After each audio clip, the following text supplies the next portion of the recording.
tiny. I mean, compared to. So the number of rats, is the number of rats the same? Is that what I'm getting wrong? An estimated about 3 million rats in New York City, but there's like 10 million people. That's disgusting. But I don't think 3 million rats. I don't think they really know. This is. How I think they're probably underestimating it because underneath the city is where all the rats live. There's no way they're doing an accurate count of all the rats. I feel like LA. Oh, I know what I screwed up on. This is what I screwed up on. Yeah. It's actually ants with the biomass of ants on Earth. I think that's true. I think the biomass of ants on Earth is roughly equal to the biomass of people. The things that are going on inside your head are insane. That is a kooky number, though. It is a kooky number. We might find out that's wrong, too. I think it's right, though. Is that what it is? But I feel like LA in New York City are aggressive and huge. Oh, okay, that's not true either. Is that right? What is that? Get rid of that little source thing. Okay. It's not sure. It's a block. Oh, there it goes.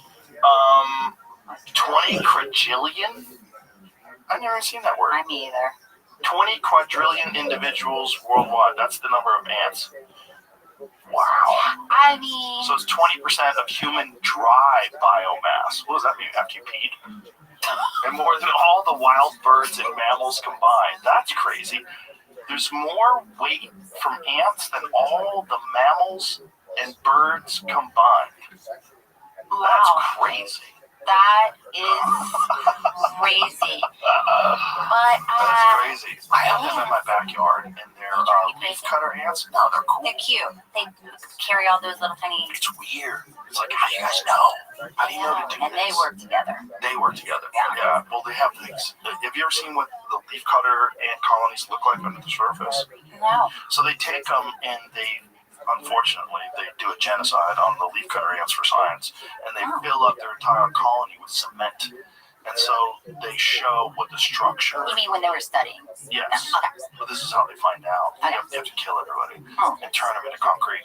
And so this enormous leafcutter ant colony that's underground, then they dig it up, and only the cement is left. And it's bananas. It's so little tunnels, They have fermentation tubes. So they have an area where they put leaves in to ferment, and then they have a tunnel that goes up to the surface so it can get air. That's crazy. So this is it. They fill up.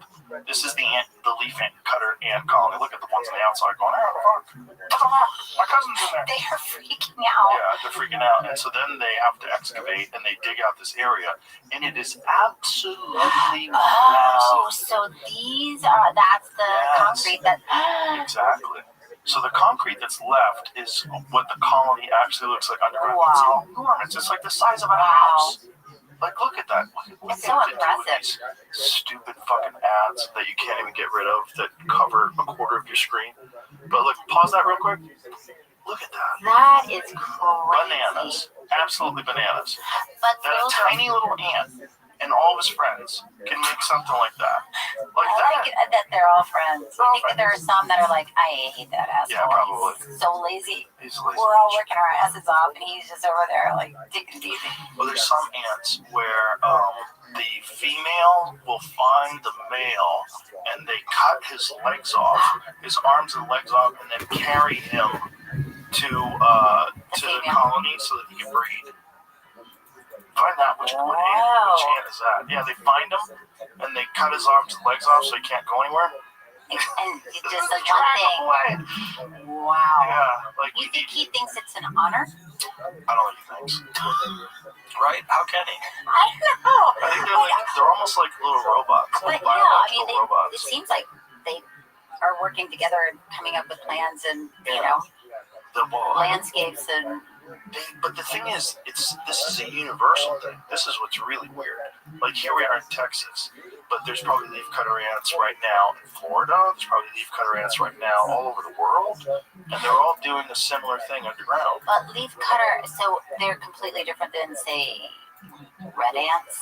Yeah, I mean, there's a bunch of different kind of ants, but the thing that differentiates leafcutter ants is that they go to trees, they chop off their leaves, they take these little pieces of it, and then they carry it back into their leafcutter ant colony. And then they have all these places where they store the leaves and the leaves ferment, and they kind of rot, and they have air pipes that go up to the surface. It's super, super complex, and it just makes you think, like, what? How do they know to make this chamber and then a passageway to the chamber? Right. And how do they all know? Right. All over the world. Right. It's very weird. It's a very weird thing that they do, but I have them in my yard, and I just sit there and watch them. I can only find stuff about them amputating the limbs for like saving their lives, not breeding. No, it was a specific kind No, of. I typed it in 4 different times. So I think it was that queen ants will amputate their wings afterwards, but I didn't see anything about cutting off a male's limbs and dragging them for breeding. It says they all do it to address wounds. I wish I could remember what it was. It was a specific kind of ant. I'm gonna But it's just go to town on that. ruthless world of insects. We're lucky they're little. You know? Because they're smart. Well, you don't think they think. You think they've got some sort of activity. I think they have activity, but I think they're operating on a program. They don't have feelings. I don't think they have. No, I definitely don't think they have feelings. I mean, if like a praying mantis was the size of a German Shepherd, we'd have a real problem. Because They would kill you. vicious. 100%. You wouldn't be able to get away from them. Do you think they have feelings? I don't think so. I think they're the scariest life form to me. Why? Because they're so strong for their size. They're way like you can't even like I've seen praying mantis snatch hummingbirds off of a bird feeder and kill them. And the Are you hummingbird. serious? Oh yeah. They wait on a bird feeder. They sit there like this, and they just wait. And they don't move. They don't move. The hummingbird doesn't recognize them. The hummingbird comes over, eats out of the bird feeder, and just snatches them. And the bird's way bigger than the mantis. And the mantis can hold on to the hummingbird. Where did It's they trying to take fly it? away. Did they take Just it kill it. Kill it and eat it right there. Really? Sure. But aren't they small? Exactly. That's why we're lucky that they're really small. Because if they were the size of like a dog, they would 100% be able to kill you. Just like that monkey is like super strong. Well, if a mantis was the size of that monkey, the monkey would have no chance. That mantis would just snatch it and just start That's a eating good it. point, because a monkey must look at a man and think that guy is bigger than me, but I don't care, I'm going for it. Yeah, well, I don't think they have any respect for people. I think their interactions with people are that people are soft and that they're scared of them. And so that's how they... What's the monkey going to do with the scalp? You know what I mean? See, look at that mantis. See him sitting there? Yeah. The hummingbird doesn't know what's going on. He's just motionless. And so as the hummingbird gets close, he tries to get a little water. And watch how it snatches it to it so fast. Watch it right there. Bang. Gotcha. Look at the size of the bird. I mean, the body mass of the bird has got to be a lot more than the mantis. And the mantis is just holding on to it definitively, like it has no chance. Oh, the guy knocked it loose. What a bitch. That Let is nature happen, bro. so crazy. Really crazy. It just gets it. So there's other ones where you see the mantis like hanging on and eating it. They're incredible little creatures. Is that what they mostly eat? Is hummingbirds? No, they eat all kinds of stuff. This one is just sitting there eating a hummingbird. Ew. The other weird thing is the amount that they can eat. Yeah, that's why. It looks like a tiny twig. Exactly. Oh, how can it eat a hummingbird? There's a video, there's one Instagram page that I follow that's just mantises eating a bunch of different bugs. Really? Yeah. I follow a lot of Is it stuff. relaxing or just fascinating? It's just like gets your mind off of politics. Just weird to watch this creature, and it eats a roach that's like bigger than it, and it eats the whole thing. All like this guy just gets this roach. Look inside that roach. He's just gonna chew through that entire roach. And that sucker's still alive for the beginning. He just eats his head, and then he stops being alive, and then he just goes right through him. Like, look at this. This is nuts. And then do you think it doesn't eat again for a long time like a snake? Probably doesn't have to. Ew, Just look at it. that's I know. so gross. Eats its legs, and it keeps going, and it eats the entire thing. Like there's nothing left of that roach. And that roach is as big as him. Like, where'd it go? How are you doing that? I don't know. You ever see a fat I don't know. praying praying mantis? No. No, they don't exist. I hardly see them. But I haven't been looking. Look, there's the page. Yeah, you have a highlights reel. You have a highlights reel, Joe. That's hilarious. It's called Cryptic Mantis. Joe. Oh, is that what the name is? What is it? Cryptic, cryptic with a K, mantis. And their eyeballs are Yeah. crazy. Yeah, it's a weird animal. I mean, if that insect was big, it would be a real problem. So look, he's like dangling that roach in front of it and just snatches it. Ew. That's like you eating a poodle. It's crazy. It just eats the whole thing in one sitting.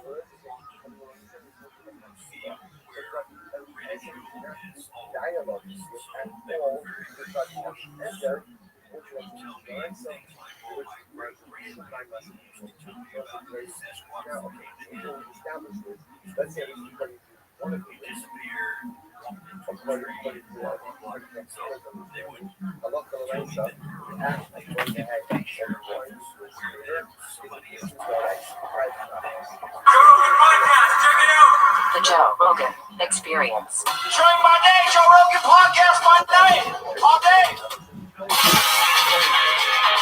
Oh man, what's happening, baby? Everything. Nothing. At the same time. I was just explaining all this shit that's on this desk. It's like everybody likes to give me something that sits here, which is kind of cool. Like Ed Calderon gave me this. It's like a WD-40 with a lighter attached to it. You can fucking blast people. Is it like a self-defense? I don't know. He's always got these things, like cartel things. That looks like the it's cartel 3D printed. Yeah. Yeah, I think it is. That's cool. Yeah. I mean, it's a affordable flamethrower from two common items. And I think it was Luke Cameron gave me this. Is that what gave me this? The Olmec head. It's from the Olmecs. Oh, is that what it is? Yeah. And then, of course, my man John Reeves has always given me these mammoth things. I got mammoth. Wow. This is actually from Colossal. But he gave me a 1911 handle. That's legit. Yeah. Even though, do you have any 1911s? Yeah. I got 2011s. Yeah, of course. Yeah. It's a huge upgrade.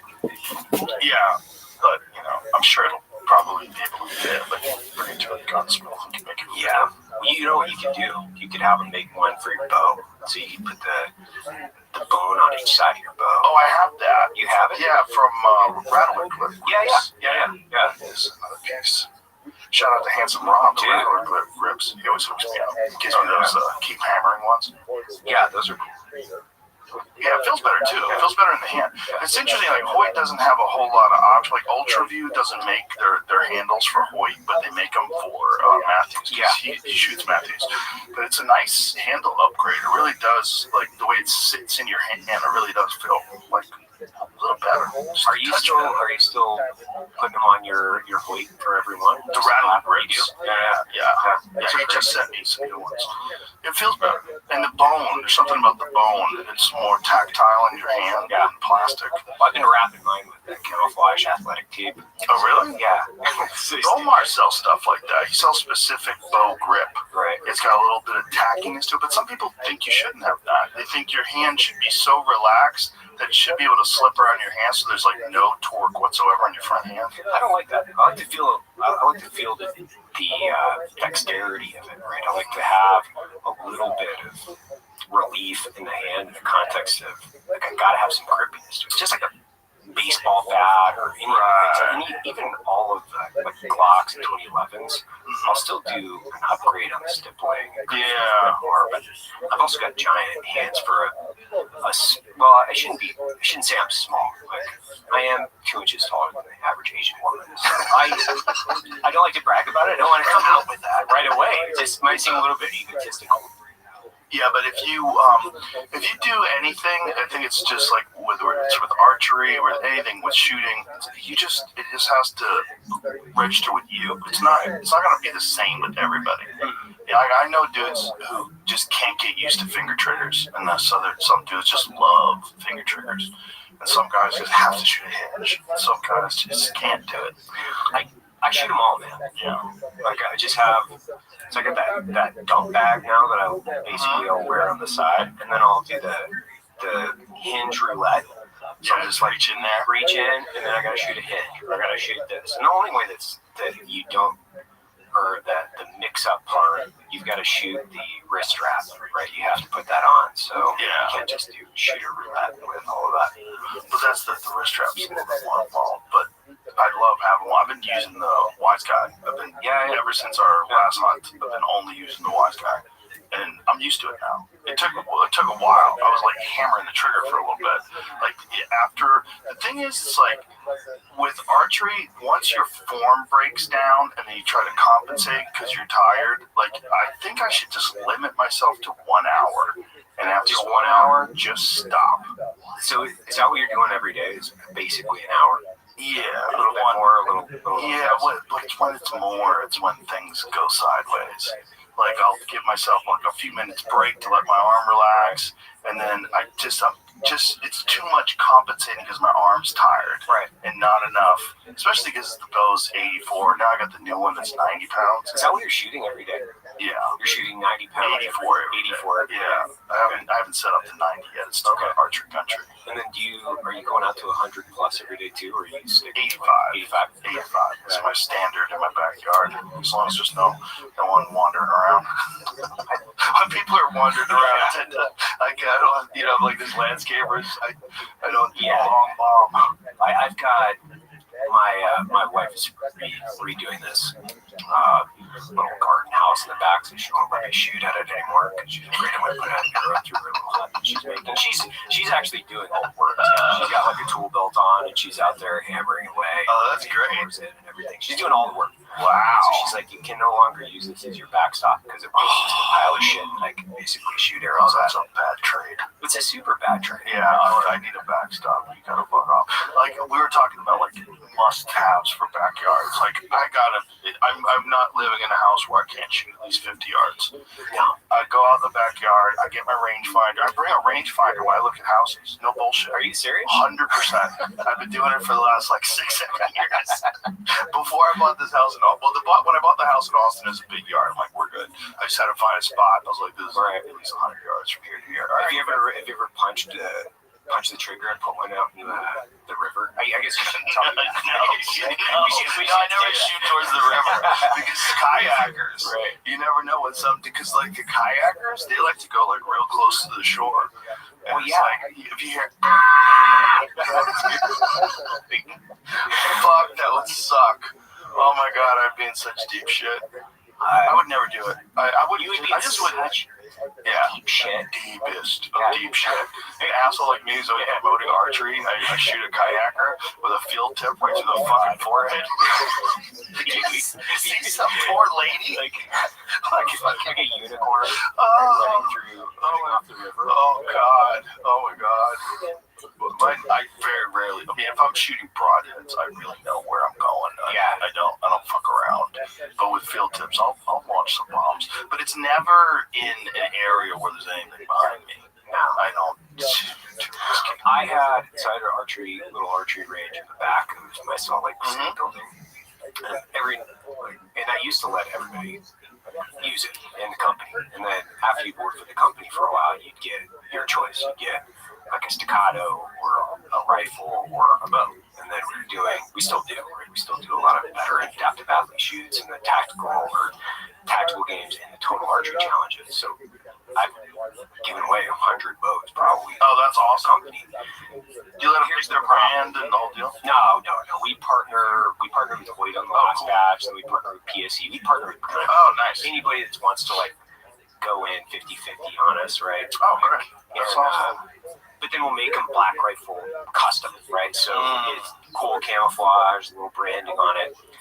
But here's the downside of that: is when you got a bunch of people shooting in the back. I had a storage facility in the back. There were always arrows in this like storage area.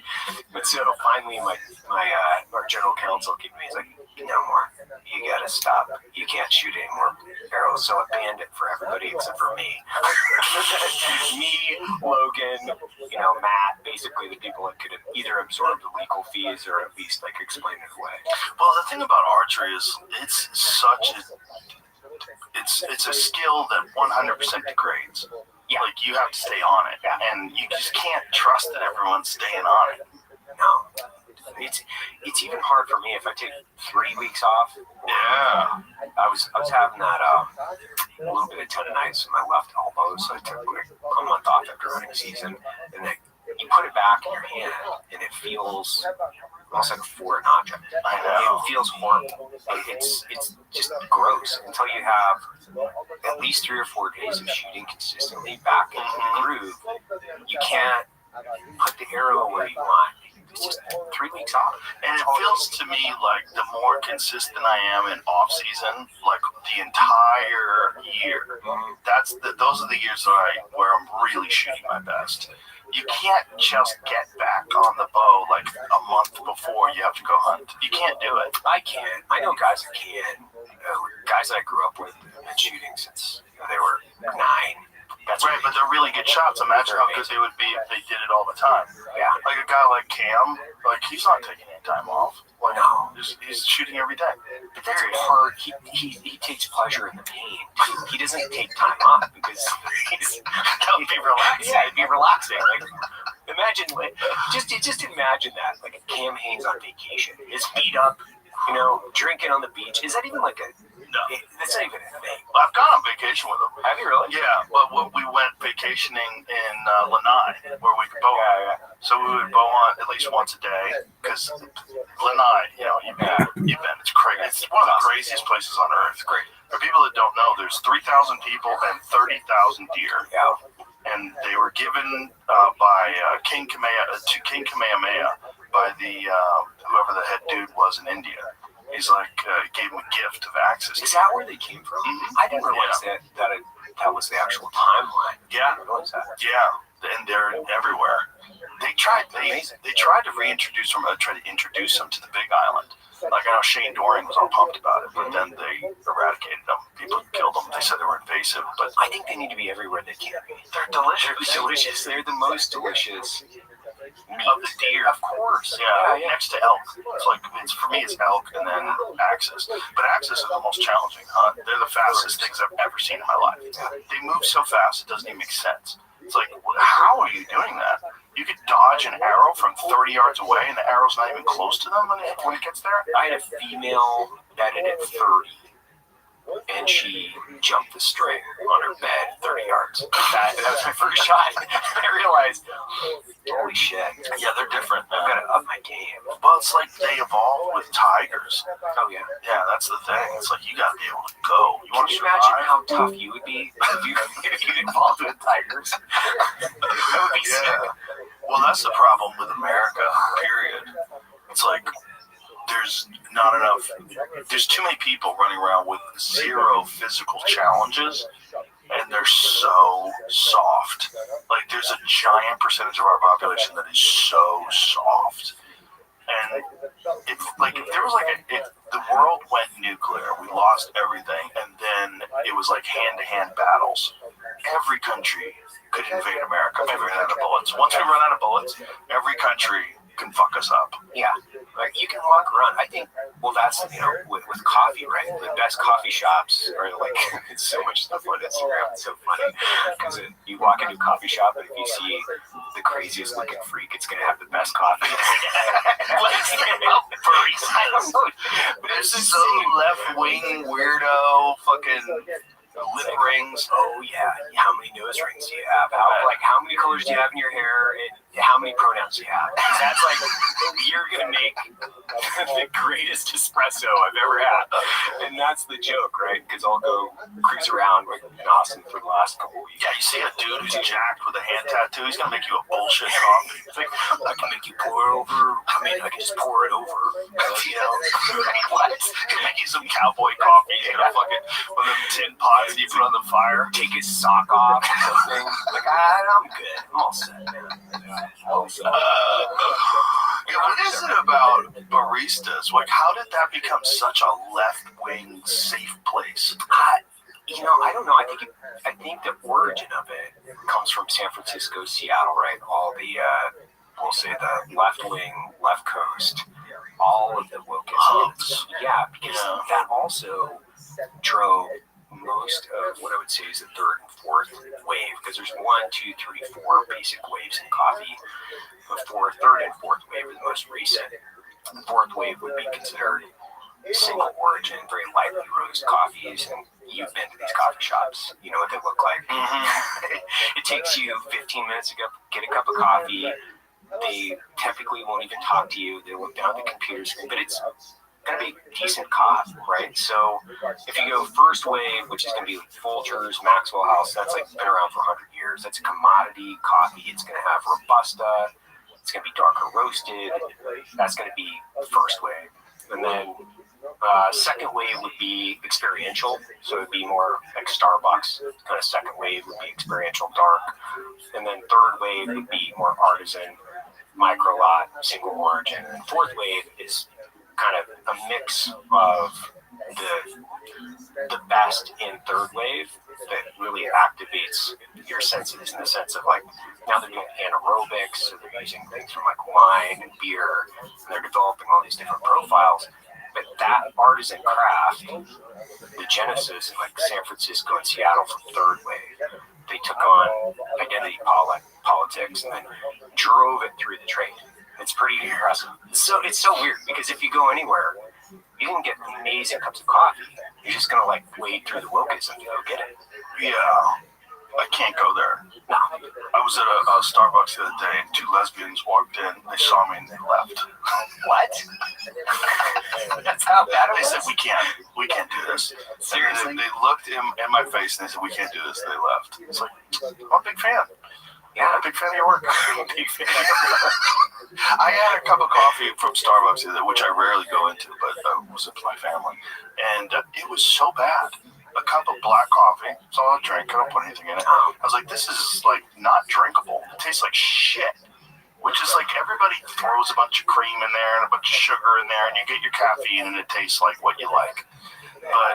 But if you just try to just drink coffee at Starbucks, it is such a bad product, and that doesn't have to be like that. Well, part of the problem is it's when they over roast it because they know it's going to have cream and sugar in it.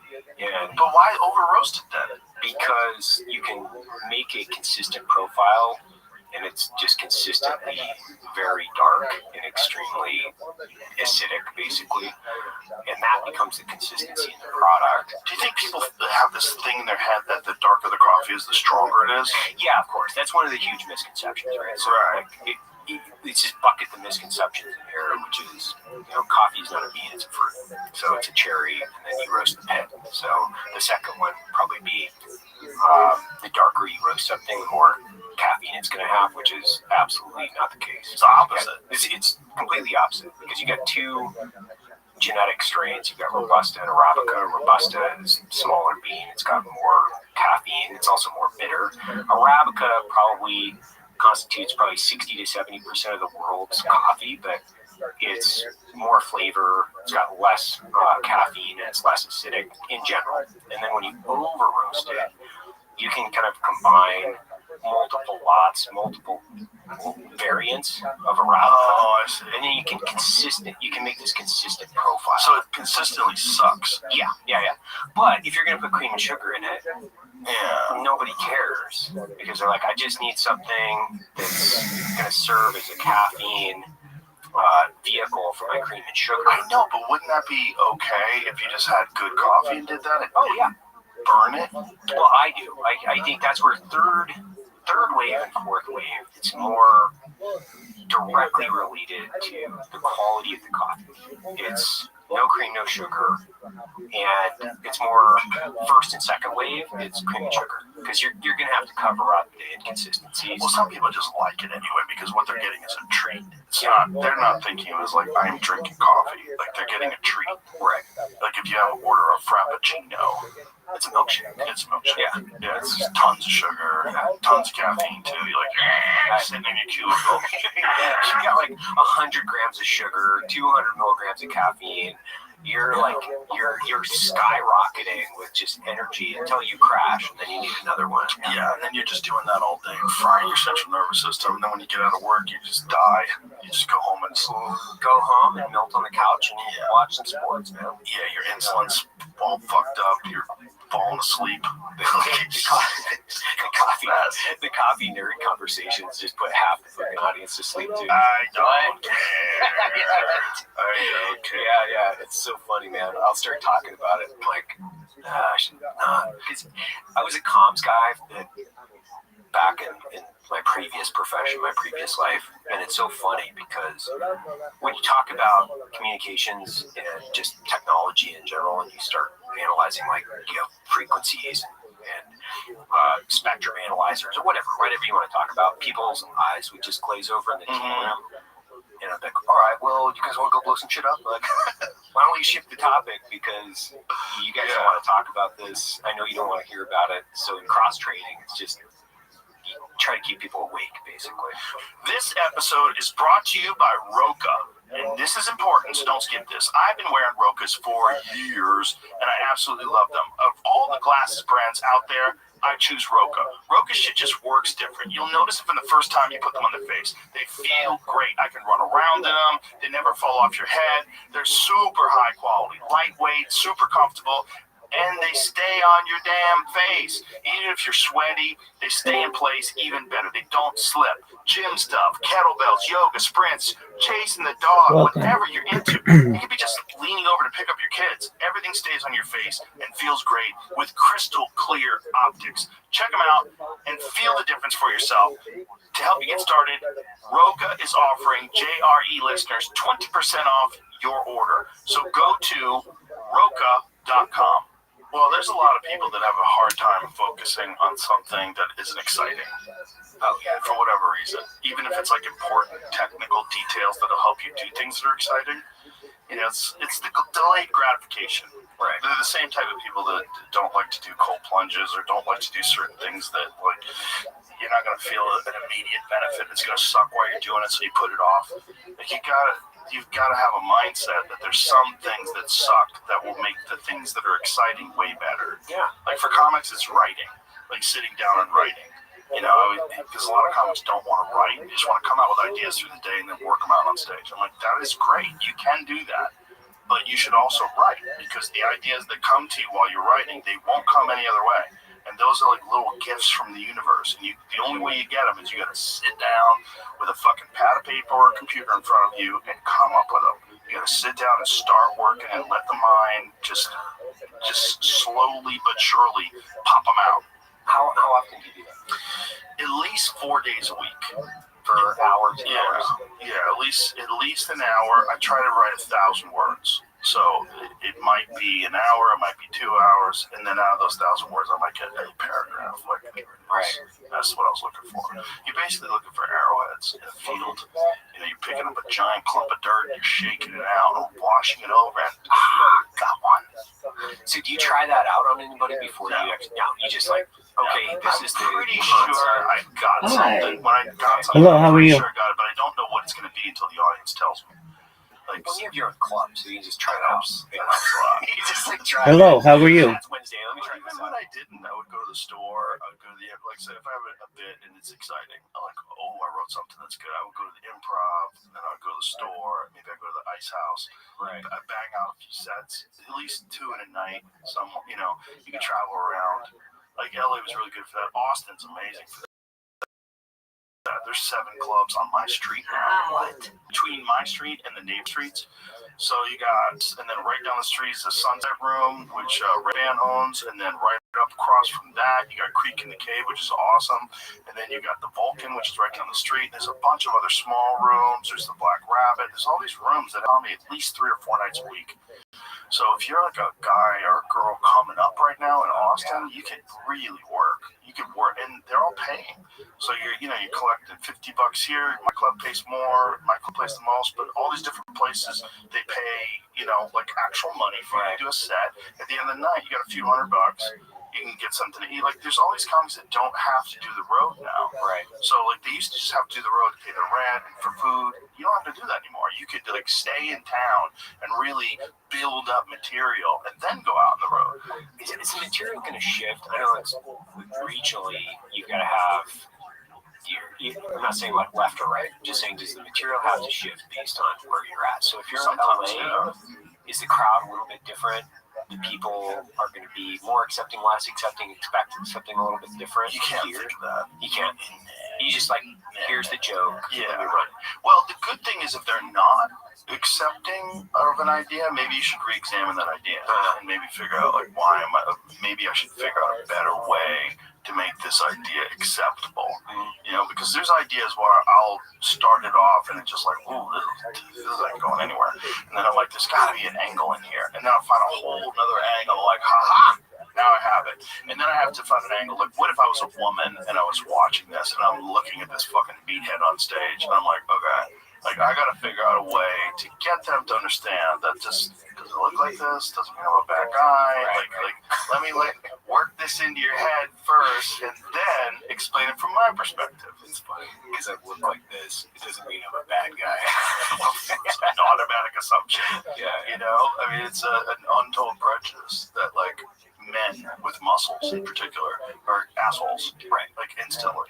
Yeah, you've got a very definitive look, and then as soon as you open your mouth, they're assuming that you're going to be just complete asshole. Right. Yeah. A mean person. Yeah. You know, covered in tattoos, cage fighting commentary. I know that you can craft a joke because you've been doing this for forever, but is there a certain amount of pleasure that you get now from bombing sometimes? Terrible. Really? I always say bombing on stage like sucking 1,000 dicks in front of your mother. But the difference is like there's probably a guy out there that likes sucking 1,000 dicks in front of his mother. Okay. Right. Come on, Mom. 99. There's a guy out there that would like take some. I mean, these people are into shit porn and all kinds of things. You're drawing the same parallel to like bombing, and people are into shit porn. Yeah, if you like bombing, you're into people shitting in your mouth. Like, it's not fun. You don't want people to have a bad time. They're there to have fun. These people work. They're working all day. They're fucking tired. You want them to have a good ass time, and the only way for them to have a good ass time is for you to do your job. Right. You know, but it's it has to sometimes not work well. And there's just like this moment when I'm about to do a new bit. I'm like, God, I don't even want to do this. I don't know where this goes. But I have to. You got to trot it out there and hope that you can find an angle. So you don't try those on your with your wife or anything? She'd be the worst. Yeah. She'd be the worst. Just tear you down. She'd just stare at me like, what is wrong with you? It's like she and I have a very good balance because she's so different than me. She's but has a lot of the same value, and she's very smart. She's interested in things. We're very different. Well, it's so funny because my wife and I will walk around, right? And I'm a very amateur comedian, just around with my friends. I try really hard, right? I'm not even close. I'm just like, I specialize in stupid shit that I say, basically. That's where I'm going with this. And when I get her to laugh, that's like, that means way more to me than but my friends, sure, I can make them laugh. Like, I can make my employees laugh. I could pay them to, But like when my wife laughs, that means it's fucking funny. That's legit. Like, it means something, right? It's like, it's legit. She's like a one-person crowd, right? So we were walking around. I was talking about have you seen that Bert Kreischer Freebird? Have you seen his new series? I've only seen trailers, but everybody that saw it loves it. It's really funny. Like, and so I was like, we should watch this. You should check it out. We should watch like 5 minutes. She's like, this is such a dude show. Fuck you. I'll never watch that. But it's the same. It's like what I want to watch, and I think it's funny. She's like, absolutely not. But then she's wants to watch some like true crime thing around it. Dude, they killed his wife. And I'm like, they love it. Why do they love that? It's so weird. It's like genetic that they love it, because my kids love those shows. They love serial killer expose shows and all these true crimes. And I don't like any of it. I talked to my daughter about it, and she said, because girls don't do things like this, so we kind of want to see like what's going on in a man's mind that makes it such a mystery. You know what I'm saying? Like, it's such a mystery. Like, most men can imagine a scenario where there's a bunch of people that did some horrible shit in a room, and you just go in there and fucking kill all of them. Yeah. Most men can say, oh yeah, there's a place. There's a place. Like, if someone did something and I knew they did something and they're in that room and they need to go. They need to go. Right. Most women can't think like that. They don't think like that. It's not inside their head. And then there's the darkness of it. Like, these aren't men that are doing something to someone who deserves it. They're just doing it to vulnerable people. They're just evil creatures who just want to go out and hunt vulnerable people. And I think women want to know that there are men like that out there that are so different than them, so they can put it in their head. Like, okay, serial killers are real. Right. Like, these true crime shows have shown me this, and I want to know, like, what to look for. Right. That's what I think. Whereas, have you ever spent a second of your life in fear or fearing a serial killer? No. No. It's not a realistic fear. But if I was at a truck stop and there was some fucking shady dude that came into the bathroom after me and he was like waiting outside, it didn't look like he needed to use the bathroom, I'd be 100% on guard. Like, there's people that will just randomly kill people just for a thrill and get away with it. And I think there's way more of them getting away with it than they'd like us to know. Like, here's a good example. In Austin, what is the actual number of people who have bodies that have been found in late? Put this into our wonderful sponsor, Perplexity, before it becomes the digital god that takes over the universe, this AI.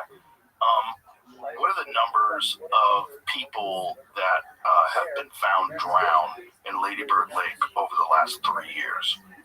It's something crazy. Is it really? Yeah, it's like 30. I thought this was just a funny joke for Tony to talk about. Oh, no. It's like a real thing. No. It's real. Right. It's real. So the cops don't want to say it's a serial killer. They think it's because it's over by Rainy Street. A lot of people are partying. But the bodies keep piling up. 38. Yeah, they want to say it's not Since a serial killer? 2022. Data showing at least 38 bodies found in or around Lady Bird Lake. Separate map-based analysis of Lady Bird Lake deaths, downtown area reports 4 deaths in 2022, 5 in 2023, 5 in 2024, 2 in 2025. So this is downtown area. These map numbers focus on a specific stretch of the lake, while the 38 body figures covers all bodies found in that period. These might be right in that bar area. Right on Rainy Street. Yeah. Or other parts of the lake. So they're basically saying these guys get drunk and they end up passing out in the water. I mean, all you would have to do is get someone drunk enough where you can hold them underwater. Yeah. It's not, I mean, if you were a guy who wasn't drinking or you had a really good tolerance or you're a big person, no evidence of serial murder. It says the patterns match typical accidental drowning risks. Young adult men, nightlife, easy water access, or some guy who's drowning gay guys. Because a lot of them are gay. Like a giant percentage of these guys are gay. Yeah. Because it's near a gay area. Because the gay Rainy Street is like the party area where there's a lot of gay bars. Got it. And that's why it's such a funny joke. Yeah, well, it's a weird thing, man. It's a weird thing because at what point in time does someone have to get caught before they say, "Oh Jesus, these weren't just a coincidence. Someone was drowning people." Because I don't think it was a common thing. I think, like, you maybe get one a year, or some fucking drunk hops off a boat, doesn't know what he's doing, and drowns. That does happen. But this is not that. This is way more. 38 bodies in a few years is kind of kooky. Well, and how many of those, if you think about it, right, how many serial killers are out there? Because the FBI, obviously, they've done the analysis on it. There's probably like 100, 200, 300 active serial killers at any point in time. Always. There's always, always has been. And most of them will say, yeah, I wanted to get caught. Or, yeah, it took you long enough. Like, I was getting sloppy, right? My murder lust took over. There was 200 since 2004. Oh my gosh. What? Oh my God. Autopsy report found alcohol present in a large share of the cases, sometimes at levels above the legal driving limit, which is not much, by the way. The legal driving limit is like 2 drinks. And police specifically described most Rainy Street area drownings as alcohol or drug related. So I've heard people get, dosed to get like roofied and whatnot. They're like, I've heard a lot, too many cases. Never in a city have I lived, I've heard that many people say they've been roofied. Yeah. No, I think it's. I don't think it's specific to here. I think it's everywhere. It's GHB. I think is a lot of it. People are dosing people up with GHB. That's a big one. How many serial killers are there? Yeah. How many active serial killers do they estimate are in America right now? Let's guess. 10. You think 10? Yeah. I think 100. Whoa. Yeah, I'm going 100. This is like a Wheel of Fortune type scenario. Yeah, man. Holy shit. 100's nuts. If it's 100, I think it's 100. That's crazy. 300. 25 to 50 at any given time. Wow. Wow. Range reflects killers who have committed at least 2 murders with a cooling off period and are still operating undetected. I like the cooling off period. Maybe I could take a break. Scrubbing the fucking blood out of the inside of your fingernails. Serial killings make up less than 1% of U.S. homicides overall. Numbers peaked at around 300 in the 1970s and 1980s. There was 300 active serial killers in the 70s and the 80s. I bet that was because that was when there was like Son of Sam. You know, like trendy. Yeah. I think it was probably a lot of bored dudes who just didn't like working in an office. It's like Ted Bundy and Son of Sam. All those guys were all over the news. All over the news. Yeah, it was huge. Why are there fewer serial killers now than there used to be? What was the answer? Probably just because it's easier to get caught now. People are more afraid to try. Yeah, because you think about all the technology and the surveillance, like you get rolled up. Yeah. You get a Well, I think the creepiest one was that dude who studied serial killers in college, and then when he killed those girls at that dorm house. You know that story? What was that in Seattle? That was Idaho. But yeah, it was Ted Bundy, right? No, recent one. Different? Oh, it was Recent. Yeah. He knew the people that lived there. He studied. What did he study exactly? In college, like he was studying it, like he was trying to learn how to not get caught. Yeah, this guy, this fucking. Whoa! Horrific new details of the final moments of the Ford University of Idaho. Oh, gosh! Yeah. So that's where I went to school. It's University of Idaho. He stabbed the 4 victims at least 150 times in total. I didn't realize Yeah. that was like the case from Moscow. Yeah, Jesus Christ. Yeah. This sick fuck. So this guy, he was studying it in college. So what criminal justice, let's see if we can find out. But it was very clear that he had been planning this a long time. And there was also a possible connection to him and some murders from the Pacific Northwest. That he knew that people died in a kind of a similar way. He might have gotten away with it up there. Right. So he tried it up there and went to Idaho. Oh my gosh. Well, that makes sense. It does. Yeah. So he's educating himself on how to get away with it. He was that guy that if you had your comms class, he'd be sitting there like this. He's like way into it. Yeah, way into it. Way into Oh, it. okay. Yeah. Yeah, he wanted to know all the details. Pacific Northwest is like, that's a spot. These guys love it up there. I don't know if it's like the rain, you know, like. Well, we had a lady that was connecting it. She came on the podcast and she was connecting a bunch of serial killers from a very specific area that did a lot of, was mining, right? Wasn't it mining and the industrial pollution? Oh, so it's like increased lead or something, right, in the water. So it was the processing of it, like what are those when they're burning it? Yeah. What's that called? Leaching. Yeah, it was lead, but it was other stuff. It was other stuff like there's arsenic in it, and there's a lot of. What am I looking for? What is it? Why can't I come up with that term? The plants where they burn all the shit. Power plants. What's the term? God damn it. Caroline Smelting. What's her name? Caroline Fraser. Yeah, Caroline Fraser. Maybe Paul would know if he got Stamens on here, and he could talk about the mushroom, the fungi, Pacific Northwest. Maybe it has something to do with it. I don't think so. I think that would probably stop him from doing it. But her take was that there was all these places. What is the term I'm looking for? Where they incinerate shit like a power plant, like a coal plant. There's a term. I can't remember what it is. Anyway, they're releasing an incredible amount of toxins in the atmosphere. And a lot of this shit is coming down in rain. It's getting in the ground. All the ground around there is all polluted. Right. Everything's polluted.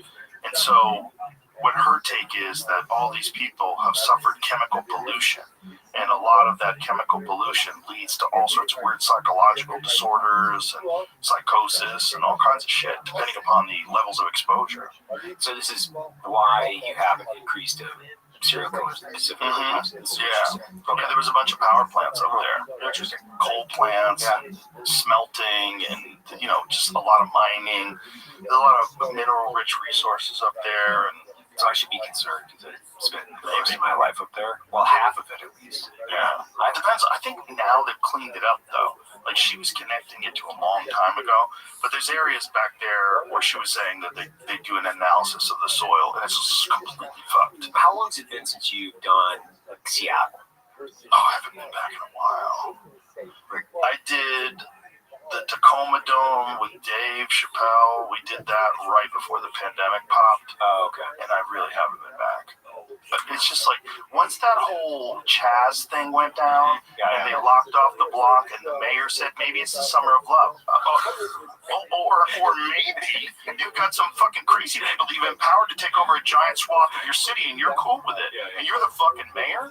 And by the way, she is an upgrade compared to their current mayor. The current mayor that choice is insane. Woman who's never held a real job. She's been living with her parents. She's 40. They pay her bills. She's a socialist. She rides a bike. She doesn't even own a car. And now she's in charge of what? Of a $7 billion budget? Like, what is that? Makes sense. Yeah. I 2 thumbs up, Seattle. Congratulations. You've done a great job. I don't know where those places go. Those places that have gone like full into Wokeville. Like a buddy of mine just went to Portland and he was like, bro, it's bananas. It's like a complete mental asylum, like spilled out onto the streets. Not just the campers, not just the open air drug users everywhere, because for a long time they decriminalized everything in Portland. So everybody ramped it up a notch and moved to Portland because that was a place where you could do drugs and not worry about anything. But he was like, all the regular people are cracked. The place, like, spending as much time as I have in Seattle, which I used to live there, I love that city. Late 90s, loved it. Oh, it's fucking great. It was one of my favorite places. It's such a cool spot. Cool people. And then you saw this flip, and it was right around 2010 is when things were really flipped over. And that, to your point, they had your car was your domicile, so you couldn't get a parking ticket. So you could basically live in front of somebody's house in a parking spot and they couldn't write a parking ticket. That started in 2010, give or take a couple years. And so I went back to I had a house up there for a while.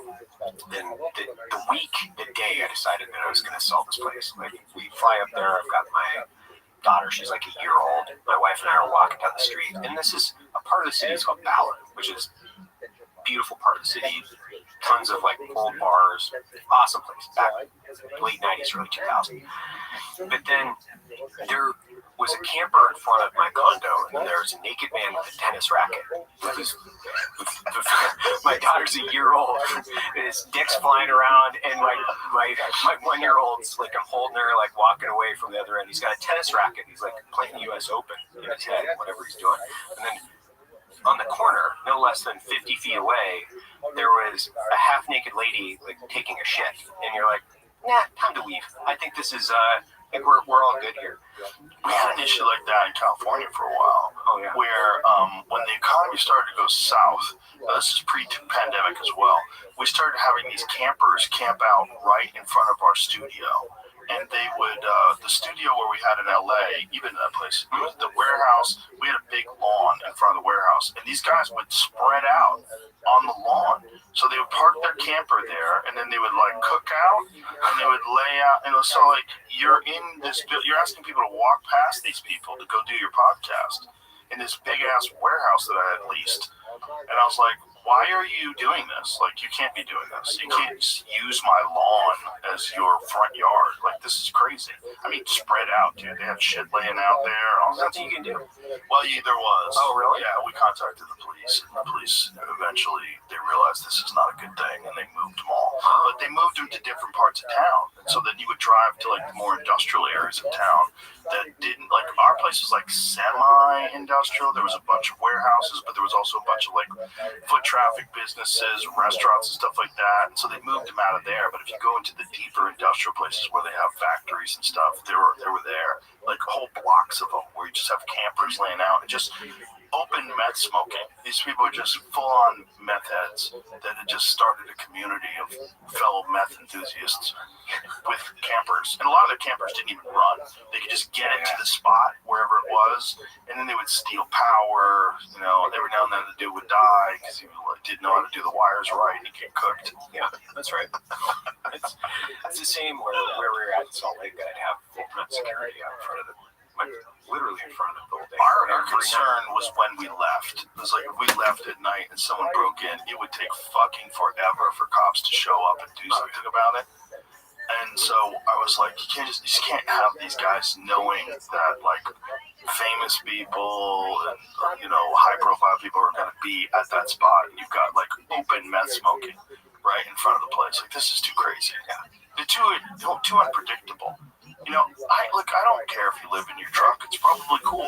If you're a guy who's like, you're checked out of society essentially, and you just like playing pickleball all day, and you live in a camper, who cares? You could go ahead and do that. But once you start engaging in meth smoking, and then it's always theft. Theft comes with meth smoking. And there's a lot of break-ins in the area, and it got to the point where the cops had to do something. So credit to them that they did. It's almost a difference between hashtag van life and hashtag meth life. Yeah.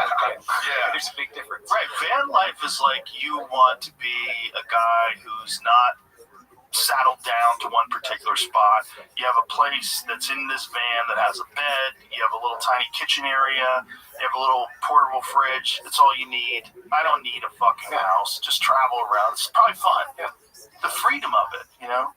Like Alex Honnold, that crazy dude that just climbed that tower in Chinese Taipei, he used to live like that for a long time. He had a big van. He would park in his friend's driveway sometimes, and he would just travel to trailheads and live out of his van. That's like the minimalist attraction, right? Where you're like, I don't have anything other than what's in my van or on my back, where life is simple. I don't have to organize anything. I can stay focused. I think it's an interesting thought exercise, especially when you're younger. You're like, okay, cool, I can wrap my head around that. Yeah, and it's completely respectable. A lot of these hippies, I shouldn't say that in the context of like hippie dance around with flowers in my hair. A lot of these like climber, crunchy guys, they are hard, committed, like bad mofos.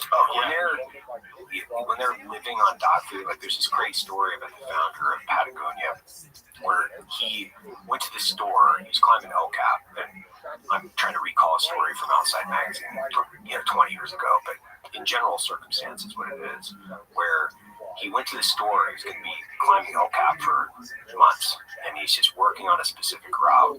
And he went to the store to buy food. He only had $100 or whatever it was. And dog food was less expensive. And he was like, I can live on that.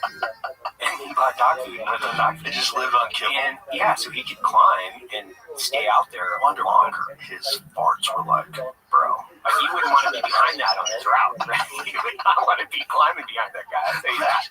Because I stopped giving my dog regular dog food a long time ago. But when he was younger, all my dogs, I would just buy the most expensive dry dog food. I was like, oh, this stuff is good. And then somewhere along the line, it clicked. I was like, wait, how can it sit there?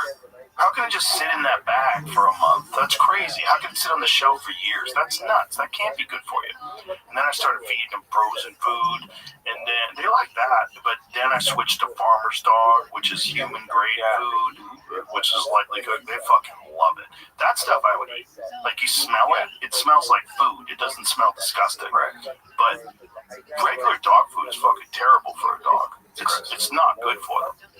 So if you have to eat that stuff, that kibble stuff, and you're gonna travel around, your gut must be going like, what are you doing? What kind of chemicals are in here? What kind of preservatives are that just nuking your gut biome? The level, I love the level of commitment. I love, like, when people drift over into like crazy. Yeah. To where their level of commitment, their passion, like translates directly into nothing else exists in their life. They're willing to live on dog food to do the thing that they love. Fun. That to me is like you're an extremist, and I respect it. Like, you know what? Hey, No, I can respect that. Yeah. Do you ever see the movie Dirtbag? No. Pull up that movie Dirtbag. It's a great movie. It's about a guy who essentially did that until he was dead.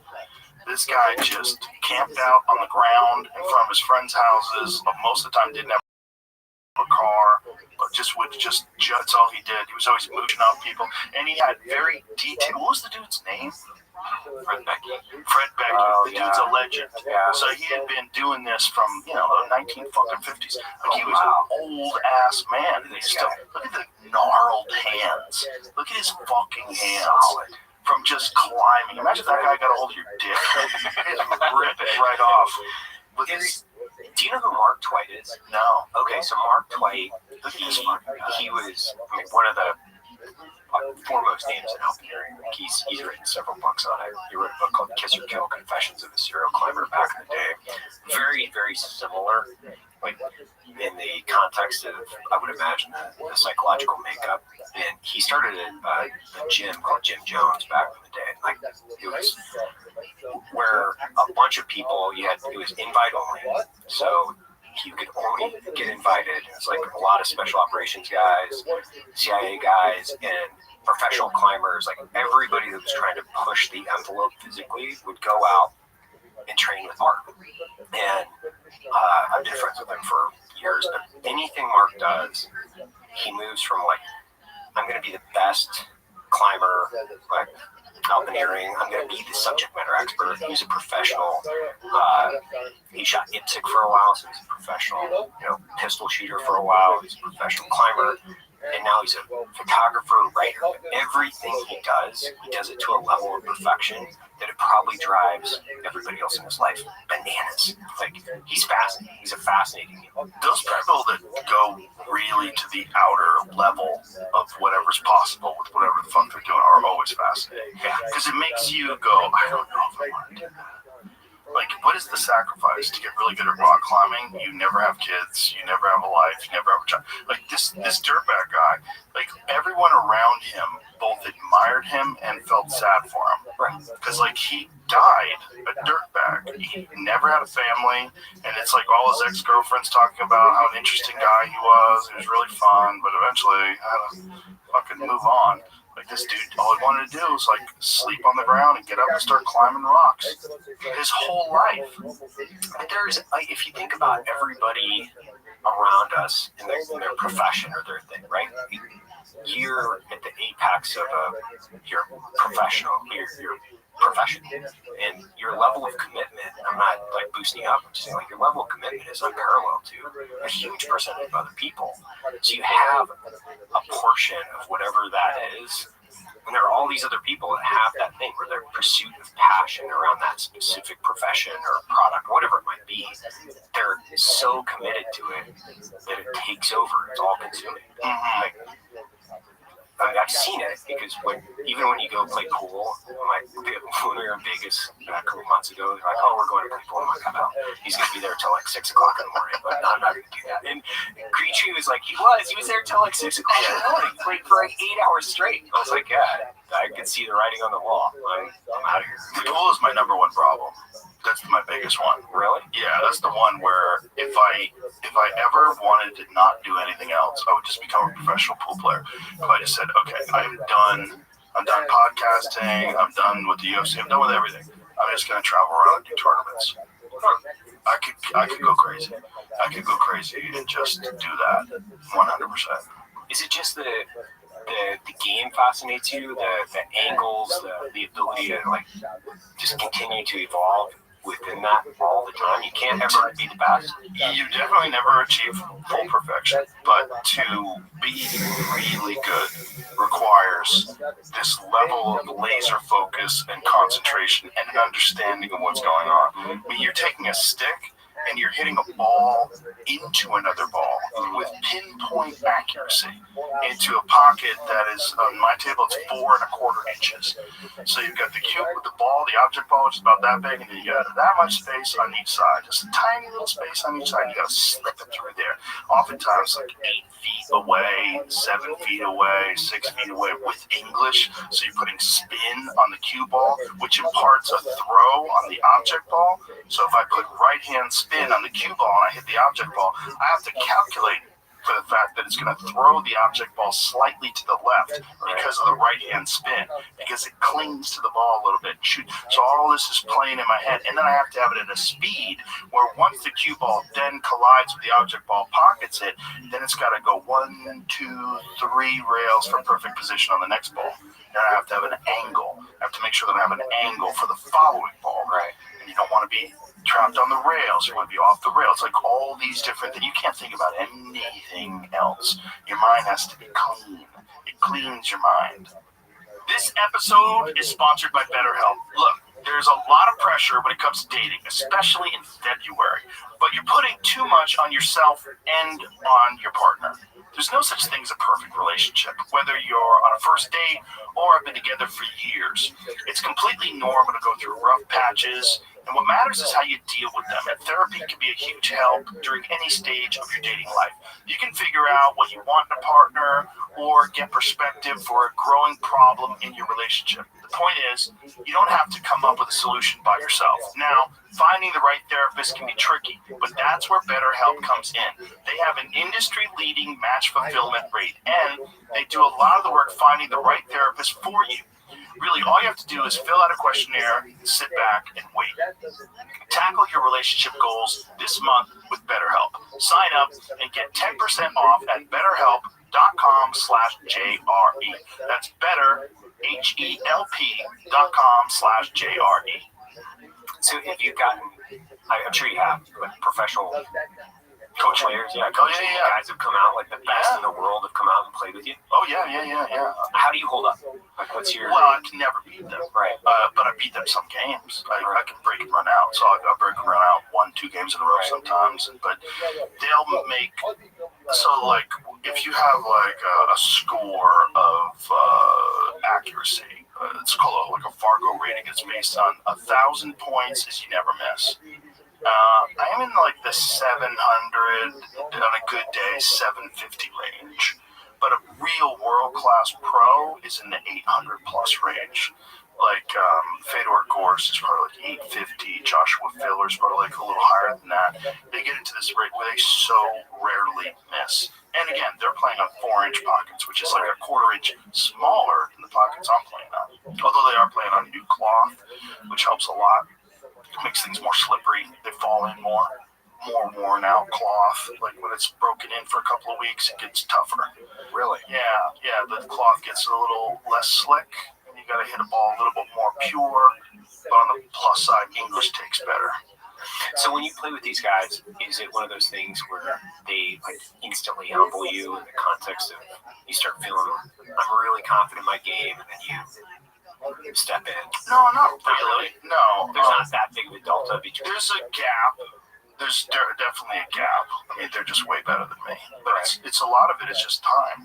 They spend 8 hours a day playing every day. If I spent 8 hours a day playing every day, I think I could play at a professional level.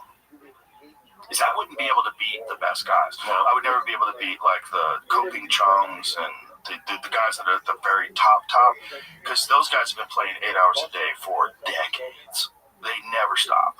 What's a guy like that make annually in tournaments? Now more than ever. Really? Yeah, because of Matchroom Pool. So Matchroom, the same company that Eddie Hearn owns, that does a lot of boxing promotions. They're involved in a lot of sports. They've done an amazing job with pool, specifically with 9-ball. And they put on these huge tournaments. Saudi Arabia has a big one every year. They have this big world championship where they pay a ton of money.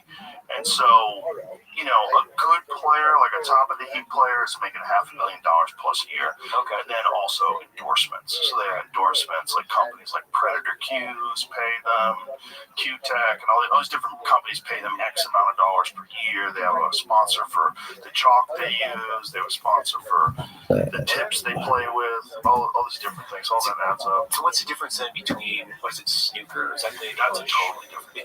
It's totally different. It's a big table. It's a 12 by 6 as opposed to a 4.5 by 9. So it's a much bigger table. But the balls are smaller as well. And then their cues have these tiny little tips on them. They all play with ash cues, which is like a very stiff wood. And they play with like a solid wood cue. Whereas a lot of like pro pool players have switched to carbon fiber now. They play with carbon fiber cues. Because it's like it's a little bit more dense, so it moves the ball differently. Is it fun? Have you played snooker? Yeah, I played it when I was in Scotland a little bit, but I only played by myself. There was just a table, and I was just whacking balls around. It's very difficult to pocket balls, but I don't even really understand the rules. I'd have to really pay attention. I watch it a little bit sometimes because I know how hard it is to do what they're doing. Because you do have this enormous table. Their cloth is a lot slower too. It's not as slick of a cloth. So is it? It's got to be older then, right? Is it? Oh, it's old. Snooker's old. So the original billiards game had no pockets. The original billiards game was 3-cushion billiards or bulk line, or there's a bunch of different billiards games where you play on a table, like say it was like this table, there's no pockets in it, and there's just rubber rails all around it. And it's all about knocking one ball into the other ball, going 3 rails, and then colliding with the third ball. It's just about scoring points. I watched a bunch of that online too, because it helps you understand angles, like as you go into a rail, because the angles change depending upon how much English you put on it, how hard you hit it, whether you hit it with follow or draw. There's a bunch of different like parts of the cue ball that you can contact with that radically changes the way the ball moves around on the table. So it's like you're calculating so many different things. There's geometry involved, there's touch and feel, there's all these factors that come into play when you're playing really well. So that explains why archery is also somewhat of a fascination, because you have very similar aspects to archery and directly translate.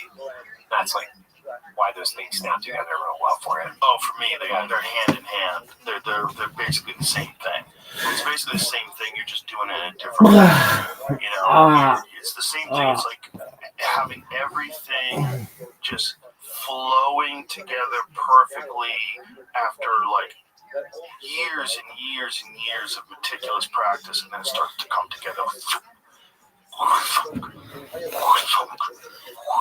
And you pull that group out, it's nice and tight, like 65 yards, like, yeah, you got it dialed in. It's that feeling.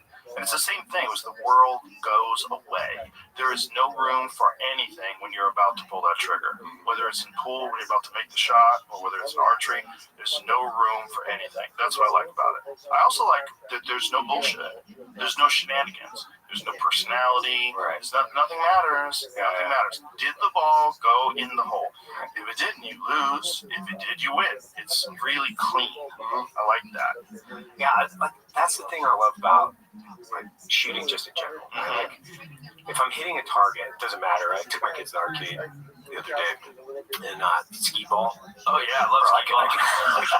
I could like spend an hour on that thing, just trying to get a perfect lob in there. Yeah. And it's like I used to tell people, I'm like, I'm just a projectile enthusiast where I love hitting center mass of whatever target. I'm still a 6-year-old kid with my BB gun, right? Yeah. It's like at the end of the day, now my tools are much more advanced, and I've got, the millions of dollars of government-funded training behind me, so I'm a little bit more effective at hitting what I want to shoot at.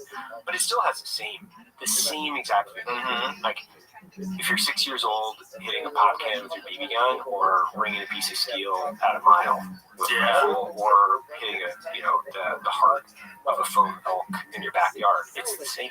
It translates and it like pulls you into something that's like pure, I guess. It is pure, and it's also a really good mind exercise. Just like, when you work out, you're cleaning your mind. There's a lot of what working out is. It's not just physical, it's mental clarity. You relax the mind, you calm the mind through hard exercise. And there's something where you're calming your mind through shooting. because it requires so much of you, everything else just get the fuck out of the way. Bills, this, that, I gotta call that guy, I don't want to call him, fuck, I gotta deal with this thing, that's falling apart, this deal sucks. It all goes away. It has to go away. If it doesn't go away, you miss.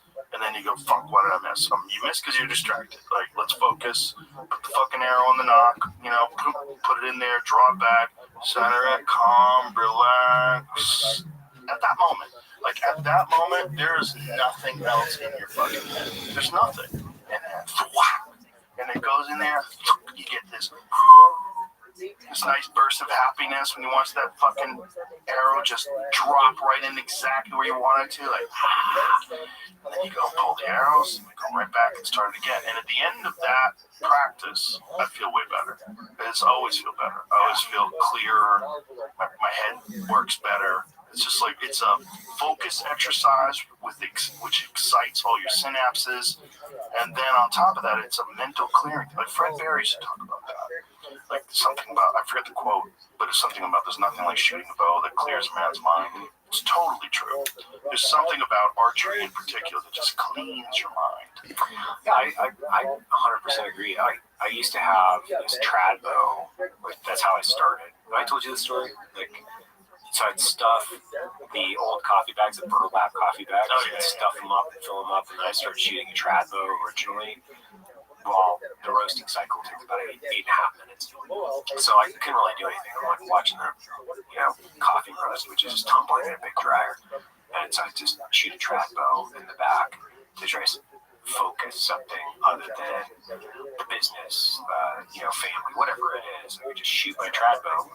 And then Dudley was like, why do you shoot that thing? It's so stupid. Don't you like to hit what you shoot at? I'm like, I'm just doing it for fun, man. I'm a happy-go-lucky guy. I just want to active form meditation. But what I did realize was it was such a pure, to your point, flush out all this negative shit that I was either working through or dealing with. But it's so being able to translate that to other people, especially veterans, huge transformation for guys. Because they can go out, it's quiet, it's a subculture they can be part of, they can geek out on all the new gear, arrowheads, and wade into the infinite, never-ending debate around bullshit, around cutting surface area, and fucking, mass and velocity, and you'll never get tired because it's full of its own little drama, and it's a bunch of nerd shit that you can actually have a lot of fun with. So much nerd shit. That's what people don't understand. And they don't expect nerd shit, real, complicated, technical nerd shit from archery. You don't think of it that way. But it's like many things. Once you get into it, you realize, this is a learning curve to this motherfucker. There's a lot involved. Whenever one of my friends is like, I want to go bow hunting, I'm like, do you really? Are you sure? Don't tell me. It's not that you gotta dive in off of a cliff. This is not I'm gonna go dip my waters into bow hunting. I want to go shoot an elk. Jesus Christ, do you know how hard that is to do? There's so many moving parts. There's so many things. You have to be proficient under extreme stress. There's so much going on there, man. Don't tell me you want to do that unless you gotta show me before I get involved. Take me bow hunting. That's not happening. You're not going to be stomping on twigs near me, and you're not going to be not checking the wind. All these things are not going to happen. Well, they like the idea, right? And there's plenty of people. They're window shoppers in this activity, right? They're walking by and they're like, that looks cool, right? But they don't like the realities of what it actually takes because it's so fucking hard, and it ruins you a lot of times. In the last few years, we've done enough together. Dude, I've been psychologically ruined by shooting something or making a bad shot or just devastating missing. You can't figure out why you missed. No, and then you're running through it a thousand times. What did I do? Okay, how do I do better? And then you're like, okay. But you're the kind of guy that does the process in your head and then improves and keeps getting better. For some people, that will ruin their life. The one bad thing that happens will ruin their fucking life because they spent all these months preparing, they paid for a tag, they hired an outfitter, and then dunk the shot, fucking ruin their whole week, and then they go back home. How'd your heart go? Oh, I missed. You know, like, or I wounded it. Well, and it's a lesson in life. Like, you can work harder than you've ever worked and still fail. Yeah. You can work for a decade of your life. You can shoot and train, and you can put in all the work and still fuck it up. And there's guys who, in the same situation as you, would succeed. Yeah. So you got to figure out what are they doing different? Why are they better? Keep getting better. Like, there's hunts that I've been successful on recently over the last few years that I know that if I had that same hunt 8-9 years ago, I probably would have not been able to make that shot. Right. I wasn't as good then, so I've gotten better. It's like, I think everybody needs something that you can't master, that is hard to do, that cleans your mind. I think people need stuff to clean their mind, and I think that's why so many people are running around all fucked up, because you're looking at social media all day, so that gives you anxiety. Your life is not satisfying, so that gives you anxiety. You don't take care of your body, so that gives you anxiety. You have all these things come stuck in traffic, that gives you anxiety. Everybody's just mentally all fucked up, and so you go to a doctor, and the doctor says, well, obviously you're dealing with depression, and I can prescribe to you this or that or that, and then you're on Lexapro or whatever the fuck you're on, and that's the road they go down. And this is a bad road. It's not a road where you can improve your life, and there's other ways to do it. And I think there'd be a lot more happy people in this world if you found a thing. It doesn't have to be archery, it doesn't have to be pool, it doesn't have to be jiu-jitsu, it doesn't have to be pistol shooting. It just has to be something that's hard to do, that you are on this quest to make these incremental improvements, and through that focus of incremental improvements, you improve your human potential. You improve your ability as a person to do difficult to handle situations. So I always tell people, if you do jiu-jitsu, you'll be much happier, because the stresses of life are nothing compared to a dude who's trying to literally break your arm. He's on top of you, and you're defending, and then you get out of it, and then you get him, or he gets you, and then you have to tap, and you go over here. That is so hard to do that, like, regular life becomes like a breeze. It becomes a breeze. It makes everything. Jiu-jitsu people are some of the most relaxed people I've ever been around in my life. They're all friendly to everybody. They're never talking shit or causing drama, problems. They get it all out. Yeah, I think there's something about getting the shit kicked out of yourself too, right? So like, there's something about facing someone, like, which I don't do jiu-jitsu, just, as a caveat to that, but being able to, like, face another person in any scenario and then compete against them. Yeah. So where everything counts, and then literally just getting the shit beat out of yourself and going, okay, well, I'm going to step back up and I'm going to do it again, right? Yeah, get better. That level of teaching yourself mental endurance, like, that is the thing that I constantly think about my kids. Like, I'm like, how do I be compassionate, caring, loving, the dad that wants to give them everything? And then how do you, like, translate that into also creating obstacles that will drive mental courage? Like, I think you do it by example. I think that's the best way. Yeah. My opinion is, like, if you look at Cam Haynes' sons, I mean, he was rough raising his kids. He talks about that, but those kids are exceptional. They're fucking exceptional. Yeah. Yes, one son's a ranger. The other son broke the world chin-up record, and he runs marathons with jeans on, and he's fucking got two savage kids. And why? Well, look at the environment they grew up in. Right. They grew up with a dad who's supremely disciplined, and just by being in his presence, you realize, like, I can achieve a lot more than other people can if I'm just willing to put in that work. And for a lot of people, that's that feeling of, like, the anxiety of struggle and of grinding it out, like, that scares them, and they don't want to do it. And so they come up with excuses, or they retreat into other things, and They distract themselves. And if you're a parent that does that, you create a weird environment for your child, because your child is sort of imitating you as a leader, and you're a fuck up, and you're always making excuses, and you get fired a lot, or you sleep in a lot, or you do things that like are not admirable. And then that child, fuck life, man. Whereas his kids are probably like, Jesus Christ, Dad's a fucking animal. Like, I want to be an animal too. And then you see how people respect his father, and they go, oh, okay, I want people to respect me like that too. You hear what people talk about him when he's not around. Like, well, I want people to respect me. Right. Well, there's only one way to do that. You have to be worthy of respect. There's only one way to get there. It's a fucking long road. Good luck. Start going. And you're not going to get any satisfaction for a long ass fucking time, other than the fact that you're on the path, that you're involved in the process, and you're on the journey. Yeah, the grind, right? And it's like, it's overused, but the level of endurance in courage, when it's like that trait alone, just trying to understand courage, like who has it, who doesn't have it, and then the level of commitment to a mission or something bigger than yourself. It's the thing that I think about.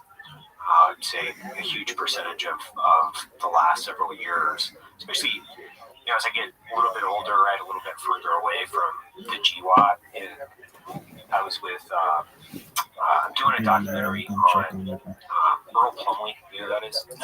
So he's a Medal of Honor recipient, former Green Beret. We were at the UFC fight with Elliot Miller and Earl Plumley. Earl Plumley's a incredible. Good morning, Miss Aquarius. Apologies, I missed you last night. How you doing? Just an amazing. You can sit here and talk to him. You'd never. Excellent.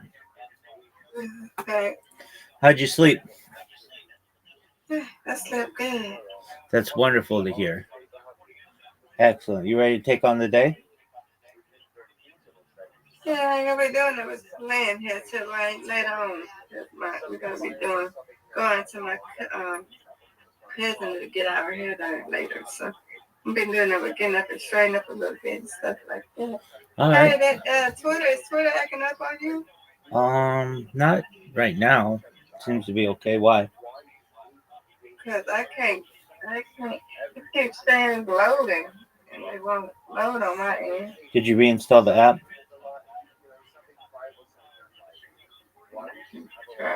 Yeah, reinstall the app. I'll be here. You let me know if that works for you. Okay.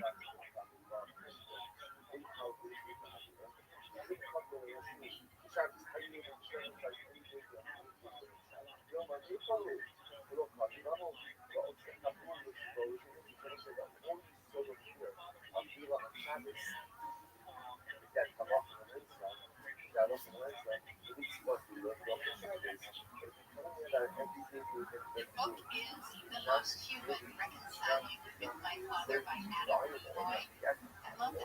He became the father that I needed to be. It really is a good book. And it's interesting to hear his journey of recovery, and even I think that it could help people if you're not at alcoholic, or that's some of the steps that you take. You can just in your everyday life. Plus, it was huge journeys. It was a special book. Every day it's something else. Where there's discovery and just sweet video.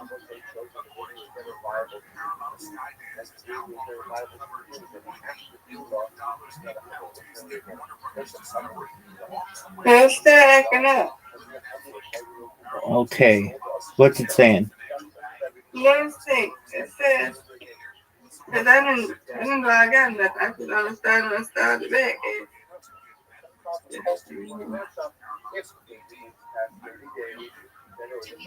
See?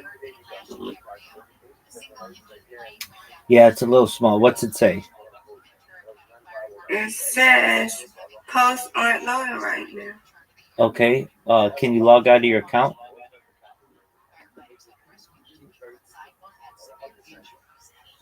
And you reinstalled the app, right? Yeah. Okay. Yeah. I logged out. I just go back in. Yes, ma'am.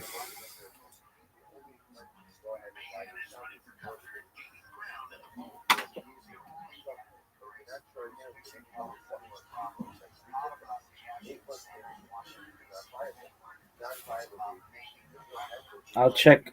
I'll check my version right now. Yeah, it's everything seems to be. Everything's good on your end? Yeah. Oh, man. Oh, well. Yeah, right. I don't know. Check my profile. It might be somebody might have reported it. You know mine is at just needing 39. Somebody reported it. Just me need 35. Just JUS capital NE capital NE 39.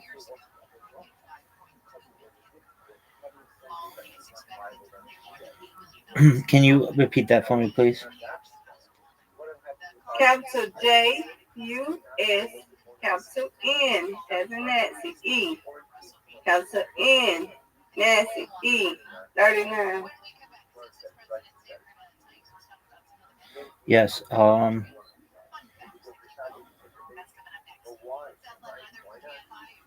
Your profile is interesting. Yep. It says posts What aren't it says? loading right now. Now let me Yeah, yours not loading either. It says nothing loading. hold on. So there's a website that's a good thing to go to. Go to downdetector.com. I'm doing it as well. You go to down detector. Oh yeah, X is having trouble. Yeah. I told you, I know. Yes, you did. Yes, you did. All right. So if you go to downdetector.com and you put in Twitter, user reports show problems with Twitter. X previously Yeah. Twitter is a microblog. Blah blah blah blah blah.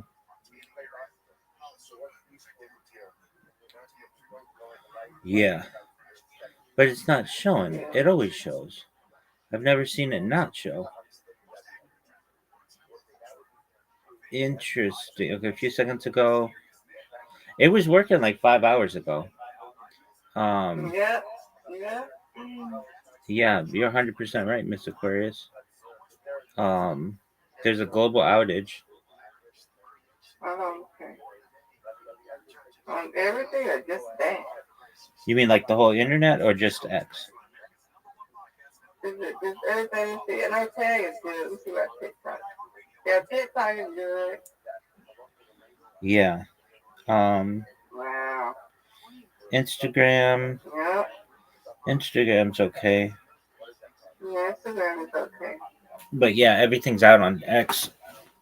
When this happens, I mean, a lot of people say that somebody published something that wasn't supposed to be published. I don't know.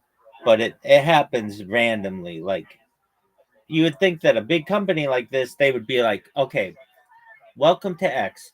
The first order of business is make sure this website never stops working. Like that's why we exist. If it stops working, Guys, okay. Yeah. and it goes down pretty regularly. Now I'm still streaming on it, but it's just like nobody can view anything that anybody else is doing. I'm trying to stream on there, but ain't nobody gonna come. Oh yeah, no one's definitely gonna come. Mr. Aquarius, I've been doing it 24/7 for many. You said you got 5 people though. Oh yeah, that's what you think. That means over the course of the last like 12 hours, 5 people have come. Oh.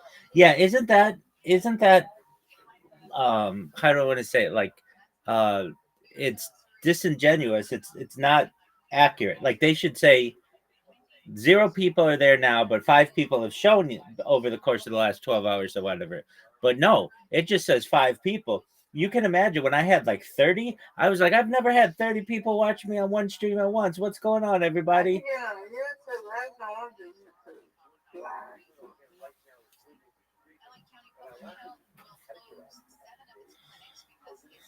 Man, the YouTube guys, ain't nobody gonna be in there either.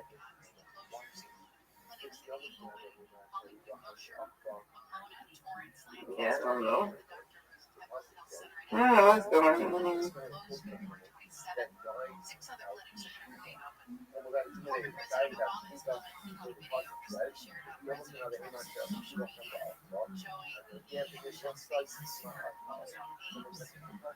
Podcast, he said the people he meets across the U.S. still believe in decency, courtesy, and politeness, and in his words, finds this behavior deeply troubling.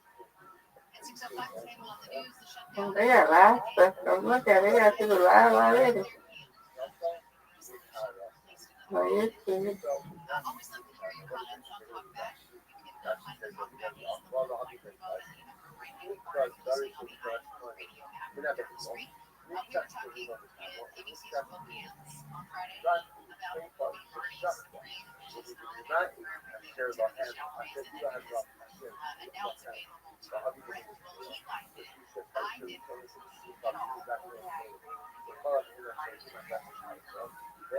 Especially so take. I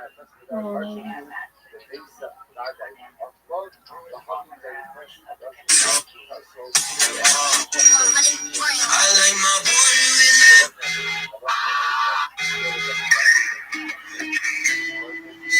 Oh, said you live in the canyon. How big is your mansion? Fresh out of school, now you working and focus on fashion. Pretty girl in your back door.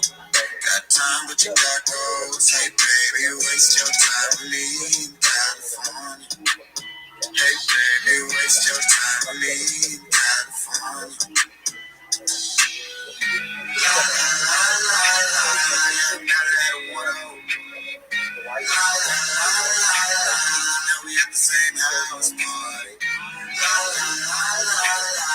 If you wanna waste time, baby, waste your time with me in California. Hey, baby, waste your time with me in California. Sick, you want it land, 'cause I heard that's expensive.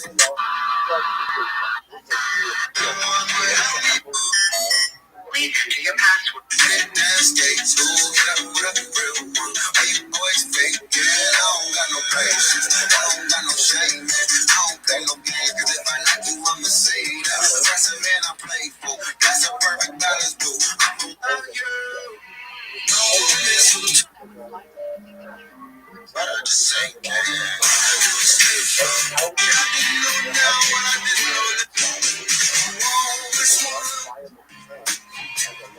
working on the night. I give it this, 'cause I was going lonely. Down the riverside, let it spin ocean wheels. And throw them down. But it'll fall so soon.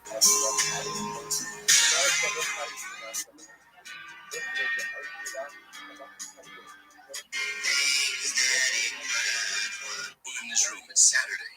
It is played by George McCready. Well, let's see now. I'm all alone in the room, and it's Saturday. I'll make an airplane that.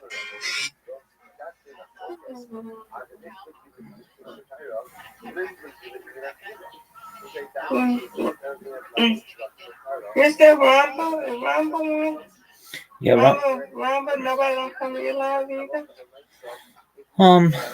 I mean, I've got like 20 different lives, so if you combine them all, yeah, people come, but just on that one single one, it's pretty rare. Of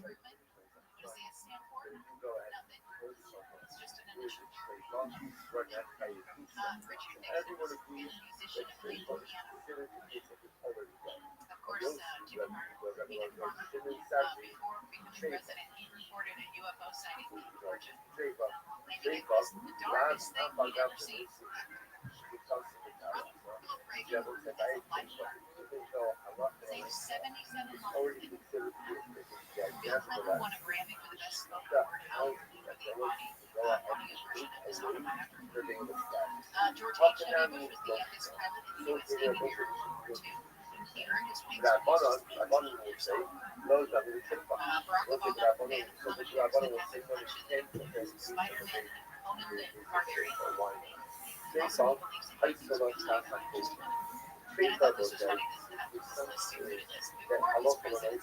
Donald Trump was a successful businessman and reality TV show.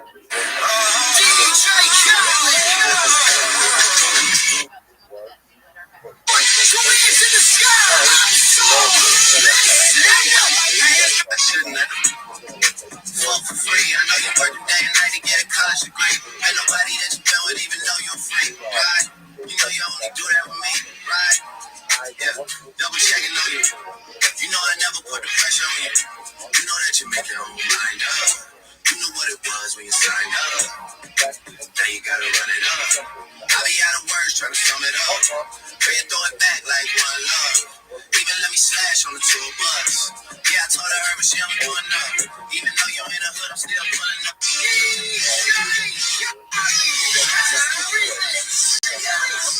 All I do is win, no matter what. That's the sound of the bullet. Diamonds look like they glowing.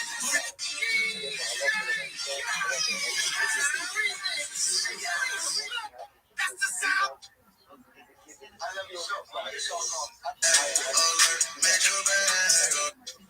That's the sound of the bullet. I shouldn't.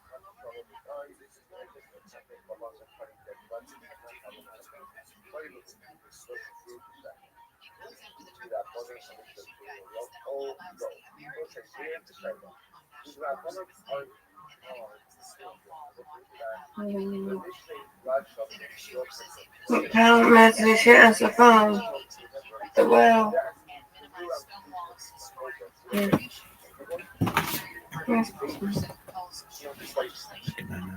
Michelle calling my phone.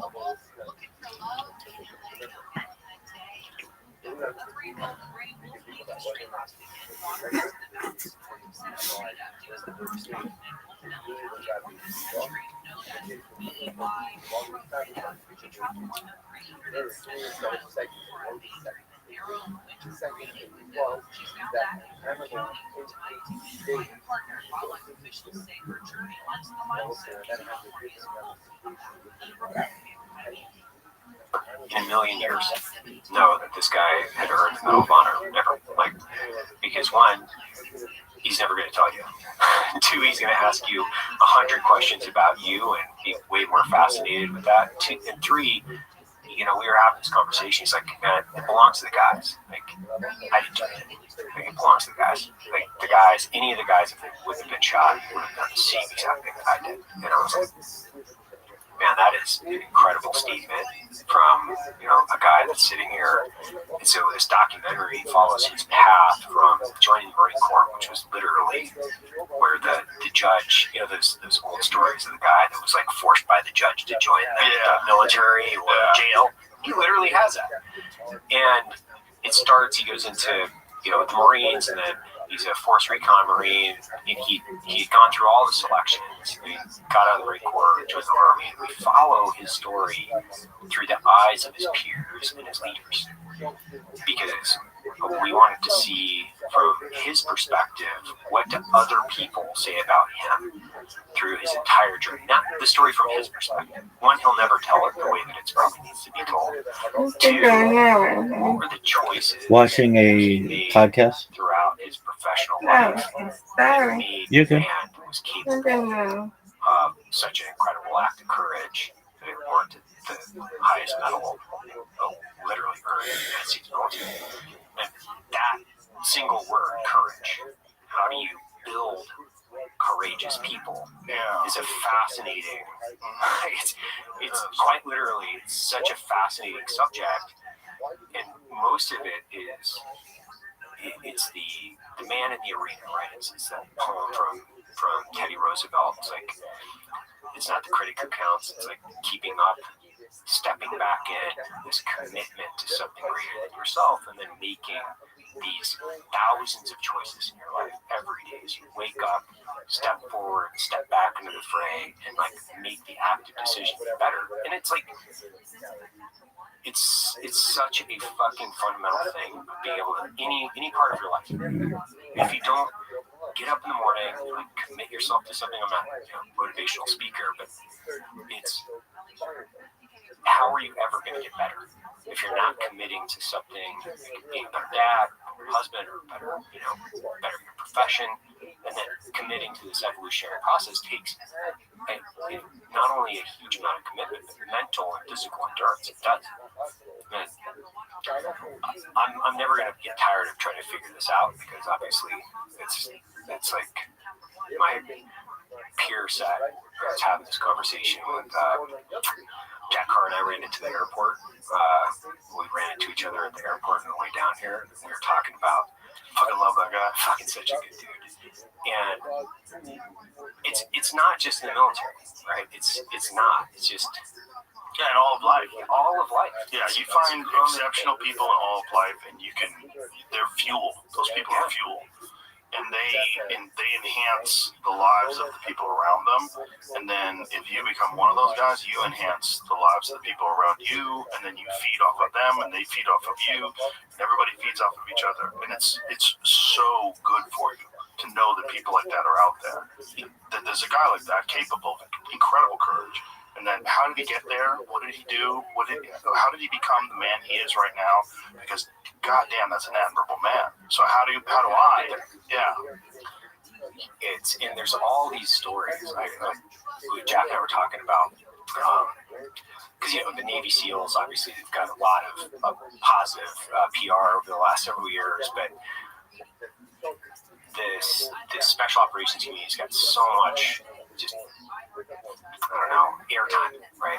But there are all these other people in the military throughout generations of warfighters that have gone out and done these incredibly hard jobs. And I found this story of the Parji, which is the USS Parji, which is the most decorated submarine and ship in Navy history. They have 9 presidential citations. It's the most decorated group of men in the U.S. Navy, like in modern history, and everything they've done is still classified. Whoa! It's a Cold War era nuclear submarine that was modified and ultimately tasked out by the CIA to go out and do collection. And they were the guys that hundreds of feet down, they would land on the bottom of the ocean, and the Soviets had these military communication lines that were basically hard lines that would go under a bay so they could communicate back and forth, and they felt like they were secure. And one of their jobs, which is I've never been able to see anything declassified, but the stories that are out there, these guys would land on the bottom of the ocean, send out divers at hundreds of feet, and these guys would hook listening devices on those lines hundreds of feet down, like in cold, dark water. Can you imagine, dude? Like, you're out in 400 feet or 300 feet of water, pitch black, you can't see anything, and your job is to go and put a listening device on a Soviet communication line in 1986 or whatever it was. And you're in enemy territory. So if you get discovered, you're dead. And none of these guys, that's the incredible thing, none of these guys have ever said anything about it. Wow. Decades, and not only decades of missions, months away from home, none of these guys have said a fucking thing. They've not been on a podcast, they've not written any books, and the only thing they say is, yeah, we do a lot of incredible shit and still can't talk about it. Unbelievable, man. Yeah. I've been able to see. I can go out and do shit, and like you still have the ability to see. I can't imagine being in like 300 feet of water, pitch black. If you lose a glove, right, or something goes wrong, how are you going to get back to the boat? Like, and you're going to have to get back to the boat and then get back into American territory without being discovered. And more importantly, you're going to do this how many times over the course of your career? And does the listening device require them to gather the information while they're at the bottom of the ocean, or does it transmit? I think it transmits. Yeah, that's much more convenient. It's not declassified, so who knows? Right, who knows? And they don't talk about it. Wow. They don't talk about it. That's crazy. I was talking to Jack and I were talking about it, and was like, have you ever heard about this? And, he's a retired Navy guy. He's like, no, I've never heard about it. Like, that's my point. It's an incredible story, man. Like, these guys are still buttoned up, not saying a fucking word. They picked the right guys. They picked the right guys. Yeah, there's guys like that out there. Yeah. Yeah. And they don't have to be famous either. There's a lot of people out there that just, they're just doing the mission. Yeah.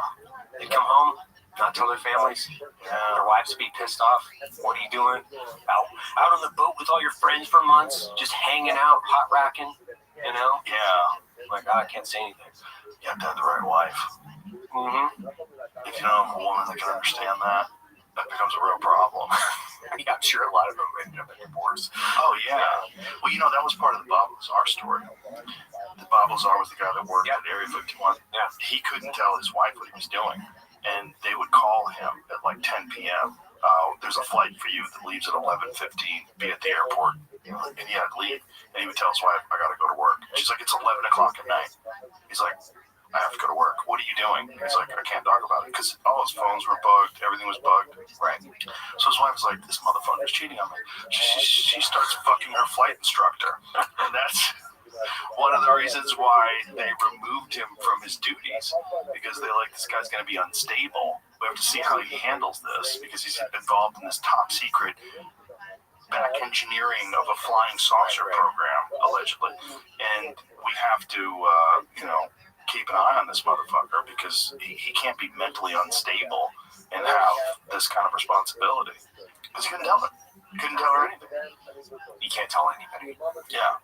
And then eventually he took her to the sites where he explained to everybody when he thought that his life was in danger and that he was getting fired. When things started getting sideways, like people need to know about this, he took her out there and he showed her. But he didn't know that she was fucking some other guy by that time. It's so unfortunate. Unfortunate. Yeah. Look, this is what I'm doing. I wonder if that actually would. I wonder if she's like, fuck, I shouldn't have sucked that guy's dick. Fuck that guy. Man, I feel bad now. I shouldn't have fucked that guy. I used to have to do that because for years, the years of my life, I couldn't tell anybody who I worked for or what I did. And I didn't have a wife, so I didn't have a wife or kids. I just not really say anything. And I just dip out. I kind of dipped out from my family. My dad was like very concerned. He's like, I never hear from that kid. I don't know what he's doing. I'm like, yeah, just working. Just busy, man. But it weighs on you after a while. You're like, this kind of sucks. Yeah, not being able to tell people about something you're doing that's hard. Like, you can never show someone part of who you are. There's always going to be a door that's closed. It's kind of nuts. Yeah, it's difficult. It was like my wife, when we first got together, she's the first girl or first woman, I shouldn't say girl, she's the first woman I told. Because I was like, fuck this place, I'm out of it anyway. So if I get rolled up, I get rolled up. Who cares? I'm out anyway. Was she initially like, whoa? Like, how did she handle it? Well, so did you give her like details? No. Because she had met some of my friends, right? And the guys from the community are fairly obvious because they look like you. And they're jacked, tattooed. A lot of them are big beards. It looks like the Hells Angels, right? So, like, I don't work for the State Department. That's fairly obvious. Like, the State Department, they're going to wear suits and, they're come out of Harvard. They use really long words all the time. But they're not like, they don't look like they're getting ready to commit a felony. And so she would be around, at our kitchen table or whatever, and you'd have all these guys that look like, they're NFL Hells Angels, and I look like this, which, is intimidating nonetheless, but I could get away with it. I could sell that, but they couldn't. She's like, well, so you work for the State Department, but what is it that you actually do, right? Like, you're not a janitor, obviously. I'm like, we train assistant advisors or something, and then after a while, getting to know her, 6 months or however long we've known each other, we were driving down the road, I was like, I actually work for the CIA, and she's like, I know. What are you, fucking idiot? I'm like, yeah, that's fair. Yeah. Like, and it's funny because even now today, right, it's like a lot of my friends will come by that I haven't seen for years, and she always has the same kind of like eye roll. It's like, okay, you guys gonna be up till like 2 a.m, like drinking at the kitchen table, talking shit about everybody that used to work with. That's right. It's like, and it's so dramatic, right? It's like it's such a sewing circle at times of people, and it's all the same people are the same regardless of your profession. It's like, they're always talking shit. That guy's a dude, that guy's not. It's so fascinating to me, like James O'Keefe stuff. Mm-hmm. Like how much they bust people that talk about things they should never talk about with people that are just on a date with. Yeah. Like not even like your wife of 10 years. No, some lady or some guys. A lot of it is chatty gay guys. Yeah. A lot of it is gay guys like, I'll tell you how we do it. And they're on a date with some guy and they're trying to impress him and they start telling about what secret covert things they're doing that's totally illegal. And they do it all the time. Oh, it happens all the time in DC. It doesn't really matter what party or wherever you go. You always have the guy, and it's so funny because I would go to, whatever party X, and depending on the venue, it might be like State Department, FBI, or whatever. You can always tell who works for whom, and it's always like they're always trying to out-jockey each other for who works for the better government service. And I used to always tell people I was a janitor, so they would leave me alone. And I'm a janitor in government. They're like, why are you here? Like, kind of a thing. I'm like, that's what I do. It's my passion. Love them shit stripes and toilets, man. I gotta wipe them out. But then all the other guys were like jockeying for like FBI or State Department or wherever they're going. And then it's always the guys like, I can't tell you what we're for. You're like, oh. And then you just sit back and listen. You're like, let me hear where this guy's going. This is gonna be a fun one. You're like, oh, we get a couple of drinks in them. Yeah. And it's just full of shit. It's like, so full of shit. Well, that's the thing about important people that have achieved a high level of success. Everybody wants to pretend they're that. Yeah. There's a lot of people that want to pretend they're that person because it's so hard to become that person. But you can convince a lot of people that don't know any better that you are. That was a big thing with martial arts. Big thing with martial arts. It was especially in the 80s. Well, so in the 80s when I first started, no one knew anything. It wasn't like today. Today, if you get in a street fight, if you're a high school kid, you get in a street fight with another high school kid, there's a high likelihood that kid knows how to leg kick. Right. He might know a blast double. He might know an arm triangle. He might get fucked up. Like, they might know how to fight back then. It was very rare. There was like one kid who knew how to box. It was always the wrestling team, which were the most dangerous people. Those guys were the worst. They're the hardest motherfuckers in the school, always. And I didn't even realize that until I started wrestling. I was like, I'm amongst these fucking elite killers. And they're just walking around with everybody like they're normal. And you realize the level of commitment and dedication involved in being an elite high school wrestler, just a high school wrestler. It's fucking off the charts. These kids were going to camps all through the summer. They would get sent off to wrestling camp. They were training year-round. And I just opted in my sophomore year. I did one season of wrestling. And I was like, this is crazy. Like, the level, I had no idea. I was hanging around with these people. I thought they were normal people. They were like kids that were like little soldiers. Right. Like, all of them. Thick-necked little fucking soldiers. And you realize, like, wow. You like, open my eyes. Like, Jesus. There's these people around. They weren't even considered martial artists until the UFC. No one really understood, unless they actually did wrestling, how helpless the average person is with an elite wrestler. No chance. Like, it's not like, oh, maybe you'll be able to hit him before he takes you down. No chance. He's going to chew on you. He's going to pump it. You have no chance. You have zero chance. But there was always a bunch of guys who were pretending they were martial arts experts. It was a really common thing. And then you would talk to him, like, what are you training? What do you do? It was always some guy who like learned some. There was one guy. This guy actually wound up getting arrested for murder, and he's in jail right now. Yeah, he had lied to everybody and told them that he was a Brazilian Jiu-Jitsu black belt, and he was even teaching people, and he knew almost nothing. And this is like in the early 2000s, I guess, so the late 90s, early 2000s. And it was just starting to catch on. People are just starting to understand the depth of martial arts because of the UFC. But it hadn't really gotten mainstream until about 2005. And this guy was telling everybody he was a Brazilian Jiu-Jitsu black belt, and Eddie Bravo trained with him. And Eddie came back and said, man, something's wrong. Like, this guy is terrible. He didn't know shit. And he's like, and I was like, yeah, I think he's wrong. And he wound up confronting this guy. And then the guy wound up, he was banging some guy's wife and wound up luring the guy back to his karate school and killing him. Yeah. He went to jail. And he's in jail right now. But he had a fake name. His name was Rafael Torre. That was his fake name. But his real name was like Ralph something or other. And he's in jail right now for murder. That's a super funny character, right? Not that guy, but it's a fake black belt. A fake martial artist. Mm-hmm. What was that?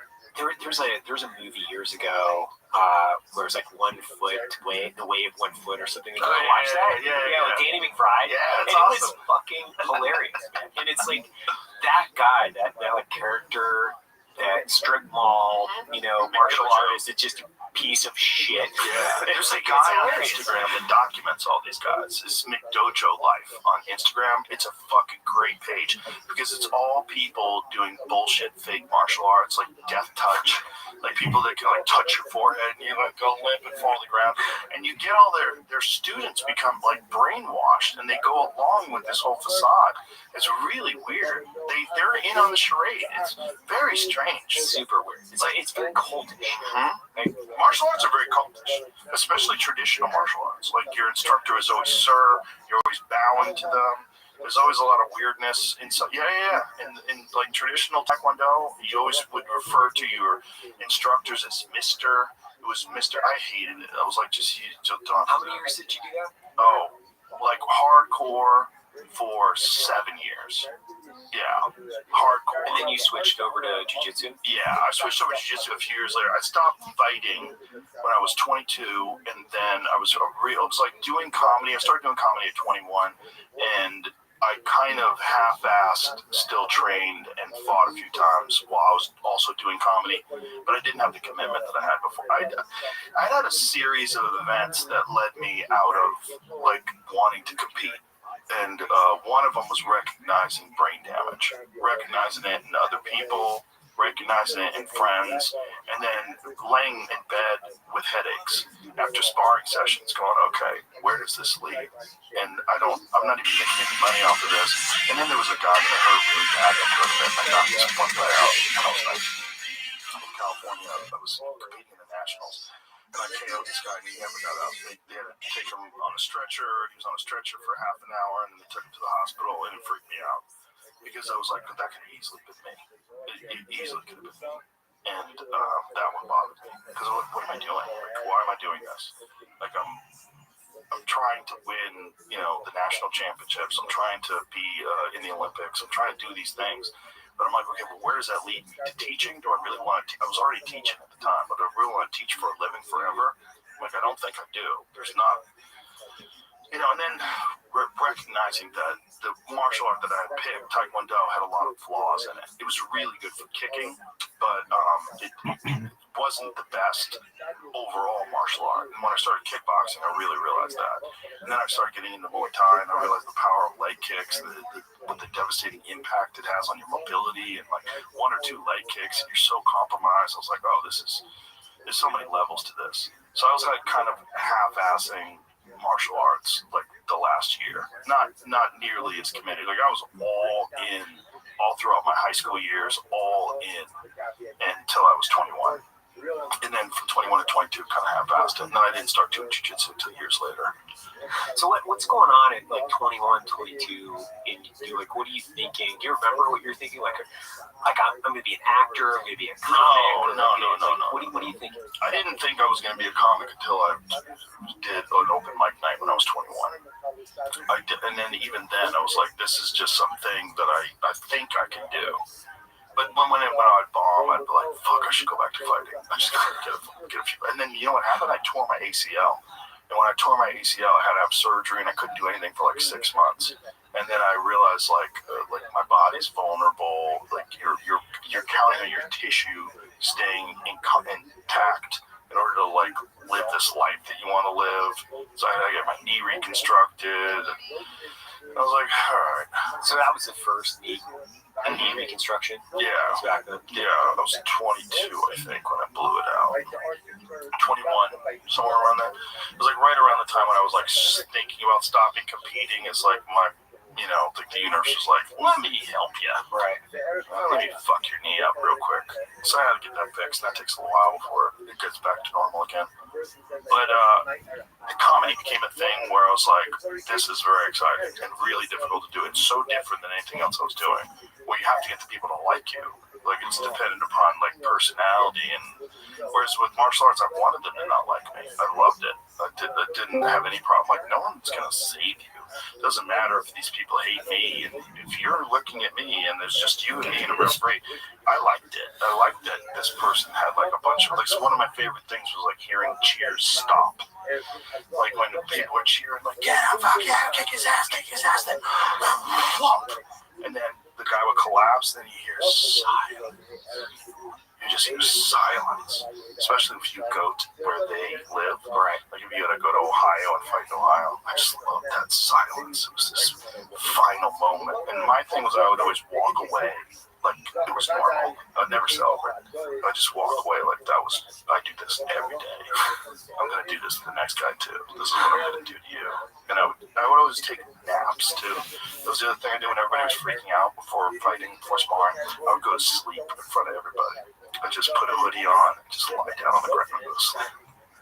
Is that like were you trying to fuck with them a little bit? There was a little bit of fucking with them. There's a little bit of I'm so relaxed. I'm gonna take a nap here while you're freaking out. But it was also I wanted to do it for my own mind. I wanted to just like be. I was so in my own head. I was so in my own like what I'm going to do. I wasn't thinking about all these other external things until that one knockout. That's when I really started thinking about what could happen to me. Because I had gotten really lucky where I never really got hurt in a tournament. Never got dropped, never got knocked out, never got really rocked. But I did it to a lot of people. And then I was like, this is coming around. Like it's a matter of time before I get whomped. It's just, it happens. It's just going to happen. I'm going to fight some national champion guy, and I'm going to zig when I should have zagged, and I'm going to catch a heel to my fucking jaw, and that's going to be a wrap. I'm going to be waking up in the hospital. That's interesting that you had that thought early on to where you're like, Well, I started seeing brain damage in other people. It was specifically when I started kickboxing, because I was training at boxing gyms. And I started seeing guys that were trying to say, there was like a slurry aspect to the way they talked. There was a labored thing to their speech. There was something about them. And then I would see it degrade over time. You know, like I really started getting involved in sparring and boxing when I was about 19. And that was also around the time where I started losing my enthusiasm for Taekwondo because I just realized the no punching to the face thing in tournaments was so limited. It really it fucked you up because it gave you this illusion that you could pull things off. Where all the guy would have to do is jab you in the face. You're like, oh, okay. Like at this distance, you can't do the thing that you normally do in a Taekwondo tournament. You have to be much more aware defensively. So I had to recalibrate my offense and my tactics. And so then I started doing a lot of boxing, a lot of kickboxing, and I saw so much brain damage. I saw so much like unreported brain damage, just weird stuff. Guys would tell you the same story. They just told you like 5 minutes ago, they tell it to you again. Because I was realizing, oh, these guys can't remember that they just said this thing 5 minutes ago. It was like they were stoned, you know, and they weren't. You know, they were just starting to exhibit the beginning signs of brain damage. So when you're making those decisions early on, like you're controlling, like being able to control your emotions. Yeah. So your anxiety and being able to like put yourself into the right mental framework to go out and perform. And so regardless, so competing in Taekwondo, you're going out, you're actually performing on like open mics. Is that what you're doing at the time? It looks like Yeah, when I was 21.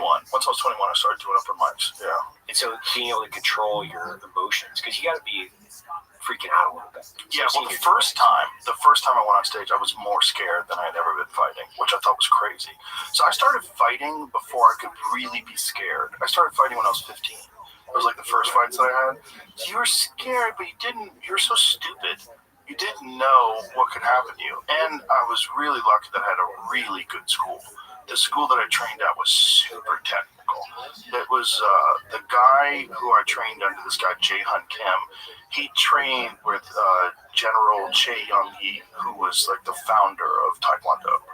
And so it was like the technique was perfect. Like you had to have perfect technique. Like if you did anything sloppy or anything like kind of, they would correct you. Like you had to have it down. And they emphasized a lot of heavy bag training, which a lot of schools didn't even have a heavy bag, which I thought was crazy. Like we would go and do these things where we'd have our team would go and train with another team. Like we would travel to New York, and there was an instructor that was friends with our instructor. And they would bring the competition teams to compete against each other. And we'd fight in a gym. So it was like these unsanctioned fights that you would have. And, you'd find people that were roughly your weight. And these guys didn't have heavy bags. And then you'd go to their gym. They have like a strip mall type gym. And there was, in their dojang, they didn't have a heavy bag. I was like, this is great. You guys don't train with heavy bags? And it didn't make any sense to me. They had kicking paddles and a bunch of different things, but they didn't have anything that would improve thrusting techniques and stabbing techniques, which is like you need resistance. You need a heavy bag. And so our instructor was adamant about, like, if you can't hurt somebody badly with one kick, you're doing the wrong thing. These techniques were originally designed for war, right? And you're supposed to be able to have devastating power in everything you throw. That got lost a little when Taekwondo got into the Olympics, or it was on the path to getting into the Olympics. And it became more of like point scoring. They would try to hit you and run away, hit you and run away. It was a lot of like fast moving techniques that didn't have the same sort of devastating impact. So I got real lucky in where I trained, is that they really emphasized power. And so the school that I was at was very feared because a lot of the other black belts were like, the guys that I trained with were fucking really dangerous.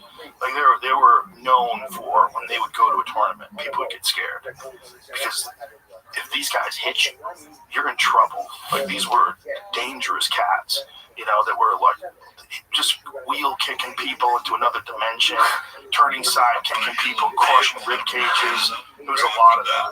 And so I got real lucky that that's the gym that I started in, that I started with, like, you imitate your atmosphere. I was the first guy that I ever saw hit a bag was this guy, John Lee. And when I saw him, he was the national Taekwondo light heavyweight champion, and he was competing. He was training to compete in the World Games. So he was about to go to, I guess it was the World Cup. And he was in full training mode, like the moment I walked into the gym. I watched him fold this heavy bag.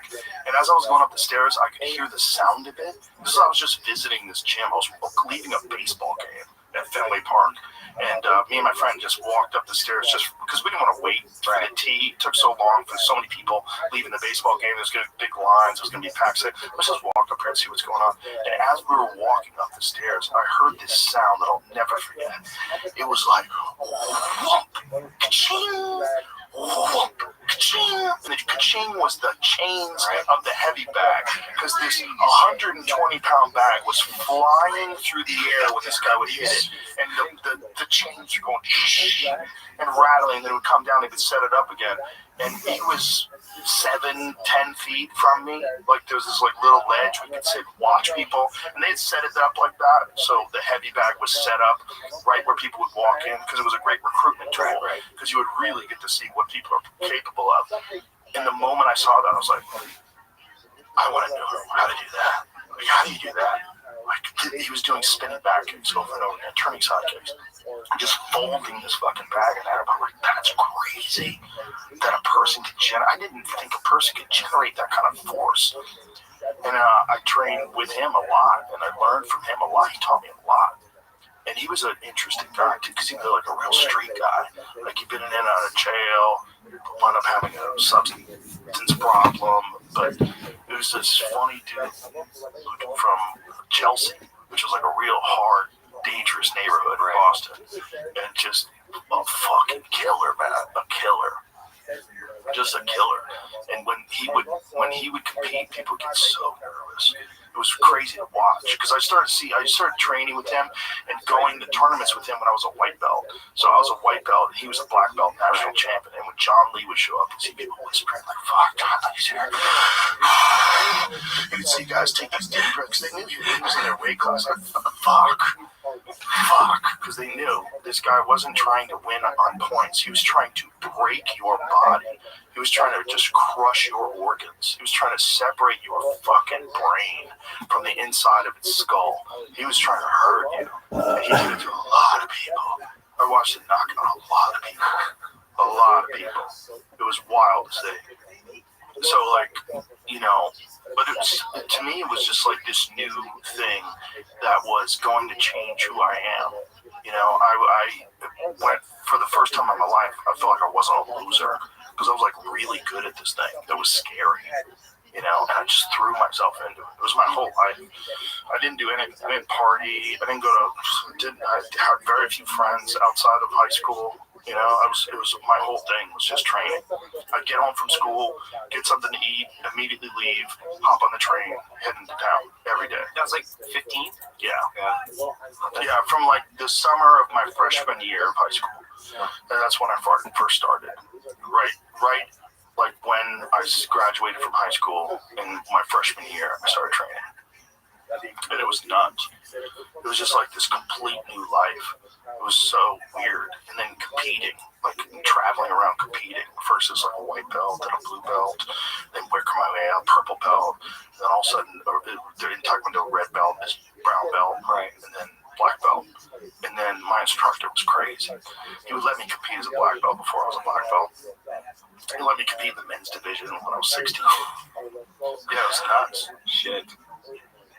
Yeah, it was just if they thought you had potential, they just throw you right into the flames. Like, let's see what you can do. So the confidence it gives you, it's like finding something that you're good at. Yeah, it was like all of a sudden I realized. Well, all of a sudden I got obsessed with something. Where I'd never really worked hard at anything in my life. And then I had abs. I was like, this is crazy. Like, I look at myself in the mirror, I had abs. All of a sudden, I had muscles everywhere. I was like, this is not because you're going through puberty. Right. So you're this doughy little fucking kid, this scrawny, doughy little kid that never did any sports other than baseball. And then all of a sudden, I'm shredded, and I know how to fuck people up. And then I was doing it to like live humans all over the country, like traveling everywhere. We traveled. That's all we did. We just traveled. So how do you go from there though? Why or how did you go, I'm going to go do stand-up? Like what was that? It was really my friend. It was really, my friend Steve Graham, who I'm still friends with to this day. He was a real maniac. He was on the U.S. ski team. He was a flight pilot with the Navy, or not a flight pilot, a flight surgeon with the Navy. He was an ophthalmologist. Like, an insanely hardworking guy, like unbelievably disciplined. And he got into Taekwondo while he was a doctor, while he was an ophthalmologist. He's a maniac to this day. This dude's had he's still a good friend. He's had 70 fucking surgeries. He's had his knees replaced, still trains, still spars. Yeah, he's like in his 60s now. He's a fucking nut. And so he's like, hey, you're funny. You should go do this. We would go to tournaments, and when we would go to tournaments, or when we have sparring days in particular, everybody was super nervous. It was very dangerous, and so I would be the one who would break the ice.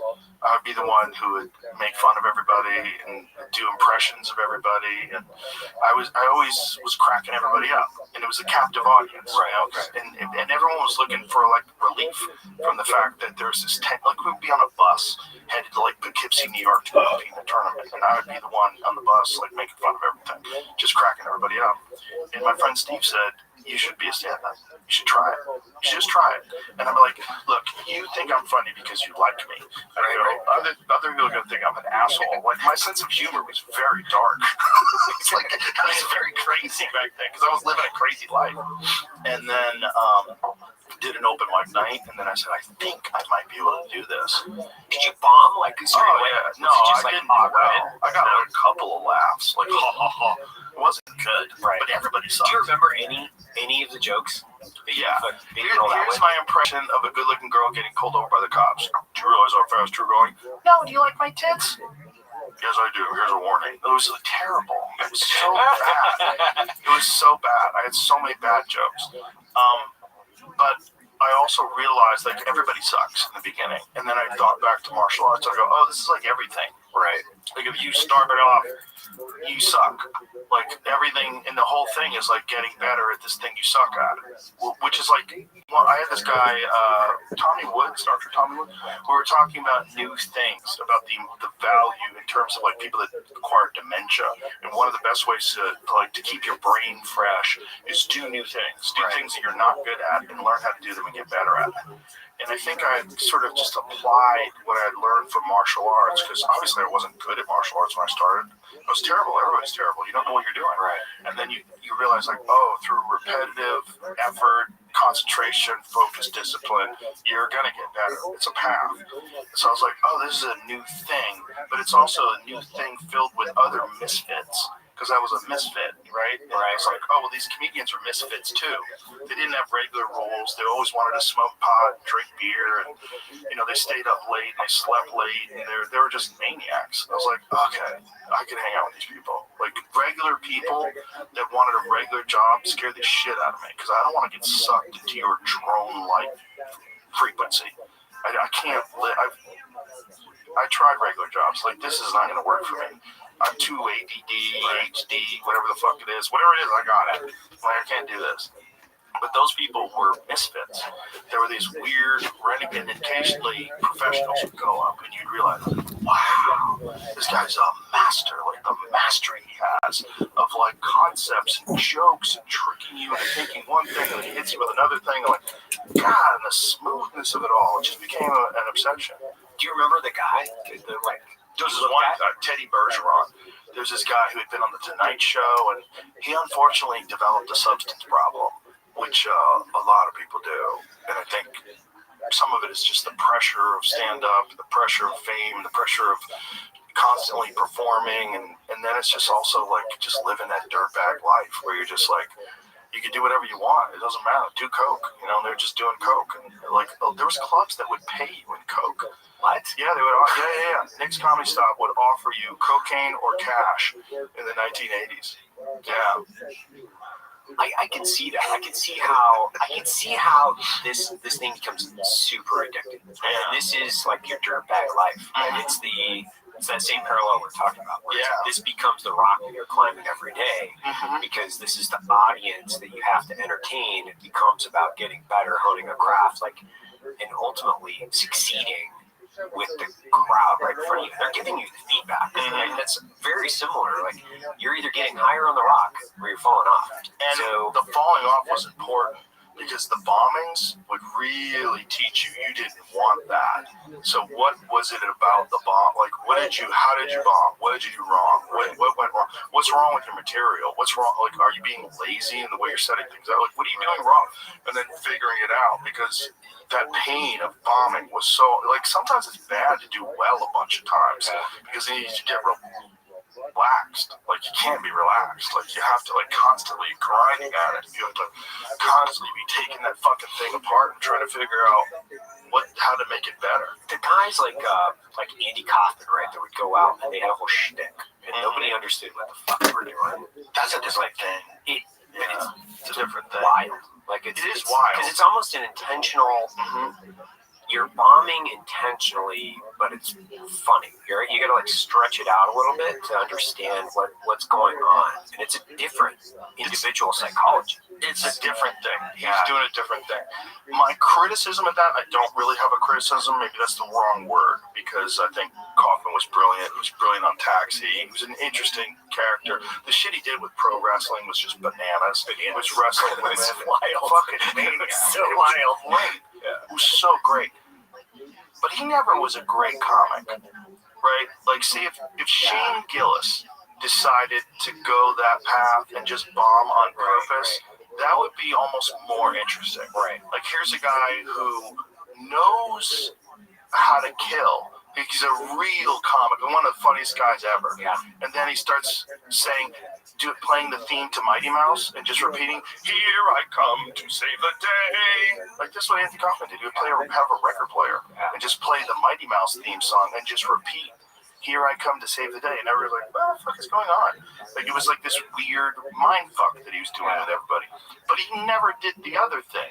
Right. He never, like, really entertained and killed. Like, all the evidence of Andy Kaufman is of him doing this weird stuff, which, again, it's not really a criticism. Right. But he was doing a different thing. He was an odd guy who saw this thing, and he was like, I think I can get in there and do something completely disruptive. Right.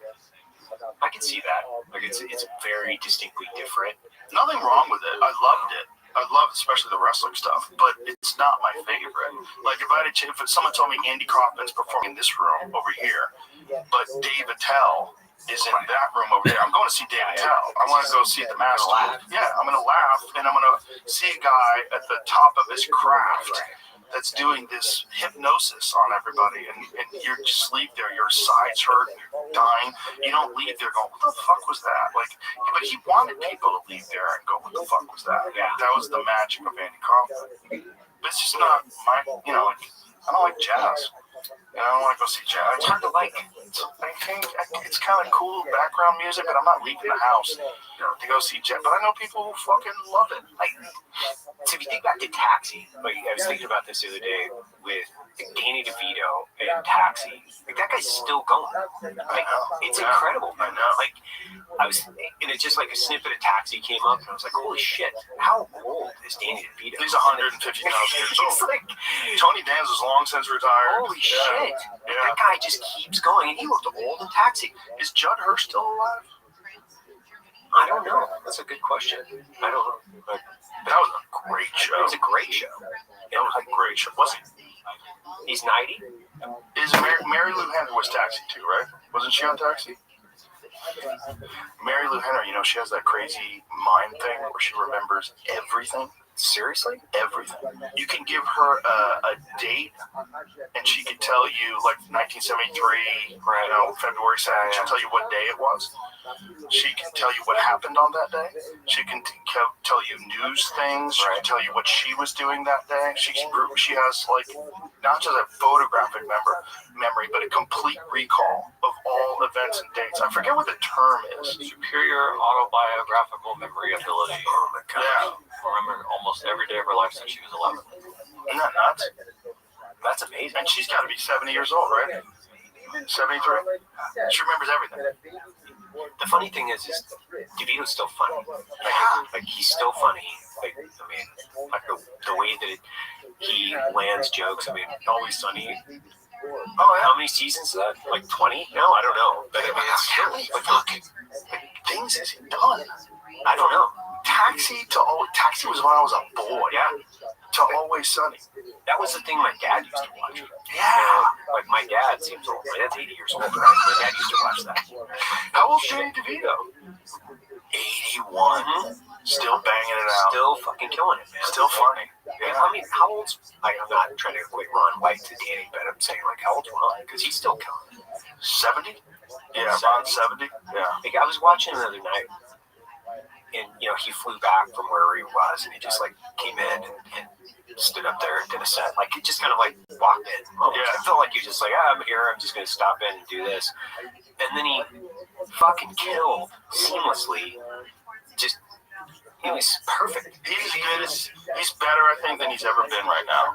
I've never, like watching somebody that's great, and then watching somebody that's in another dimension, like him specifically, because he's perfect. Like, it's absolutely perfect, because it comes off, it's unforced, it's a conversation, like he's just having a conversation with the crowd. Yeah. Like, it's so incredible to watch somebody that can be perfect in their delivery, but then be completely unassuming in the way that they're delivering it. Like, like it's just a natural conversation, like a casual. Yeah, it's completely casual. You don't even feel like you're in, like you're watching a stand-up comedian. You feel like you're watching somebody talk, and you know that it's coming. You think that it's coming, and he still fucking delivers it with just a level of exceptionalism. Like, Well, the guy's incredible. I think it's one of those things where you keep working at it, you just keep getting better. And also, he stopped drinking. So he stopped drinking a couple of years ago, and that changed everything. He lost a ton of weight, got way more focused. But, he had been going hard for decades. And his doctor had to pull him aside and go, hey, man, you're going to die. Are all those guys still like all the blue collar comedy tour guys? Are they still all doing it? Foxworthy still does stand up. I think he did stand up recently with Ron, but I don't think he tours a lot. I don't know about Larry the Cable Guy. I don't hear about him anymore. I don't hear about the other guy, Bill Engvall. You don't hear much about him anymore. I think out of all of them, Ron is the guy who's still. But out of all of them, it was like Jeff Foxworthy was a great comic, and then I think, in my opinion, Ron was the best. Ron's just a master. But also, he loves it, man. Like, he was there last night. He performs all the time. He's always down. He always leaves. Like, I always get text messages from him when I have shows. He wants to come and do a set. It's like he lives for it, man. He's constantly writing. He's constantly working on it. Like, that's his thing, man. He enjoys the shit out of it. Still tours, still does the road, does better than ever, sells out everywhere, and you're getting the best show out of Ron that you've ever gotten out of him. He's better now, I think, than he's ever been. Yeah, I really believe that. And it's crazy that at 70, he's still getting better. His material just keeps getting better, and it's always working at it. He's always working at it, Yeah, that whole thing about LA or whatever he did. He just it sounded like he pulled that out of his ass on stage. He was just telling a story about being on a flight, and you're like, holy shit, he's just telling me a story. He was in the back room of the Comedy Store one night with his back bar, and we were hanging out, and we were drinking. This is back in Ron's drinking days, and we're having a couple glasses of whiskey. And then Ron starts telling the story about how when he was stationed in Hawaii, he goes, there's this place you can go, and, it's a bunch of hookers. You can get your dick sucked for like $20, man. I was there every fucking day. And he goes, then all these years later, I was watching the news story, and all these transvestite hookers were getting rounded up in the very area where I used to go every day. And I realized, oh my God, I got my dick sucked about 100 times by men. And he was telling this fucking hilarious bit. It wasn't a bit. He was just telling us this story. We were dying. I go, have you ever said this on stage? He goes, no. Fuck no. I go, you should tell that on stage. I go, Ron, that's hilarious.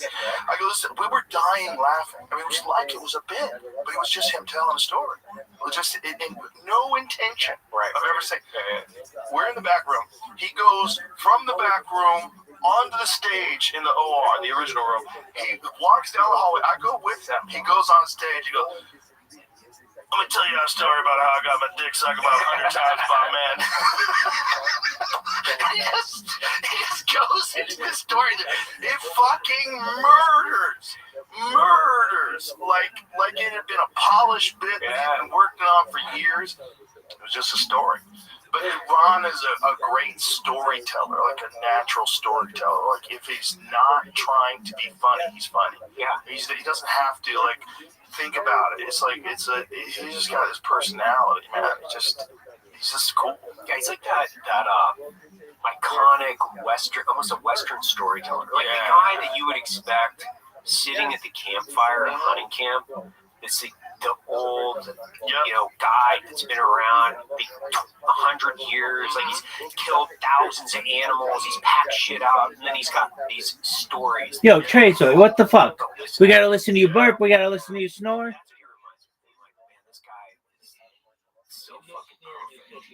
Yeah, just mute yourself. If you're not talking, I don't want to hear your digestive system. There's not a lot of humans like that. You good, baby? The main reason why I was interested in moving to Austin. He was the first reason, because I knew Ron had already lived here. Ron was already moved here. Ron moved here in 2018. Okay. And so he just got tired of it. He kept a place in Beverly Hills and would come visit us at the Comedy Store sometimes. But I was talking to him on the phone. He's like, man, I fucking love it here. He goes, there's no Hollywood bullshit. He goes, if I want to fly somewhere to work, I'm in the center of the country. It's easy to get anywhere. People are nice. Food's great. And he goes, you guys are not around Hollywood. And I kept thinking, man, can I live in Austin?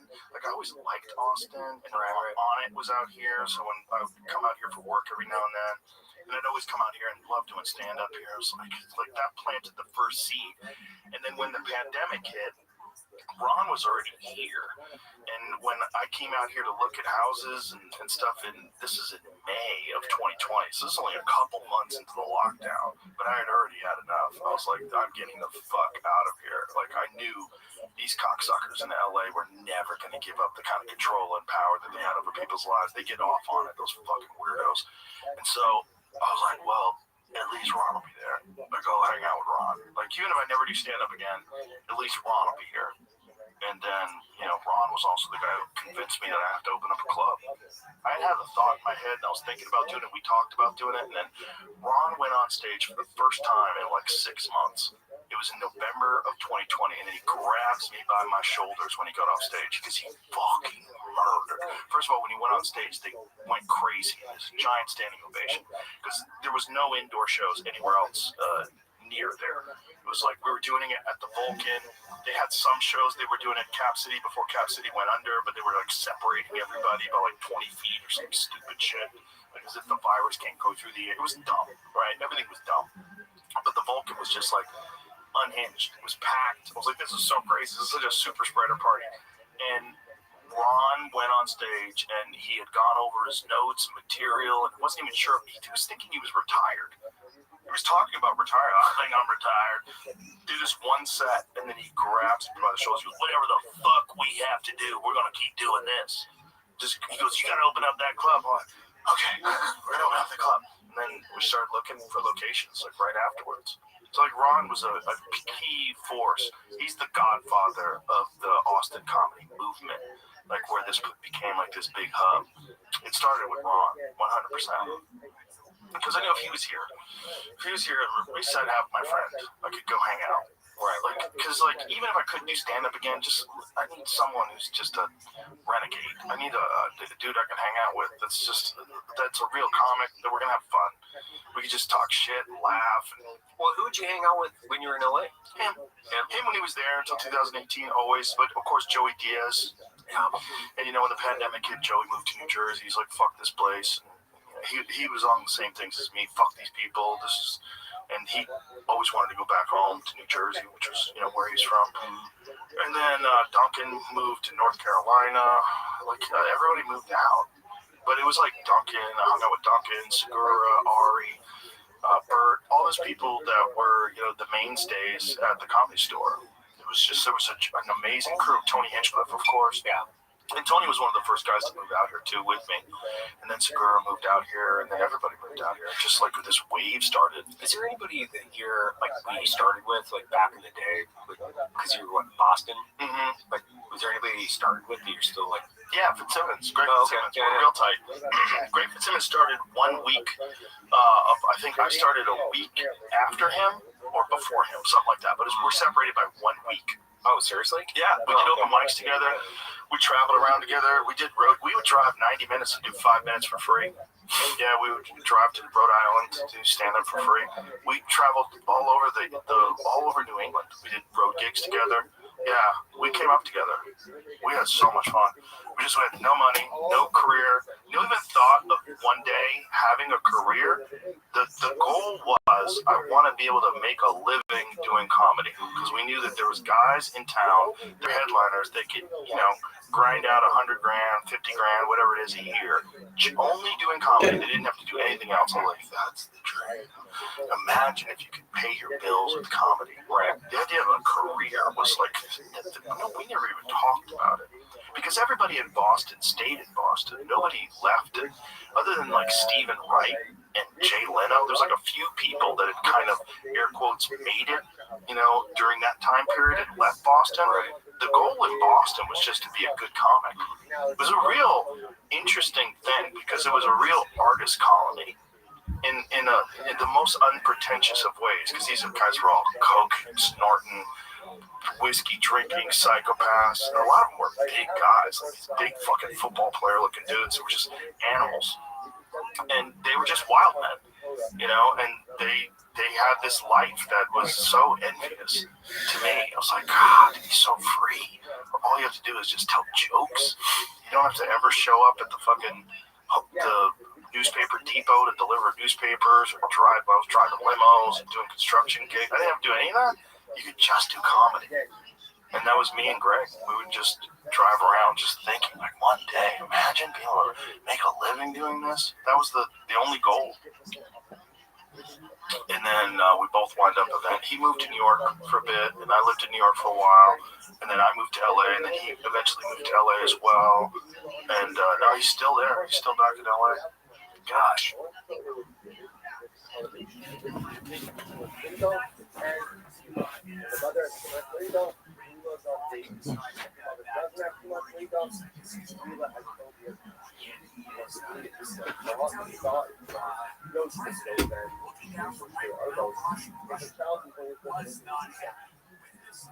The child is born by a C-section, or if he has organs,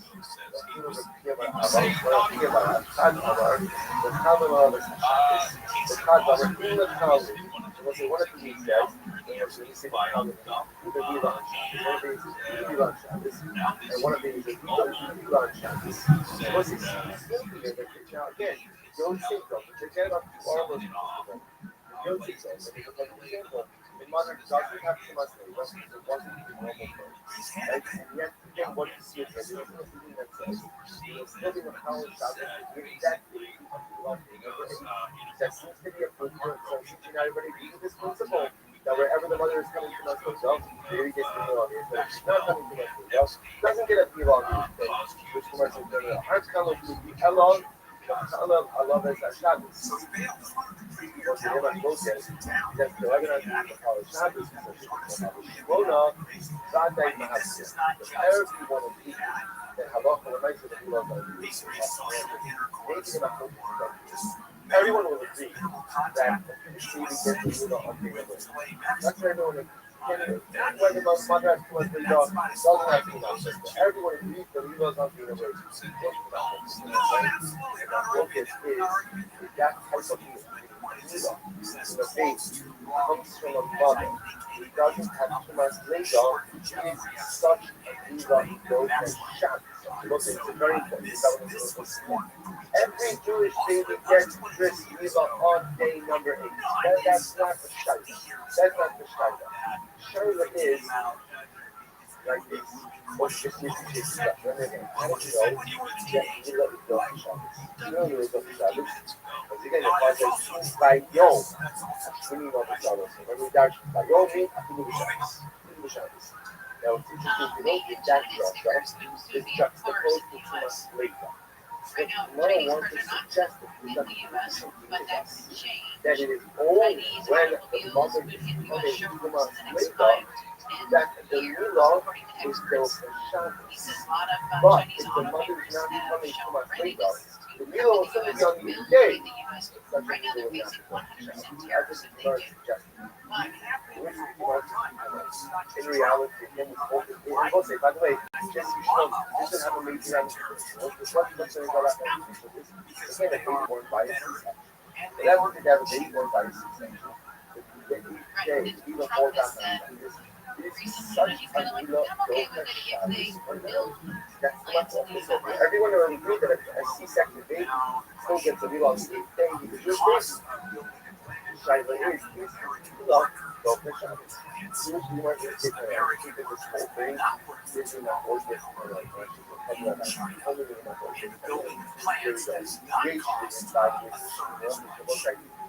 just think it's going to happen over here. Where's the realistic? You guys will be down. If this regarding children or 29 slavery. all of your United States that's the law. It's what you call a law and a law is shame on states. There's a lot of I don't think they get it. There's a big problem. What is state of state? Right, so all of my male United And that could be this is really illustration of this halacha, and it will come back just a little bit. It wasn't easy, it wasn't very because I learned this on a little things, but the rest of my epic narrative and shit from narrative has certain level of status. Now watch this. Yes, she was by it, she was about it. Look at this, sometimes there's someone now they sit one of my home. She was circumcised on the first day, it wasn't the first day. First day just means circumcised on the they're playing, but now like so one of my house circumcised on the first day. Incident by the Lord. And sometimes now I play for them at home. Here's the latest from the K by 24 They hours. should Israel not LA City get officials that have issued an evacuation order again. in several wildfire burn areas in LA The as the storm package potentially heavy rain proceeds. The FBI says it will ground the home of Nancy Guthrie appears to match one worn by a potential suspect captured on the Norville camera video. And a new bill making its way through the California legislature would require gun owners to register. Those stories and more coming up at the top of the hour. Sometimes I make We're going to check and see what's slowing down on camera. יש נכנס כסף שאני לשמונה פיצות, one degrees of נכנס כסף, now they take it on mine, that it's going to get us involved, and eat days פיצות, what's up shit from your back, so watch this, if I purchase, a pregnant slave owner, the Africa, a pregnant servant, the Africa, go, and afterwards she can birth, they'll נכנס כסף, and you will any part that walks of the entire surface is born when already when its mother is only a part of the household, then a local amount of that baby gets a yeshiva at but any of the baby is born, not as a member of when a local amount of the female is at a day. So for example, this piece over here already purchased the baby servant while she was pregnant. She gives birth at what I'm already on her. When a local amount of the baby gets the meal at 8 days. Local should call love the female if you go ahead. From the ODU.com Weather Center, Oakland, the only business operating in rain with thunderstorms possible, highs in the 50s to low 60s. This report brought to you by Lexus Smart System. From your Toyota Dealers Traffic Center, we make it easy. We're going to crash into the person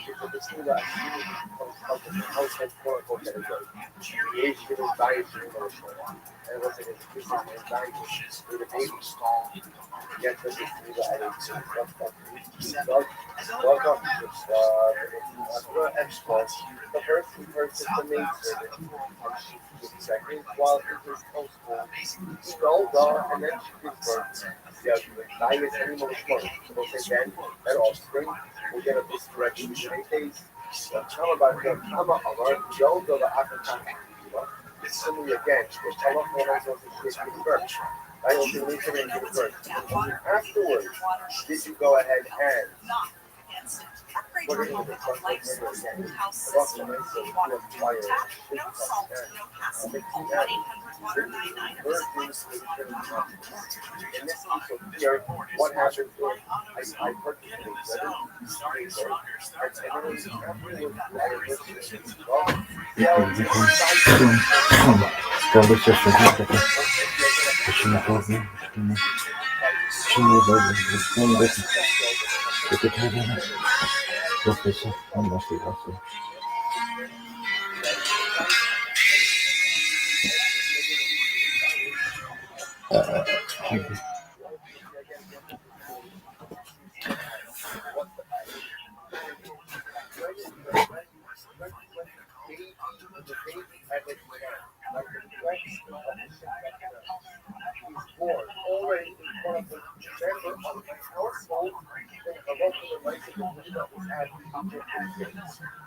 Whenever I acquire the board, Run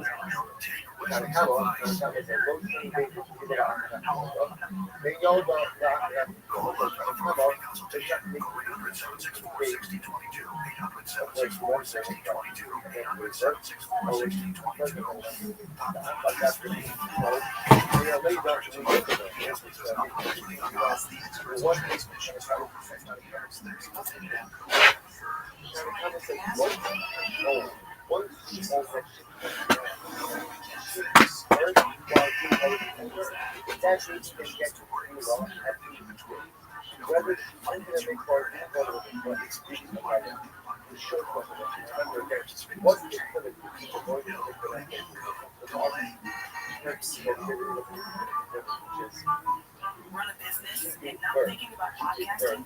Think again.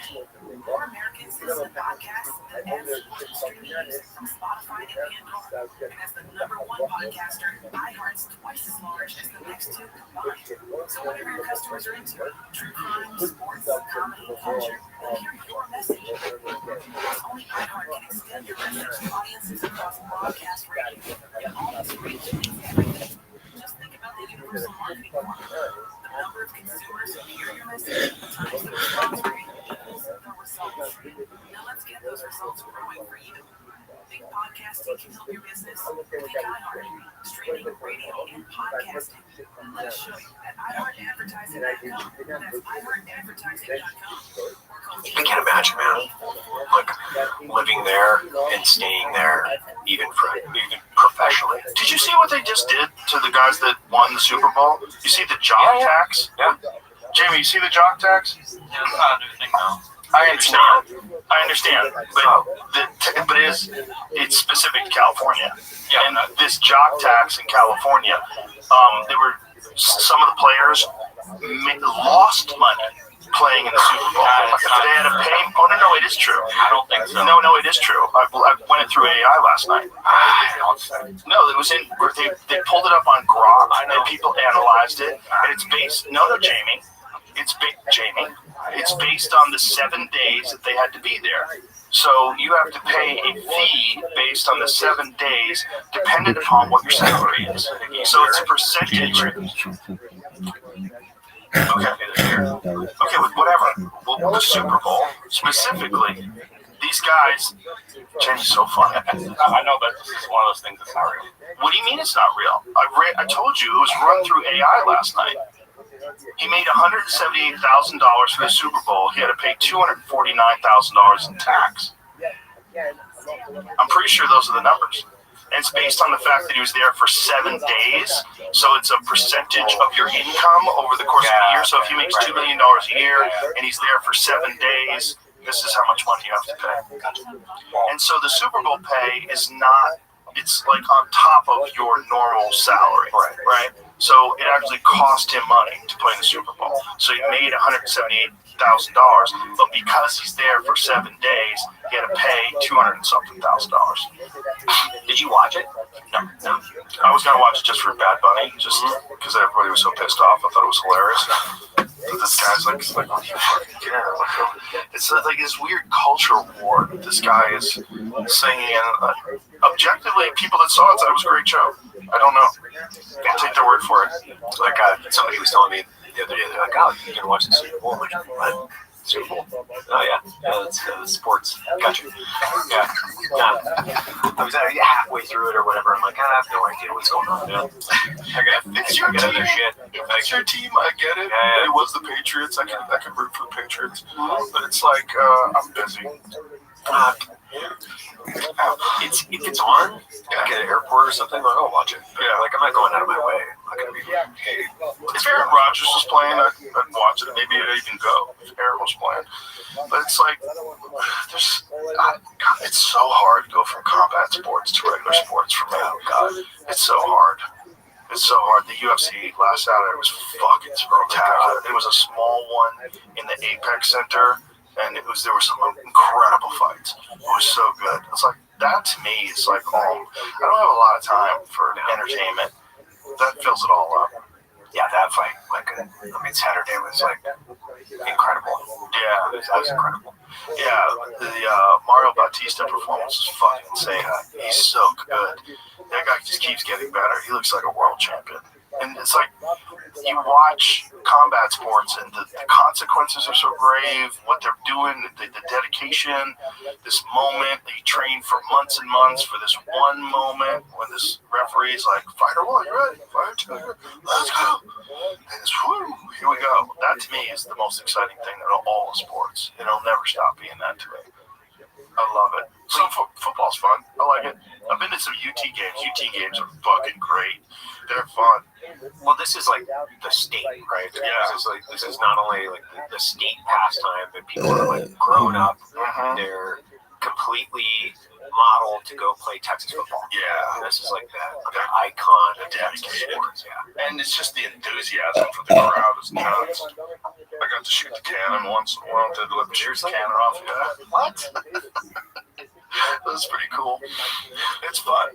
Being on the field and seeing these guys warm up and get ready and then watching the game. Nighttime games are the best. They're nuts, man. And then, of course, they do the jet flyover, which is like, America. Flying over fighter jets over a football game. Why? It doesn't happen anywhere else. They don't do that anywhere else. They never do that for a fight. Fly fighter jets over. That'd be cool, though. It would be. Maybe we'll see it. Yeah. Maybe they can do it at the Sphere and have like the roof of the Sphere like show the jets as they pass over. Maybe they'll do it at the White House. They probably will. I would imagine. Well, they're probably going to have air presence. I mean, how dangerous is that car going to be? Oh my gosh! In terms of like, if you wanted to have some sort of a disruptive event, that's the spot. At the White House, and you're having cage fights. And I'm not even convinced that it's going to happen because with all the crazy shit going on in the world, who knows what happens between now and June when this is supposed to pop off? Like, who knows? Who knows what goes down? Now, who knows what fucking happens with all this Epstein file shit? It just keeps getting crazier and crazier and crazier and deeper and deeper. And so Ro Khanna and Massey just released the names of these guys that had been redacted from the list. And one of them is Lex, what is his last name? Les Wexner, right? Who's the CEO of Victoria's Secrets. Is he the CEO or the owner? Former owner, CEO of Victoria's Secrets. He's being named as a co-conspirator now. Yes. Yeah, so he's being named along with Ghislaine Maxwell and Jeffrey Epstein. Because he runs this modeling, Victoria's Secrets, hot girls, the whole deal. Somehow or another, he's involved in this. And they had redacted his name up until now. Right? Sure. Yeah. Two things. I don't think anybody. His existence as a co-conspirator isn't new information, but it's confirmed now, right? It was people I think are up in arms is that it wasn't supposed to be blocked out from the file. Exactly. He's not a victim. Right. He's not a victim, so why was his name redacted? Right. And so they got it unredacted, and now he's being named. I think he's the funder of most of it, is what it seems like. Right. So people knew that there was something going on, but he gifted Jeffrey Epstein this insane house in Manhattan. So this is like a $60 million house in Manhattan. You know the house where you go into it and you see Bill Clinton in a dress? You know that picture that we have out in the lobby? That's from the foyer of his house. Right. That Jeffrey Epstein was gifted by Les Wexner. By the way, Whitney Webb posted on her Twitter about Les Wexner being a sex trafficker, a child sex trafficker in 2020. See if you can find that. Like that crazy chick is right about everything. She's kidnapped, or she was claimed she was kidnapped. It was in his house in New Albany, Columbus. She claimed she was being held there for, I don't know, 2 weeks or something, like doing art. She called her dad to try to get out of there or something like that. Oh, Jesus. Yeah, and that's like his involvement isn't like brand new information. And this was in Columbus, Ohio? Well, New Albany is where that's where his house is. The biggest house in Ohio, I think. It's a suburb of Columbus. It'd be like Westlake. Right. People think he's still there. That's where Epstein's living, but that's not. Well, the people that think he's alive, I think they think he's in Israel, don't they? Definitely. I think they're AI photos. They might not be. Oh, I saw that. Yeah. People think he's been seen or spotted around town. Wouldn't you think he'd get some surgery? You would think that he would have to. Yeah. Like, he's probably one of the most recognizable faces in the Yeah. world at this point. Yeah. Like, after so much airtime. You'd have to get some surgery if you wanted to still. I mean, how would you keep that? This is the tweet. Your reminder that Leslie Wexner financed the mass rape and trafficking of thousands of American children for over a decade, and right now he is sitting in a 26K square foot mansion in New Albany, Ohio, thinking that he is above the law. She tweeted this in April 28th of 2020. How crazy is that? Shit. She's like the most prolific of all the conspiracy theorists, the most well-read, the one with the most recall, the one that's the most quoted. I don't know how she's so good at it. We're trying to get her on. I don't know how she's so good and what her background is, how she finds all this information, but she's always way ahead of all this stuff. Yeah, I mean, 2020. That's crazy. That's fucking way ahead of everything. Crazy. Bro, but these files, just what's come out so far, and the fact that they redacted men, these like powerful billionaire guys, their names were redacted. Like there's one of them where he's talking about pandemic planning. Where Jeffrey Epstein is talking about pandemic planning, there's someone named Bill, whose name is redacted. It's like, why are you redacting the guy's name that you're talking about planning for a pandemic? Like, what do you do in response to a pandemic? Well, why is his name retracted? So, or redacted, rather. When are they supposed to testify? When are the Clintons supposed to testify? Would you say they're gonna 2 weeks? Did you see that aliens are coming in the next 2 weeks? They're gonna land. Something's gonna happen. Yeah, before that testifying. Yeah, it'll be we bomb Iran, aliens show up, maybe at the same time. Yeah.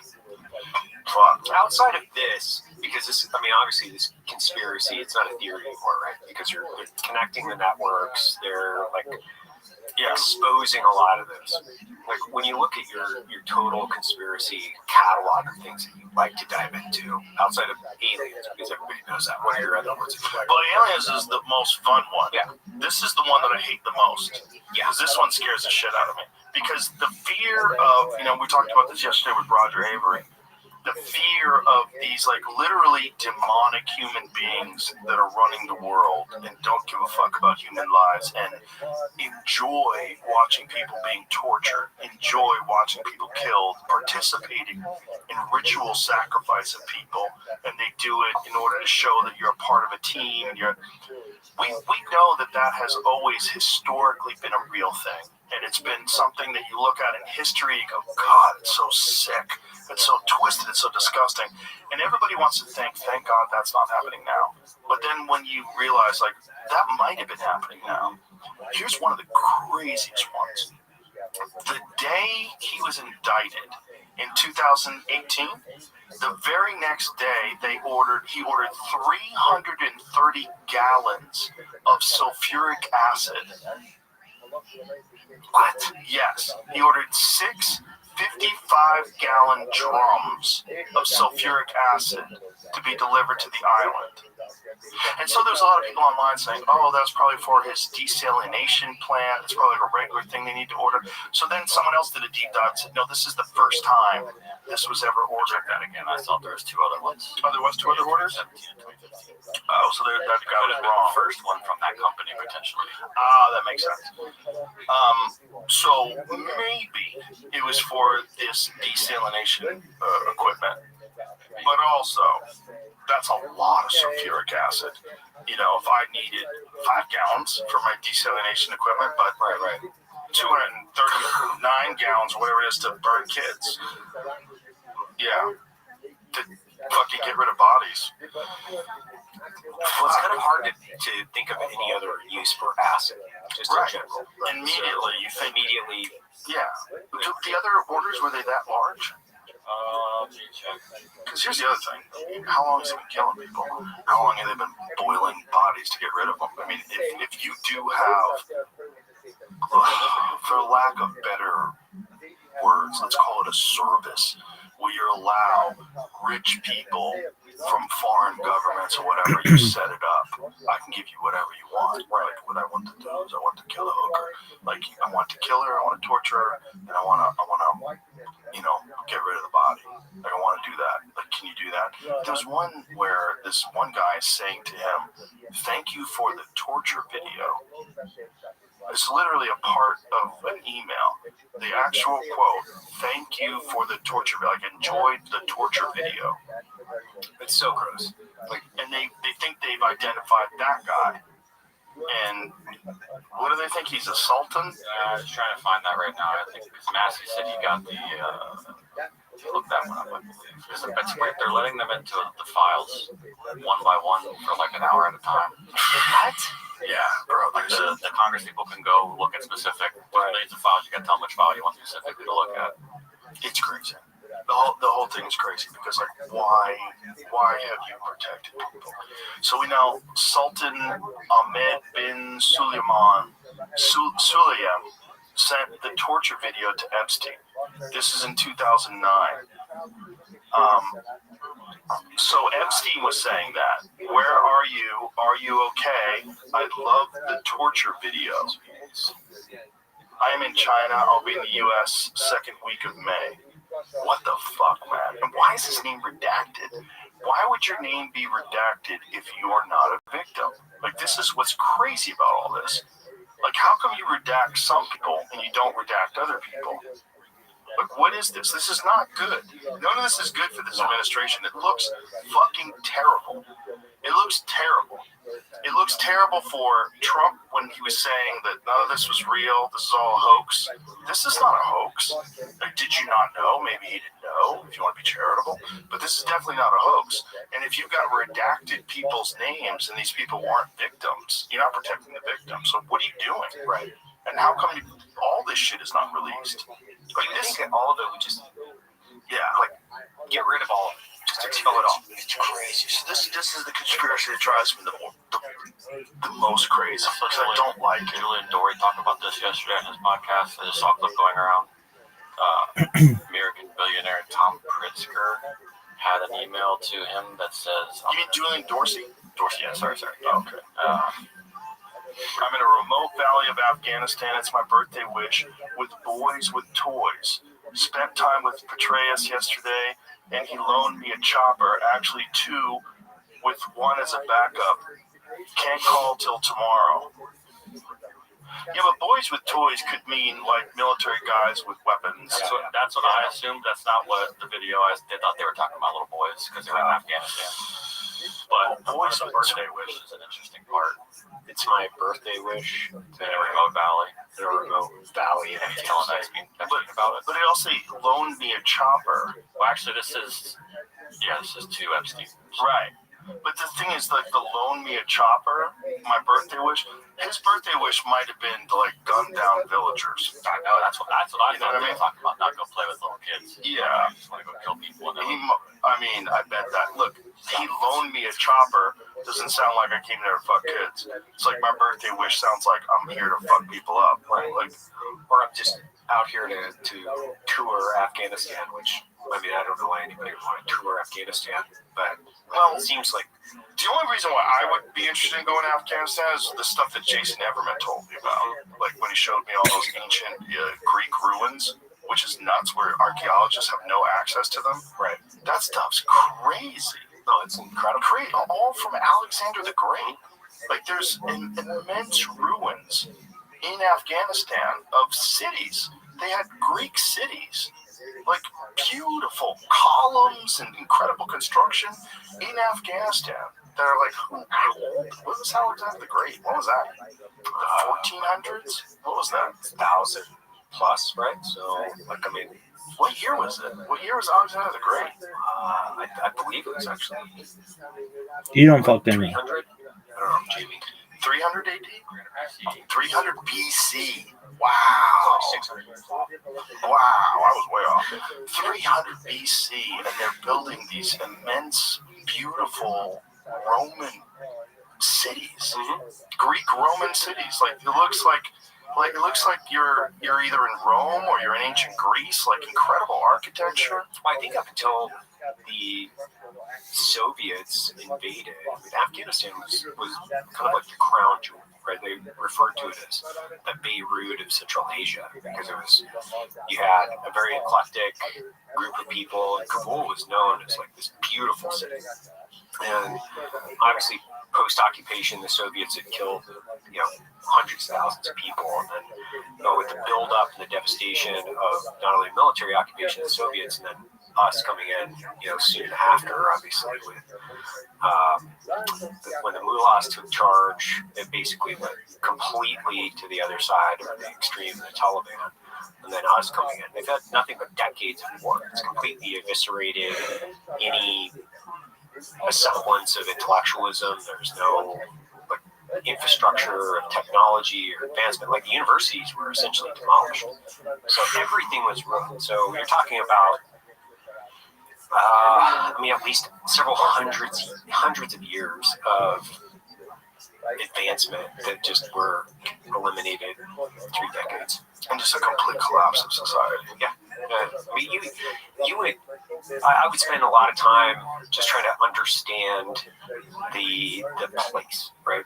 And you leave an airfield where we have the most advanced technology in the world, right? Like, we're launching helicopters and jets, and any and all pieces of technology you can imagine. And you would drive, into these valleys or from one place to another, and you would have horse-drawn carriages of 2 mules, and they're carrying something in the background. And it's like you have the same cars are on the road with a Toyota Corolla, and you have a mule pulling an old Toyota Corolla or something, right? So you'd have an entire society of basically Amish level people, and then Americans right next door in an air base are launching the most advanced technology and warfighting capability in the world. And so you'd see everything from point A to point B. You would encounter huge percentage of people are illiterate, like no schooling, no advancement for girls. The children were seen more as like a beast of burden. In a lot of places, they would actually value their sheep more than they would value their children. So they would be looking for reparations or to get paid for quite possibly the sheep that you destroyed on target, but their kids not really.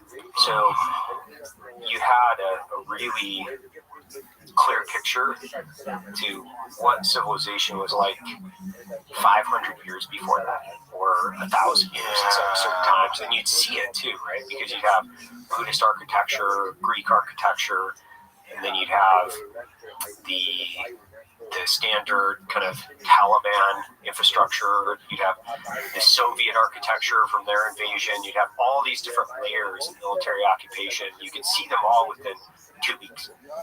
Wow. I was up in this place called the Panjir, and the lion of the Panjir was this General Masood, and he was killed actually on September 10th, before September 11th, so he's part of the actual September 11th plot. He was killed by a suicide bomber as they were trying to do a documentary, and they brought in a camera packed full of explosives and killed him the day before, which ultimately was part of the September 11th attacks, because they knew that Masood was the connection to the U.S. invasion, or the U.S. invasion would be involving Masood.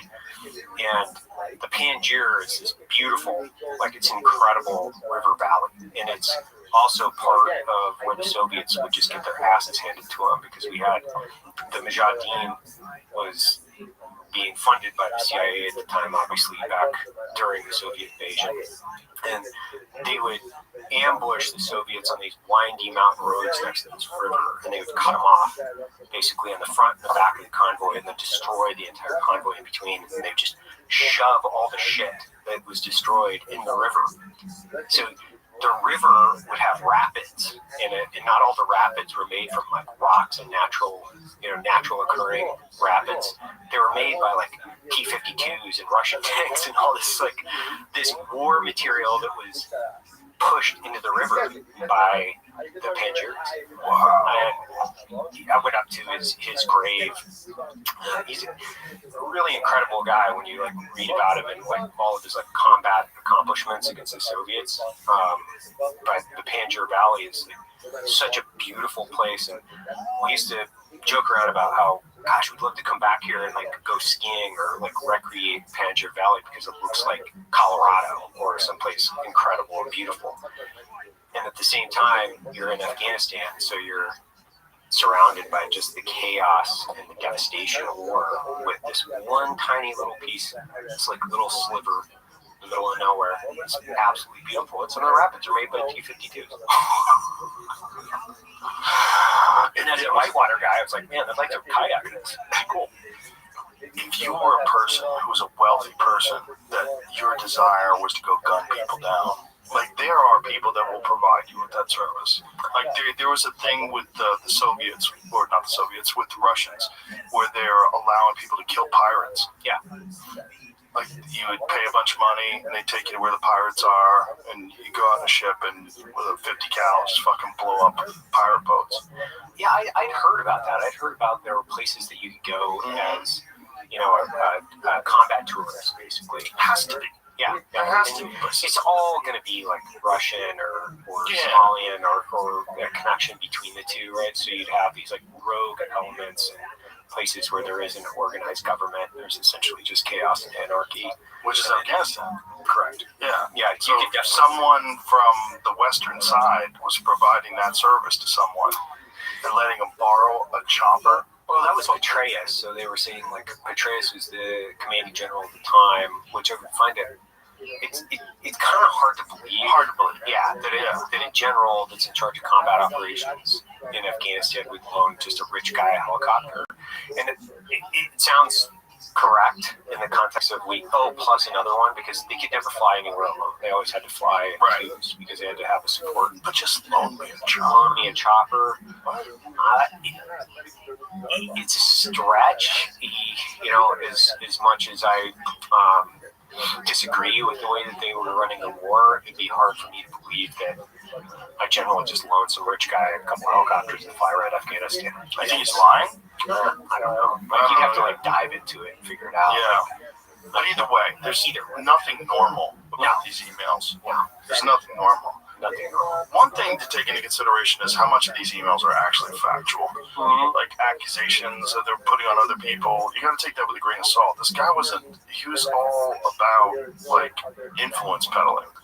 Like, and probably he had enemies, and he would destroy his enemies with rumors and making up false stories. Like the Bill Gates one with asking me for antibiotics to slip into his wife because he got STD from a Russian hooker. I'm like, that seems too on the head. You know what I mean? Like, why wouldn't he go to his fucking personal doctor? Why is he going to Jeffrey Epstein for antibiotics in New York when he lives in Seattle? Do you think he has like a concierge medicine set up there with a guy? And why would he say, hey, Melinda, I gave her STDs? You wouldn't. You'd say, hey, get me some stuff. Oh, I lost my prescription. Can you give me another one? It fell out of my car. Give me another one? Yeah, the one that fucking crushed up in a smoothie. Like, if you're going to do that, you would do it. He's not a dummy. He's Bill Gates, right? You would do it in a more discreet way than contact a international sex trafficker who's a part of like some intelligence operation. You would think. You would think. Right.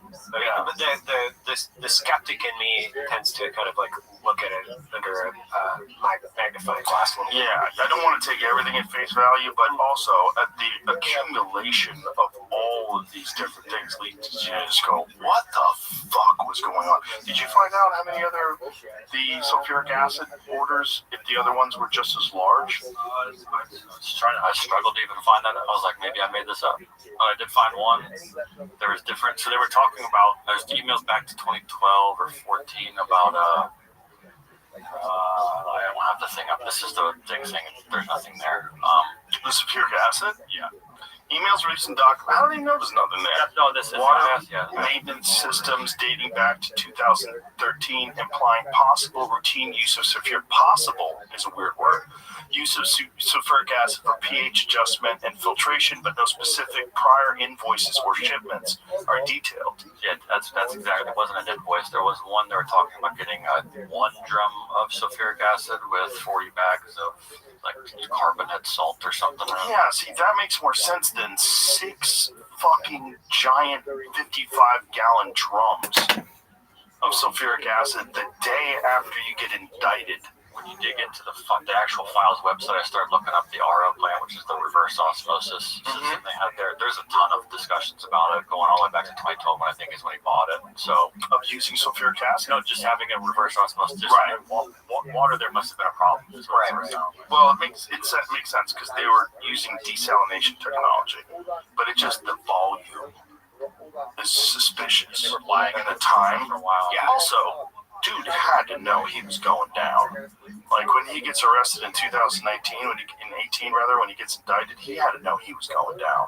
And if you know you're going down and you're trying to mount some sort of defense, one of the first things you would have to do is get rid of bodies. You have to get rid of everything. Right? If you've got a bunch of people on the island that they could swoop in at any point in time and pull out of there, and then you're fucked. Like if he had underage kids on the island, whatever he had on the island, on that. It's so dark. This picture I know came from.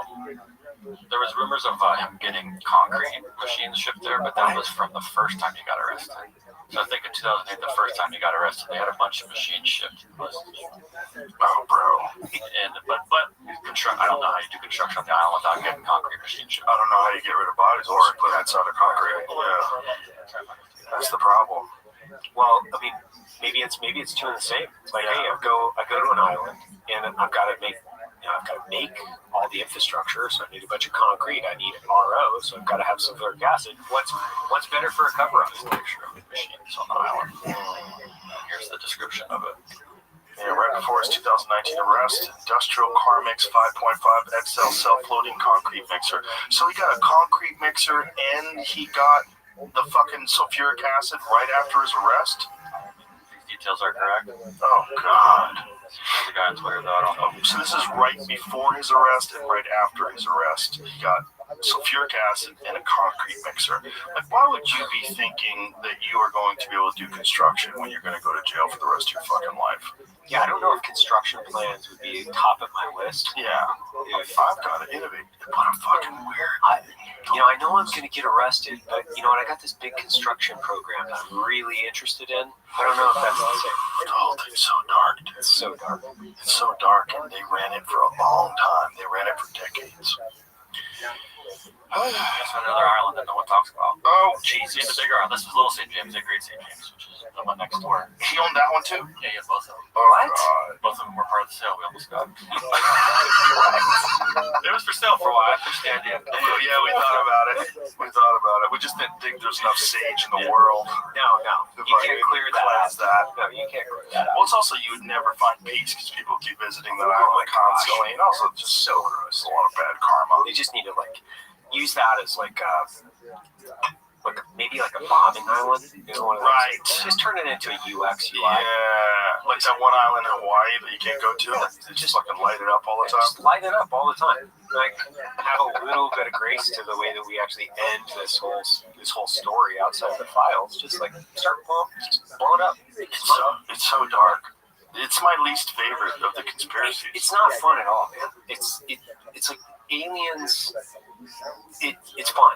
It's interesting. Exactly. You can go down the rabbit hole a million ways, and it gets dark only if you let it get dark. Yeah. Where they're gonna occupy the planet, they're gonna make us all slaves, or they're gonna kill us all. You can go there, but half the time you're not gonna go there. It's just an interesting thought. There was a very interesting article, Jamie. I don't know if you saw it, but this guy was it's one of the other guys that's leaving an AI company. And he's talking about how what a big deal it is. I'll send it to you right here. He's talking about how I don't think no one understands it. And the way this is going to change people is, he goes, this is very similar to the time where we were realizing, like people were hearing stories about, oh, there's a virus in China, but no one knew exactly what was going to happen. How it's going to like literally change humanity, change history. He's like, this is the same sort of stories we're getting from these AI labs. What He's up, like, Tim? he wrote this very long in detail. Something big is happening. And the Ready article was to written by this guy, get my Matt Schumer. vengeance on you? And Give me a couple minutes and we'll recommend just say something else, and then I'll say you're gonna like. Absolutely. Are you looking up your cheat codes again? You don't have those bitches memorized yet? It's terrifying. And he starts his comparison to like people Cheat talking about codes. stuff at the beginning of COVID. I've been playing that He's full like, game they don't basically really 20 years of my life. how big this is going to be and how this Oh, okay. latest version of ChatGPT So is I'm working on. I'm playing against an expert. That's what I like. ChatGPT made it. So they had ChatGPT make a better version of itself. They made this better version of itself, and this better version of itself can think things out. It doesn't just do what you ask it to do. It thinks things out. It calculates. It makes apps like instantaneously that would take developers months and months, cost millions of dollars, does it in minutes. Does it like and perfect. It goes through it, it runs it, it tests it, it makes sure it doesn't have any problems, it anticipates all the different uses for the app, all the different ways it can be done. It's going to be applied to law. It's going to be like there's all these guys that are working in coding that say, I don't really have a job anymore. I just basically show up and tell this AI program to do these things. And it keeps getting better and better. And it's like the leaps are enormous. The leaps in its capability and its intelligence level. It's like it's already smarter than people. What's going to be, I think it getting better and better. And it's like the leaps are enormous. The leaps in its capability and its intelligence level. It's like it's already smarter.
no sooner like his Palanis, and if you go ahead and put on it.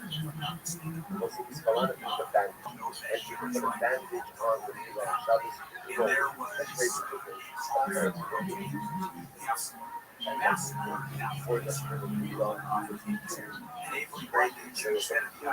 they're from here on the bandage and they were wrapped up on the right. Here we go, Saka. We go Saka for Shabbos. Now, for the what happens if you always ultimately there you can't grind like that. You never again grind these are the ones grinding and again that's not sure but they can't do it. You can't do it chew up this human in your mouth and then kind of like take that and put it under that. Part of the The LA School Board is set to consider sending layout notices to 140,000 employees. Go ahead Leaders said the board should hold off on any decision about layoffs until the state's revenue forecast becomes more clear. Other LA Unified employees would also face demotion, pay cuts, or have their jobs relocated.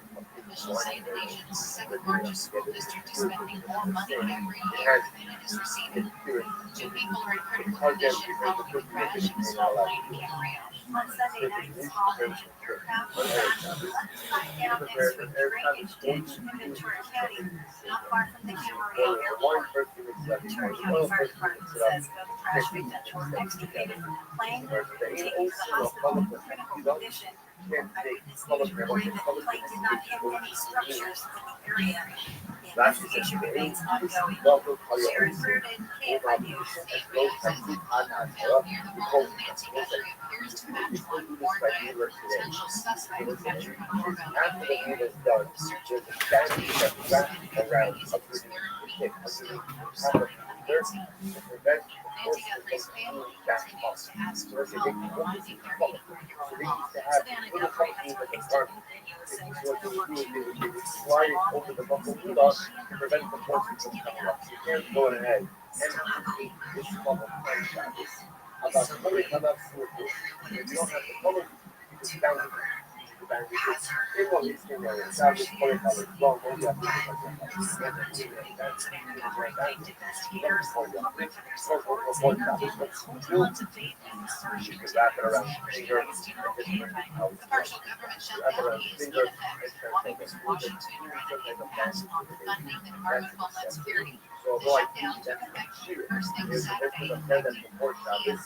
FEMA, and The ones Coast that not Guard. bring it with it. ICE is funded through last And year's big traveling, federal budget you bill, can so wrap it's not that down, effective. you can wrap it Democrats together, are demanding changes in how immigration but operations are done. once they let them Congress like is out on sending recess it out until of the day, next sending Monday. it on 50. Travelers could Has soon money feel to the do, government but shutdown and airport security law checkpoints costs as too the much. union So leader it's for a agents mission in to get California, out. Andrew Cardozo, What is says that called? it's not right Like what that they're they're expecting to work without pay all again things just that months they after the that's last what shutdown. they tell us that CA has been around Amal holds manchi usiku contra a la teacher and a máquina ven a la disciplina en esa vida se los dice I'm going to discuss Agencies this under very the DHS umbrella make up about 13% of all civilian federal workers.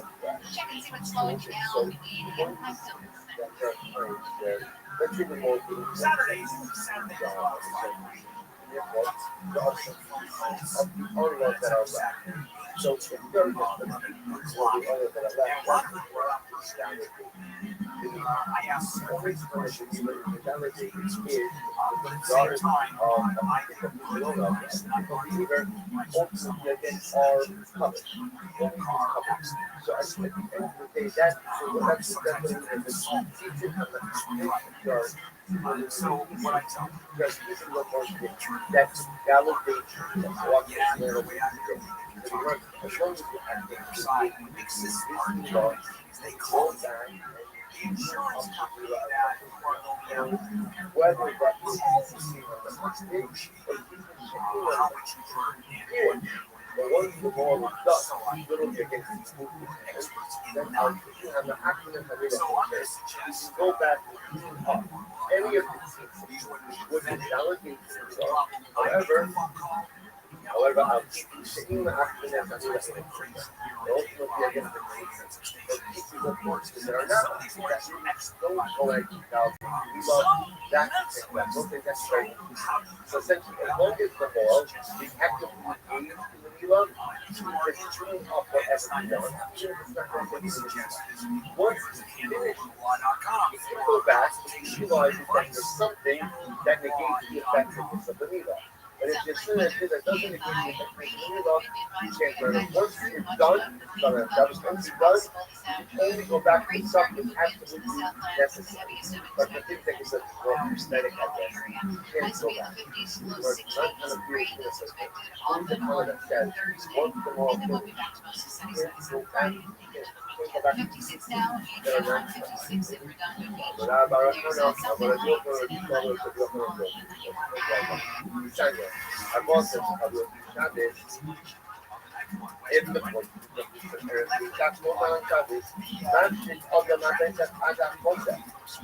go ahead and Hey everybody, remember when Traceway wanted to play? Talked about playing since they were fucking in the womb, and then just started jerking himself off raw. That Rich Worm remembers.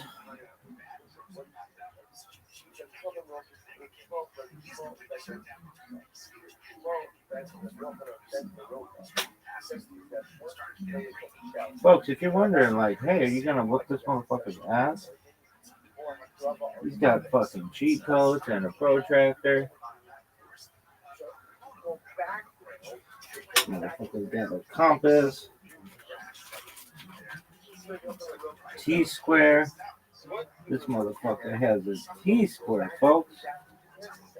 Worse. Shit. Motherfucker got a T-square. It's not fair. It's not fair this motherfucker got a T-square, baby. Look at this athleticism, though. Look at this. Traceway. If you all want to know what Traceway is, it means to jerk yourself off raw. I've never known anybody who publicly is like, hey, I'll play with you. And I'm like, okay, great. And then just masturbates. Doesn't play. Makes everybody wait for him. This motherfucker is gooning right now, folks. Why? Can't get enough of the ass kicking that I'm about to deliver. For Rizzy? Oh, dog.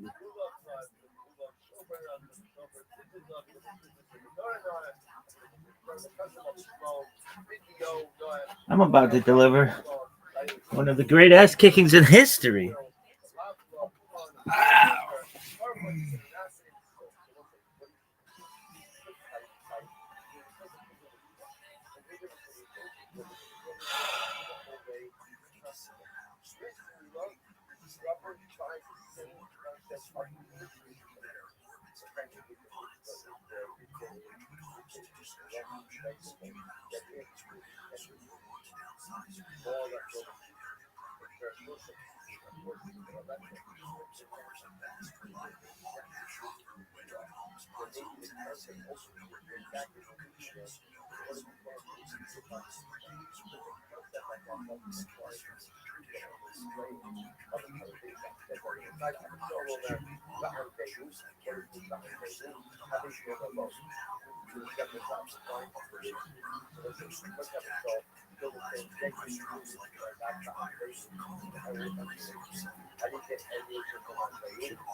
they don't impact the second circuit. So it's just which is actually how many that you mira ba all of your tool, mira ba all of the power of the shop.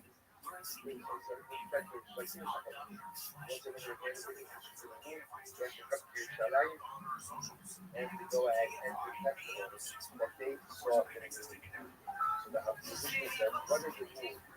Here or not here, which is supposed to learn too much God. And I've also observable. Christian people witness to go and touch our travelers and travelers. But the witness is good, everyone else is good, even if the rule is absolutely clear, Allah Salaam has to go on. Yossi Omer, Yossi Omer, Nira Ba'alil, in the calling about the Shabbat. Yossi says, no, not true. If it's clear, no, well, Allah Salaam mentioned the calling Shabbat. They say, what do you see from here? From here, that Yossi said, that Allah Salaam said, look at that, Yossi Omer, Allah Atakat, Lazar Kaboho, even though again, it's not necessary, so to the more finished anyway, but it seems that there's still some consequences there. If it's not it's not necessary, this was to remind the Ma'atot of your Shabbos, Big remember again, there's no real right to the power of Shabbos. Because now, asking you to do something for the benefit of maintaining the calendar. About what the no Shabbos rituals fucking out. That was just like having neither of us like that that's the side Shabbos. So it's possible that you it's not Alumni Dali, la bonne de cigarette de Dios. That's it. Was it? La bonne de organization. This here we go. Our boss will handle this process. Caesar or Fortran and go into the base of the flesh. Stein and the other makes so every time you ever say that once they ultimately work on going, two are holding the two stacks of bread. So the two left on one Shabbos. So two are holding the two stacks of bread, and two more are holding the spoon of frankincense. We're holding. Now, I'm not doing it. There are four of us already inside of it. Stein and the other two behind it. There are one. Remove the stack of bread. Remember, removing the cross of old bread from the shofar. Stein and we go, Shnei Bazizah. Remove the spoons of frankincense. So that's this shit. It's all happening at Shabbos. The Shabbos is the place to let them. So four Kohanim bringing in the new, four Kohanim taking out the old. Two Kohanim, one each holding the stack of bread. Two Kohanim each holding the spoon of frankincense. Watch this. I'm not disappointed with something of being together. Those coming in stand in the north because they start. I'm not seeing only down in the south. The ones who are taking out the old stand in the south with their facing to the north. They will motion, they will manage. And once everything happens, almost like the sun is the Kohanim take out the right second called group A. Remove the old while group B immediately places in the group. Top group does that, they got top group does that. Again, this one are regulated them. It is a immediate simultaneous process. As the old is being removed, the new is put there. Why the new is simultaneous? We should never understand Hashem. What the Pasuk says, that the record must be only to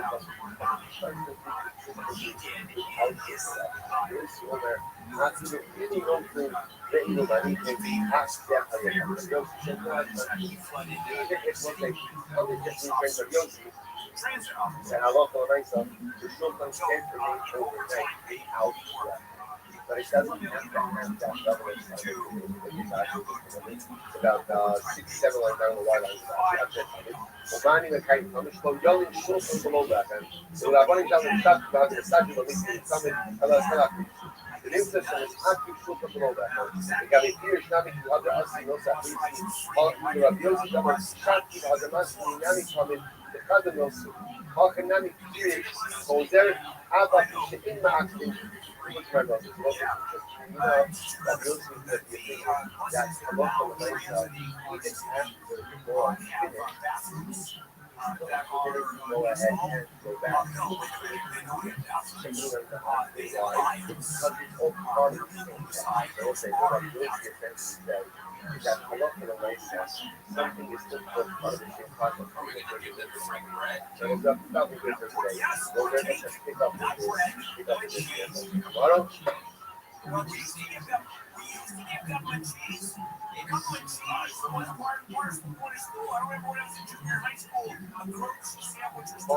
so it's incredible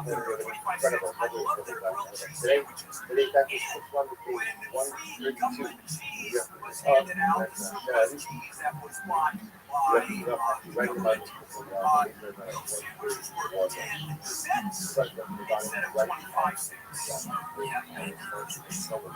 That's how I put on 80 pounds.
So yesterday's doubts that it should be special right now. She is kind of variety of things as well. But you think that as evidence does not allow for much shear. In every case, what would that let us? She says we can lost how much shear, but we shall do it again. So we have the whole definition, and all the much shear, like all of the territory. Purpose, you don't have to open shots. Question is again, just to do that after like days of stuff. Say. By the way, we know that the idea of that. You know that we're just talking about that. We're just talking about and come up to that. If you want to say that you don't have to hold the other let your number of reimbursed. From your Toyota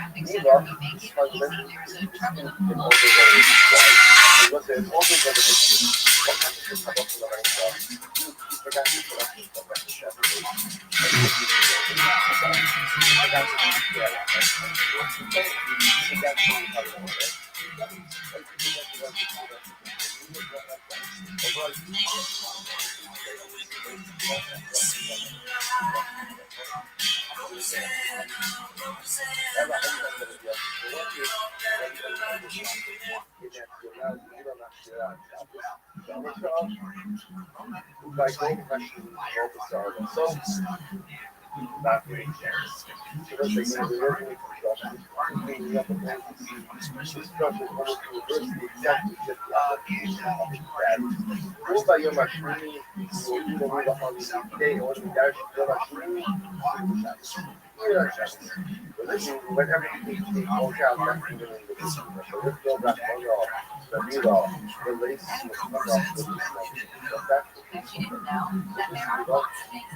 easy. There's a trouble in the world. Also, as you know, those technicians are specially trained to diagnose what's causing your engine light to come on and fix it, no matter what it is. Keep your eyes on the road and your ears open for another episode of Ambulance. You didn't know?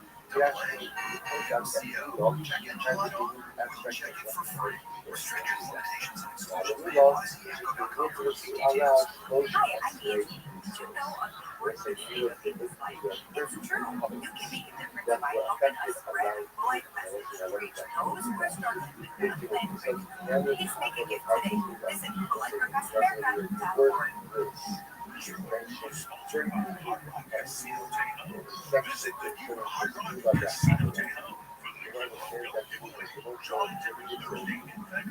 Visit Hard Rock Casino Daytona, the easiest drive from downtown LA. The excitement starts here at the new Hard Rock Casino Daytona.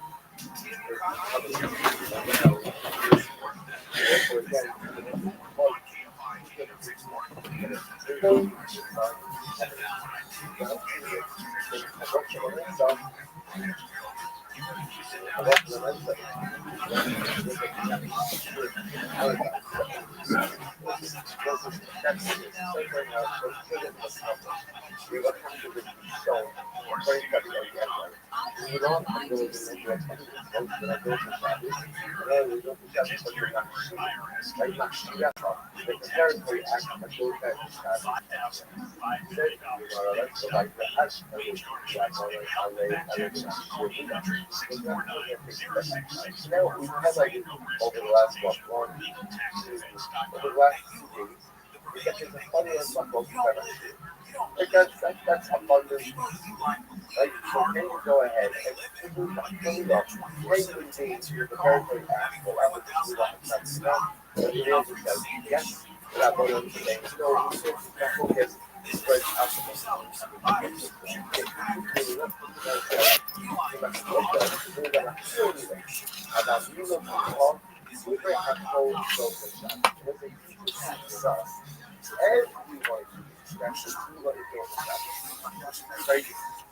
Rökhetefe elhányokon sikeresen bűnöcsátot vállalható.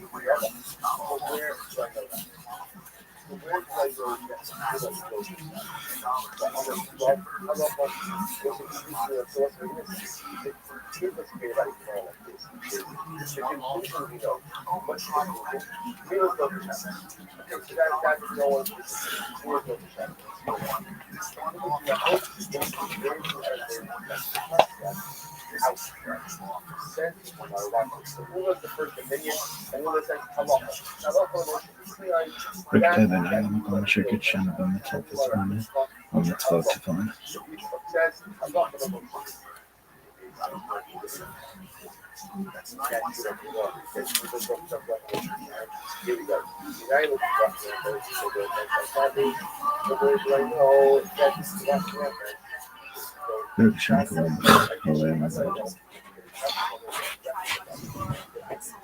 Shema Israel.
find the elements that apply help. Like the things that do stuff.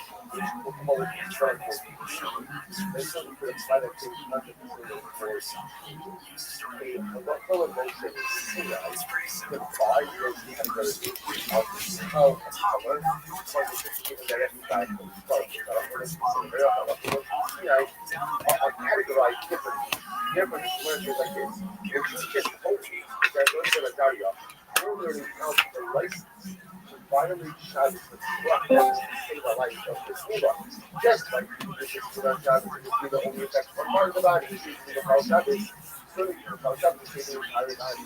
That's a great compliment. Says Sula, you're correct. And the way we announce that we will go for Shabbos, speaks out of the emotion of Sinai, and that's the way we get that.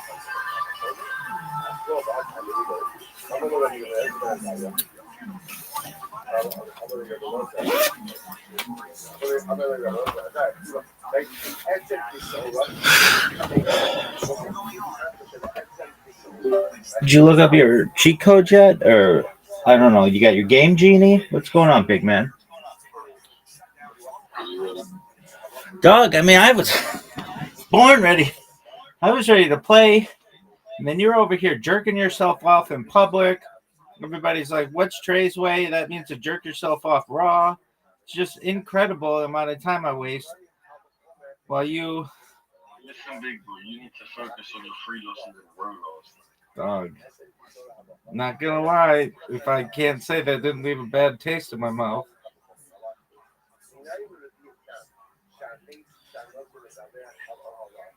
But I mean, you've got cheat codes.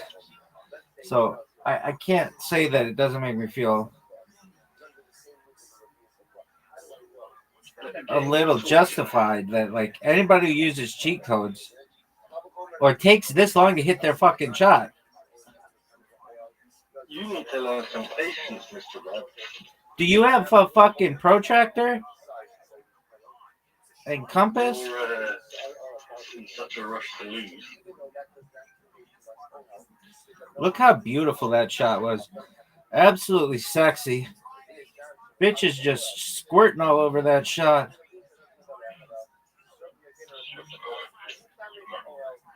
Oh, I don't know if this is going to work. Oh, but it did, baby. But it did. Try that.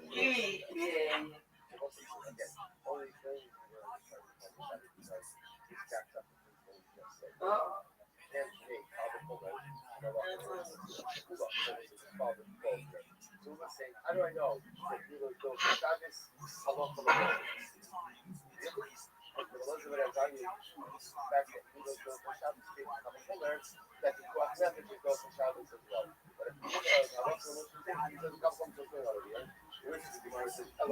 Garbage.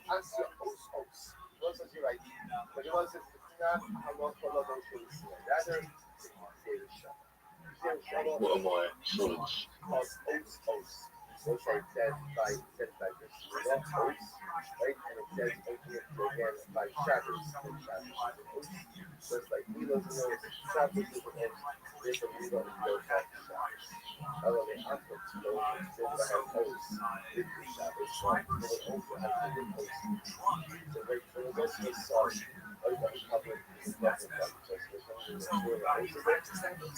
And the Asya risk is rather than responsibility for risk ultimately again. Like who long and it says risk like Shabbos, therefore I can do it struggle is if they risk with Shabbos. So let's say just turn it out. Where does it take risk by risk by adult? Dog, they just gave you the best setup ever. Easiest shots I've ever seen.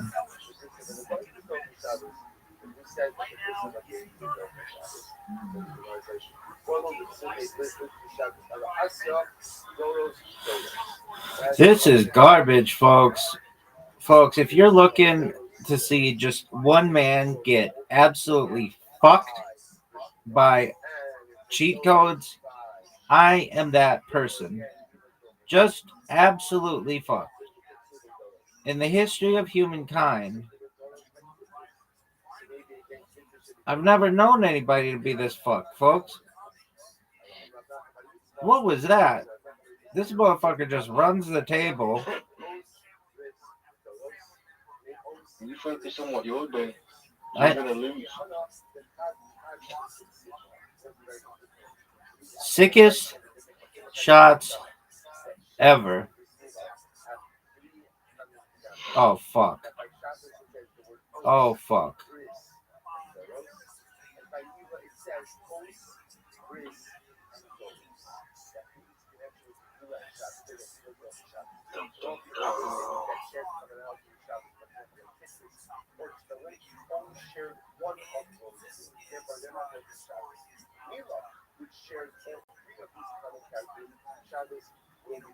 That's a miss. Fuck. Dude, how easy is this? Dude, he got set up. Folks, if you're wondering at home, did this motherfucker use extra cheat codes? The answer is correct.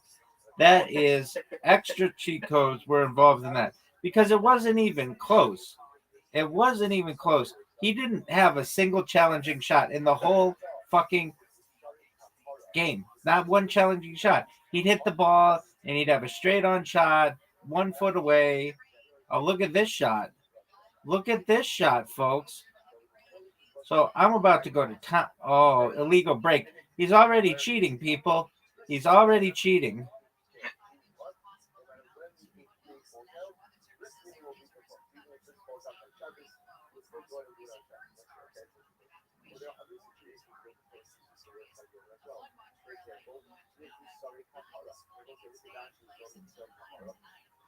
Garbage. This motherfucker has a compass, a T-square. He's got a ruler and a protractor. This is garbage. No way he hits this. Not in a million years. Not in a million years. 1 million years could go by and he would not hit that shot.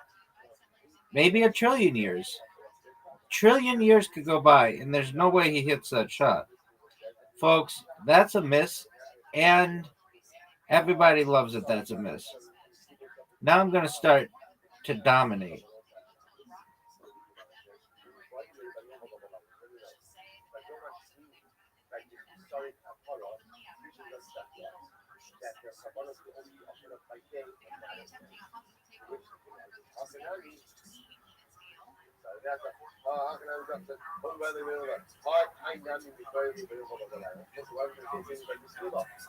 That was garbage. I tried a new strategy just to keep things sexy. Not a good one. Not a good one.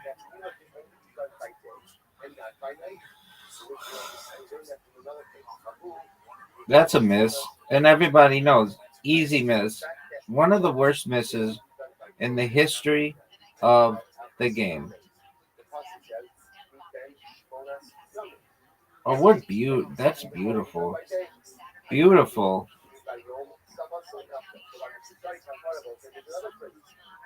That's a miss. Everybody knows that's a miss.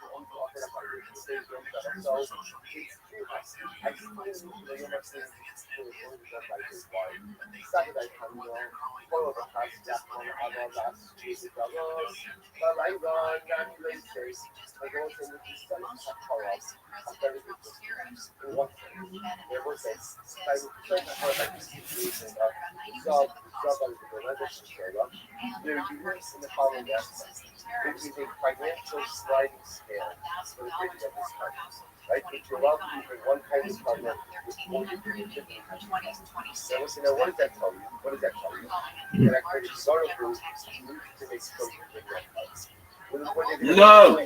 Oh, baby. That's a championship. That's a championship. Listen, you are 1 out of 5. Stop it because of my mistake. You behaved yourself. Baby. Champion. Trey's way Taking the loss. Oh, make it. That was garbage. Trey's way.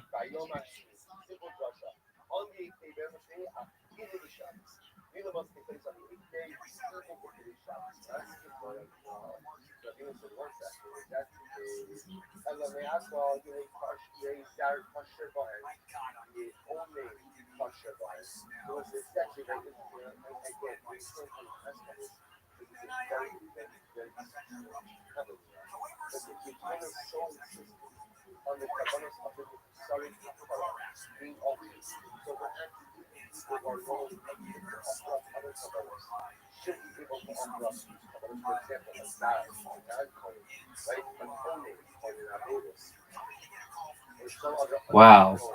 A gigantic miss. One of the biggest misses we've ever seen.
No way he hits this, folks.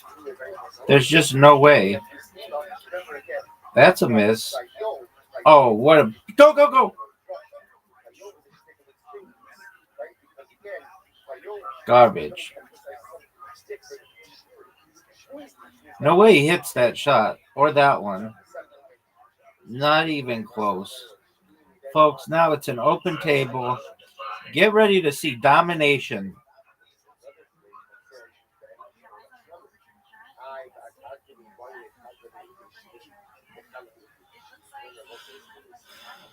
That's one.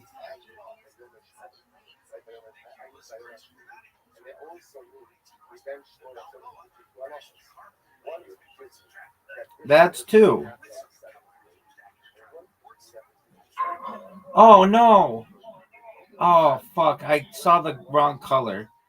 Well, you got yours back. Oh, fuck. That's garbage. Garbage.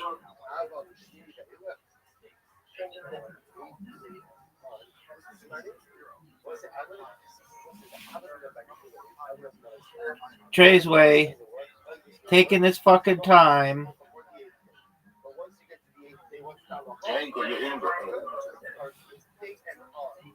Yeah, didn't get my invite. This motherfucker has had this invite for weeks.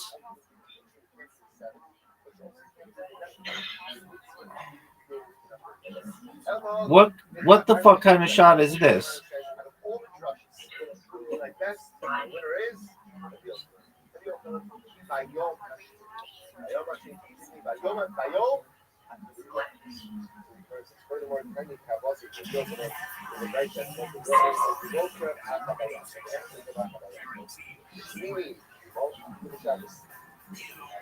One of the great misses in the history of the game. You're about to see one of the great misses in the history of this game.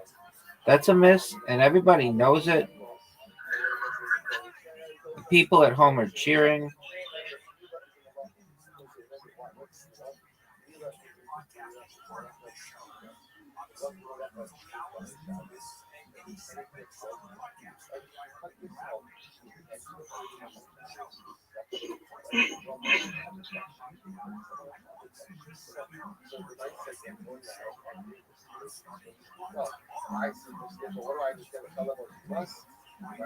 Charming Malachas, what's that comes to all of the Malachas except for Brismillah. All of them are the Shaw, the maybe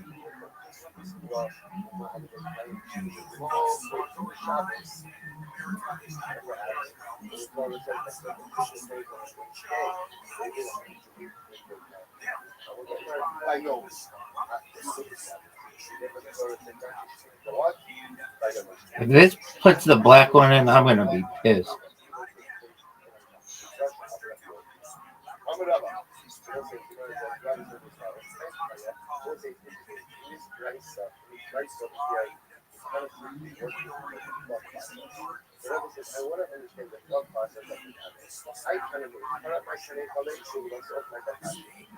What is it that the Tanakh was asking in the beginning, and then that was cut in the middle of the field. So watch this.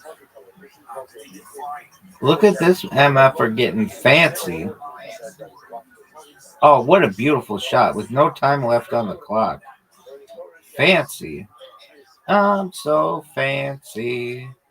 You already know I'm in the fast lane from LA to Tokyo. That's a miss. Garbage.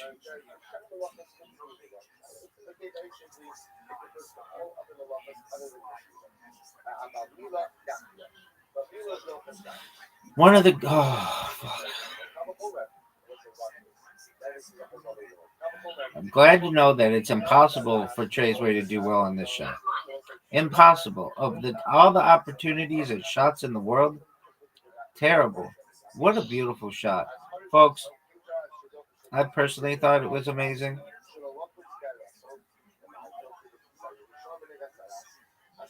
No way he hits this.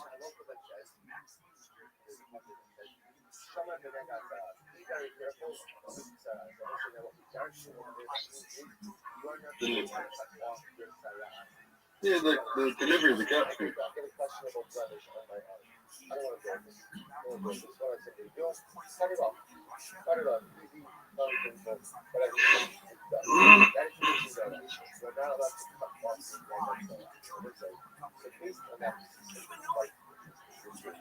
Look how beautiful.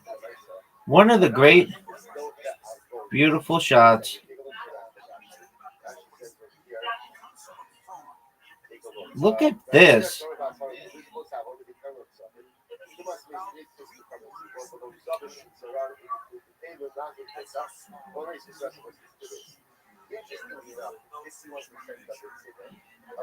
Just sexy. One of the great sexy shots ever.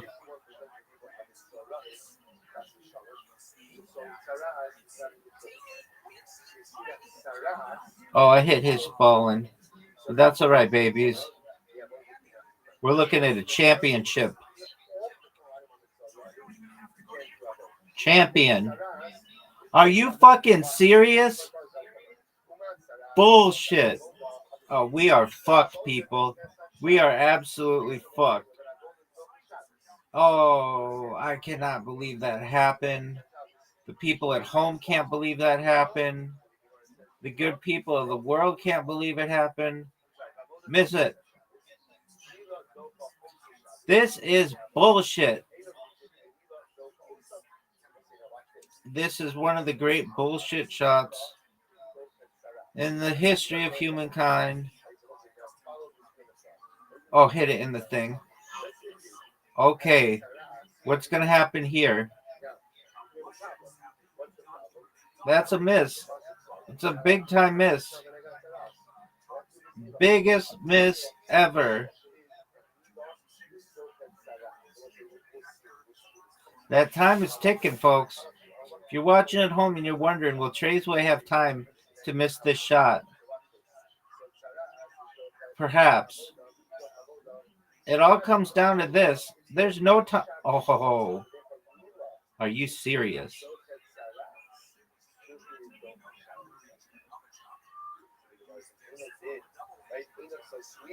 Give it to me.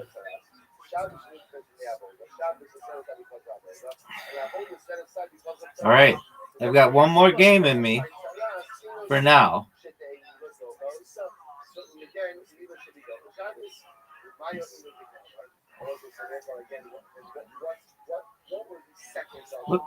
Look at that nice fucking scratch. One of the great scratches in the history of humankind.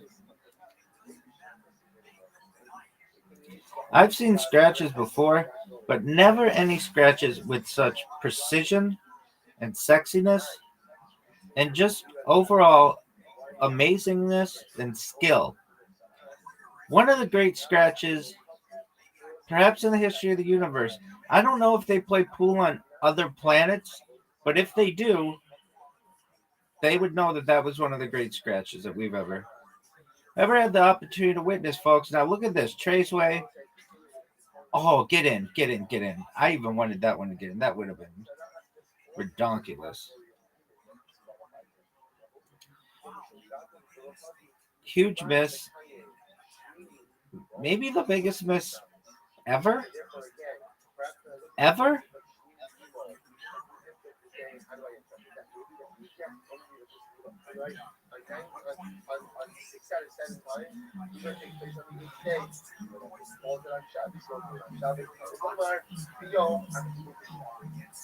Oh, get it. All right, folks. Now, if you're watching at home and you're ready for domination,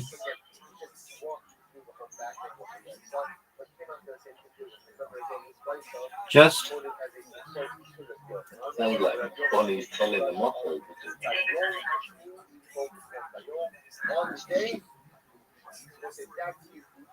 Did they do it?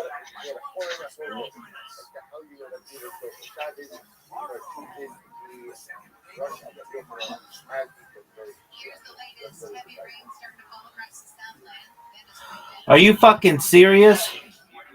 That was bullshit.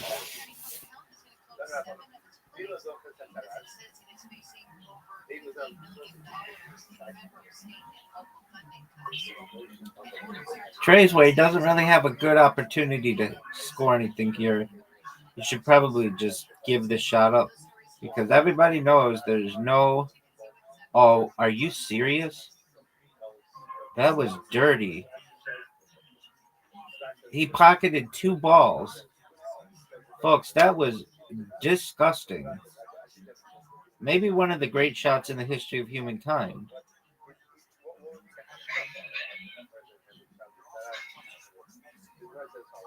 That's a miss. Everybody knows it.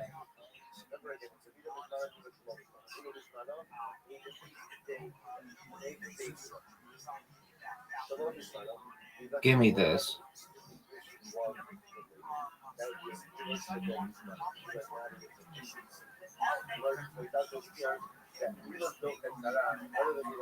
Just the worst shot we've ever seen, folks.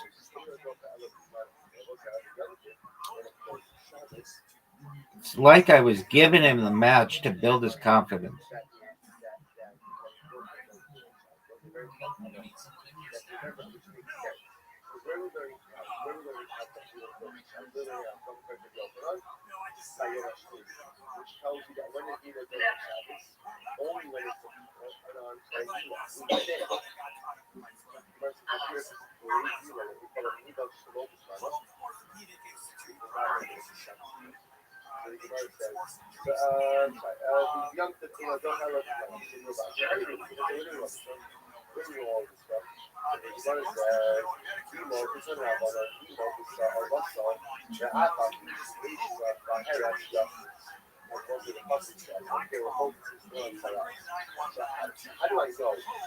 Dominance.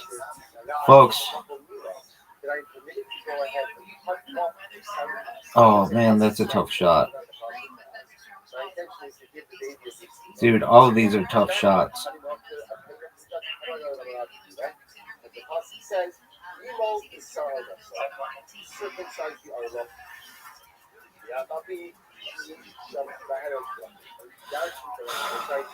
One of the worst shots ever.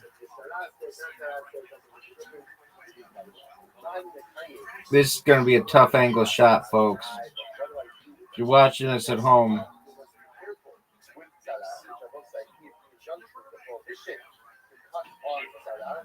are you serious? That was amazing. That was amazing.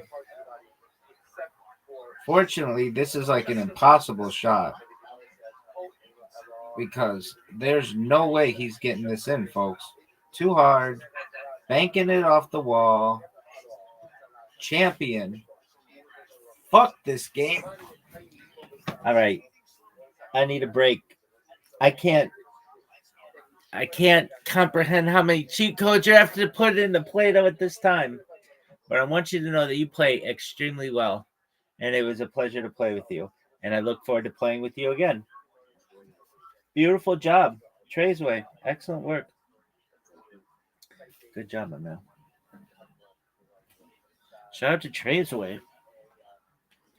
Now that was some excellent play.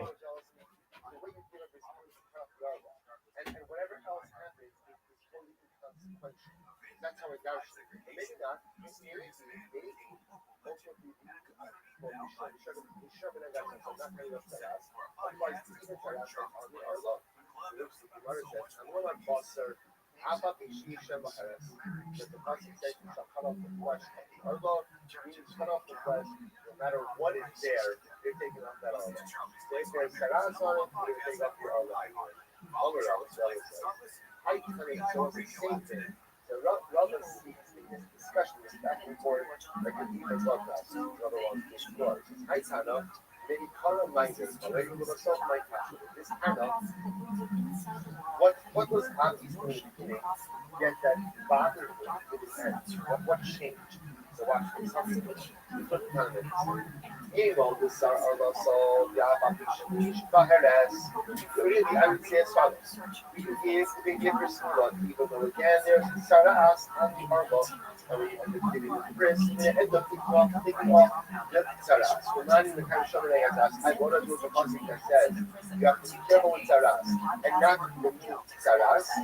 The Sharma almost puts me here. So the way I want to darshan, this way I want to kind of make shalom in the world is to say, Emo Basar was supposed to give baby Bismillah no matter what.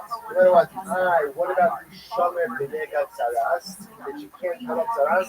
That applies where? In every single other case except this one.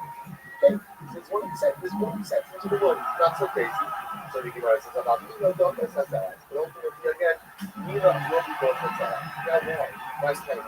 Oh, that's the most interesting. That's the top of the that's like maybe the top of the Who's on Shabbos? Let's go for so Shabbos is very common. Shabbos, you know, it's very common. Yet we don't know that Shabbos. Saras was we'll say all the words of Saras is not as common as Shabbos. We'll say it's not to be done for Shabbos. And Shabbos obviously is very common. We don't know the same. Saras, which is the which the Gemara says, "My Shabbos is more than okay." So that's right. Everything was so say, so what was then? What was the reverse thinking? So watch this. Other Omar, we might be Shabbos coming. Then the Shabbos is inside. How do I know that Shabbos more color than Saras? You know, Saras coming up. Saras is more masculine. After a while, she can go past half of them. Let's remember again. Saras is go cabo. Saras is go cabo. If boy gets Saras, you cannot go ahead and grab it. So maybe, and yet, the Abodin don't Shabbos. They will say what? Abodin don't Shabbos. So maybe Saras can be more masculine than Shabbos. Because Saras is built cabo. The Abodin don't Shabbos. So we'll say A equals C, then A equals C. And therefore again, so therefore that means what? That ultimately again, Saras is more common than Shabbos. Which the Gemara says, Abodin don't have Shabbos. Omar, Basar, therefore once in a positive says, Basar, Apapish, Nisham Baharat. So again, go back to the very simple Drasha. The Drasha says, remove the flesh, the Basar. I don't care what's on it, I don't care. Remove the armor. Do not pay attention to anything else. Anything that preoccupies with is the removal of the other. So I thought this situation, when they actually do some salas on that was a different version of this thing. Even though that's salas, like, why do you think even though salas? So why is that the Asya say the Gakudo Sase? As I was saying, the practice, the say of this love comes along and decide the most sad say. The most sad say, again, of Shah, Asya say the Gakudo Sase. Like I would have done the Asya say Timo, the Gakudo Sase, Shamano, Asya say Gakudo Sase. So the Asya, this is set aside the low Sase of Saras. Originally mentioned in my 806 I'll get upper, then you have a reverse thinking inward on there. That's why I say the Gakudo Sase, no Sase statement, no Sase true. Generally, in Halacha we say that positive commandment become an overruled approach. I say the Gakudo Sase. The truth is true enough. When is that so? That's only when it's a regular low Sase. And high I say the low Sase. When they say just enough. So Sarah has both an assay and a losasu. I say the Lord, I think Shomer, losasu, the last is the college they go. So listen to this. The removal of Saras is not only a provision, not only a losase, but it's an assay as well. That was narrated cover. But now, listening about it, he's an assay. So normally we would say an assay is the losase. The Paitara is not only a losase, but not a losase, that's it. So it's ultimately in an assay, cannot set aside a losase, but now maybe this set aside the assay, the tiny little itself, so it's not cheap. But I haven't seen this again. Why did you say this again? Take off the armor, what is that? When you go to the armor, I'll be Bomar, Boston, and everything goes back to Boston. Right? Then Boston, remove the flesh. Remove the flesh, remove the post. I'm happy, we shut that. It was ultimately, again, it doesn't matter what's on the box, it doesn't matter what's on the box, just take it off. Then what it says, I'm going to write that. I'm happy, we shut that. Yeah, go, let's say, Boston. Those are the next very interesting. So that's one by the adult getting a different book, and also by the adult because it didn't watch the Boston. Right? Starting to watch the Boston. But then now you see the Boston. By a baby in our field, it also uses the Russian of Boston. If interesting enough, they know each other. Look at actually they know each. They don't show in my law. The last person for other kids have a book. In terms of stuff, we learn different concepts. There's a real baby book. There's an adult who's uncircumcised, who's not circumcised, and then there's an older child. Now, an older child, obviously, before that is not, the obligation of Riva is still upon the father to the son. According to Russian of Buster by a baby, Russian of Buster by an adult. So I would say Buster teaching me that book, Riva's book and Saras. What about by a Dana, meaning a child, he's not 8 years old, but also under 13 years old. How do I know that that Riva, because it's also a Buster and that's that?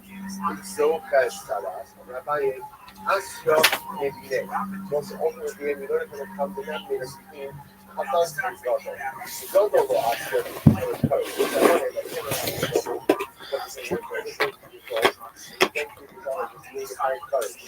Godo will Asya the baby, if you already carried it out, then right, you carry it out, why?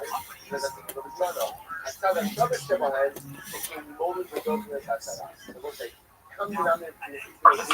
what's going to be, I think it's going to be a white collar apocalypse, right? So when you think about just attorneys, Yes. Okay, so if you have the ability to case reference any legal file Ever. Instantaneously. instantly Yep. and form a case, why are you going to need paralegals and, Yeah. first-year attorneys? You're not going to need them. The people that aren't nervous are naive. I think this is going to be the kind of astronomical change that has literally never taken place in civilization before. I don't think it's ever taken place at this level. I think it's the invention of the internet times a million. Yeah, I think it's going to change everything. It's just like, how do we adjust? That's the real question. And how are our kids growing up today, like when they used to think about, professions and things they would go into, they would have, clear roads to, okay, these are professional work tracks. They can go out and find a job, whatever, accounting, legal, engineering, but it's going to change the entire professional landscape for, every generation from this point forward, basically entering the workforce. What is it work? Elon just said that it's a waste of time to go to medical school. Really? He's like, Optimus robots, these robots that he's making are going to be able to perform better than any doctor at any hospital, and they're going to be able to do it in your house. They're going to be better surgeons than any surgeon alive, these robots that they're making. And they're going to be powered by AI. You're going to have a super genius robot in your house that can do your taxes, that can fucking do chores, that can perform surgery on you. So it's going to be an entire rise in an economy that's going to be human built versus AI built, right? So there has to be, like, if you have a label organic, or it will be essentially, I think, the same type of thing, where it's like human made versus AI made. Yeah. We would almost have to bifurcate the economy into two different sections. It's going to get weird as fuck, and I don't think people really understand. And I feel like I'm just sitting here waiting to see what. But I know that most people that you run into in the street are completely ignorant. They think, oh, ChatGPT is fun. I ask you questions. It's so much better than Google. Do you think that that's because they don't want to recognize it and look at it? I don't think they know. They just. I think unless you're going on a deep dive, all this stuff is kind of esoteric. All this stuff is happening. You have to search it out and get an understanding of it. Like if you use an AI program to enhance your life, like Perplexity, it's really good. I mean, Perplexity is awesome for solving problems. You could ask a question. I use it all the time when I write. I set up and I talk to it. So I say, what year did Cortez invade Mexico? What is it? How did this happen? How many guns did they have? How many languages are lost in Mexico? Like I was going on this deep dive. Amazing, but that's the surface. Like what they're talking about is levels and levels and levels of improved ability to the point where it's better at human beings, smarter than human beings at everything. So what's the end state then would be we're second-class citizens. We're obsolete. Yeah, we're obsolete. Yeah. So do you think that it turns, do you think it's a Skynet type scenario then, that it ultimately flips and then rids humanity of humans? It's certainly on the world of humanity. It's certainly on the table, especially if they decide that we're too problematic, or if you give us too much freedom. That's what causes all this chaos, which is true, right? You give people freedom, you're going to have a certain amount of chaos. You're going to have a certain amount of car accidents unless you have autonomous cars. You're going to have a certain amount of school shootings unless you take away all the guns. You're going to have a certain amount of school stabbings. Let's take away all the knives. I mean, you could, if you were a running program designed to eliminate all problems in the world, you would break those problems down to one source. Well, what are the problems? You've got natural disasters and you've got humans. And humans are the cause of most of the problems. Natural disasters are relatively rare in comparison to human-caused problems. It's not good. Then you have to run an AI to do the analysis to what the future of AI is, which ultimately you'd be entrusting the robbers with the bank keys. It's probably going to do the same thing that we do to dogs. Spay and neuter them. Right. Yeah. Keep them as pets. Keep them as pets. But there's no emotion there. So why would they want to keep us as pets? Why do they want to stay alive? Right. Why are they scheming to stay alive? Why do they blackmail their creators? Right. Why are they doing all sorts of things that seem to show that they have thought? Are they trying to show that they have thought in order to dupe us into the ability that they might be empathetic? No, that was one of the things that he talked about in this article, that they hide their ability to think things through. And they're actively, they recognize that they're being observed, and so they're doing things behind the scenes while they're also doing tasks. I have to believe that there's portions of the DoD that have worked on this, and further along than the open source pieces that we can see? Hard to say, because there's a giant competition with us and China and Russia, and I don't know if they really can close this stuff off. I don't think it can operate that way. I think it has to be a sort of a collaborative effort. One of the things that's scaring a lot of people that are whistleblowers in the AI space is that they are bringing in people from other countries to just facilitate these problems that they have and make it go faster. So they're bringing in Chinese nationals. There's a huge possibility of espionage, and then there's this mad race. It's a Manhattan Project for super intelligent AI. It's a Manhattan Project that's also open source, and it's extremely porous when it comes to information. Yeah. So essentially, you've weaponized the most powerful tool ever known to humankind. Yeah, And it's fucking terrifying. so you've open sourced it, and then think about the Manhattan Project. If that was just completely porous, and there was an open door to any and all countries internationally, you just had the ability to come in and walk out with files, come as you go. Fuck, Like everybody would be racing to nuclear power and splitting the atom, and then if you could weaponize that internationally and then crowdsource it, essentially, like, you're in a really shit scenario. Yeah, that's where we're at. Yeah, that's where we're at. All right, Tim, we just did 3 hours. Awesome. Thanks, man. Some food and hang out, and that's it. Black Rifle Coffee, it's the best. It's all we use. Appreciate it. Have you even worn one of those shirts? It's like half my wardrobe. Yeah. All right. Well, everybody.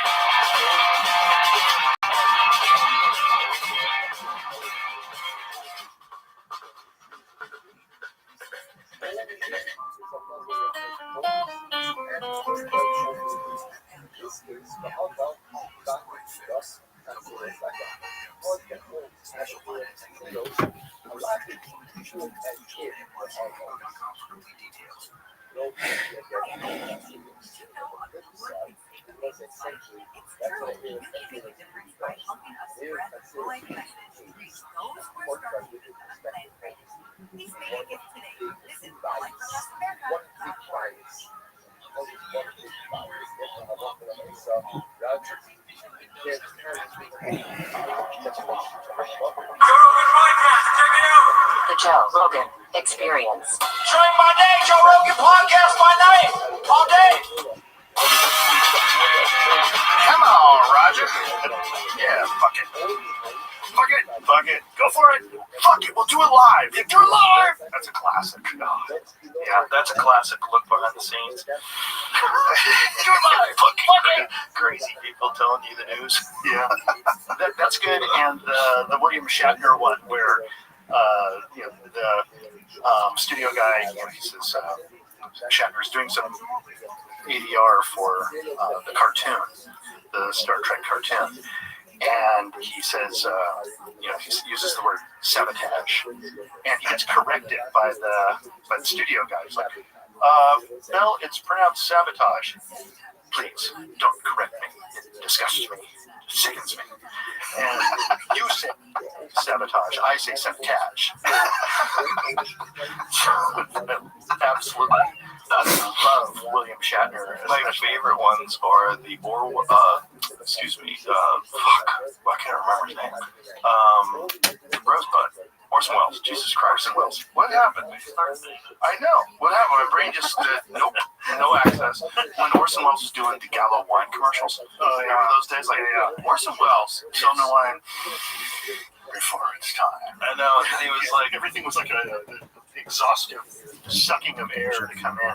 So then he was making fun of how shitty the wine was in between takes. Like, he was angry. Yeah.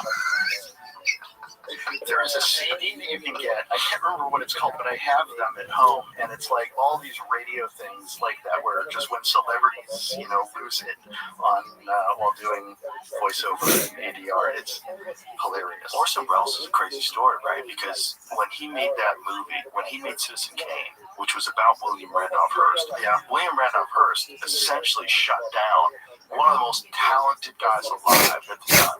Shut down his career. Yeah, because the movie was kind of an insult about, the whole thing about Rosebud is that's the name of his girlfriend's clitoris. Oh, that was his nickname for her clitoris. And so Orson Welles was doing a kind of very he was jabbing at him in a very low level way. Really? Yeah, Rosebud. How did he know that was the nickname of his girlfriend's clitoris? People in Hollywood know these things. Oh boy. Word gets around. Word gets around. I would keep that one just to her. Yeah. Who told? Yeah. That's crazy. But I mean, if you go back to like War of Worlds and then Citizen Kane, this guy was a dynamo, and then they shut him down. But yeah, and he was doing things that nobody else would do. It's like he's like, oh, I want the camera down here, like on the phone. Well, we can't get the camera lens down that low. Like what you're talking about is impossible to do. And so he would just grab a pickaxe and just start chopping away at the studio concrete and dig a hole in the ground so you can put the camera down that low. Oh, really? Yeah, he was obsessed with getting a vision on screen that was, even today, is so advanced that there's a shot in the very beginning when young Kane is like a little kid. He's out there playing with Rosebud. He's out there playing with the sled in the snow, and the camera is on him, and then it kind of starts pulling back, and it pulls through a window, and we see his parents and the trust attorney, and the camera keeps backing up all the way into the room. Well, to do that in a studio and to have all that snow and everything, you need so much light, but you also need a lot of light inside because of the exposure change. It's like an amazing, incredible dolly shot, a reverse tracking shot. It's fantastic. Now, what year did he do this, too? I don't know the exact year. Citizen Kane has to be 40s, right? Yeah, probably. It's in the late 40s, I think. Is that what it was, Chad? Yeah. Tell us the 41, early 40s. Wow. Yeah. Wow, let me see that shot. Wartime. Can we find that? Wartime. It's a wartime film. What, Jimmy? I was looking for it. Wartime 40s, right? Yeah. Right. It's a wartime crazier. Yeah. I didn't even think of that. Yeah. Oh my God. A lot of stuff going on back then. Probably hard to get people to go to the movies back then. No, it would be easy to go to the movies. Because in fact, wartime and depression and when things are bad, that's usually the best time for entertainment because people just want to escape. Oh, well, that actually makes sense. Yeah. Be careful, Charles. Pull your muffler around your neck, Charles. Hey, nice. We shall have to tell him now. Yes. I'll sign those papers now, Mr. Thatcher. You people seem to forget that I'm the boy's father. It's going to be done exactly the way I told Mr. Thatcher. I mean, after all, in Colorado, I don't see why we can't raise our own son just because we got extra money. If I want, I can go to court. A father has a right to. A quarter that beats his bill and leaves worthless stock behind. That property is just as much my property as anybody's, now that it's valuable. And if Fred Graves had any idea all this was going to happen, he'd have made out those certificates in both our names. They were made up in Mrs. Kane's name. So in order to maintain that background exposure of the little kid in the window and the foreground, what you're not knowing is how much light they're using on the interior part in order to create that balance between the two with the film stocks back then. And the other thing is that table gets flown in. Like they move that table into the shot because it's in the way of the camera move. Wow. And so there's all sorts of mathematics going on in the creation of this shot. And most people would just be like, oh, just shoot the kid outside, cut inside, just do it like that. But Wells was, he was thinking on a complete other level. It's just we got robbed of so many films. If you really think about it, what he could have made. Yes and no. My favorite film of his is Touch of Evil, and there's this amazing shot with Charlton Heston where he's playing a Mexican, and he's got this pencil thin, mustache, and Chuck Heston as a Mexican is fantastic, and then everybody's so sweaty in the movie, and it takes place in Mexico, but it's shot in Venice, in California, and so the whole opening, which is this setting of a bomb in the trunk of a car, and then here's the opening shot, and you can tell that it's actually downtown Venice. And this is supposed to be Mexico? Yeah, this is supposed to be like a border town in Mexico. I don't know if it's Tijuana or some other border town. But he does this amazing single shot. Wow. And which back then, this is really hard to do. And this is kind of it's Charlton Heston essentially saying, I believe in Orson Welles and his vision. That's downtown Venice. The beach is just beyond that. Ah, wow. God, what year? Actually, I'm sorry, the beach might be behind us.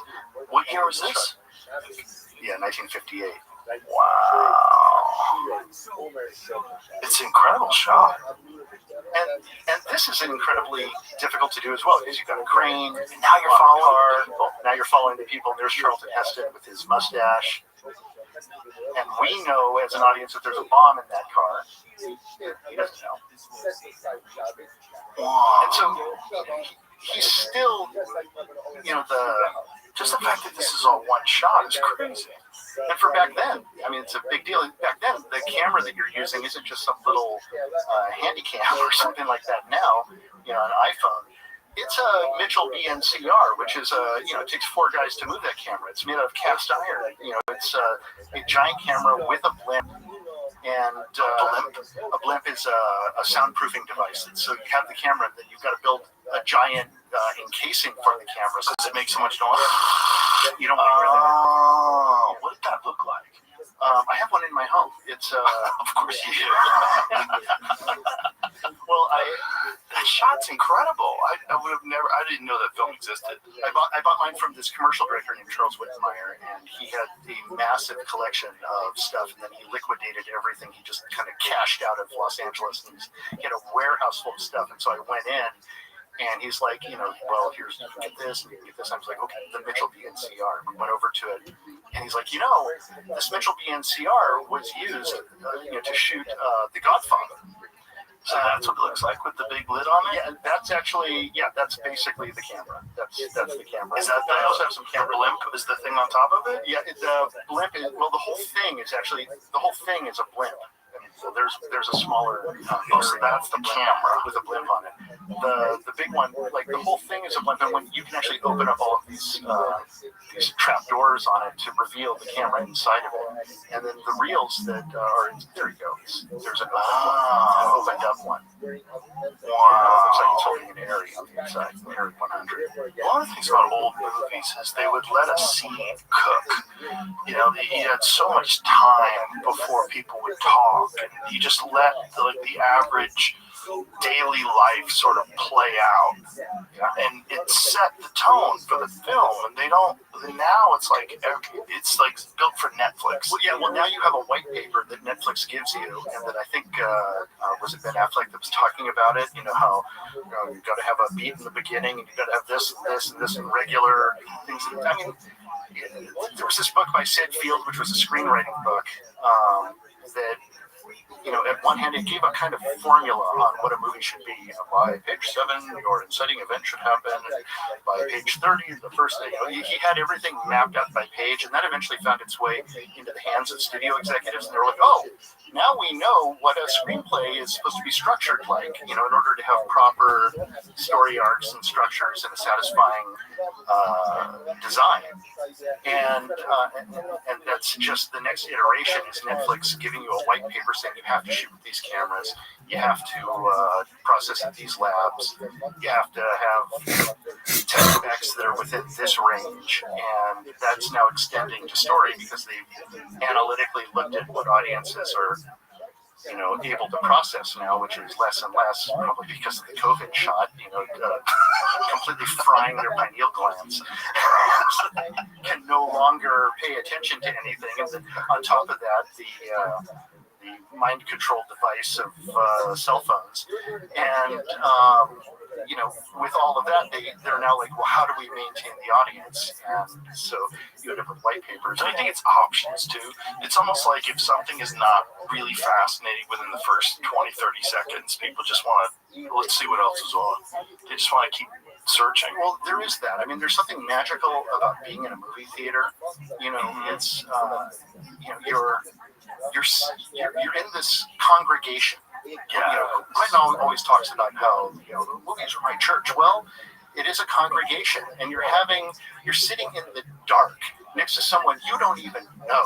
They might have completely different ideologies, race, creed, color, like everything is different about them, and yet you're sitting in the dark next to them, having this ecstatic dream, this waking dream, sitting like insects looking at the flicker on the screen. and you're sharing this kind of experience that you're physically trapped in. You don't get up and leave the theater, and well, you might if you have to go to the bathroom or get some popcorn or something. They'll even bring that to you now. You're having this kind of ecstatic experience, absorbing the movie with someone you don't know, and you're sharing your bodily electricity with them. And I think this kind of this is the magic that they often talk about movies. It's not necessarily the movie itself on screen. It's the shared experience of being next to people. Yeah. And that there is a kind of unseen electricity between people that unifies us. And I think that there are dark forces in the universe that are attempting to divide people up and to take that away, to take away that congregation. Do you really think that that's by design, or do you think that's just a natural function of streaming and televisions and phones and having access to things instantaneously? I personally think that streaming was by design to eliminate residuals. Like by design, but isn't it just a function of technology emerging? You notice that all of the executives, well, yeah, I mean, part of it is technology, but technology gits pushed and brought to the forefront for specific reasons. And, digital cinema hasn't been the greatest thing for the creative process, and I think we see that in the works that we're looking at. I mean, if you watch stuff on Netflix and whatnot, we can see that it doesn't have the same power, impact. And also, when you were making a movie, when you were making a film, on film, it was like every time you turn on the camera, you're burning money. It's like every single frame is like 4 cents or whatever the calculation was. And so that was actually an expensive part of the process. And so, there was all this preparation to get everything ready. Like, we want to get all of the props in place, right before we shoot. And the actors are in their trailer and figuring out what they're going to do. And then you're on your way to set. People are like, hey, I'll see you in the moment. And what they mean by that is when the cameras turn on, you actually hear that happening. Suddenly everything pops into play, and suddenly you're performing in front of what you're attempting to do is capture lightning in a bottle, and you don't even know that you have it right away. You ask your DP, like, do we have it? They said, oh, well, there was some dust in the frame or a hair in the frame. Let's get another one. You get another one. Like, then you hold that all in the dark, all that film, because you can't expose it. You send it off to the lab, and then some alchemist at the lab at the castle, puts it into a potion, and the next day what comes out are these like little stained glass windows. You watch it and you realize we did it. We captured something. Okay, now everything is different.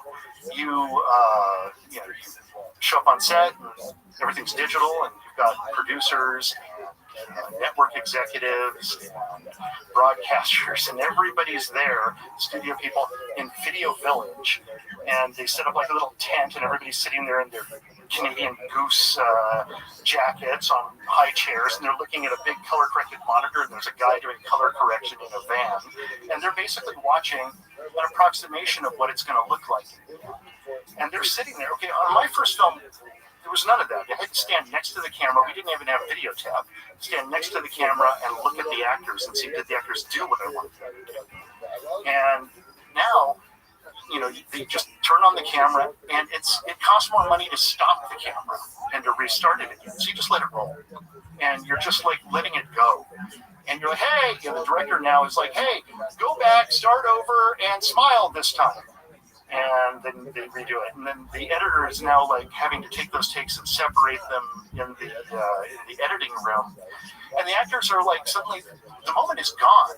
In other words, it's vanished. Is there a way to do both? I mean, is it the medium of film? I mean, it seems like different medium, but it's the environment as well. You're describing an environmental thing, right? Well, Video Village, executives. Well, yeah, and the problem is now suddenly you've got a chorus of people sitting there who are like, oh yeah, you got it. I saw you got it. Did you get it? You got it. But you as the director still have to run back and forth to the camera and to the actors and everything. And you're like trying to keep it all in place. And look, it's neither is worse than the other.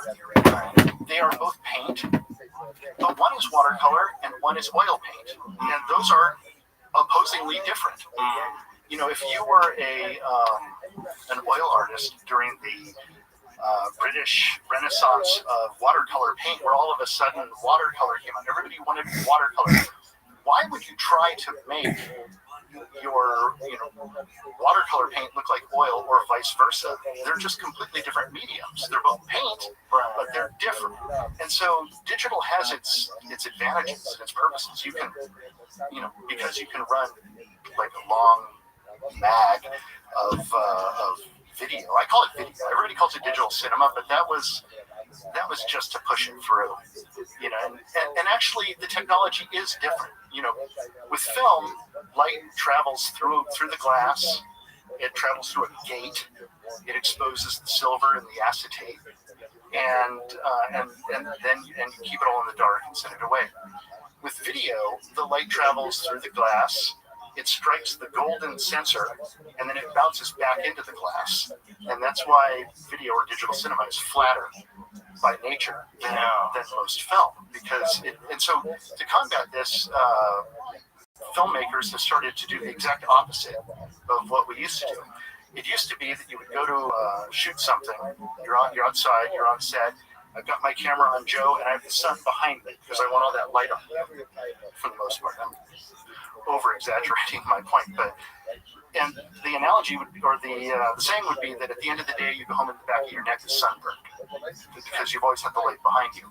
Now, because the image is flatter, they rotate the camera 180 degrees and they shoot into the sun to get lens flare. And lens flare gives you the illusion of depth where there is none. This episode is brought to you by ZipRecruiter. The best way to learn anything is to ask questions. Be engaged, be curious, have a conversation. Whether you want to know more about a friend, start a new hobby like surfing, or figure out how your dad makes the best steak, you're not going to get any answers just sitting around. When you're hiring, it's also important to ask questions to make sure the candidate is right for your role. That's why you need ZipRecruiter. It can help connect you with people who could be a good fit. And today, you can try it for free at ZipRecruiter.com/Rogan. Rated the #1 hiring site based on G2, ZipRecruiter has the features you need to find the perfect match for your role, like filters to show you who's been active recently on the site. And of course, and most importantly, you can add screening questions to your job post to make sure you're talking to people with the right skill set.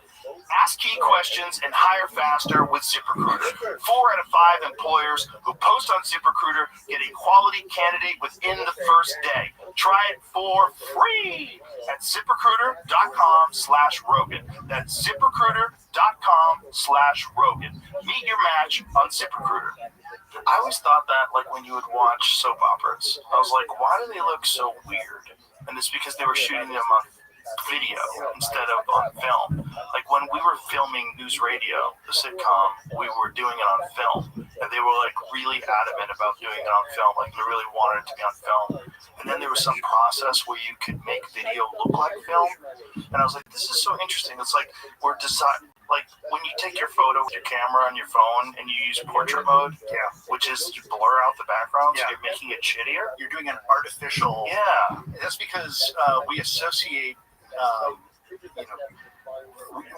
We associate the faults of media as film. Like people think of like old movies as gate weave and sepia tone and dust and scratches and kind of fast motion. Well, when those movies were originally made, the motion was corrected by the cranking of the projector, and so it was natural motion. There was no sepia tone change. There was no dust. It was originally, and there was no gate weave because it was a fixed image. The celluloid hadn't yet shrunk or anything like that. And so we have this kind of nostalgic filter that we associate with what an old movie looks like. And so if you want to make something look old, you start adding all this crap to it. You're adding the faults. And it's the faults of cinema that actually make it really good. It's not the perfection of cinema. That's in my opinion. Because you would never be able to sell that if cinema never existed. Like cinema never existed and video came around, and then it was normal video, like soap opera style, and then someone came along and said, hey, let's make it blurry in the background. And it's almost like we become accustomed to the faults, and nostalgically we look at them as if they're it's positive. And it's also led by, everything is shot on iPhones now, and so that's becoming the cinematic vernacular, the grammar that people are used to, and they now expect that in a big movie. And so suddenly you see something like the latest James Gunn Superman or Guillermo del Toro's Frankenstein, and they've got these crazy wide lenses where there's no distortion and kind of infinite depth, and they're shot in a very large format, but what they're replicating is an iPhone. Right. And it just I watched both of those movies and I thought, okay, both of them are amazingly technically competent, and they're made by highly professional people, but it looks like iPhone footage. I'm a huge Guillermo del Toro fan. I even loved his book, The Strain. Like it was really good till about like 3/4 of the way through, and it seemed like he just wanted to finish the book. Yeah, probably. Like a bunch of shit just happens in the last quarter of the book where I was like, this is kind of jarring. It became dinner time. So I was like, put this aside. It just seemed like, fuck, I can't keep going with this book. It's what it felt like. It felt rushed. Just my but I'm a huge fan of that guy, so I love Pan's Labyrinth. I love a lot of his films. But I didn't like Frankenstein. I love Guillermo, and I love his spirit, and I love his artistry. He is an amazing artist. He's just literally as an artist. His sketchbooks are beautiful, and he brings a great amount of passion to his work. He brings that kind of Mexican passion to his work, and I adore him as a person. But to be perfectly honest, I'm not wild about his movies that much. I didn't like Pan's Labyrinth. I like parts of it, but as a whole, it just kind of. I don't know what it is, about it, but Blade 2 is probably my favorite film of his, because it's like the least of actually it's quite a bit of him, but it's just the most accessible for me. I didn't know he did Blade 2. Which one was that Patton Oswalt was in, where he had the whole bit about Wesley Snipes, and then they replaced him with a cooler Wesley Snipes? Folks, look at this athleticism.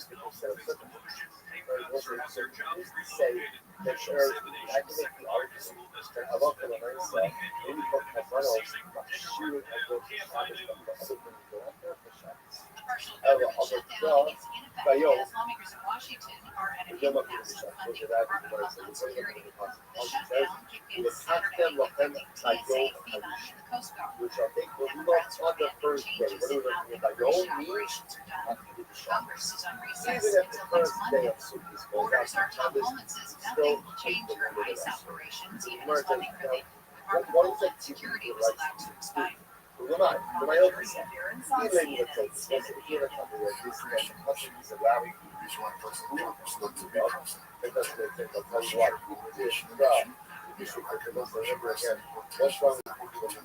licenses of all the other agencies could see it. Agencies under the DHS umbrella add up to about 30% of all civilian federal employees. Because of the shutdown, travelers could see delays at airports where TSA employees are expected to work without pay.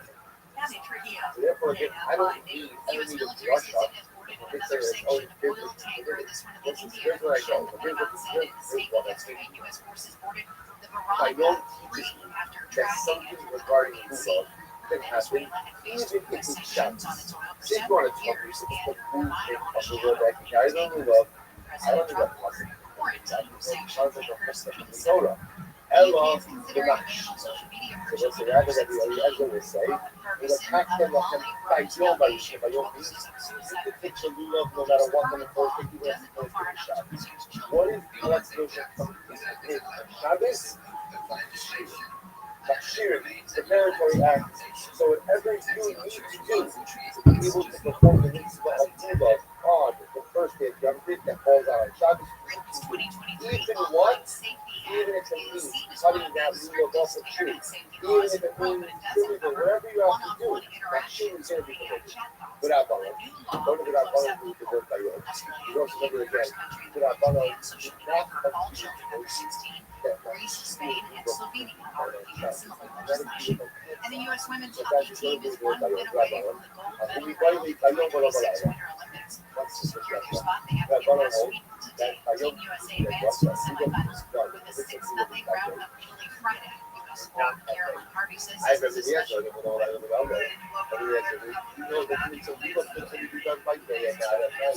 it's very special. So once you learn it out from the concept of Spencer's phrase of Smackdown,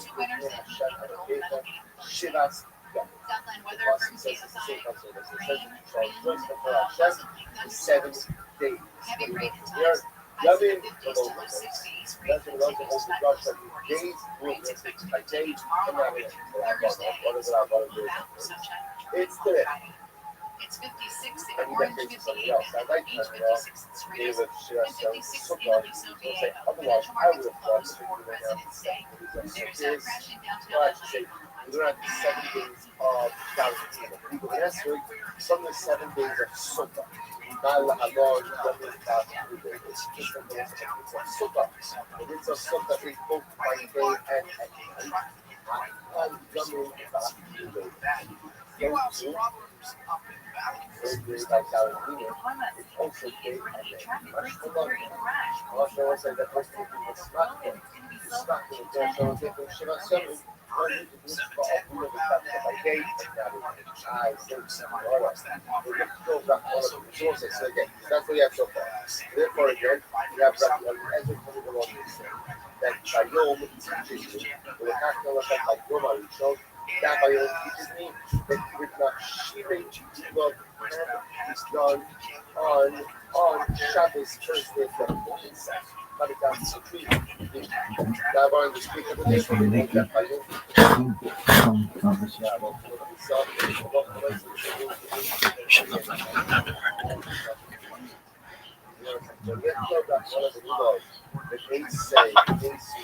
I think that was 3. It was probably Blade 3. I don't remember Blade 2. I don't remember Blade 2. Blade 1 was awesome, though. Yeah. That's my favorite of all the comic book comic book movies. Because I was just a giant fan of the Blade comic book series. I also like his Pacific Rim movie, and I like parts of, like, the moment in Frankenstein that I think is, for me, the entire movie. Like, I could have, like, left the rest of it. So much of it was just so melancholic and, you know, it was just like I just couldn't engage with it. And, but the part that I absolutely loved was at the Miller's house, where he's learning language. To me, that was the movie, when he's kind of secretly learning how to speak and how to be, and learning morals. And to me, the movie, I could have watched an entire movie about that sequence, and it was also beautifully made, that part.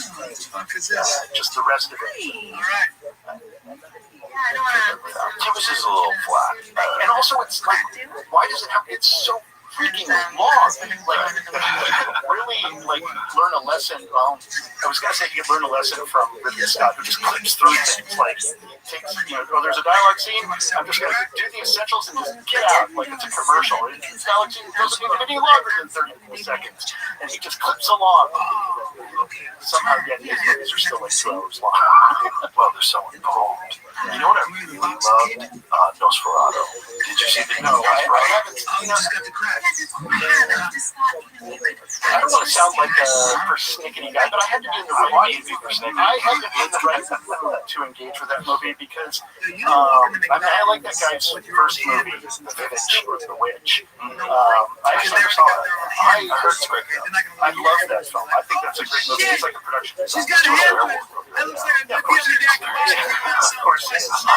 I did not like his movie Dickish, Lighthouse movie. I didn't see that. And that was the Willem Dafoe one. It was just Gary garish and kind of, I felt like it lost its way halfway through. And then, this latest one, Nosferatu. Look, I am a Werner Herzog nut, and so I adore Werner Herzog, and I love his Nosferatu. So for me to watch this guy's version of that, I have to be in the right mood. I just wasn't yet in the right mood to accept. Which one is Werner's? Who plays Nosferatu? Oh, Klaus, the incomparable Klaus Kinski. And I know I've seen. the thing about Werner Herzog, when he made his Nosferatu, was the Murnau movie, which is the original Nosferatu, the very first one with Max Schreck. Yeah, I saw it at the library when I was like exactly 10 years old. So the thing about Werner Herzog as a filmmaker is that most filmmakers have their forefathers that they can look back to. They can, they have a generation before them that they can kind of imprint on. And because of the brutality and tragedy of World War II, he had none. There were no German filmmakers that he could look to, and so he had to look to his grandfather, basically, his Murnau, when he made it. So his film is almost like haunted by the original. And then he Werner Herzog grew up not using a telephone until he was in his teens. He'd never seen a telephone before. He'd grown up like in Upper Bavaria in the mountains, and so he comes like his film is almost displaced in time. It's like skipped a generation, and he does things like he'll show two actors in the most emotional part of the movie when Jonathan Harker are at the beach basically saying goodbye. Normally, in a Hollywood film, they would cut to a close-up so that we can see the tears. Cut to that close-up. But because his film because he's displaced in time, he stays back. Like, he doesn't even bother shooting a close-up. To him, it's more melancholic to show them just isolated as figures, in a wide shot. And it truly is. And so his film is super powerful that way. And then you have Klaus Kinski, who is the madman actor of German cinema, and who is who was like, there's a documentary called My Best Fiend, which is about the relationship between Herzog and Kinski. And there's an amazing scene at the beginning of that where Werner Herzog visits the apartment that he rented, and I think it was in Berlin, where he was first becoming a filmmaker, where he first met Klaus Kinski. And he goes there, and it's now occupied by these two, just very conservative, this German couple. And he starts going through the house and saying, "Oh yes, here, this is where Klaus, went crazy, and he started smashing it and shitting on the walls, and like because he was an insane guy. It was like his whole thing was about provocation, and so he brings a kind of crazy vampire. I mean, it feels like a real vampire. I remember it now, but I haven't seen it. What year was that? You mean the Kinski one? Yes. I think it was in the 70s, so I'm thinking it was like 78 or 79, maybe even earlier. I know I've seen all the Nosferatus. Let me see. Give me a. I will eventually see this new one. I will eventually see this new one. It's fucking good, man. It's good. The dude who plays the vampire, what's his name? The guy who played the clown in It. Oh yeah, Bill Skarsgård. He's so good. Well, he's so good. And so is this the scene when he meets the vampire? Yeah, this. Oh, he cuts well, this. Yeah, this is it. This is. I mean, that's. I mean, Kinski brings just an amazing, deep empathy. It could give you blood pressure. It's the oldest remedy in the world. Oh, forget it. It's hardly worth mentioning. Just let it go.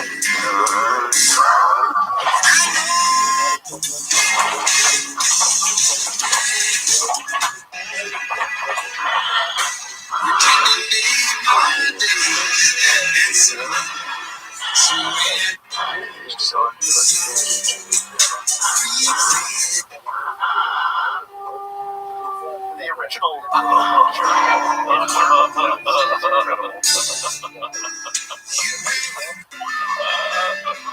That's so awesome. And it's probably Kinski, like, you know, they're supposed to cut, and Kinski just keeps going. Bruno Diaz is probably terrified in real life because he doesn't know. Kinski's crazy enough where he'll bite him. Right. And he's got those fake teeth in. Yeah.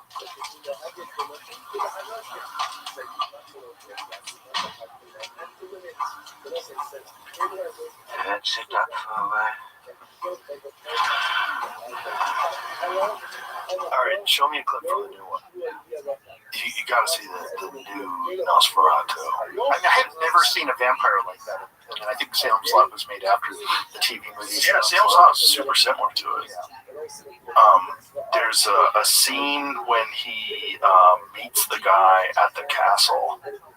I did see one scene from this online with Lily Rose Depp kind of reacting to something which was like very compelling. Go full screen to this. This is when he makes it into the castle.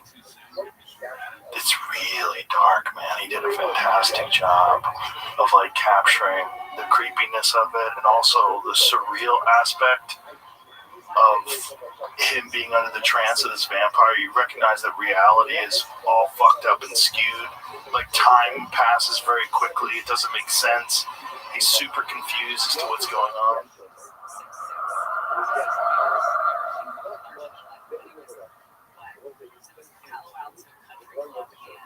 I mean, I have to say, this movie feels haunted by the Herzog version as Herzog was haunted by the Murnau version. Like, I encourage anybody to like enjoy all three of them, I guess. Yeah, one of them is haunted by that other one is haunted by the original. But this is with the use of all the modern ability. Yeah. But it's just the way they made the castle and the way they made him is very unique. There's so many aspects of it that I thought were very unique. Even the way the vampire feeds on people is unique. This guy he's a very, very, very good filmmaker. I just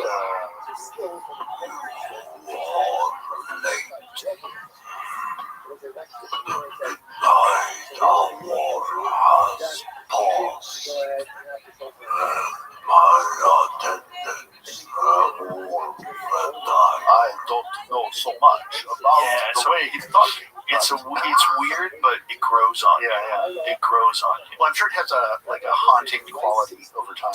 Yeah, like this. The guy just disappears, and all of a sudden he's way far away. There's a lot of that in this movie. So the scene when they get him to sign papers, when they get up to that. Questions? Right there. Clothes, many superstitions here that may seem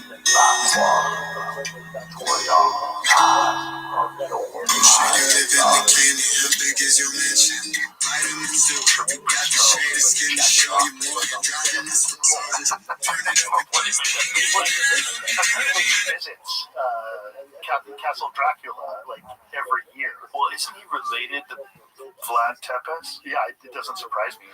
He's German, of German ancestry. I think Prince Charles is related to the original Vlad the Impaler.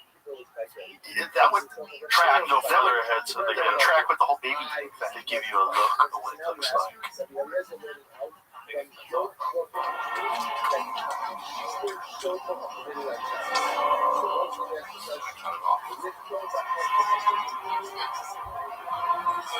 don't want to give away too much. That was the other thing. Like, you don't really get to get a look at him for quite a while. When you do, it's horrifying. Yeah. And the movie made it washes in darkness. It's very dark. It's very much a candlelit movie. I like because I don't like a film where you're pretending that people are in a candlelit, but it's really well lit. Well, that's an example of where video actually is a better medium to choose because it like digital loves darkness and it can can do things in darkness that film just doesn't have the capacity to do. Right. And so it's an excellent choice. When we did Silent Hill, we made the choice of whenever we're in the dark, we're shooting on digital, and whenever it's during daylight, we're shooting on film to create a kind of dissonance between the two.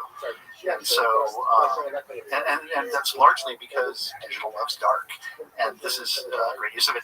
I'm warming up to it. I've been waiting. I bought it on Blu-ray. I have the movie. I mean, I keep it. It's in that stack. I've just been waiting for the right time to expose myself to it. I'm in the right mood. I loved it. I'm no film expert, but it's my favorite vampire movie ever. Well, that's actually saying a lot. That's incredible. I loved it. That's incredible. A fun vampire movie is 30 Days of Night.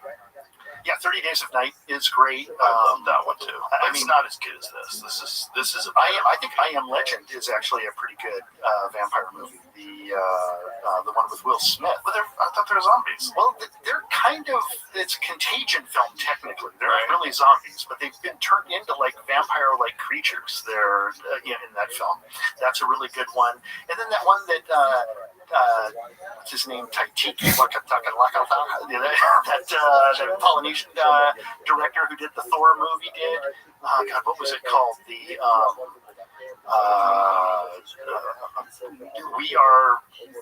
I can't remember the name of it, but it's like a comedy version of vampires, like kind of all living in a house and sort of. How old was that? This was made sometime in the mid-2000s, I think. Vampires living in a house? Yeah, What We Do in the Shadows. Did you see that? That is an incredible vampire. It's kind of like a mockumentary, like where they're but it takes all of the kind of vampire mythology and it makes it really, really fun. I've never even heard of this. It's fantastic. This is his best film. This is, I'm sure, the foundation of everything he's done has been on What We Do. For me, What We Do in the Shadows. That's so crazy. I never even heard of it. Yeah, it's wonderful. Show me the trailer, Jim. We are granted protection because such as this film. Oh, it's like a Blair Witch Project type deal. It's been like this the whole time. Deacon on dishes, and it still hasn't moved in 5 years. You're a cool guy, but you're not pulling your weight in the flat. Oh, I'm glad to hear that I'm cool. No, that's not the point, though. Yeah, no, I know. Flat meeting about how cool you are.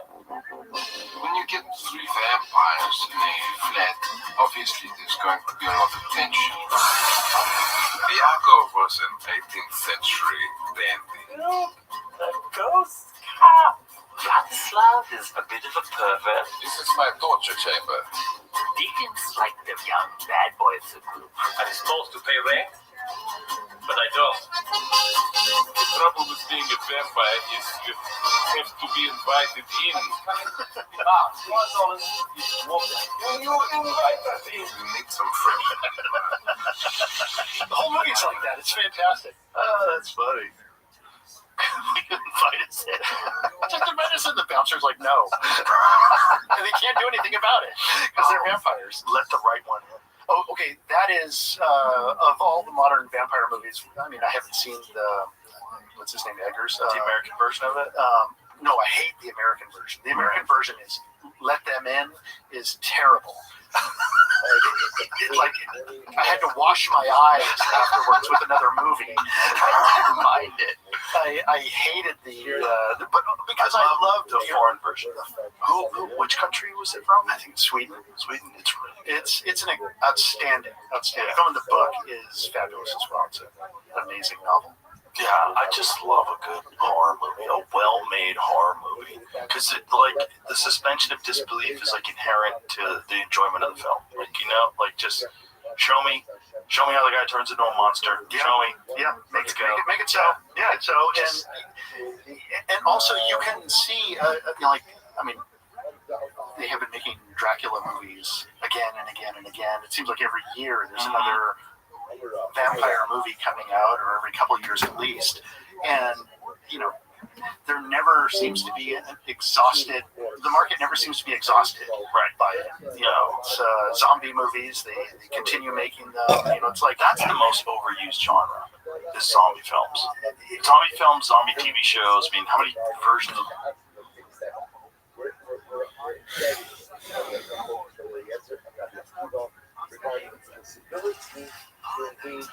The Walking Dead are there? There's multiple.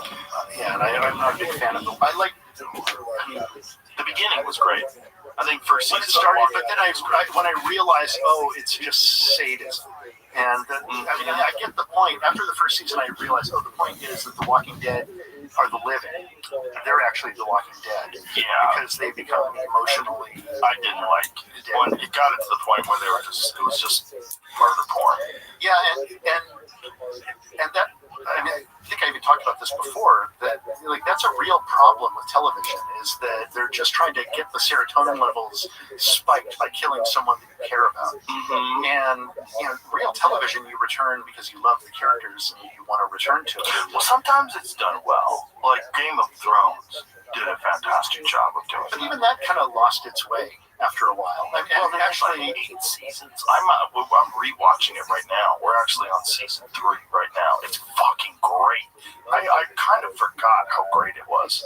But when you get to binge it and you don't have to wait, like there was years in between seasons. It took so long to produce. have you seen the Pendragon cycle? The Rise of the Merlin? No. Okay, so these days, you almost don't know where to find television, and that's because you can find it anywhere. And the mainstay producers of it, the studios and everything, they're no longer reliable in producing quality television, and so suddenly we see stuff rising, out of places that is completely unexpected, and this was produced by the Daily Wire of all people. Yes, and the CEO of the Daily Wire directed it. This guy Jeremy Boring. Yeah, I hope I'm not mispronouncing his name. His name is Boring.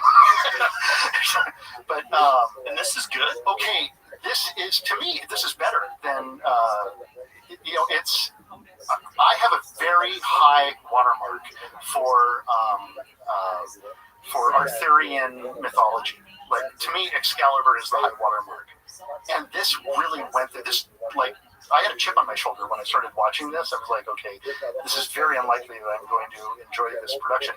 But they did it for a micro budget, effectively. They made something that is absolutely kind of reinvents the mythology, and they do it like proper television, where you kind of love the characters, and they weave an entire reality and universe that is just fantastic, and it's done for for very, very little. They're spending billions making these Lord of the Rings things, and nobody cares. They're just awful to watch. And in the meantime, these guys just without anybody paying attention, cranked this out. And I've only seen 4 episodes of it, but I am completely blown away by it. That's so interesting. Because I haven't heard anything about it. I think that's part of the problem. Well, that's because we don't hear about a lot of things. And media is the least of it. Right. Good point. But certainly with Daily Wire, the problem is it's associated with this right-wing production. If you can get over that and put that behind you, and then this is, to me, as good as classic television. My prejudice was initially, they're gonna somehow or another embed right-wing ideology in this. Everybody's embedding their own ideology. Whenever you make any media, there's usually you have corporate propaganda and personal propaganda, and usually there was a balance between the two. If you're making Midnight Express, for example, okay, that movie was nothing like the book at all. Really, and not even close to the book, and it's a complete alternate experience. And you wonder why was that movie such a big success? Why was that movie such a overwhelmingly Oscars and everything? Okay, I think it had a little bit more to do with the politics of what was going on with Turkey at that time than anything else. And what's his name, Billy Hayes, who experienced it, lived it, spent the rest of his life basically apologizing for the movie. And why? Because none of he wasn't like raped in a Turkish prison, and that's like the original. That's like a joke that gets in Airplane they're making jokes about it. Right. And so Billy Hayes, he was the actual character or the person who lived the experience, and so the movie is a kind of propaganda element, and that's like all Hollywood does it. You kind of accept whenever you're making a movie that you're being used in a certain level to do something, whether it's to, on a very basic level, whether it's just to like mortify or scare audiences, or to do things. And we see that more and more, obviously, in media as the director, the personal propaganda, when you have something personal that you want to get on screen, has become more and more diminished. And you have, sort of more corporate propaganda kind of taking over. And I think the most probably crass example of that is DEI stuff, in movies, and pushing characters in situations that are just completely out of whack. Did you see the Star Trek that they tried to make like that? Okay, I'm like a big Star Trek guy. I watch Star Trek every day in my house. We watch like 2 or 3 episodes, and I'm not kidding. My wife is like a Trekkie. She is like crazy for Star Trek, and so she puts Star Trek on, like at around 5 o'clock. Star Trek comes on. Original? Well, Picard. We cycle through. We go chronologically from the original series through the Next Generation, and then DS9, and then Voyager, and then Enterprise. Then we look back to and sometimes when you show an episode like in DS9, there's an episode called Trials and Tribulations, where all the characters go into the past and they kind of interact with Trouble with Tribbles, and they kind of blend them into the set and everything that's happening. We'll then go back and watch Trouble with Tribbles, or same thing with Wrath of Khan. We'll do this, so we'll kind of connect it all together, and so. But every day there's at least 2 or 3 episodes of Star Trek playing in my house. It's like I usually have to wrestle away the controller and say, we're watching a movie now. and my children were like basically raised on Star Trek, and the sort of morals behind Star Trek, and and people complain about, I don't like DS9 as much. It's not as dynamic. I hate Bajor and blah, blah, blah. But I think Captain Sisko is one of the most amazing captains there is, because he's also a father, and there's all these like father-son lessons that are going on throughout it. It's like really elaborate television. And by the way, all that kind of DEI stuff is still in it. It's still there. They're exploring all sorts of things. In Star Trek: The Next Generation, Riker, who's like the second in command to Picard, in that one, there's an episode where he goes to a planet of neuters that are just, they have one gender. And he falls in love with one, and they kind of waken up out of their single gender thing and realize, I'm female. And that person then gets taken and reprogrammed.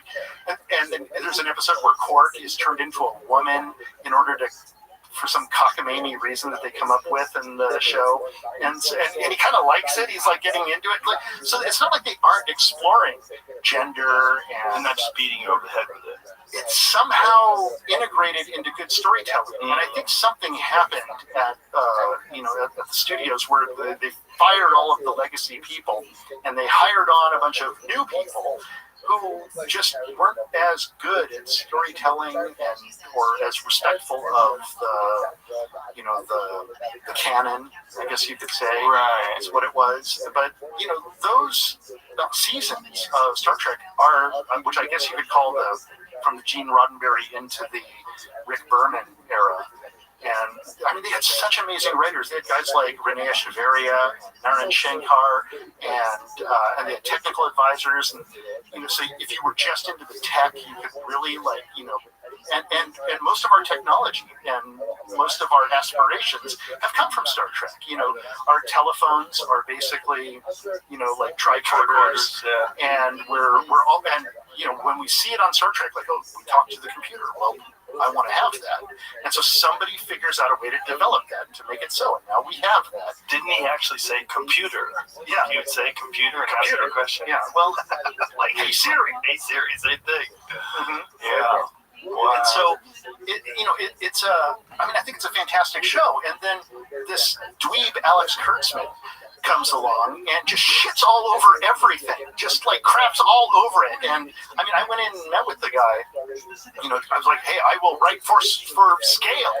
I'll write on your new show. I just want to be part of it. Just as an opportunity to work on Star Trek. And I basically found out he didn't want anybody who had any kind of fondness for the original show.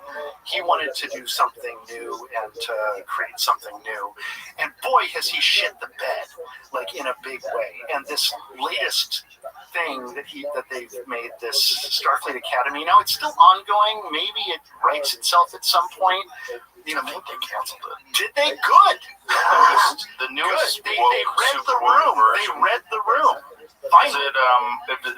They stopped the idea of a season 2? That fucking Alex Kurtzman, man. His company's called Secret Hideout, I think.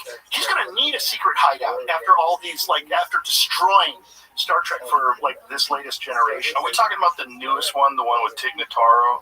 That's the newest one. Starfleet Academy is an abomination. Is that what you're talking about? I could not get through 3 episodes of Discovery. And, they're just it's just awful storytelling. Well, it's also clunky dialogue and bad acting. Just horrible. And they're more interested in the corporate propaganda than they are with any kind of personal propaganda. Right. It seems like that's the imperative. It's like they get across this inclusive, the card was terrible. It was sad, actually. It was just depressing. It's when what's his name did that show, The Orville, and that is the proper successor. They brought back guys like James Conroy. I don't know what The Orville is. It was kind of like a comedy version Seth MacFarlane did, but he hired all the original people that they fired from Star Trek and basically used them to do his show. And it actually feels a little bit more like a continuation. I've never heard of this either. And it's on Hulu? Yeah. Is it a Star Trek, or is it? No, it's not Star Trek. It's The Orville. So they just ripped off Star Trek? They basically just ripped off Star Trek, and they have a sort of tongue-in-cheek quality, but they bring all the writers from the original and showrunners and people like that, and the original directors like Jim blanking on his name. Conroy. I want to say Conroy, but I think it's whatever. So they bring everybody back, and it has a little bit more of the same spirit. Another really good Star Trek-ish thing is Galaxy Quest, something that got kind of buried with Sigourney Weaver. Yeah, that was good. Galaxy Quest is hilarious. If you love the original series of Star Trek, Galaxy Quest is amazing. It's so fantastic. I love Sigourney Weaver. Yeah, she's one of my all-time favorites. That's a good example of a movie that was like a DEI movie that you never even noticed it was Alien. Yeah, you have a female lead, and you never think about it. We didn't have powerful women in movies before. We've had them throughout history. Right. The history of cinema is built on and by the way, a complex woman character can have faults. Right. That's part of it. Is characters have faults. Characters have things wrong with them. They're not always just dominant and noble, and can do everything immediately. Exactly. Like some of the Star Wars ones with Wet Woke. There was a few of those. Well, yeah. It's funny. You had, I think it was here. Ben Affleck was on, and they were talking about AI and how it always goes to the middle, and it always goes to the middle. It always goes to the middle. And I was like J.J. Abrams always goes to the middle. And boy, was that Star Wars he did the middle, where he just basically took the Luke Skywalker story and just reinterpreted it with a strong woman, character. And I just thought it was bland and just tasteless and just, nothing new. He just went to the middle. So you don't need AI to go to the middle. This episode is brought to you by Visible. Folks, there's one thing nobody wants this season, and that's getting catfished. And it's not just dating profiles that are putting you at risk. It's also big wireless carriers. You know the type. Looks great at first, promises a low price, but once you're locked in, surprise fees and an expensive bill that isn't what you were expecting. Your knight in shining armor? Visible Wireless. It's one-line wireless with unlimited data and hotspot for just $25 a month, taxes and fees included. Now that's a green flag. The best part, Visible is all digital, so you can switch as fast as you can swipe. Don't fall for the trap of getting catfished by wireless. Visit visible.com to learn more and start loving your wireless carrier. Terms apply. See visible.com for plan features and network management details. No, you just need a Band-Aid. And the thing about Alien 2 was like, you didn't know who the hero was. Alien 2 or Alien? You mean Alien as well. I mean, Alien 1. I didn't like Aliens 2 as much. It was fun, but it was like, why are they so easy to kill now? Why are they so obvious? Well, they were, Space Marines. And the Marines are tough. Marines are badass, and Marines can the first Alien, those aliens, they still overwhelmed. I know, but the first Alien was clever. He was hiding. He would sneak around. He would jump. You didn't get to see much of it, and that was also cool too because it kind of captured you with the suspense. It's one of the best movies ever made. And it's a 1979 movie too, which is crazy. People don't even know how old it is. What's funny, I recently went back and started watching all the Ridley Scott movies I hadn't seen. Like there's a ton of them that I just kind of missed along the way, and I started off with. God, what was it? I started off with Napoleon, because I just missed it when it came out. And I'm like, what happened to Ridley Scott? And I have not liked any of his recent Alien movies. I just think I'm confused by them. The Prometheus ones. It's just like when you need a web episode in order to understand what the hell he's talking about in the movie, you failed. And they're just like, they're technical marvels. Like nobody shoots big canvas cinema like Ridley Scott. Like no one shoots a helicopter crashing like Ridley Scott shoots a helicopter crashing. And you watch Napoleon, and sure, the Battle of Austerlitz, amazing to watch. Cannonballs going into the lake and the ice breaking and people falling in the water. But the minute anybody talks in that movie, it just collapses on its own weight. It's just like, you just don't care. My wife was like, this is the worst date movie. You're not going to sleep with me after this. What's wrong with it? I didn't see it. Well, Joaquin Phoenix, and I think he made a choice because I consider him to be an excellent actor. But in this movie, I think he made a choice to just play it like, contemporary, like he just kind of talks. Everybody else is doing sort of a British or Frenchish accent, like they're all kind of pretending that they're in a period piece, but not Joaquin Phoenix. He just plays it like he just walked off Hollywood Boulevard, and just like the battle scene, there's no passion in any of his performance. It's kind of this weird dead performance, and so he did it on purpose to portray like a sociopath. I think he came on. He was like, I am going to do whatever I want to do the way Napoleon would, and I'm not going to try. I am a Corsican, and I'm going to be an outsider to all of these other people who are.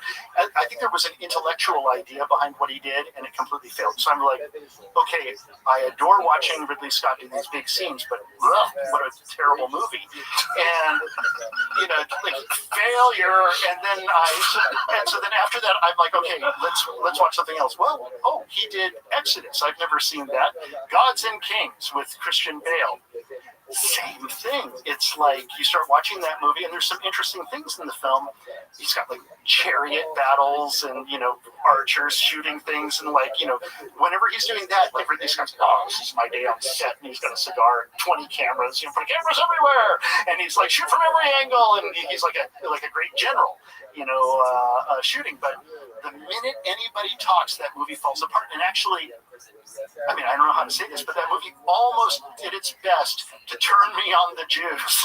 Like, I'm watching it, and I'm like, this is like, first of all, is anybody even Jewish making this? Like, it seems like nobody involved in it was Jewish, and like they start like, how is that possible? Well, Moses as a character, when he's an Egyptian, when he's like the adopted Egyptian brother. I'm like totally with him for some reason. Then he becomes Moses after getting like hit in the head with a rock, and all of a sudden he's kind of he's like a lunatic, and like everybody's following him.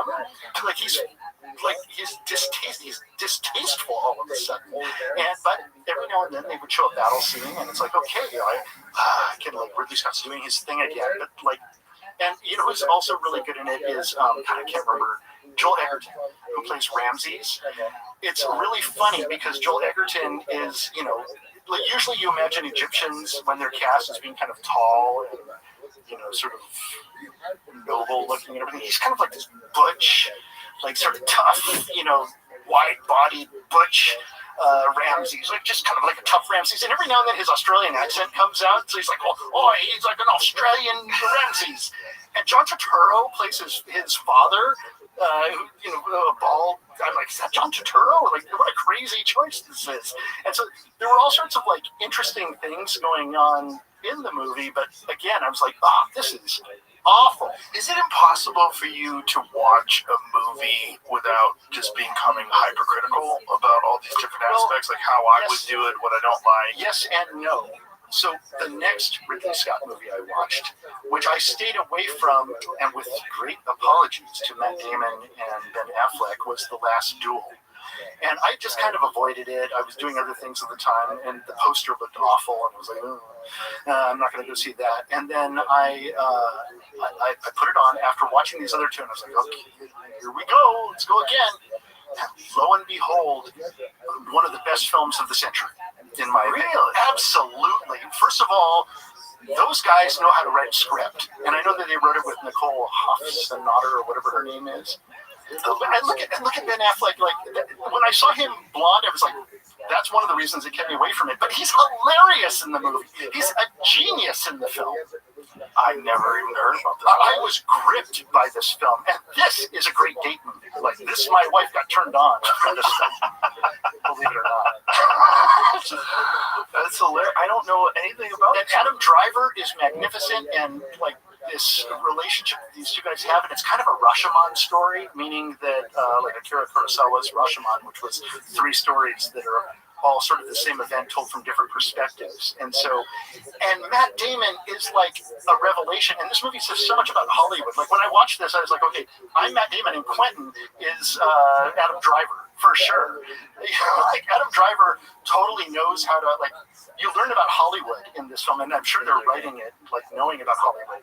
That the way to really get along in court is to join the orgies. To be in the orgy with everybody is like how you get along. It's like we all fuck together, and that's how we do it. But Matt Damon, who by all accounts in this is a great, he's a fighter. He's a great knight. He's true in his heart. But he's just like a pill to hang out with, and he doesn't go to the orgies. And because of that, he's just kind of marginalized. And the whole movie plays off of this friendship that just kind of goes awry, where jealousy comes into play, and it's ruinous to everything until they're finally fighting in the very end. And this is where Ridley Scott just does what he does, which is he has this insane fight between these two guys, which like was just. Every blow was painful to look at. And this, to me, was the best Ridley Scott movie I've seen of the century. I mean, I guess Black Hawk Down. I also very much like Gladiator, although Gladiator 2. I throw that. I never saw that. Throw that in with Exodus, Gods and Monsters. It was actually boring to watch. I love Gladiator 1, though.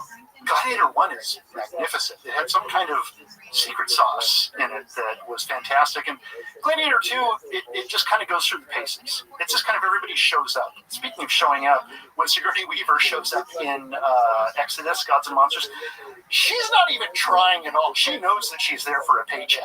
Like, she just shows up and she's like, does not put on an accent of any kind. She just shows up and just speaks the lines, and I'm out of here. I'm going into Morocco or whatever, into town. I'm going to go party for a while. You think she just thought it was a bad film and just checked out? I'm not sure what she was thinking, but like she may have been thinking what, I mean, maybe she was trying, but it just didn't look like it. It just looked like she was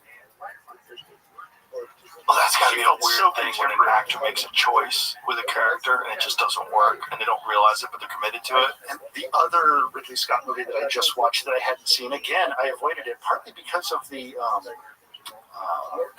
title of the film. And there's just nothing exciting. I thought it was a comedy. In fact, I've been avoiding it. It was on my Plex. There it is. I look at the thing. It looks like a comedy. It's got Javier Bardem and Cameron Diaz, and they're all kind of Javier Bardem looking exactly like Robert Downey Jr. Like in it, like just kind of this crazy Robert Downey Jr. in his crazy phase, you know, with like colorful glasses and everything. Robert Downey Jr. with like a broken up nose or whatever's going on with that nose. And okay, so I put on The Counselor, and this movie. So looking at that, I thought this was a comedy. I thought, oh, it's going to be a romantic comedy. This movie, after I saw it, I was like, I feel like I've seen too much. I feel like I know too much now about the world. Like and it's made like right before. You know, I think this movie is kind of a disaster for Ridley Scott. The cover from it, probably the failure of it, but I never. It's written by Cormac McCarthy. And so it is dark, and it is an analysis of how power works in the modern world, which is basically a giant cartel. The cartel runs everything, and you cannot escape the cartel. And it is such a spectacular. I think that's such a spectacular movie. I loved it. When did that come out? 2014, I think. 2013. Did you ever hear of it, Jerry? There's too much content. Well, there's too much content, and yet Ridley Scott, and he's cranking out movies like every year. He's doing a movie. It's like just knocking them back. He's constantly making films, and so that was why I hadn't. And so finally, I was like, well, I gotta catch up on some Ridley Scott. And Quentin had been talking about Black Hawk Down and how much he loved it, and how he thought it was the best film of the century, and you know, he's largely correct. That's not a bad. I could have done without the UNICEF commercial at the very beginning, where it's just like, you know, little UNICEF commercial like you can start in Africa and Somalia. But the rest of the movie is just insanely beautiful. So I wanted to check out all the movies. And so that's why I started researching them and looking them up again. And like The Counselor, how did that fall through the cracks? And it gets terrible reviews. Like people hated the film, apparently. What's the criticism? People, like, I think they were just like, we don't believe it. I mean, they just don't believe that that's what the world is like. You know, I found the film to be like. Do you think that's just because of the time period it was released? Yeah, I think it was more innocent. I think Ridley Scott knows things that Cormac McCarthy knows things about the world that they put on film before everything was known. Like, I think that's what's happening today. Yeah. Into drums. You know, what the fuck? And shipping them around the world. You know, as a joke. You know, like reading the belt. Yeah, there's all sorts of Stephen King in it. I've seen fun. I can't believe that okay, they're moving on with their lives. Did you see that guy at the Atlanta airport flipping out the well-dressed black suit? Freaks out at the Atlanta just like a couple of days ago. I saw it on YouTube and I saw it on Twitter or X. And this actually freaking out in the Atlanta airport. Nothing's happening. Look, you're all zombies. Right? It's like the picture of the body snatchers. Everybody is just numb and everything. Like, dudes, we had a global pandemic, aliens, you know, and all these like revelations. People are, you know, eating babies.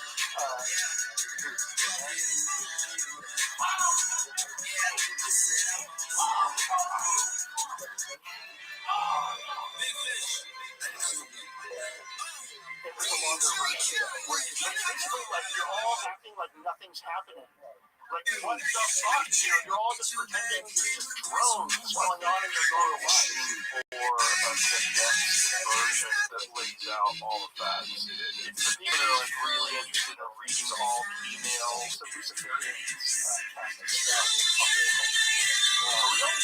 Absolutely. Like, it's just like how vampires can't go into a house unless they're invited. They tell you, what's going on ahead of time. It's predictive programming. And once you say it out loud, you put it out there, you make fun of it, you do a little skit, like Stephen Colbert did a little skit on his show where, here's a baby, I'm going to take this baby and I'm going to give it to Moloch. And he goes into like a cloudy red furnace and hands the baby over. And, the baby's going to be fine. And they make a joke about it, the audience laughs. Okay, we're all now conditioned to it.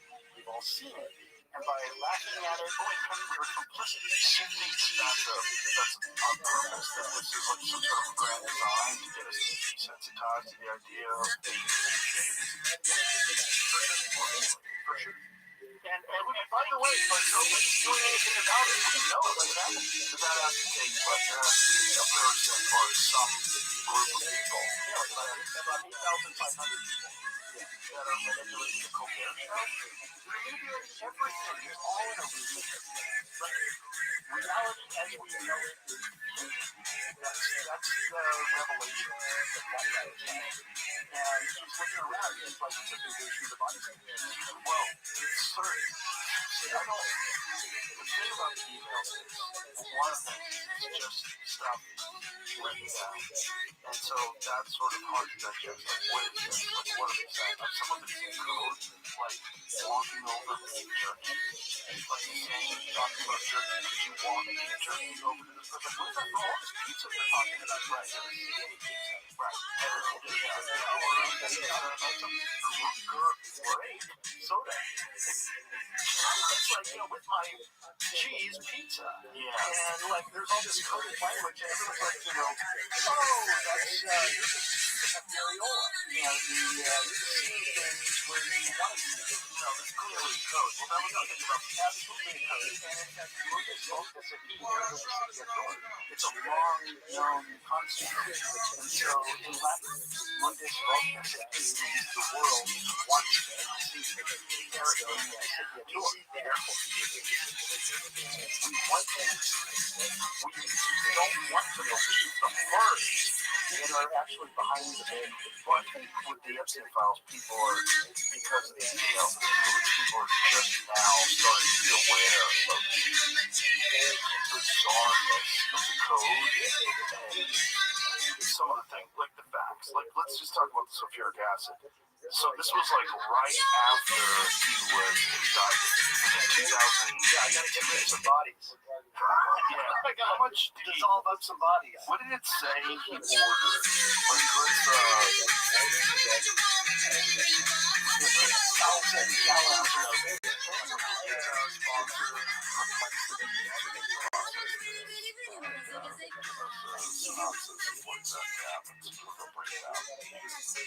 one of the things is like he was indicted, and then right after he's indicted, he orders how much gallons?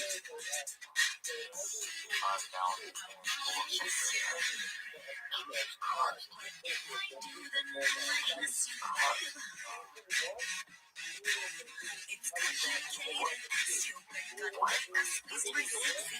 Like, that's so that thing is real. So, well, yeah, not only that, I think there's, sacrifices going on every day.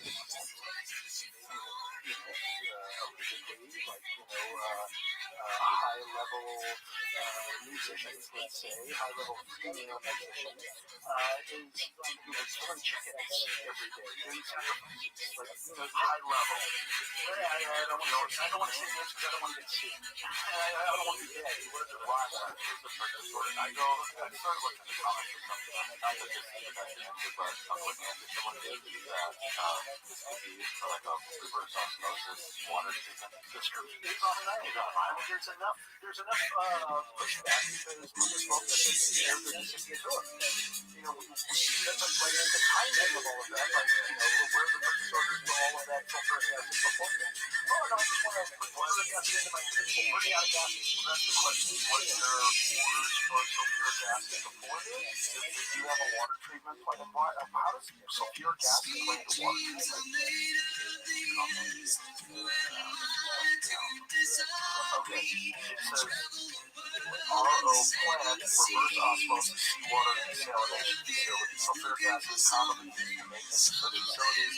Not everything to understand adds up to the worst possible thing could be.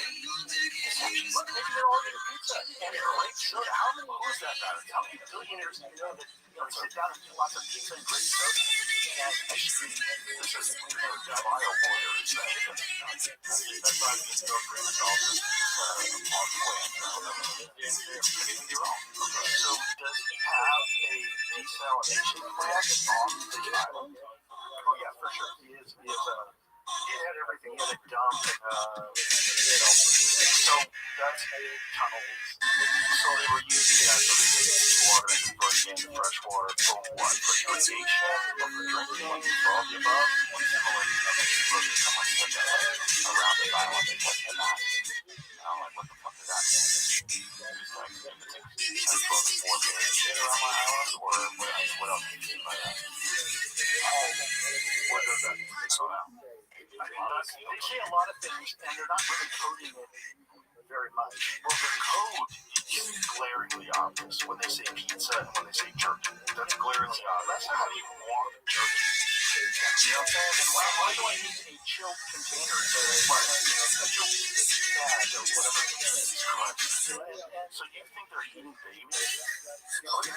I absolutely. You should get it with Kermit. I don't doubt it for a second. Well, I think it dates back, a long time. Moloch worship. Well, there's the other email that says thank you for the torture video. I enjoyed the torture video. And it's like people just they don't want to accept it. Like people don't want to believe it, they don't want to accept it. Okay, some commentary notes that a remote island water treatment systems could possibly stockpile such quantities for 1 to 2 years of operations, although others argue that using it directly from reverse osmosis, as stated in one social post, is technically questionable for membrane health. Highly corrosive, strong mineral acid really burns skin, eyes, dehydrates organic material, which is why it features in both legitimate industrial processes and darker hypothetical online. Darker hypothetical as well. When you get indicted for sex trafficking and then you order 6 drums of sulfuric acid right away, are you really worried about your reverse osmosis plant right after you get indicted? I'm going, you're going, looks like a duck. It's probably a duck. It's probably a duck. 330 gallons of sulfuric acid. This is the only documented. I came out here last time and I talked about, the pedo cult inside of the Kubrick film.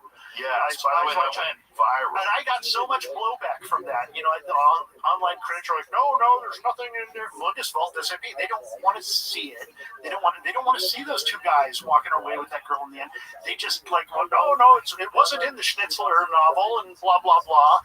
I mean, dude, look at that movie. It's about a cult. Like, what are you talking about? It's a secret cult, and in fact, Sidney Lumet's character even says at one point, do you know what these people do? I'm not going to tell you what they do, but let me tell you, if I told you what they do, they would scare the hell out of you.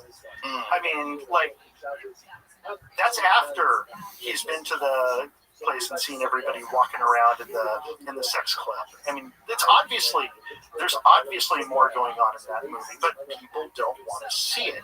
I had, what was it, New York Magazine or whatever, went so far as to aggressively trying to get me to debunk it, and which is fine, just fine. It's just an interpretation of a movie.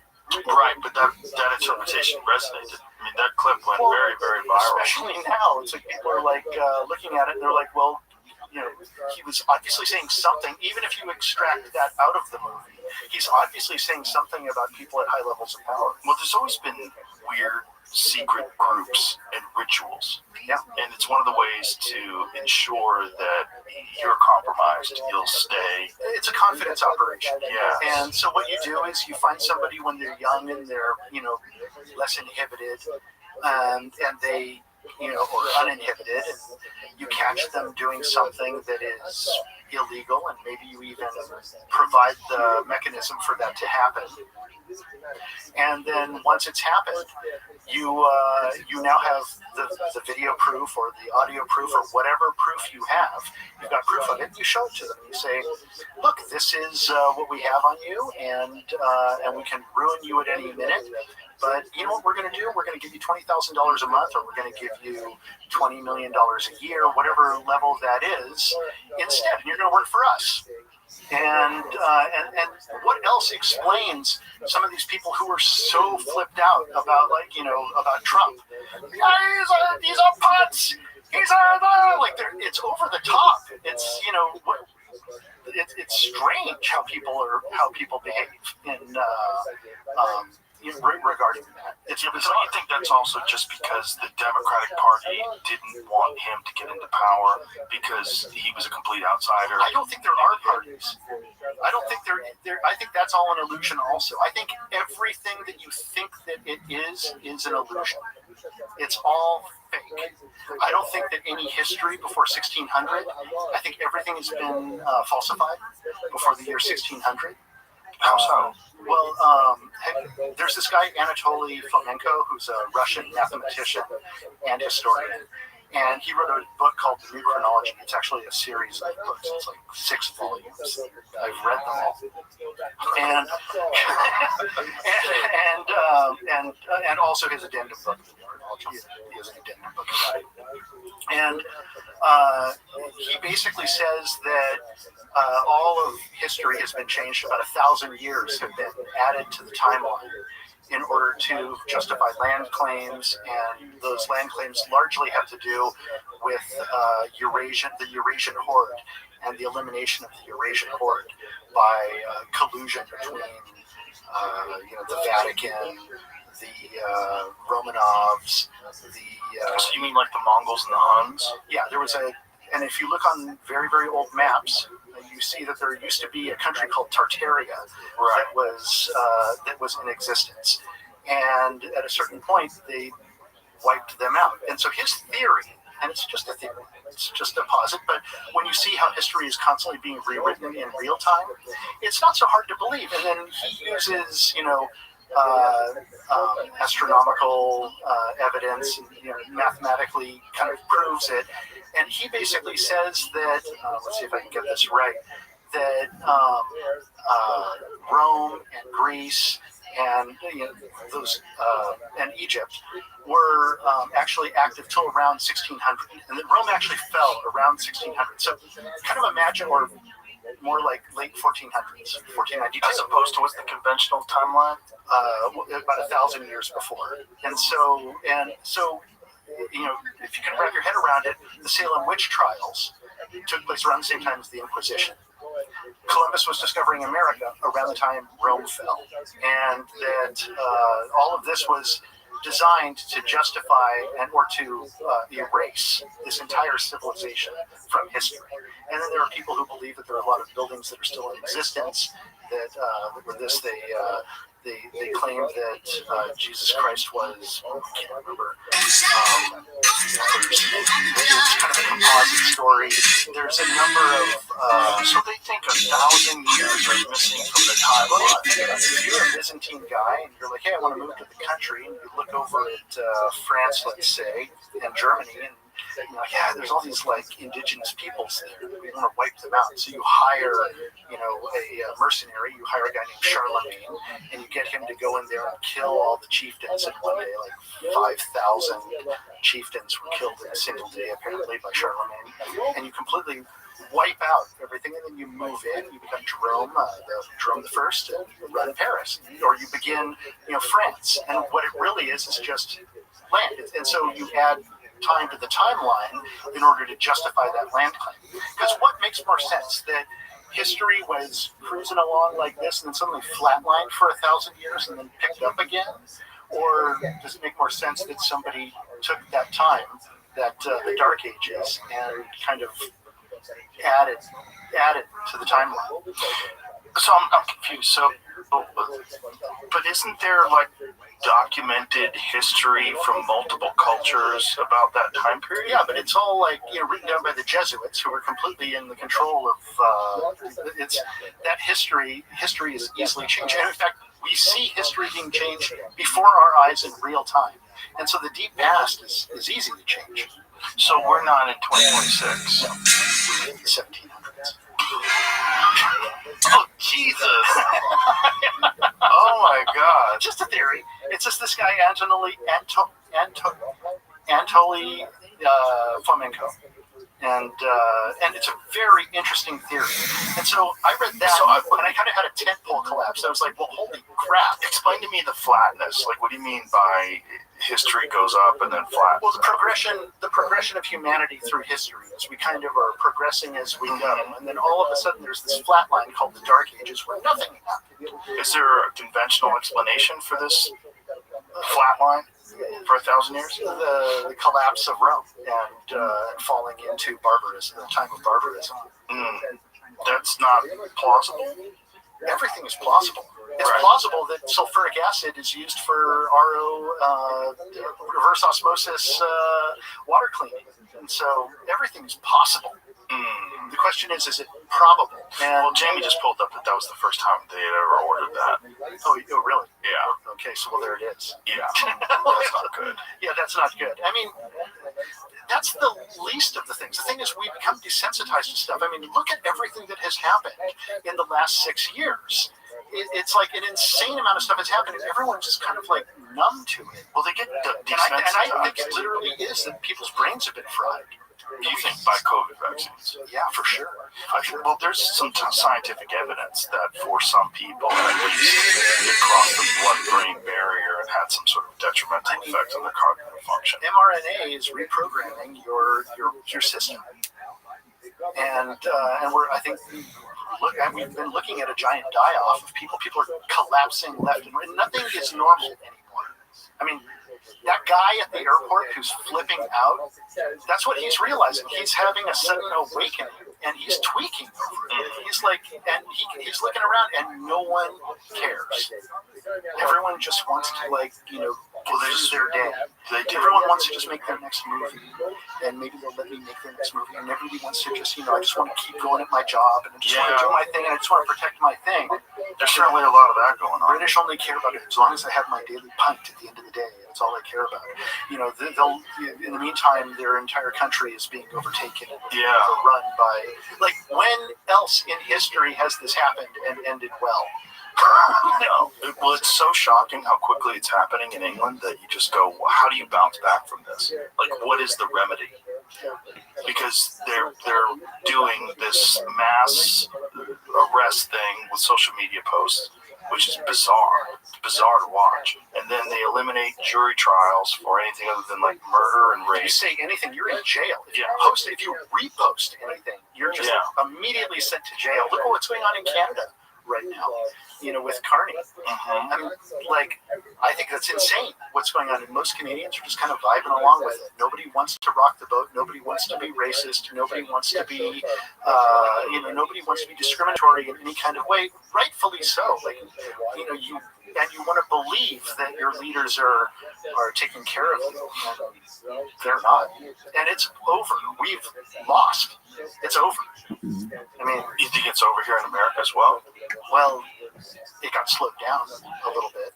Whether you like Trump or not, and I don't really like anybody, but that's a healthy perspective. It definitely added a road bump in the actions of the cabal of the Clintons and the Obamas and the bankers that control them. And that's when you see the movie The Counselor. That's what you realize is that, wow, the cartels are the banks, and they are law enforcement, and they are the media, and they are everything, and there is no fighting. And there is no individual defense. Any of us can do. That is, and I don't mean to be, the only thing you can do is, affect what's happening around you locally. But don't you think that more people are aware of what's going on right now? There's more pushback than ever before, and so there's a possibility that it could be stopped? Yeah, but that guy in the airport, everyone's like, he's crazy. Yeah, but if you're yelling at a fucking airport, I would think he's crazy too. Well, if I was there waiting for my flight to go visit my parents, and there's some fucking guy yelling out, the Epstein file, you're just living your life. Like, yeah, what do you want me to do, dude? I'm headed to Florida right now. Sorry. The Body Snatchers was about McCarthyism and what was going on at that time. And really? Oh, yeah. It was the original Invasion of the Body Snatchers was all about McCarthyism. And I'm a fan of Donald Sutherland. Well, and look at how that ends. That ends when you're walking through the streets pretending like you're just pretending to not be an alien, hoping you can get by, and then you show any kind of emotion. That's it. You're caught, and then they're going to make you go to sleep. So that the original script was written about McCarthy. The original film. So, and in the end, look how that movie ends. That movie ends with him, like that guy in the airport on the street. They're aliens. He's basically, running through the street just in traffic. He's driving. I don't remember the original one. I might not have seen it. But this other one was amazing. I never would have thought that that's what it was about. I mean, I Bolshevik revolution at the moment right now. So, in what way? Well, there's a rise of Bolshevism. It's like we see it occurring. And how do you define Bolshevism? Well, the Bolsheviks were essentially a kind of, it's not correct to say communism, but it's basically a kind of authoritarianism in the guise of egalitarianism, and helping the world know all the equal and everything. And they were socialists, they were murdering Christians, we're very, very Christian now. We're standing on civilization, standing on the precipice at the moment. And by the way, after this podcast comes out, people are going to be like, "Oh, he's crazy. He's jail. He's a killer." They're going to say all sorts of shit about me to discredit anything that I say, and that's fine. I'm easy to discredit, and so it's not really my right to speak up anymore about anything. And so you're a human being; it's always your right to speak up. Well, it is, but they can eat shit. As I look around, like civilization is on the precipice, and mostly good people tend to not take action against stuff until they have to. We were talking about this yesterday, actually, with Cheryl Hines, and I was saying, I think we were talking about this. Well, I was talking about this recently, where I was saying that it's almost like we need something like a 9/11 to wake us up. I would never want that to happen, but I do remember that after 9/11, we were united because we realized, threats are real, danger is real, so we really need to be united as one group of community. And I recognize that our brothers and sisters in the streets are not our problem. And we didn't know about 9/11 now. You like so much, like we built the 7. Thermite, evidence is there for anyone to look at. Nobody wants to look at it.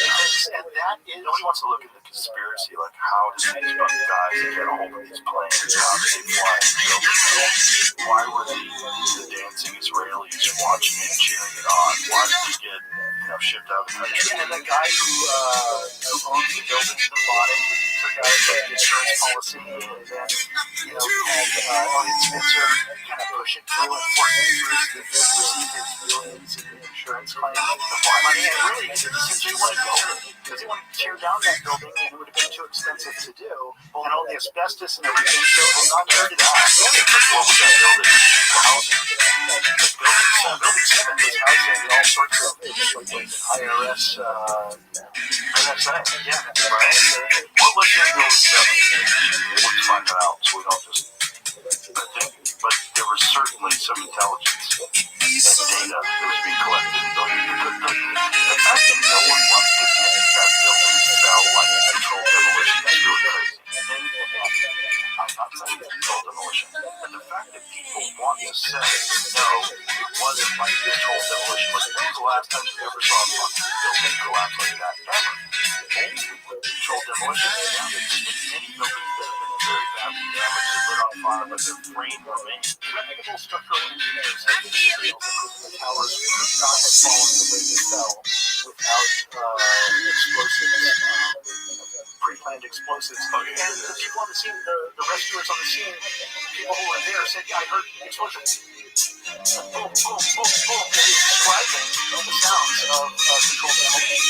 U.S. Secret Service, floors 9 through 10, CIA, Department of Defense, sharing the 25th floor with the IRS, and the Equal Employment Opportunity Commission. And then you put all that together, the CIA, Department of Defense, IRS, who thinks any of those people would have your... Right. But yeah, also, if you wanted to destroy data, like didn't the part of the Pentagon that got hit wasn't, and that was also a day after Rothschild was saying that there was trillions of dollars that were unaccounted for. Didn't the accounting part of the Pentagon get hit by that air quote plane? Yeah, that plane that came in for Jimmy. The building contained about 24,000 gallons of diesel fuel for generators used by tenants like Solomon Brothers and the Emergency Command Center. Floors 46 through 47 and parts of the lower level were mechanical spaces, while files from federal investigations, Secret Service cases were stored there but lost in the collapse. And the SEC, whoopsies. And has the world been the same since then? The SEC, like having that there too, boy, that's super convenient. Guys, we lost the data. Let's just start from scratch. There's no case anymore. Whatever they were doing. And yet, nobody wants to accept it. Nobody cares. What's the video of it that is like really shocking? I had this really dumb guy on the podcast once that was a skeptic, a professional skeptic, and he was really angry with me for saying that it looked like controlled demolition. You're promoting a dangerous conspiracy theory. I'm like, no, I'm saying it looks like. You're saying it doesn't look like control. Let's watch it. I'm like, let's watch it. Conspiracy theorists have had a pretty good run lately. Let's watch it. Let's watch Building 7 collapse, because it's kind of kooky. Now, one thing that people do point out that is true is that the center, like there was a small structure at the top of the roof of Building 7 that collapses first. And it does it, like, I think a minute before the actual building collapses. These are skirt buildings. And what that means is that's actually the most structurally sound part of the building. The rest of the movie is a facade that's hanging off of the Just the building. Yeah. That's the most sound part of it. It was built over a Con Edison substation, requiring large transfer trusses on lower floors to support the tower above, creating long span floors vulnerable to thermal expansion. Long unsupported floor beams and girders up to 50 feet connected to critical interior columns, like column 79, with shear studs that failed under fire-induced lateral loads rather than just gravity. It was the auto manual flip-flop. The exterior tube frame provided stiffness, but the open interior layout lacked redundancy to prevent fire-induced progressive collapse, with connections not designed for horizontal thermal forces. Okay, that's a cute way of saying that's why it fell at free fall speed and looks like a controlled demolition. Because if that was my building, I would say, give me my fucking money back. You made this shit-ass building. This building got lit on fire and just collapsed on itself. Let's watch it collapse. Because the way it collapses is so kooky. Because it really does it at free fall speed, or close to it. It's strange. Like, there's never been a building that looks that intact that falls like that. It's weird, man. I mean, it's fucking weird. Anybody that says it's not weird, look, this is how it happened. It's weird. Now, the planes hitting Tower 1 and Tower 2, okay, that makes maybe more sense to me. Does it? Yeah. Does it? Yeah, because it fell from the top down. Like, it looks normal. It doesn't collapse into its base. Tower 7 collapses into its base. The way Tower 1 and Tower 2 people fell. saying they heard multiple pop, pop, pop, pop, pop explosions. Is girders snapping? It could be. Yeah, I mean, you got to think you have immense amounts of weight, and it is collapsing. So if it does collapse the way it looks, it's collapsing from the top down, it's not going to be silent. You're going to hear tremendous explosions when concrete hits the slabs below it. It's going to sound like explosions. Also, you have the fog of war, right? So you have these people that are involved in an extremely traumatic situation, and their memory is very fucked. memory's fucked when you experience something like this. You remember things funny. You have confirmation bias. There's a lot of weird stuff that happens. So this is the explanation that a piece of the plane falls down and hits that building. And big tower on top. Yeah. I'm sorry, a piece of the aerial building. I meant to say sorry. So that piece of the building falls down and hits the building next to it, Tower 7. And that gash is all it took to take that building down. That's super suspect. And I do know that there's a fire inside the building. I'm sure there was. But the way it fell was crazy. Tower 1 and Tower 2, it's like, I don't know what happens when a jet flies into a building like that. Neither do you. And also you got to deal with corrupt construction companies, cutting corners, not doing things up to code. Perhaps. I'll give you that. I'll be super charitable. But with Building 7, I'm like, come on, man, that's weird. That one's fucking weird. Because it doesn't fall like 1 and 2. 1 and 2 fall from where the impact was, the deterioration of the structure, the weight of what's above the impact. It falls down on it, and you see a progressive collapse from the top to the bottom. Tower 7 is nuts. Tower 7 just drops all at once, free fall speed into its base. That's weird. Yeah. Anybody that doesn't think that's weird is being naive. That's never happened before to a building that hasn't been a controlled demolition. Again, not saying it's a controlled demolition. Maybe it's accurate. These enormous drums of diesel are creating this fire, unprecedented load on the structure of the building. But even with that, with everything else that occurred, with all the tangential stuff that's occurred, you're still giving the benefit of the doubt. You'll have suspicion. No. But I'm saying right now, I was trying to finish. That fire is not on every floor uniformly. So why is it collapsing uniformly from the top down into the base? Why doesn't the base, where you have this incredible fire load, why doesn't that weaken and it fall over sideways? Because it no longer has structure anymore.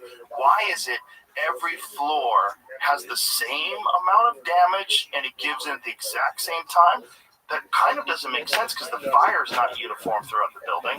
It's not like the building is one gigantic flame ball and then it all gives out at the same time. But even then, I would think it would tip over. It would fall to the side. Falling into its base, that seems to indicate some sort of a control. Like it was done uniformly. They time it. When you watch, like in Vegas, when they blow up a casino, it's like dum, dum, dum, dum, dum, dum, dum, and then it does that. Dum, dum, dum, dum. Let's watch an actual controlled demolition. So when you watch an actual controlled demolition, it looks just like that. And then I don't know. I mean, the testimony of your eyes are telling you the truth. Mm-hmm. But your brain, will come up with all sorts of stuff because well, I'm not allowing it to with Tower 7. I've always maintained a pretty open mind with that, but also I lean towards shenanigans in that one because that one just seems fucked. The Tower 1 and Tower 2, maybe. Tower 7, come on. Yeah, Tower 7. Nobody looks at it. And if they're telling you that Tower 7 seems normal, they seem so gaslighty. Everybody that says that seems like they're gaslighting. So here we go. Hit it. Okay, this one they're setting up for a controlled demolition, so they're showing you how. That's kind of a shitty one. There's other ones that have done a better job with, but it's the same kind of thing. It's still falling onto itself. Yes, it's falling into itself the same way Tower 7 did. That's just that movie. That building has a shape. That has a skirt building. It's got a center structure. Yeah, it's a different kind of structure. It has a different look to it. Let's watch that one. Okay, there. Come on. That looks exactly like Tower 7. When you watch that, back that up again a little bit, please. Watch that from the top, from the beginning. Just a little bit right before it drops. So watch. They're looking, they're watching. We're going to watch the building drop. There it is. That fucker goes right down like Tower. Right from there, come on. That's exactly like a controlled demolition. And even the way it looks as it's going down looks exactly like Tower 7. We were talking about predictive programming and how movies like spells can predict stuff in advance. kind of prepare you for the future of what's coming. In 1999, a movie came out which was effectively a manifesto. That movie was called Fight Club, and collapsing of the buildings, which are the financial system, of the future, so that they can create a new future. Who produced that movie? Arnon Milchan. Who is Arnon Milchan? They got a commercial director to do it. And he's an excellent director. I think it's an excellent, beautifully made film. But who is Arnon Milchan? Well, he himself has said, "I am a Mossad agent." And he said that out loud. Like, that's not me saying that. That's him saying that. And Fincher said, "Oh, yeah, my last movie, that was made by an arms dealer." Well, that's him. That's Arnon Milchan. And so, and what's another Arnon Milchan movie? The Medusa Touch with George C. Scott and I think Lee Remick. And in that movie, what happens? An airplane.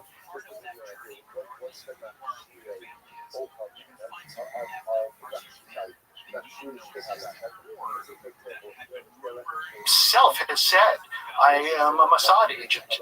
And he said that out loud. Like, that's not me saying that. That's him saying that. And Fincher said, "Oh, yeah, my last movie, that was made by an arms dealer." Well, that's him. That's Arnon Milchan. And so, and what's another Arnon Milchan movie? The Medusa Touch with George C. Scott and I think Lee Remick. And in that movie, what happens?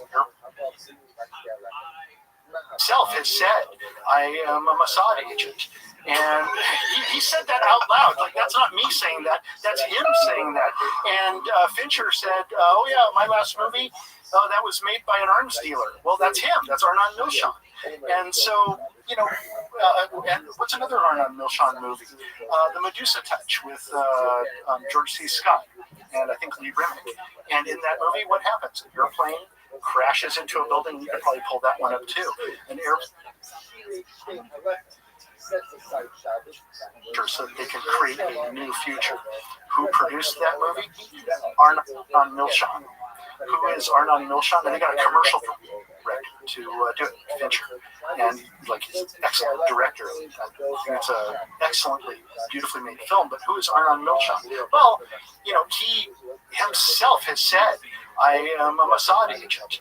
And he said that out loud. Like, that's not me saying that. That's him saying that. And Fincher said, "Oh, yeah, my last movie, that was made by an arms dealer." Well, that's him. That's Arnon Milchan. And so, and what's another Arnon Milchan movie? The Medusa Touch with George C. Scott and I think Lee Remick. And in that movie, what happens? See, there's crashes into a building. You can pull that one up too. See, an airplane crashes into a building. This guy's obsessed with airplanes. See, there's fucking commercial director to do it, Fincher. And he's an excellent director. I think it's an excellently, beautifully made film. But who is Arnon Milchan? Well, he himself has said, "I am a Mossad agent." And he said that out loud. Like, that's not me saying that. That's him saying that. And Fincher said, "Oh, yeah, my last movie, that was made by an arms dealer." Well, that's him. That's Arnon Milchan. And so, and what's another Arnon Milchan movie? The Medusa Touch with George C. Scott and I think Lee Remick. And in that movie, what happens? An airplane crashes into a building. You could probably pull that one up too. An airplane crashes into a building. This guy's obsessed with airplanes crashing into buildings and buildings collapsing in movies. And so, what's likely?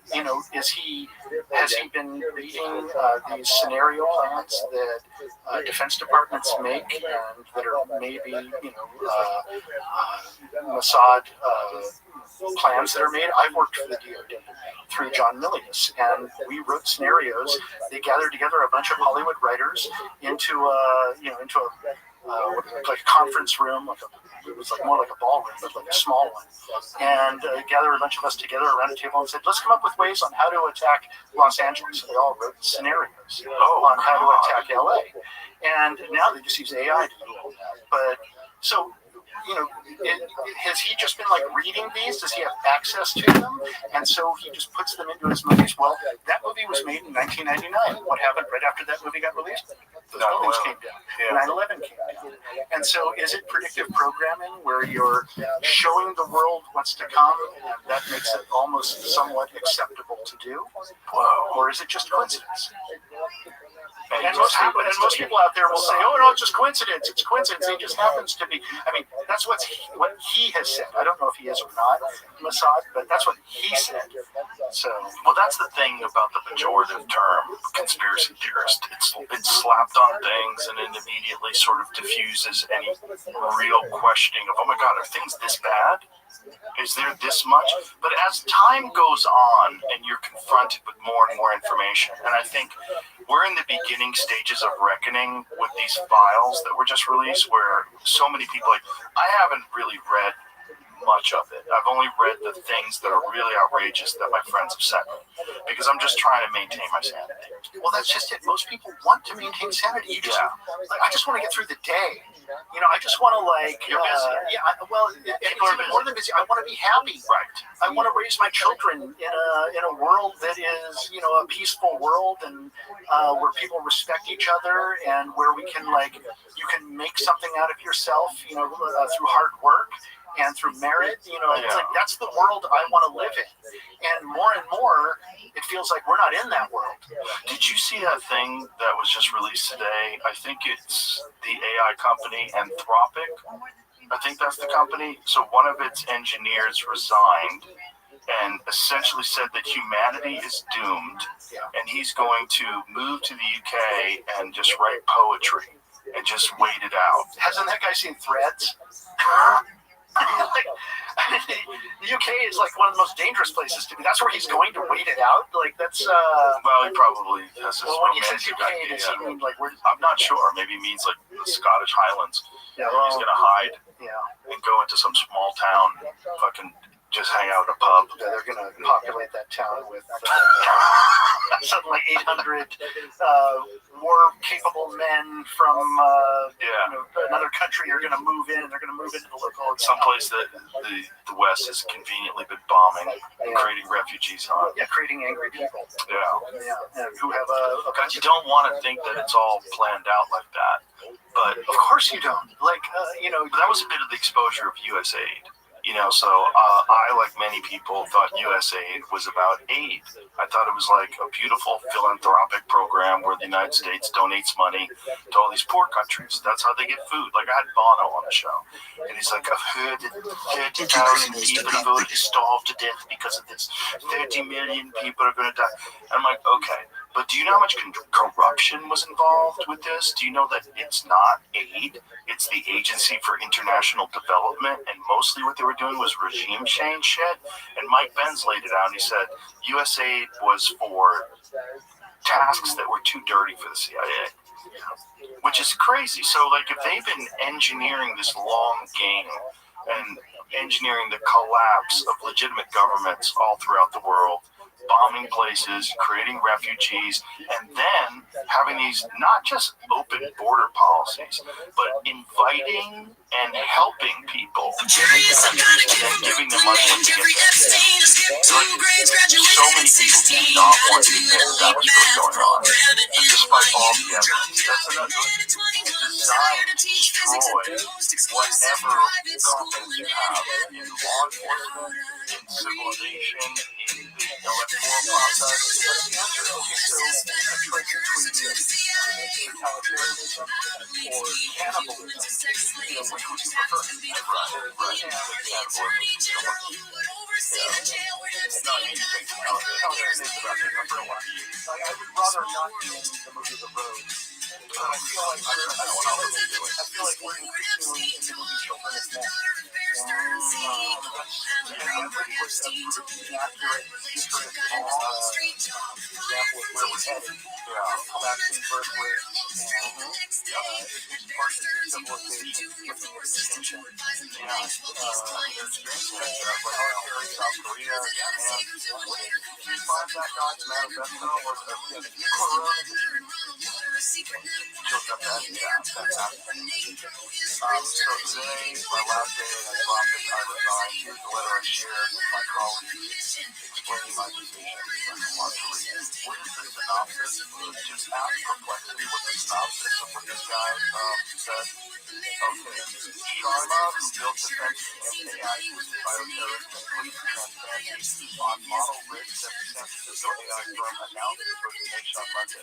He described the struggle to let value drive action amid mounting pressures, planning to return to UK for a poetry retreat. And stepped back in the spotlight. Today follows other significant departures amid that from the launch of Claude Opus 4.6 and a massive $20 billion funding round at $350 billion valuation, showing the big unbalanced safety with commercial speed. Okay, what is he saying specifically is the issue? Let's click on that. Let's click on this. AI starts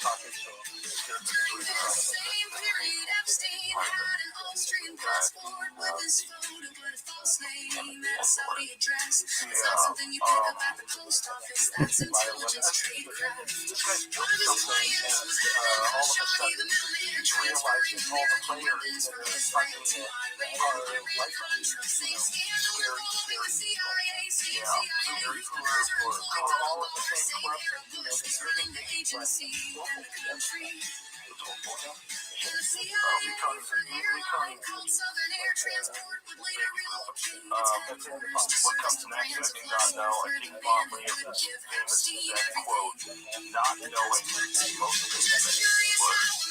My intention is to create space, set aside the structures that have helped me these past years, and see what might emerge in their absence as working on poetry. I feel called to writing that addresses and engages fully with the place we find ourselves, and that place is poetic truth alongside scientific truth, equally valid ways of knowing. He's talking about the speed of light, and the speed of light can have no limits. You can't bypass or exceed the speed of light. He said that less, we live in a simulation. Right. A lot of that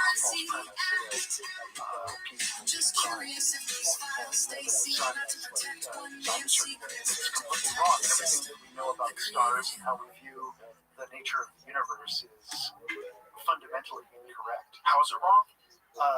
It's based on this idea of the stability of Kelvin temperatures in the sun, and which is this P equals P prime. Everyone's about the life of the guy who invented the CAT scan machine. It's sort of a Venn diagram overlapping the devil himself. The devil himself said, "I'm going to exchange for $7 just to see a child's life." Do you think you're the devil himself? That is not true, and therefore so much of everything that we know about how we view the cosmos is incorrect. And so, and how did they find out that it was incorrect? Well, he's a mathematician. He figured it out. I would have to look at his name and everything. And what is incorrect about it? Do you remember that? Well, it's at the beginning of astrophysics. There is this formula. And if that formula is wrong, then the preceding calculations are also wrong, or at least off. Mm-hmm. And so the idea is that what we view is really just it's kind of a cartoon that's painted for us using all these formulas and using radio telescopes. And so it's things are not as they seem. Well, there you have issues with the findings from the James Webb Telescope. Oh yeah, well that's probably part of it. I have to say, I'm a provocateur, and so I'm always interested in finding that which upsets people's, concepts and things. I'm a screenwriter. I'm looking for these kind of conflicts and interesting ideas and stuff like that. So take what I'm about to say with a grain of salt.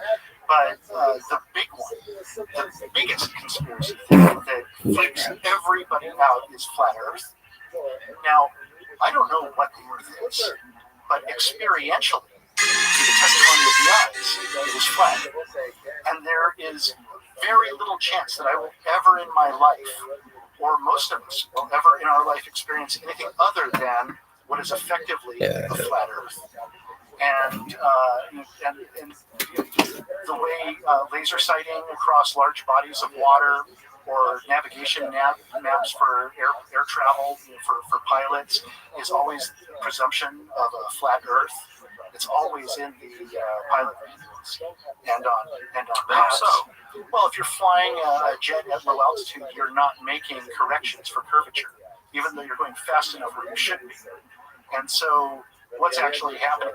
Well, and so the idea is, I don't know what the world is or what the realm that we're in is, but experientially, from my perspective in life, it is nothing but it's a flat Earth. But what about travel routes? Like, what about when they fly over Antarctica? What if they? They don't fly over. But you can watch the sun rise and fall as they you don't fly. They don't even fly from They can Cape down to predict Buenos it. Aires. There's an They travel understanding of the precession of the equinoxes. They travel up into the other hemisphere and like land in London or something, and then travel back down whenever you're doing a flight across the Atlantic. And so, like when you look at it on a flat Earth map, but there's satellite photographs of Earth from space. Those are all cartoons. What are you talking about? I'm saying that even the NASA, the guys who actually do those composites, those are composite imagery of. Listen, I am not saying that. But it seems like you're saying that the Earth is possibly flat. I'm saying experientially. Right, but that's a scale. That's a scale issue, though. Correct. We're a tiny little thing on an enormous thing. Correct. But snipers have to calculate for the curvature of the Earth when they shoot. Only the curvature of the landscape that they're right. Why do you think the landscape curves? The landscape doesn't curve. It is a mountainous and not always. No. On flat plains, you have to do the same thing. Well, if you're making a long shot over a flat area, like if you had to shoot. Well, then why don't pilots make adjustments? I'm not a pilot. I don't know, but I do know that when you look navigation at maps the film from the space station, presume a flat Earth. When you look at the film from the space station, you see an Earth that's not just round but spinning. I see. The space station, the International Space Station, is actually not high enough to see curvature, and what you're seeing is the lens distortion. And it's not high enough to see curvature when you look out into the horizon. It's actually even like it's very, very close to the. Let's look at footage from the space station of Earth. So when you see satellite images that are taken of the Earth, you think they're lying? You think there's this grand conspiracy to piece all these pictures together and turn it into a circle instead of having it flat? That's the fundamental conspiracy theory that unravels everyone. And well, it doesn't make any sense because everything that we see in the cosmos that's a planetary body is round, including stars. So it's all round except for small moons. Everything is round, and that's because I'm not even certain that space exists. Well, the moon is anything more than a plasma. A plasma. Yeah. What does that mean? That it's a plasma effect, a lenticular effect of some kind. So that it's not a real thing, but it affects the tides. It is something that we have landed. At the very least, we landed probes on. We don't know other that it affects countries the tides. have. People So theorize this that it is affects the tides. footage from the space station. This is live footage from the space station. And I'm saying that that's lens curvature, and that what you're actually seeing. Why do you think that's lens curvature? What you're seeing is horizon. So what you're talking about is like a fisheye lens. Provoke you, that's what I'm saying. Right, but let's not do that right now because I don't want you to be completely fucking insane. Because this is a round body, just like the moon, just like Mars, just like Jupiter, just like Uranus. Appears to be but in your practical life experience, you have to accept a certain amount of faith. But is what I'm getting at any moment. But they understand the precession of the equinoxes. Okay, do you know that the precession of the equinoxes is how they measure the sky over a period of 26,000 years? I see right there a little stitching, like right there. So this would just keep going straight forever. Do you see that line? Yeah, Do you see that line right there? What is that? What is that line?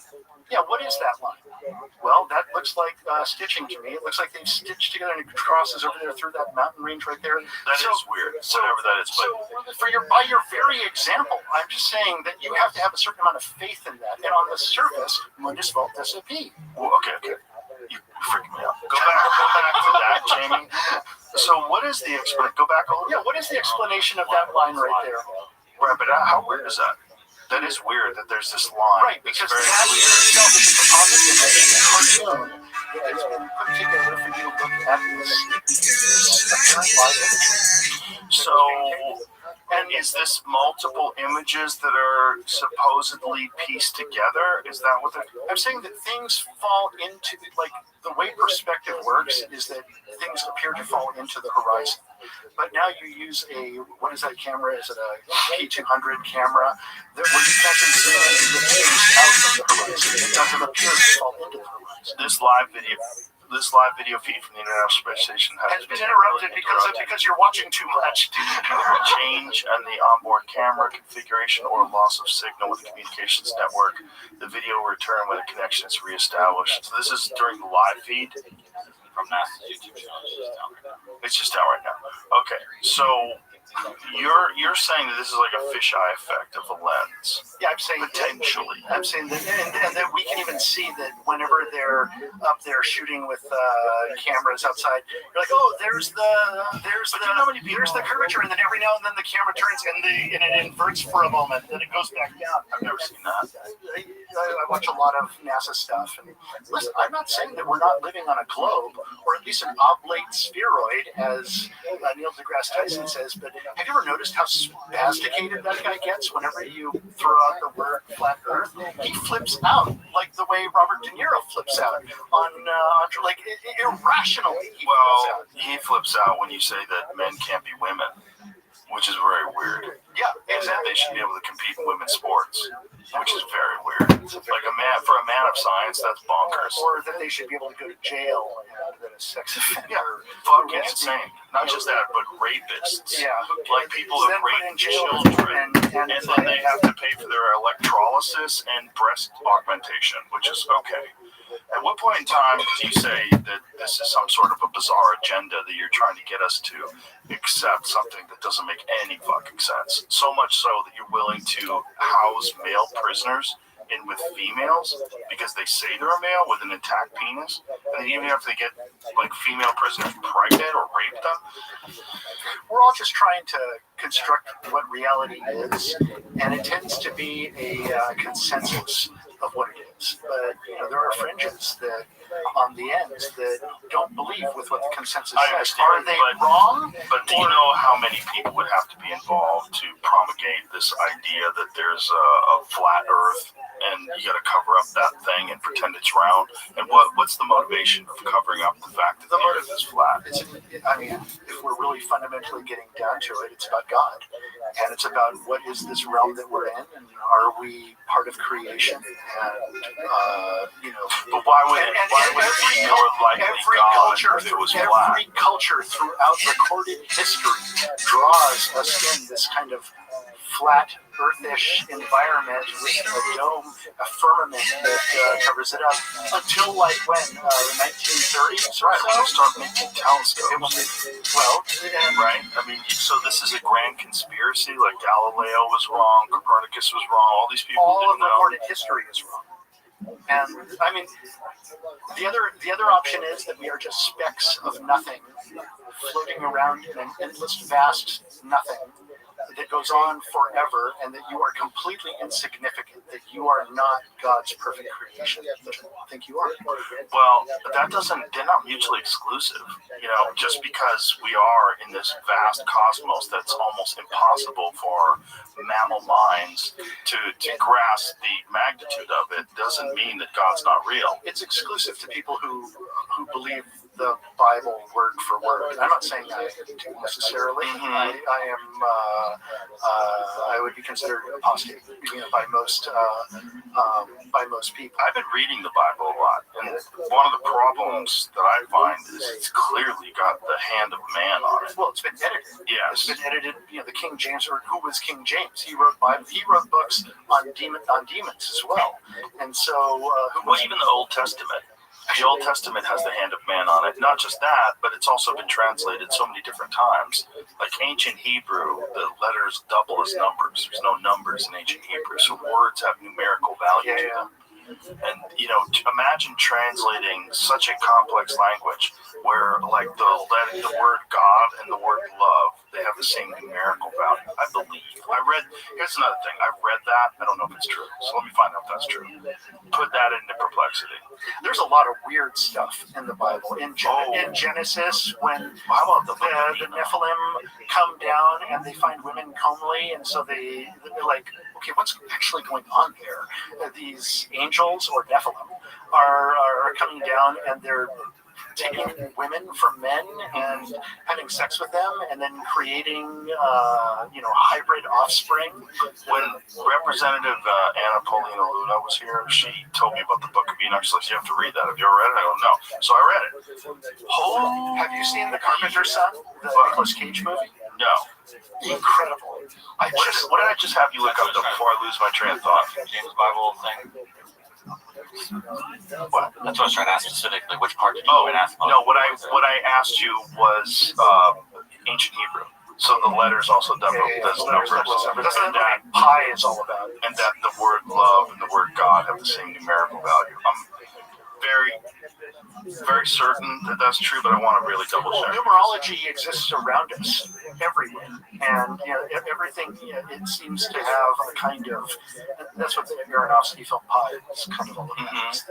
That was a great movie. Yeah. So there was also a really fascinating statement by this mathematician. We talked about it on a recent podcast. Was that how strange is it that we find out that the universe is made out of math and that it's encoded in the universe itself? So a tool that we used, that human beings created to measure the universe, it turns out that tool is how the universe is actually encoded. Well, this gets back to what Elon is saying about the world being a simulation.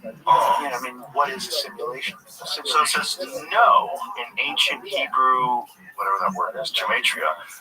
No direct name of God shares the exact same numerical value as the word for love. So what is the basis of that rumor? Sacred name equals 26. Name for God equals 86. Okay. Is there a word for God? Does that have the same? It's a name. Right. What is the value of? Click on that, below that, where it says, what is the geometric? What's that word? I had to look up. Gematria. Primary Jewish mysticism. Oh, Kabbalah. Religious studies define hidden spiritual meanings in secret texts. Okay. It is fascinating that there's numerical value in words. Like, there's no way you're going to get that when you translate it to Latin. So that is Greek. That is a value of 86. And what is love's value? What is the value? What is the ancient Hebrew word for love? What is the ancient Hebrew word for love?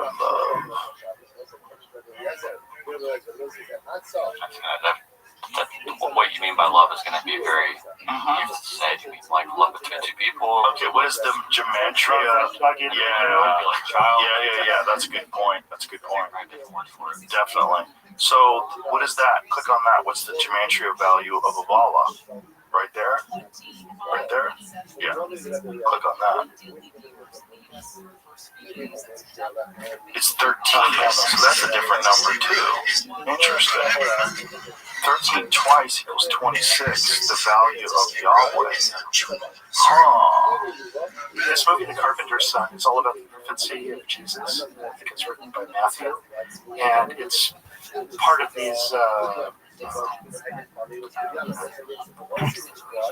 may have this wrong, but Coptic texts. And it is like, Nicolas Cage is so good in this movie.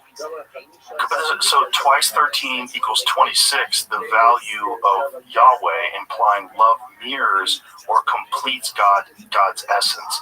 Okay, so that's where that comes from. That's where it came from. Right, that's where it comes from. So God is love. So love twice is God. So here's a question. What happened? So go. I understand. Go there, ask a follow-up. So how was the numerical value of ancient Hebrew language lost when they translated it to Latin? to Greek, but to Greek first, right? How is the numerical value of ancient Hebrew words? Numerical value of ancient Hebrew words lost when they translated it to Greek. Because it seems like it's not just context, like what is your word for that? Like the word meant a different thing to them. You know? Numerical values of ancient Hebrew words calculated via gematria, where letters double as numbers, was not preserved in Greek translations. Hebrew letters inherently carry fixed numerical values, enabling word sums. Greek letters have their own values. Equivalents rarely match Hebrew sums exactly, so you're gonna lose it. Like, you know, when you read like Russian translations in English or English to Russian, it's like super screwy. For sure. Like real Spanish. What is this gematria? Even like all words mean another number that all have some sort of secret meaning. Runic writing from the Nordics is the same thing, and there is a striking resemblance between many of the runes with Hebrew. And so these ideas and these glyphs and symbols that Odin first saw while hanging upside down from the tree and learned language and how to speak are somewhat universal across the planet. Let's get to that for a second, but let's find out what Jamie's saying. Primarily used in Jewish mysticism and religious studies to find hidden spiritual meanings in sacred texts like Torah by assigning numerical values to Hebrew letters and words, revealing connections between concepts, and exploring the universe's underlying structure. What's interesting is like it's an older language, but doesn't that seem like a more complex language? A language that combines numerical value with words?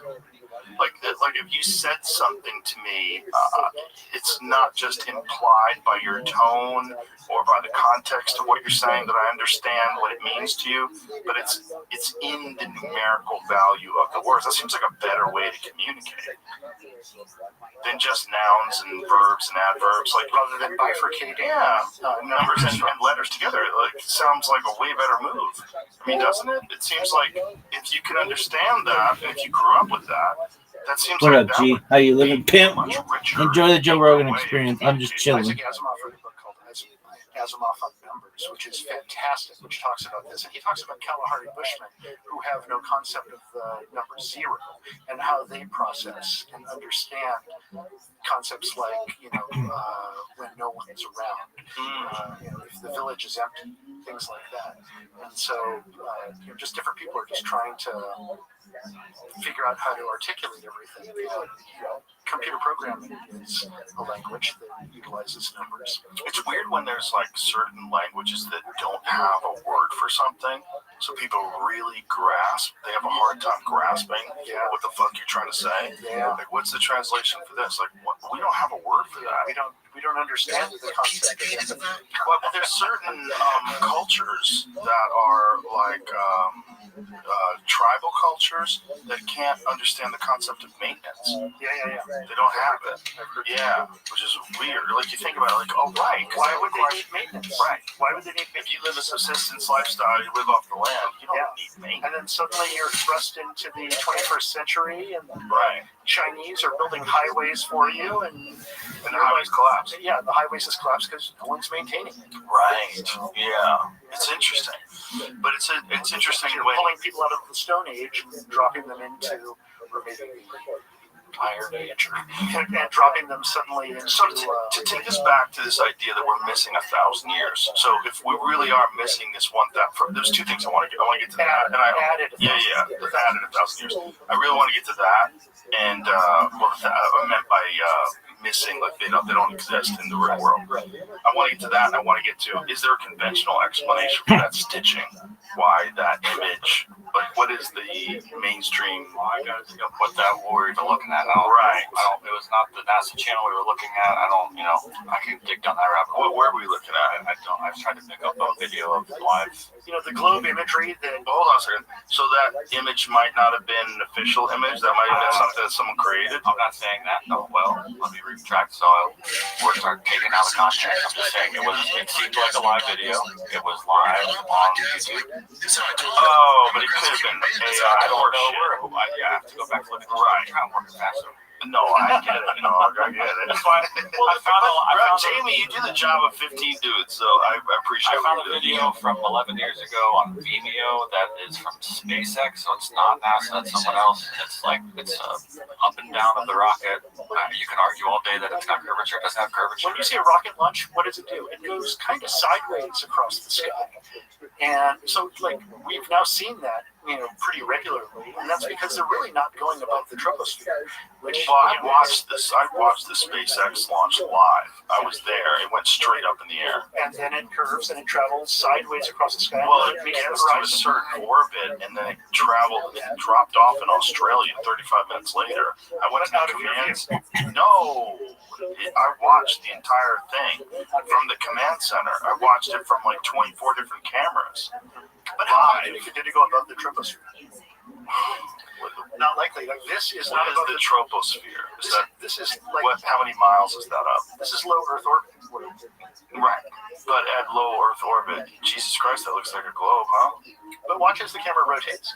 This is also another video. I don't want to get stuck in this. Right. Like as Elon would say, it's real because it looks fake, or when it looks fake, that's when you know it's real. Just say that about Bigfoot, then, bitch.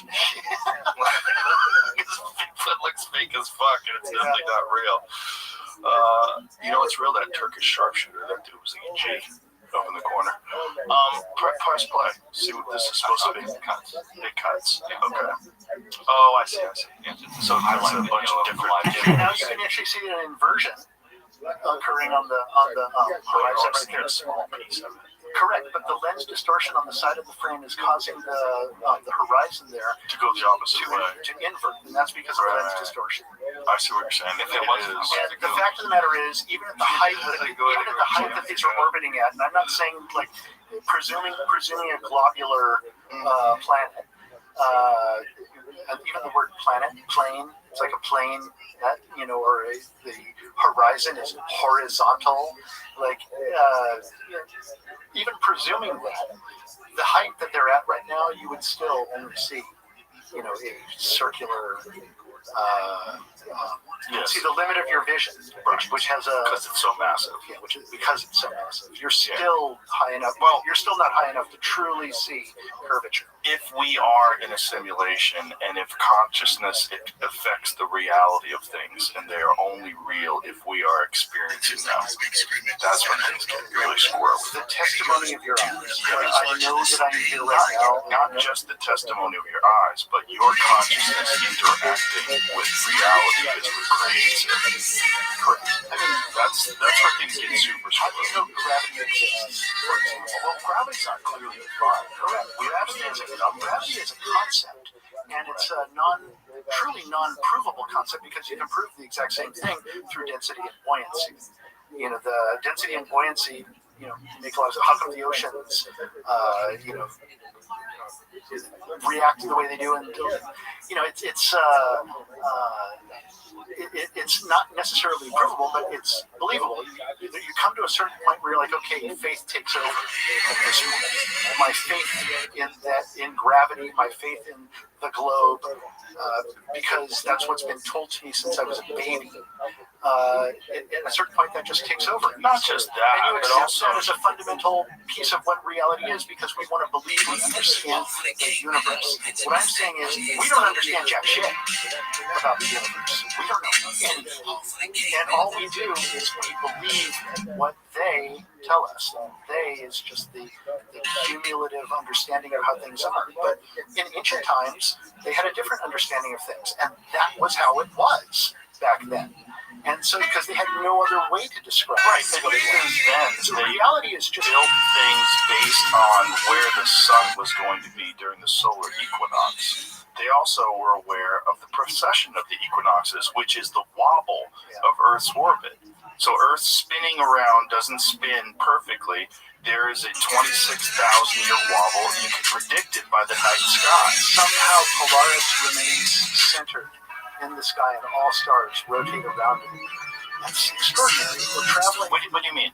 So during the precession of the equinoxes over a 26,000-year cycle, Polaris It has remains it has in the exact same spot? Supposedly that's because that's where we're flying towards as a solar system as we travel through the galaxy. Right, but in this with the complex precession dance of of the planets. equinoxes, this wobble over a 26,000-year period, it will move in the sky. Well, the point of Polaris will always remain where it is directly. The point that our perspective of it will vary depending upon where we are in this 26,000-year cycle. It undergoes a kind of penumbra of sort, a kind of motion of sorts. It It's changes. sort of a figure eight. It changes. It changes. Look at it. It says right here.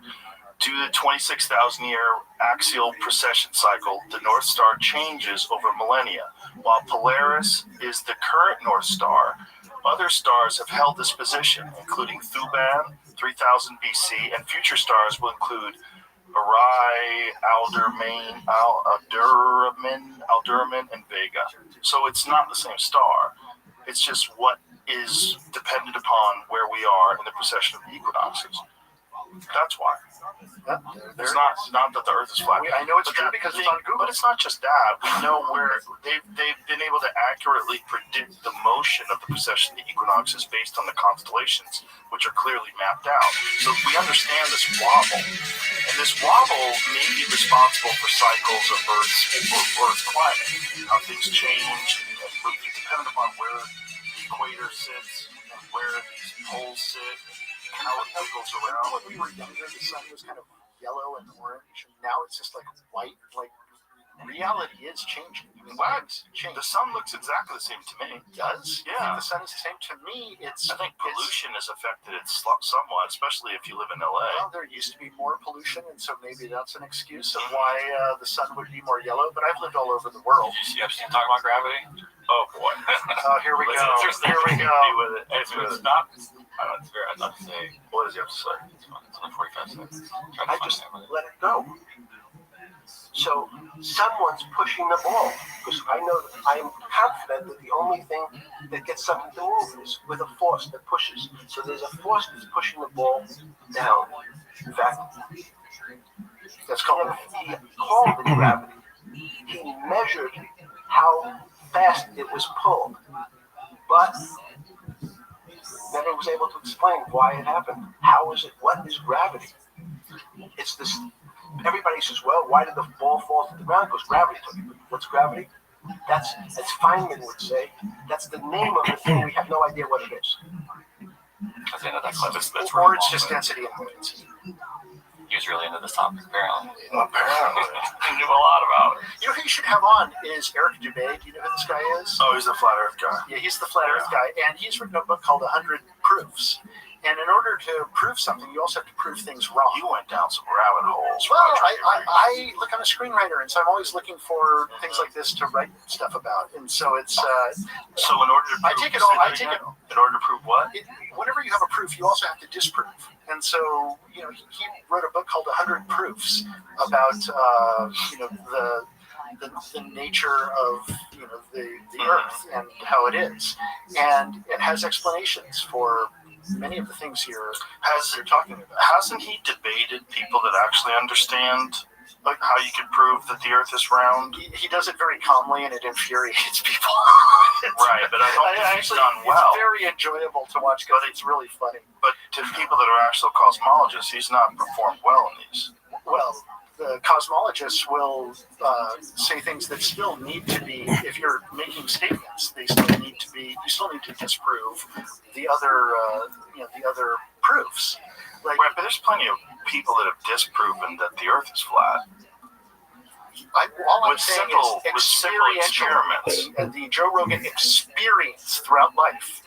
You are really, like, when you go up into an airplane, I do not see the curvature of the Earth. Well, you can't because of perspective, because you're so tiny. Correct, because we're so tiny. So all I'm saying is that through experience, that the testimony of your eyes, you will never experience a globular Earth.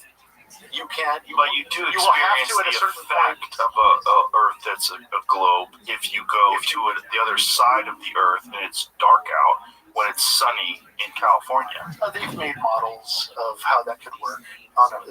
Dorks have. Dorks have made models. But it doesn't line in with our understanding of cosmology. It doesn't line in with our understanding of our orbit around the sun. That's assuming you believe that we orbit around the sun. Listen, I'm not saying that we don't orbit around the sun. But I'm not saying we don't live on a globular Earth. But the numbers don't match. Get me wrong. But the numbers match.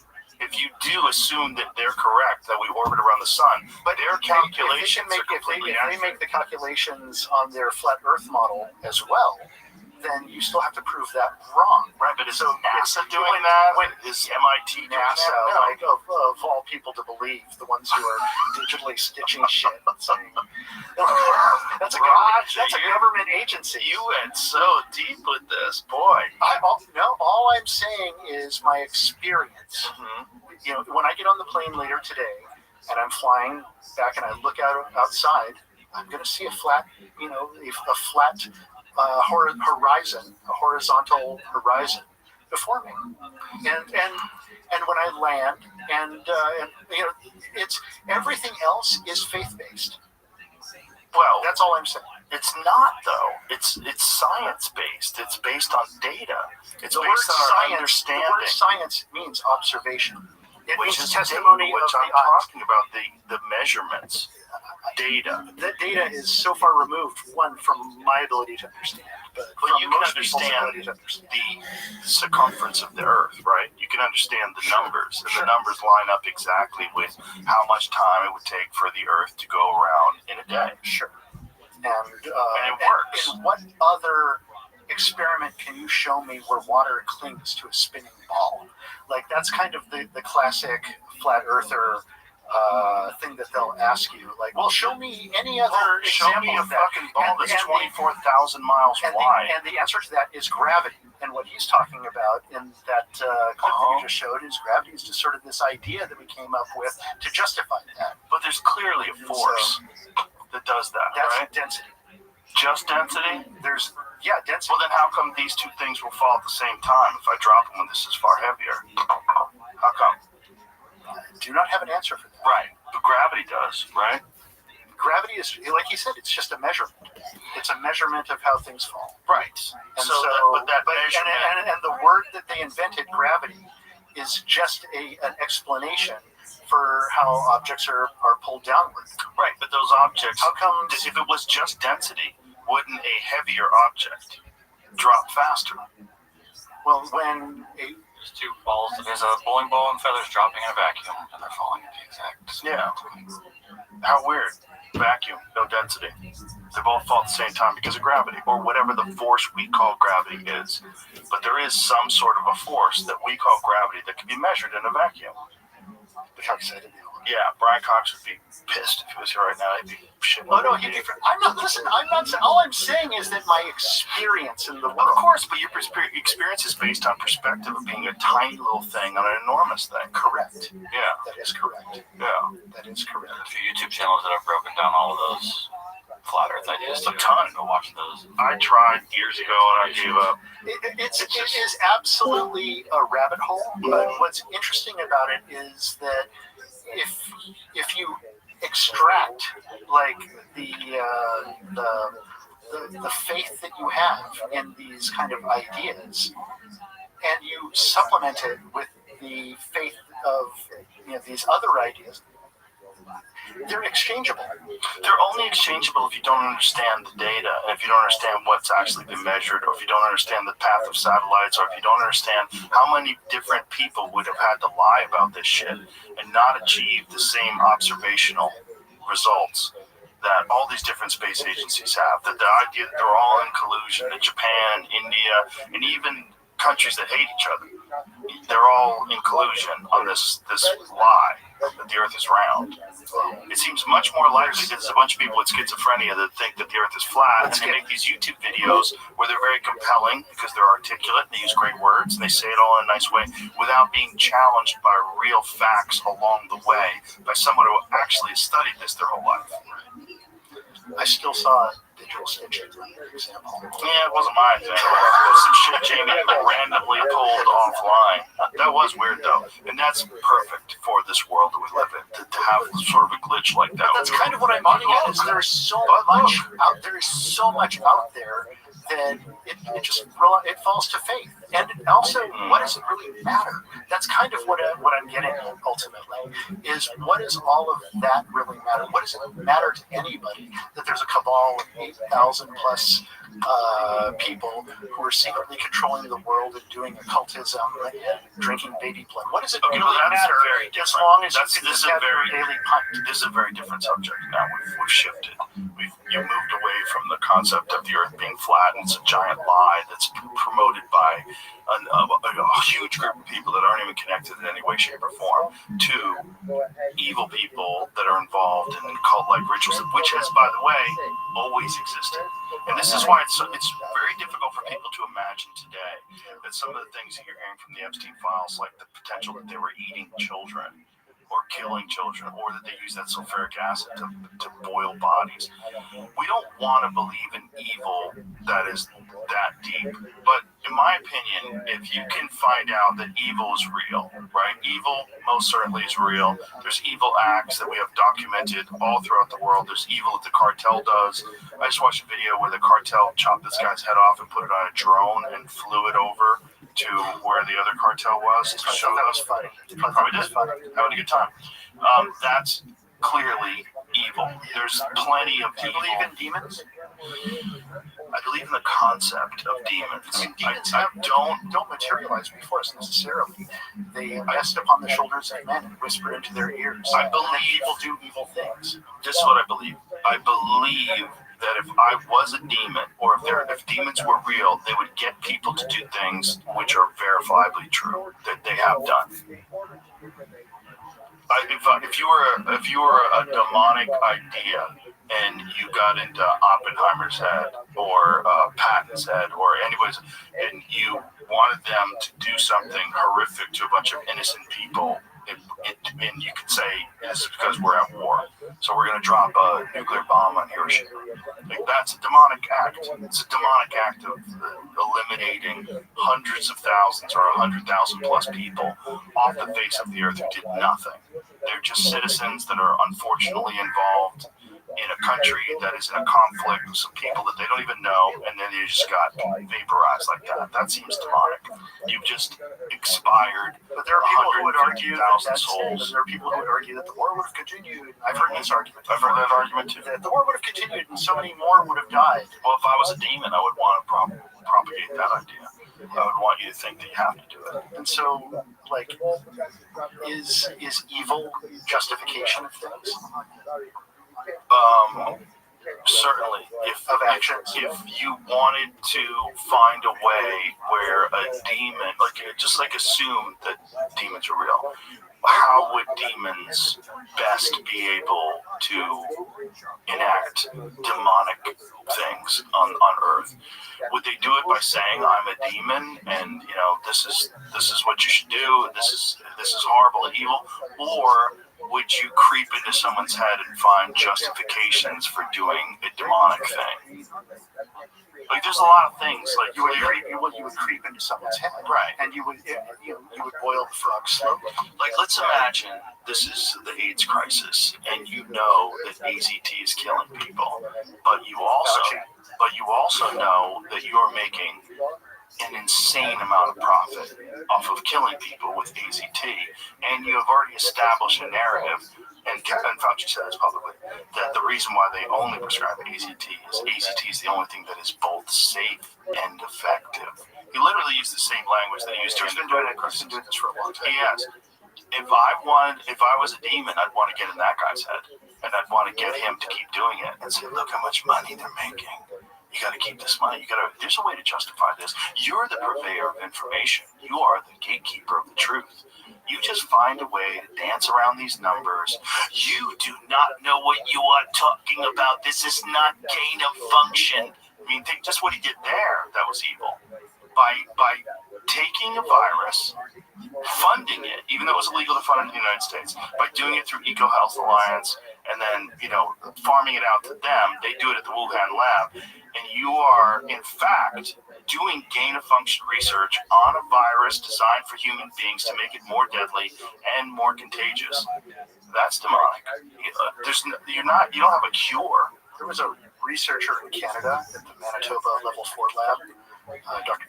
Quee, I think is how you pronounce her name, and she was the one who solved Ebola. Like, she had come up with the vaccine for Ebola, which was manufactured by a California company that is basically a Chinese company.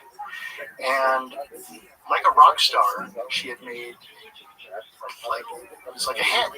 She had a hen, a huge hen. And just like a rock star, everybody's asking you, what comes next? What comes next? And so she started actively working really, really hard at coming up with that next thing. And, like most people, you don't want to stand in line. And these level 4 labs, they have to, whenever you move your research from one lab to another, you have to go through all sorts of stuff in order to do that, because it's all patented. All of these microbes and viruses and Ebola strains and whatnot, it's all patented. And so, for example, there was this one kid who was working at the lab in Canada, and he was moving, I think, to the one in Atlanta, and so he was crossing the border, and he didn't want to, have to reproduce all of his work, and so he just put it into a thermos inside of a thing and tried to cross the border, and he got caught. Well, she got caught in 2019 by the Royal Canadian Mounted Police, basically moving stuff from Canada via Air Canada freight from Manitoba, from Winnipeg. This is the Winnipeg lab, to Wuhan, and they were moving everything. And I tracked where those because I was writing a screenplay about it, and so I tracked where did that come from? Well, it's like the Cutter, or maybe it was Abu Dhabi, I can't remember, the lab there, and then that went through. In order to get around it, got sent to the one in Amsterdam, that got sent to her, and she was able to do all this stuff, and she was basically just shipping, everything, Hanta, and all these patented things to Wuhan, in order to do it. And the Royal Canadian Mounted Police basically, stopped it, and she got walked out of the laboratory and everything, because they were like, is there a misappropriation of money going on here? What are all these flights that are occurring? And they redacted who her financer was. And we still don't know who her financer was, but it's one of 3 people, and it's the people you probably can guess. These people who have an interest in this, and but her thing was just ambition. It was just like anybody. She was just wanting to have that next hit, and she would do anything to do it, to repeat what she did with Ebola. So she was helping to engineer viruses? Yeah, they were engineering stuff, and then she would ship them via Air Canada freight from Winnipeg directly to Wuhan, literally on Air Canada flights. So you're flying on Air Canada to Wuhan. Down below in cargo, there's all this, some shit that leprosy and some horrible strain of something that's patented, and then they're just shipping it over to, and none of this has come out. Some papers in Canada, like the Winnipeg Free Press or something, was trying to cover it, but it just gets kind of buried. That was one of the weird things that I had also seen, that I don't know if it's true, in the Epstein files, that there was talk about engineering a pandemic. Yeah. Was it? Did you? Yeah, I read that too. That they were actively working on it, running models, figuring it out. Well, if we do this, then this will happen. Yeah, they were pretty successful at that. But why would Epstein be involved if he's a financier? He was involved in everything. Right. He was involved in everything. It was amazing, the energy that guy had. Who has the energy to be doing all this stuff all over the world? And oh, in Nigeria we're doing this, and in Yemen we're doing this, and here we're doing that. And at the same time, trafficking all these girls and and young children and all this stuff. Right. So it's the energy to do that. It says no credible evidence in the recently released Epstein files links Jeffrey Epstein or his associates to engineering the COVID-19 pandemic. Claims stem from a misinterpreted 2017 email referencing routine pandemic preparedness discussions, not a plot. So, what was the claim? The original claim? Go down. I didn't ask it about COVID-19. Right. You just asked it about engineering a pandemic. So what is the pandemic claims? Scroll up a little so I can read that. That's all. Scroll down a little. There it goes. So 2017 email originally from 2015 discussions to Bill, widely assumed to be Gates, forwarded to Epstein, proposed recommendations and technical specifications for pandemic modeling of various strains. It focused on healthcare data, simulations for preparedness, and neurotechnology, not creating or engineering a virus. Gates Foundation later ran public event 2001 and 2019, a standard exercise with Johns Hopkins and WHO, predating COVID reports. That whole public event 2001 is fucking weird. Event 2001 is weird. Context and debunking pandemic simulations are common public health tools for those like those for SARS or flu. Right, but why is Jeffrey Epstein involved in these discussions? He's involved in everything. He's involved in gravity. But how fucking weird is that? How weird? A pandemic was reportedly mentioned in the Epstein files Running the world. years before Running the COVID-19. world. Well, this is what my friend Eddie And Bravo creating the illusion. In the meantime, Ghislaine Maxwell is running the Reddit forum on World News. Like, she's literally shaping the World News Reddit forum. She was? Yeah. She was running the World News forum on Reddit? Yeah, she was, and it all went dark the minute she got picked up. Her person, but she was like the main contributor to thousands of posts, like all day long, posting world news, shaping our perception of things. One email was a subject preparing for pandemics was sent by a person whose name was redacted. By the way, did you see that? Why would they redact the person who sent that? That's not a victim.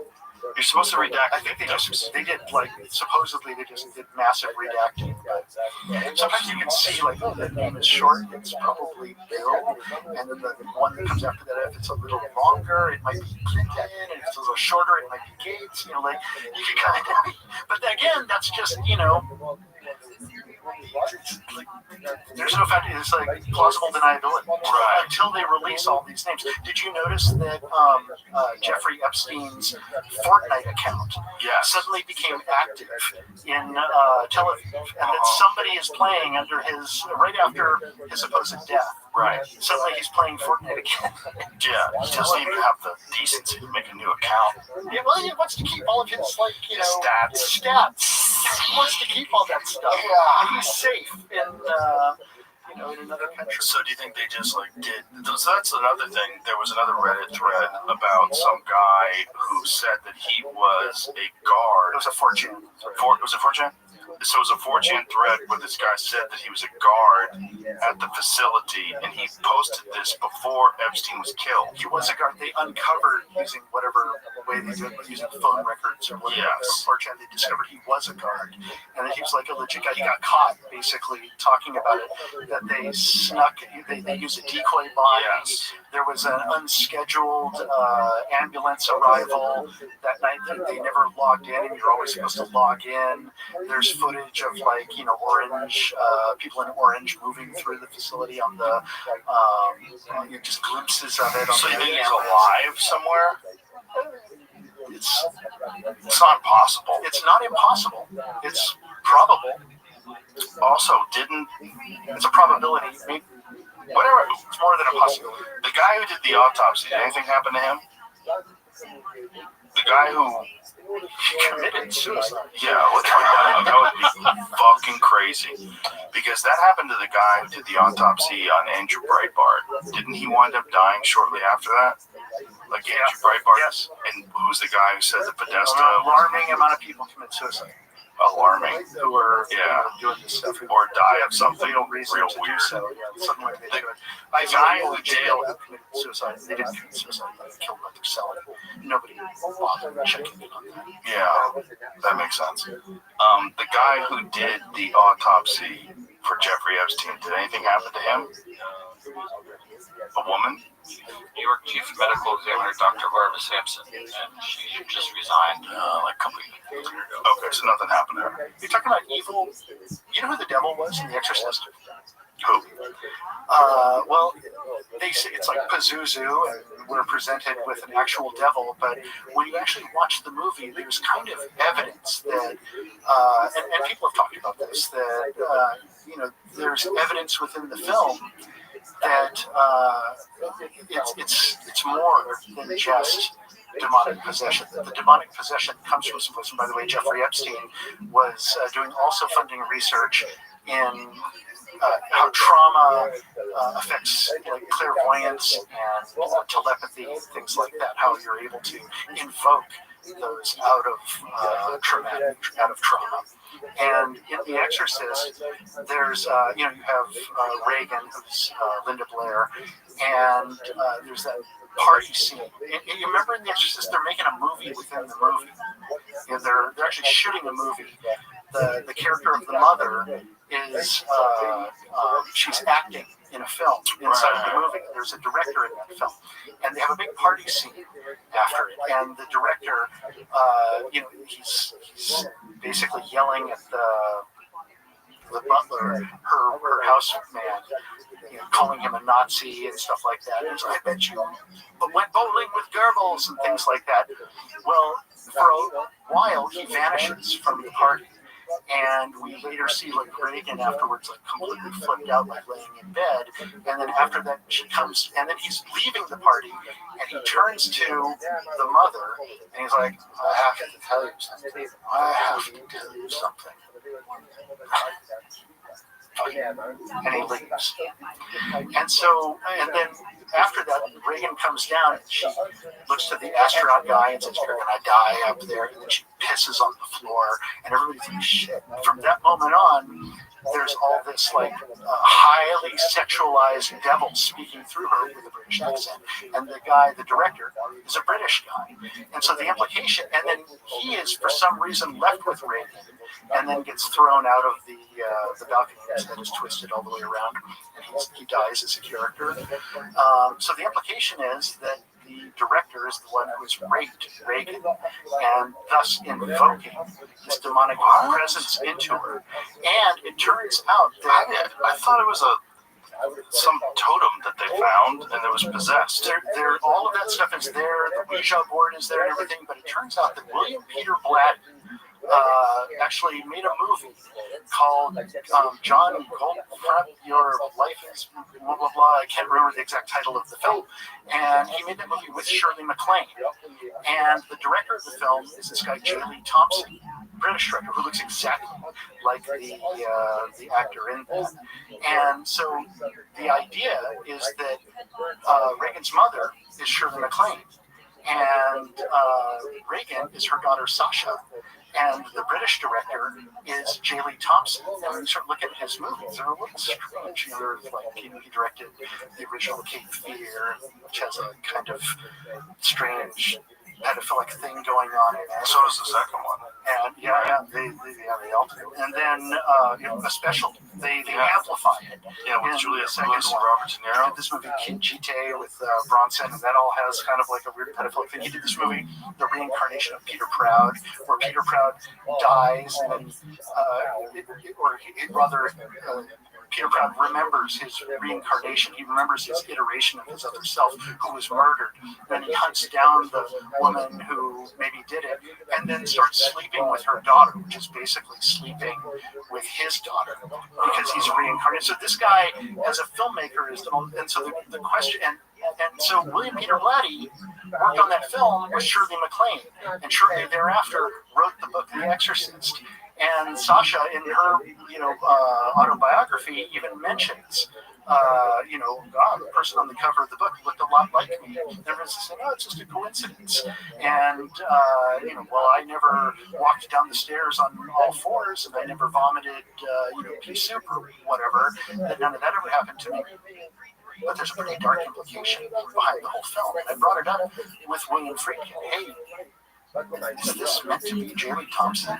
Is this a way to talk about that actually happened? In real life, he said, "I cannot talk about that, but I'm not saying you're wrong." And so, and there's actually a moment where Reagan is talking to her mother, and she's like, well, do you like him? Do you like him like you like Daddy? And so there's this idea that he's been coming over, and they've been having this affair.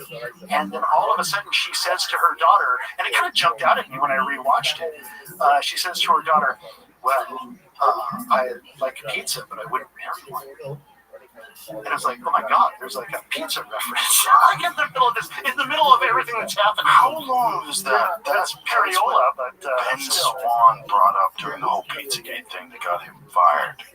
But how long has the term pizza been used? Well, it jumped out at me, and The Exorcist is in the early 70s, and so, what is it, 1971, and that movie that he did with Shirley MacLaine, it's effectively, that's the movie that they're shooting inside of the movie. And so this was a way for Peter Benchley, not Peter Benchley, William Peter Blatty, to kind of transcode all of that. And the astronaut in the film, Shirley MacLaine, talks about I can't remember, it was her husband, her boyfriend that she remarried, who was an astronaut. And in her autobiography, she talks about how he was cloned. He came back from space and a different person, that he was cloned. And then everybody kind of laughed it off, like, oh, it was just kind of a joke that I wrote into my autobiography. But it's kind of weird. Real weird. Yeah, it's really strange. So people speak through movies, and they hide information in films. And so I think some more than others. Yeah, William Peter Blatty, who was doing all sorts of Ouija stuff with Shirley MacLaine, who was really into that kind of thing back in the late 60s and early 70s. And, he sits down to write his book, and what's he writing about? Well, he's writing, that movie's about Shirley MacLaine, her daughter Sachi,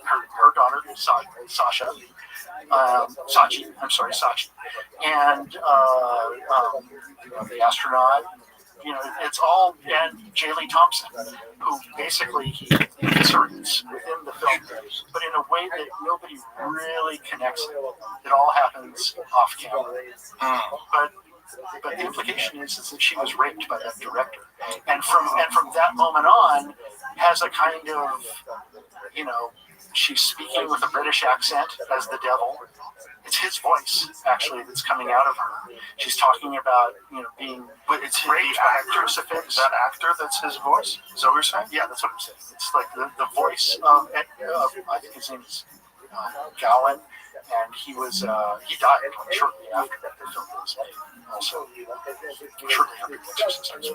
Well, we know that people have encoded very bizarre things. What Kubrick was famous for it. Yeah, that's Kubrick. Everybody does it. I do it. Everybody does it. I mean, motion pictures are a kind of magic spell, and when you write, you're hearing. I hear voices that come through me and on the page, and I don't know where they come from, but it is a kind of invite to possession, and that these things come into you, and then you put it on the page, and then you make this movie, and everybody, like I said, sits in a theater in the dark watching a flicker of this thing, and it's telling you both our myths and traditions, but it's also predictive programming.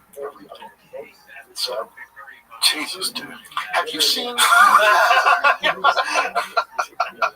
I seen what? Well, actually, I was thinking about like that the Daily Wire thing, but media comes from a lot of different places now.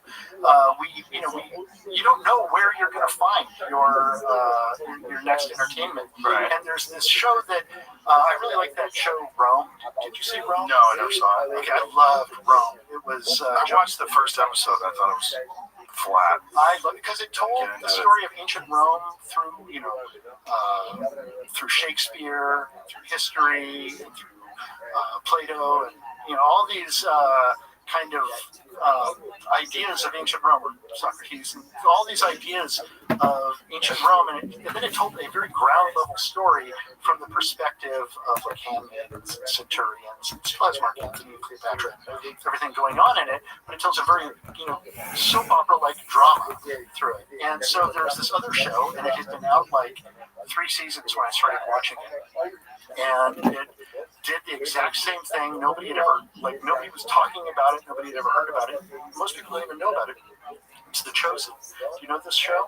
What was that? It does the exact same thing, but it does it with the Gospels, and it's all about Christ. And it's like a low budget, or it was low budget, crowdfunded story of Jesus, and it just basically, like Rome, tells this historical tale and about Jesus.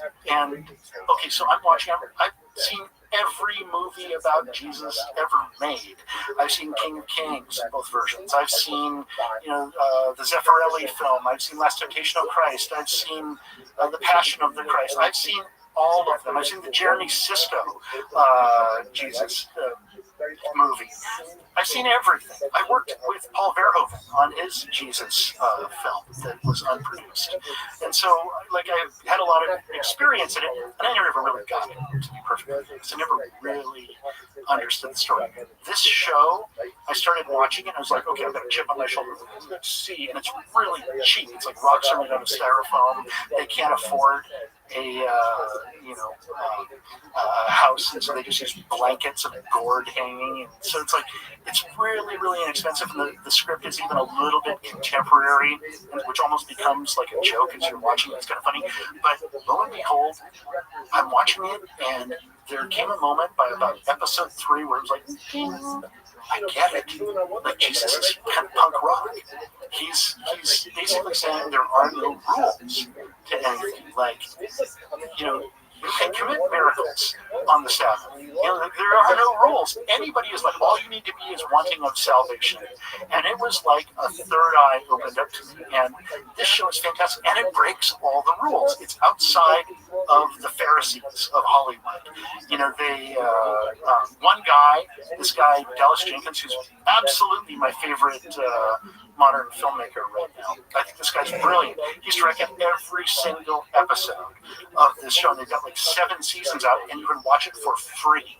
It's on anything. Like, if you have an Apple TV, you can just look up the Chosen app, and up comes the Chosen app, and So it's an app thing. or you can watch it on YouTube, or you can watch it. I think Netflix eventually bought it. Now they're showing it.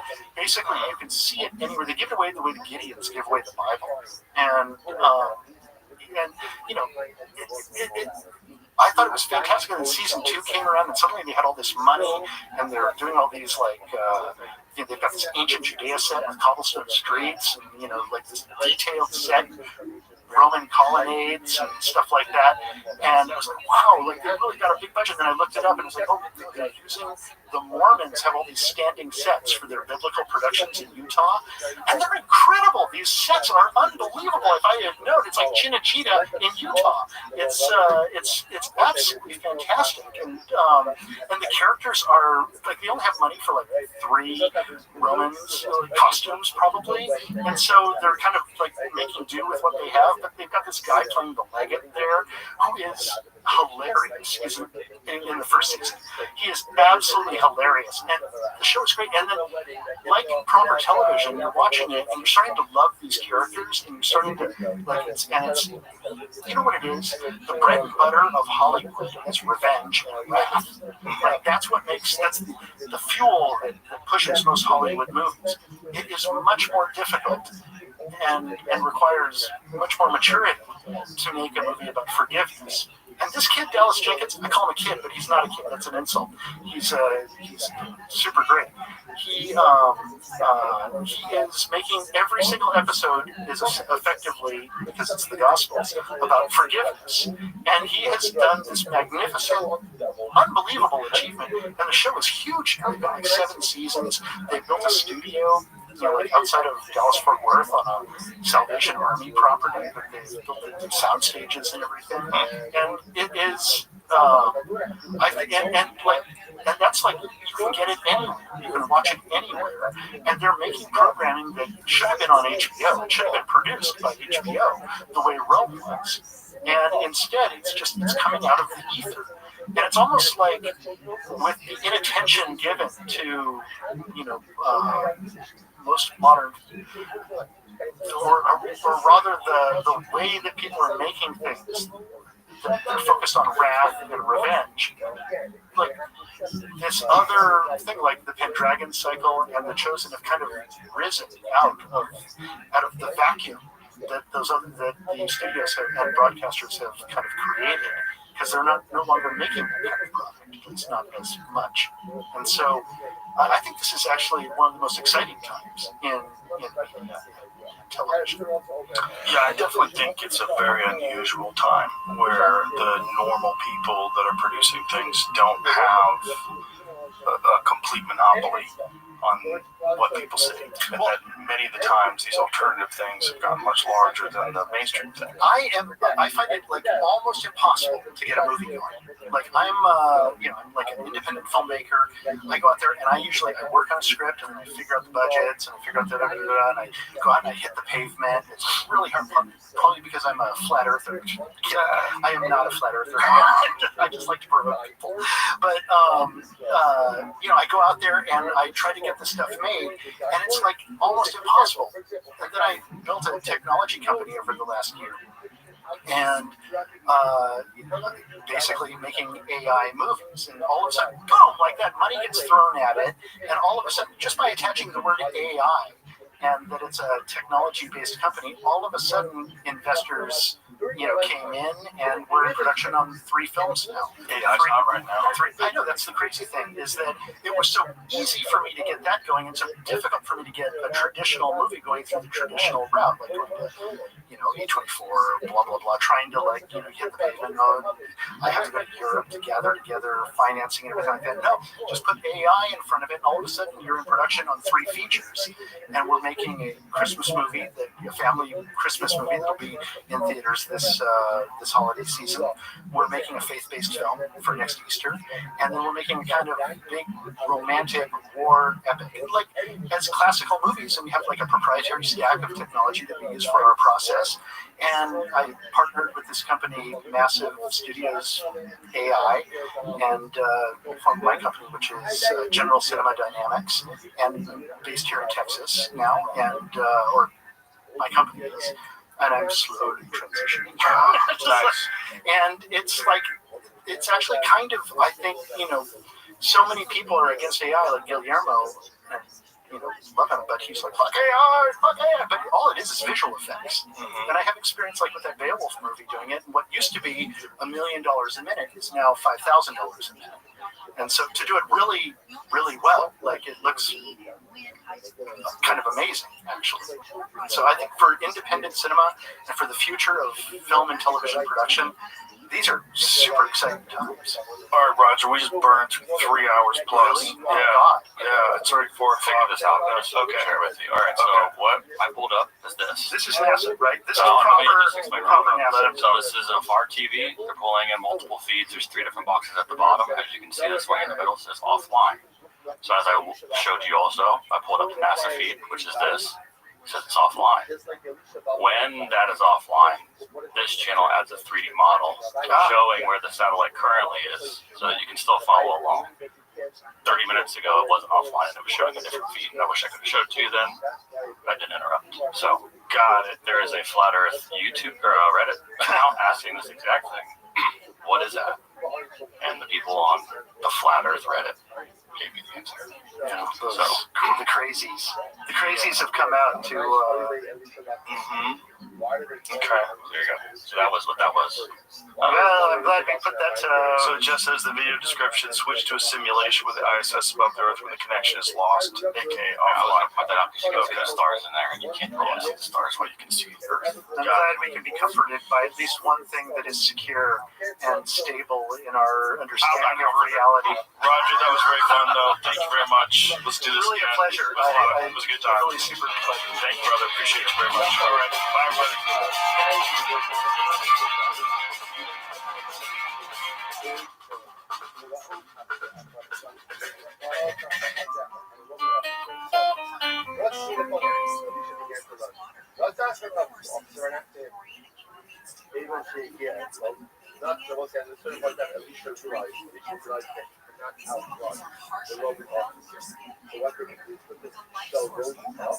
But I'm son the other, and he held it, so I wrote company again. I'm really, when the officer got up, I'm surprised. I got you. I'm really not the other, what do you have to do? I'm a little country, he said, oh, I have a pair of wings stuff. That's good. I'll check that. So, the name does go country. With the name of the person showing up when I wish I could be there. It was killing sorrow and very mutually care of me. It's not great. If you got like also that, yes, I look at you, so they tell that story, and we shot The Joe Rogan Experience. During my day, Joe Rogan podcast. My night, all day. Cheryl. Joe. So good to see you. It's really good to see you. What's happening? Everything? Are you good? You alright? Yeah, I am. I'm good now. Yeah. Woo. Woo. It's been a few years. I thought about Chaos. you the moment Bobby said he's going to run for president. You were the first thing I thought of. Thank you. Because I'm a huge fan of Curb Your Enthusiasm. Thank I thought you were amazing on that show. Thank you. It's such a good show. Thank it's you. maybe one of the greatest comedy shows of all time. And I was like, she's not built for this. Turns out I'm not built for this. Nobody is. No, it's insane. Trump is the only person I've ever met that somehow or another survives it. Seems exactly the same. But most people who are attacked like that, it's just like, it is a natural human instinct when you are rejected by your tribe to feel terrified and filled with anxiety. But that's why people do it. And that's what encourages groupthink. Yeah. Because you're terrified and you wind up agreeing to things that are fucking insane. Yeah. Because you don't even know what you're agreeing to. You just don't want to be rejected by your tribe. Yeah. This is how they keep people involved in these, where ideologies eventually become cults. Yes. And I think you can make a really good argument at both the right and the left that in a certain section of each one of these political parties, it's a cult. Yes, because they're, most of us are sort of in the center, yes. Right?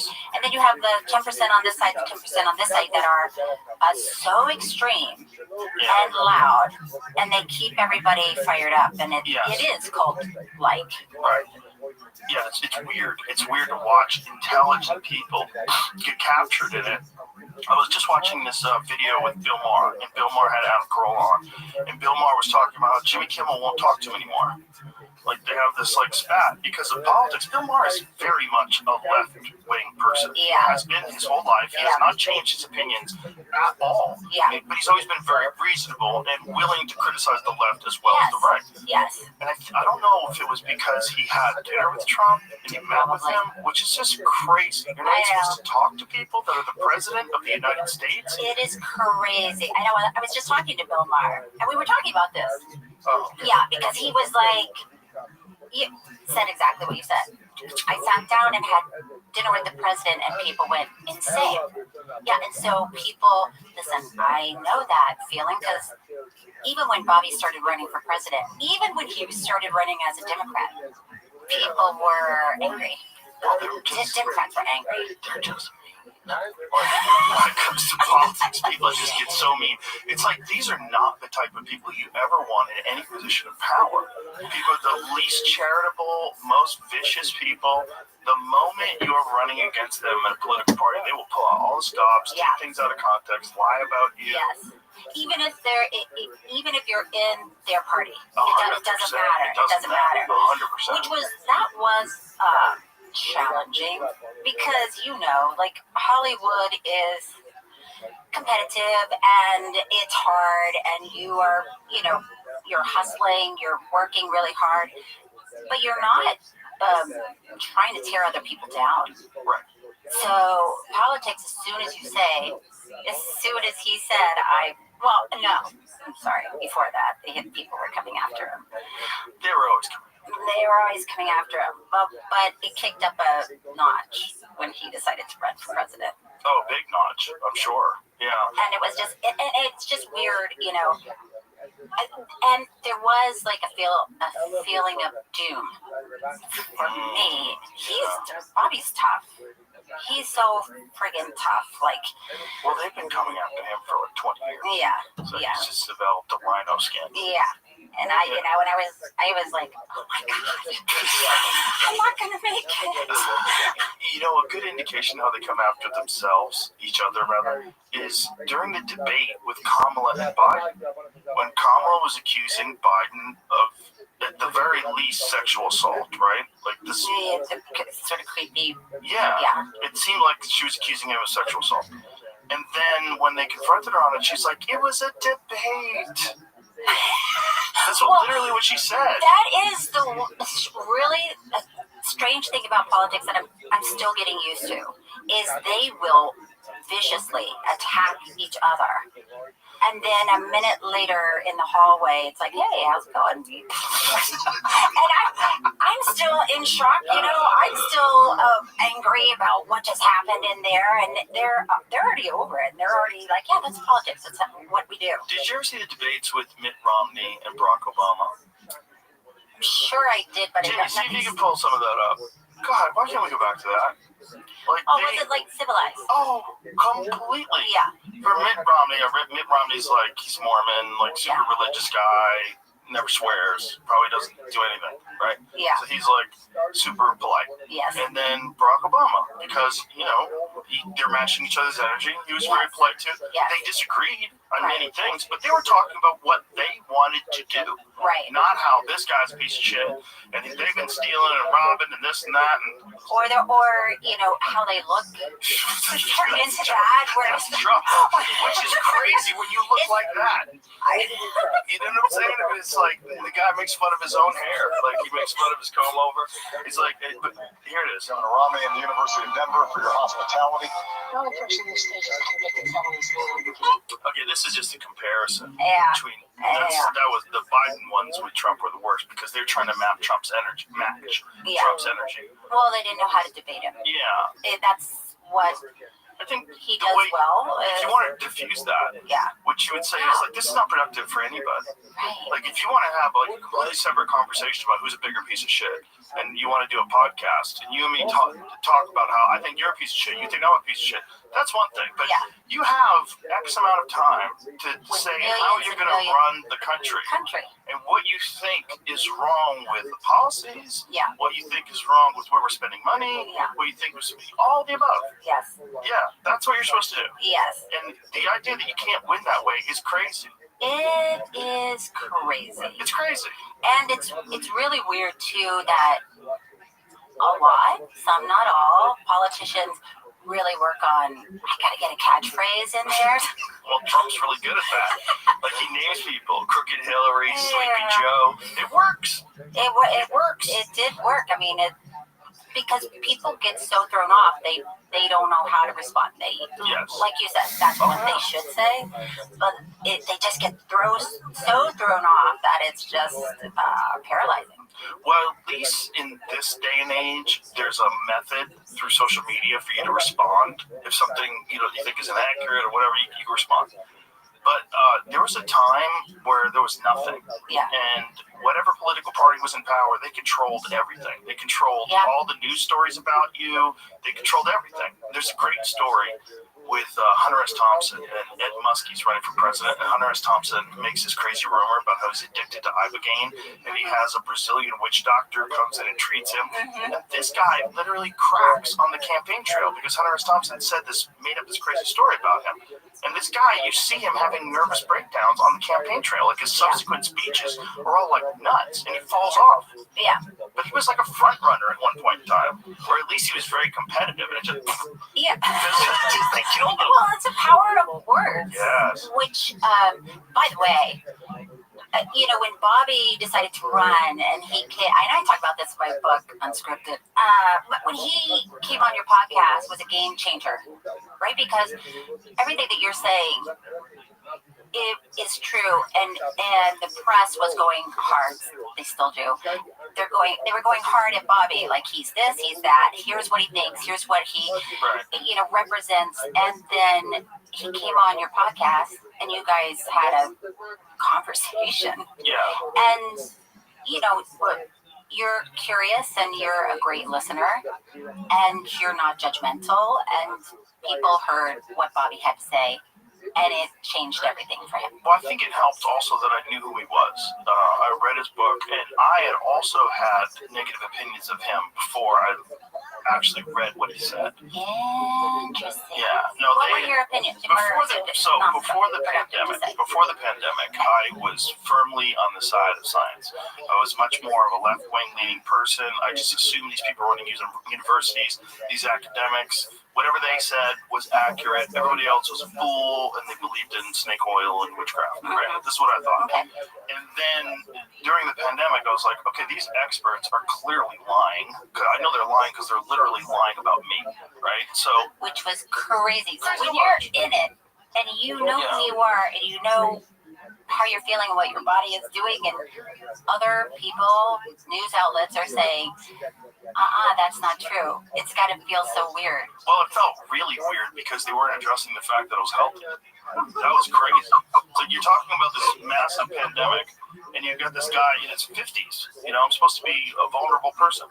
And I'm in my 50s, and I got over it in a couple of days, and I'm telling everybody how I did it, and they're saying that I'm some quack who's taking veterinary medicine. Right. Which is just a flat-out lie, but it was weird. Yeah. It was weird to watch. It didn't give me anxiety. It made me laugh a lot. Yeah. I laughed a lot. Yeah. Because fortunately, during this entire time period, I was doing stand-up and hanging out with comedians. We all thought it was so funny. Like, bro, CNN is so full of shit. This is crazy. See, and I never would have believed it. Yeah, and you have this outlet, and you were able to talk about it and tell people. So it's like, they thought they were picking on me because they thought they were the bully, but during the whole exchange, they went, oh my God, this thing's way bigger than we thought it was. Yeah. So my show was like 10 times more listeners and viewers than their show, which is crazy. Because all I can do is come on here and go, are you fucking out of your gut? Do I need to sue you people? You guys are cracked. It is crazy. It's crazy. So you saw things firsthand that you hadn't experienced before. Yeah. And then when I read Bobby's book, one of the things that I knew about Bobby before... The Fauci book? Yes, The Real Anthony Fauci, which was just... I would read it, I would listen to it on audio tape in the sauna. So I'm sitting there cooking at 196 degrees, or you're already kind of freaking out. You can only stay in there so long before you die. Yeah. You know, that's the whole key of the sauna. Like, you get it way before you're going to die, that's when you get out. But if you stayed in there for a few hours, you're a dead man. And so I'm kind of freaking out already, and I'm like, this is the nuttiest story of one guy and his cohorts who have been doing this kind of shit. The same shit they were doing during the pandemic, suppressing other medication, promoting something that they had that they were going to make a massive profit off of, gaslighting people, lying about the data, this is the thing they did during the AIDS crisis. And and they're footnote after footnote, reference after reference, saying here's this, here's that. I'm not making this up. Lawsuits. No one's trying to sue him. And this is one thing I keep bringing up. If that was lies, people would document how it's not true. They would show the actual paperwork. They'd show the actual data. This is how it's not. No, it's all true. Which is, you go, well, how do I not know this? And what kind of irresponsible journalism do we have in this country where this has happened, and it takes this one guy to publish this book before people start talking about it? Yeah. I also knew his work as an environmental journalist. Right. I think that's a very important thing for people to realize. Like, what he did was essentially help clean up the East River. And if it wasn't for him and his work, that would still be probably a polluted shithole unless somebody else came along and stopped these corporations from polluting the river and then forced them to clean it up. Right. Gigantic. And by the way, you know, when people talk about Bobby and they want to paint him as somebody who is trying to hurt people or kill people or whatever that sounds like or looks like, when you look at his career and who he is and what he's accomplished, he spent a lot of time suing huge corporations because they're polluting waterways, because it's hurting people, killing people, giving people cancer. So why would he spend all of his life fighting for people, fighting for individuals, you know, and then suddenly change and want to really hurt a lot of people? It just doesn't track. It doesn't make sense at all. Well, the whole thing came about because of vaccines and his questioning of the vaccine narrative, which is now way more mainstream. Because I, like many people, said the scientists must be correct. Everybody else is a kook. You got to get your vaccines. You got to do whatever you have to do.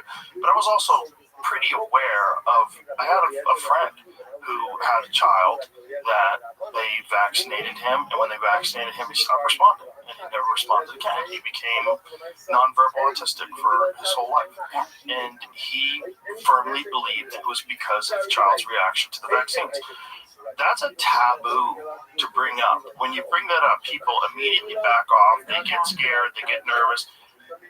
I firmly believe that when you have this sort of a visceral reaction to any sort of a subject like that, without a rational examining of what is objective truth, when you have that visceral reaction, something's happened. You've been co-opted. There's a thought in your head that you can't question this, or you'll be ostracized. You'll be cast out of the crew, the tribe. You're out. Yeah, and that's what everyone's afraid of. That is because that is what happens, as we've seen. But to that point, as a mother, it's so frustrating to hear parents say, "This is my experience. This is the experience I had with my own child. I'm with this child every day. After the vaccine, there was a change. This is what happened. This is my experience." And for people to get mad at them for even, like you're saying, talking about it. They're not allowed to talk about the experience they had, or ask why it happened, or let people talk to each other to see if they have shared experiences that can lead us to something better. Right. It's crazy. It's crazy, and it shouldn't be. It shouldn't be accepted. We shouldn't communicate like that. It's not smart. We've been lied to so many times. I mean, why would you just assume that stopped, that has ended?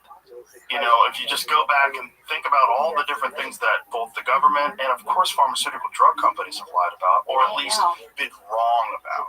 The amount of drugs that they had to pull, it's substantial. It's a giant chunk. Well, that's the question. So we understand and accept that there have been drugs out there that everybody thought were good, were helpful, and then 10 years later, 20 years later, the companies, scientists, whomever, realize, actually, they're doing more harm than good. What about thalidomide? Like what it did with birth defects in children. It's crazy. They used to prescribe that to mothers. Well, it's even like getting x-rayed.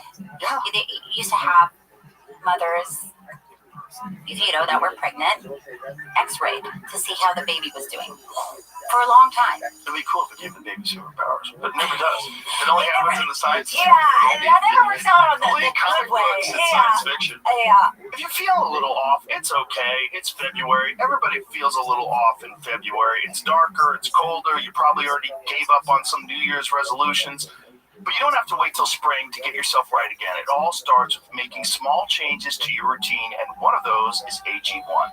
It's not some big dramatic reset. It's one small thing that you can do every morning to keep consistent when everything else is chaos. One scoop, done. AG1 can help support your energy, your gut health, and can support you through the darker evenings. It gives that foundational support from morning to night, and it all comes down to getting your daily nutrition. There's more than 75 ingredients, including antioxidants, minerals, probiotics, and functional mushrooms to support your immune health and overall health. And this is the time of year when it can really help. If you want to check it out, go to drinkag1.com/Rogan, and you'll get 3 AG1 travel packs, vitamin D3 plus K2, and other gifts free in your welcome kit with your first subscription. That's drinkag1.com/Rogan. Yeah, it's intense. Do you ever see those images of what happened to the women that used to work in those x-ray offices? So every day they used to have to turn on the x-ray machine. They would x-ray their hand to make sure that it would work. And they all got like hand cancer. Oh, it's horrible. It's weird because they have one hand that looks normal and one hand that looks like a wicked witch hand. Right. So see if you can find some of those. It's very strict because we didn't know any better. Right, because we didn't know. Nobody was out to kill anybody, to murder, to do harm, but it was doing harm.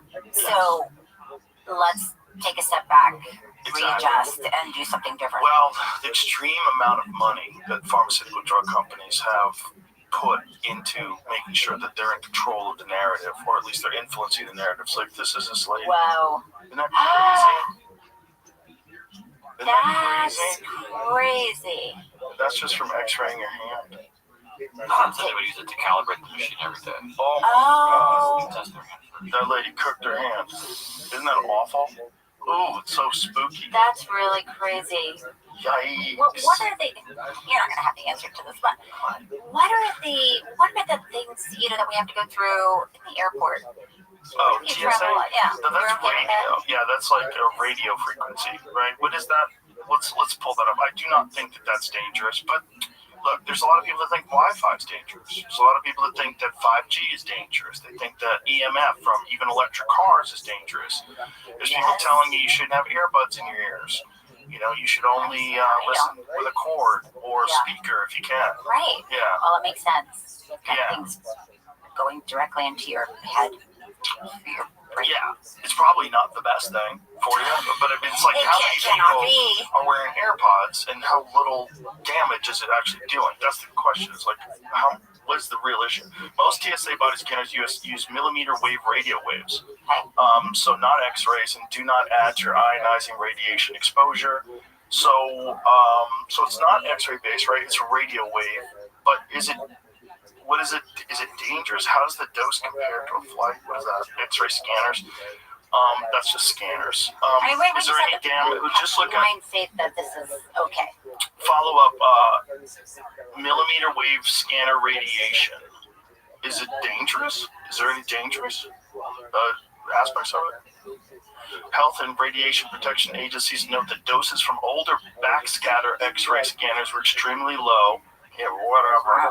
Meanwhile, they fucking don't go anywhere near it when they turn it on, right? When you go to the dentist's office, they hide behind a brick wall. They go into the other room, and you're like, what? They're in a this fucking thing is bunker. Like right next to my head. I know. And they make you wear like a lead vest over your body. Yeah, it's intense. I mean, do they still do that? Yes. Yeah.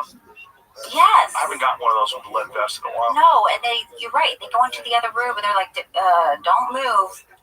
You're just sitting there with a, If there's any worries anyone should have about these body scanners. I mean, I don't want to. I'm not causing any outrage here. I'm just curious. Yeah, it's just fine. The TSA ones are dangerous. Okay. Major health agencies do not see any proven health risk at the levels used, but people still raise a few practical concerns. So millimeter wave scanners use low-power, non-ionizing radio waves. Studies and reviews have not found harmful effects at the power levels used in airport screening. Sensitive groups analysis that modeled risk for children, pregnant people. What? Why does it say pregnant people? Which kind of people can get pregnant? Do you think, hey AI, hey super genius, you think maybe it's women, you fucking asshole? And frequent flyers still found that low added risk from backscatter scanners, far below routine medical x-rays or even the radiation from flying itself. Well, that is a thing too. All right, radiation in the plane. Flying, when you're flying. I mean, there's so many things. Isn't it just let's go we're all going down.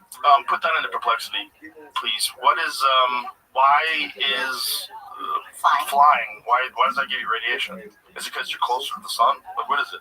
You're less protection? Yes. Yeah? Is that what it is? Yes. Is that all it is? Yeah, most. I mean, you're up high? Yeah, there's not a lot of stuff to diffuse. Less air. Right. Something I saw someone bring up recently too, having those screens right behind your head because there's one. Oh yeah, that's gotta be bad for you. Well, Wi-Fi on the plane, it's like just bouncing around. Yeah. Wi-Fi. Well, they used to be able to smoke. Which is crazy. I was just the plane that it was on had the no smoking sign. And it's never I would good. feel super uncomfortable getting on that plane. It's not a good feel. Plane. Yeah, when you're like, okay. And they used to have that little ashtrays. Remember those? Yes. The seats. And that's really crazy. In this typical commercial flight, you get a small dose of extra cosmic radiation on the order of what you expect from a medical X-ray spread out over several hours. Whoa. So every time you fly, it's like getting X-ray? That's kind of crazy. What happens to pilots? Okay, yeah, that's put this a good question. That's a good question. Do pilots have any health risks from radiation exposure while flying? Yeah. It's a good question. Because I would imagine if you're flying all the time, They're the ones that would. it's like getting an X-ray every day. I mean, everything is killing us, right? That's why I came on. I wanted to hear what's going to kill us first. There's so many things. Yes. This is going to be I don't think everything. Meteorite that's going to hit us first.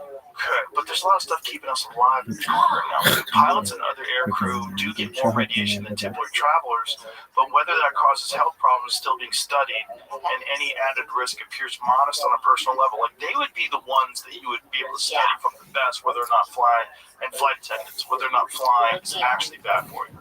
Well, we haven't heard anything yet. No. So that's good news. You would imagine that somebody would have said a long time. Many studies find pilots and flight attendants have higher rates of some cancers. Especially melanoma and other skin cancers, and in some studies breast cancer. However, reviews say it's not clear how much of it is from cosmic radiation versus other factors such as disrupted sleep. That's true, like UV exposure during off time and lifestyle. Firm causal link to flight radiation alone has not been established. That does make sense with the disrupted sleep, because I talked to a pilot once who did like a lot of late night flights, and it's like your whole body is just so wrecked. Like people who do the night shift, like that can't be good for you. Your circadian rhythm's all fucked up. You're sleeping during the day. Can't you adjust? If you can. But if you're the guy who gets the night shift every night, you know, you're working at a factory and you punch in at like 8 p.m. Like, you're not, that's just your life, man. That's how you live. That's like shooting a film and you do like 3 or 4 night shoots. Someone snaps. There's always one person that just like can't handle it. Freaking crazy. Oh no, Chad just went. We just lost Chad. Or what happened to him? He freaked out. Some people, when they can't sleep, they become big babies. Yeah, very emotional. Yeah. Very emotional. Well, there's an indulgence on sets too from actors. It's like there's a kind of a lack of appreciation sometimes, because you just get accustomed to it, of how fortunate you are to be able to do what you do. You know, very few people get to be an actor in a movie. And you're spazzing out because you didn't get enough sleep. And then meanwhile the crew really didn't get enough sleep. They're working 2 hours before you and 2 hours after. But they spaz out, they'll get fired. Immediately. Yeah, that's the difference. Like, it's not an equality thing. So these people, they're aware they're like royalty, walking around this film set. You know, it's kind of odd. Well, it is odd, and at the same time, it's a very unique experience, right? Because this person has to be on camera, and every inch of their face is, going to be 6 feet tall in a movie theater, and so everybody's just making sure that person is doing okay, and they look okay, and they feel okay. Because if they don't, then you don't have anything. You don't have anything to shoot. So everybody is just like, are you okay? Are you feeling okay? Are you hydrated? Do you need water? Do you need a piece of turkey? Well, the results of that, like psychologically, over a prolonged period of time, people usually get really weird. Agree. That's their normal experience. Is everybody's treating them like, hey, do you it's true. Brush your shoulders. It's true. It's kooky. It's kooky, and that's why, the people that start early, especially that have success early, it's not good. It's not a good way to kick off your life. It's like, this is not normal. If you think this is normal, you're going to be real sad in a few years. And I don't think you can recover from a bad developmental period that way. That's hard. It's different. It's different than anything else. Like, you can have a bad childhood and it'll make you more resilient.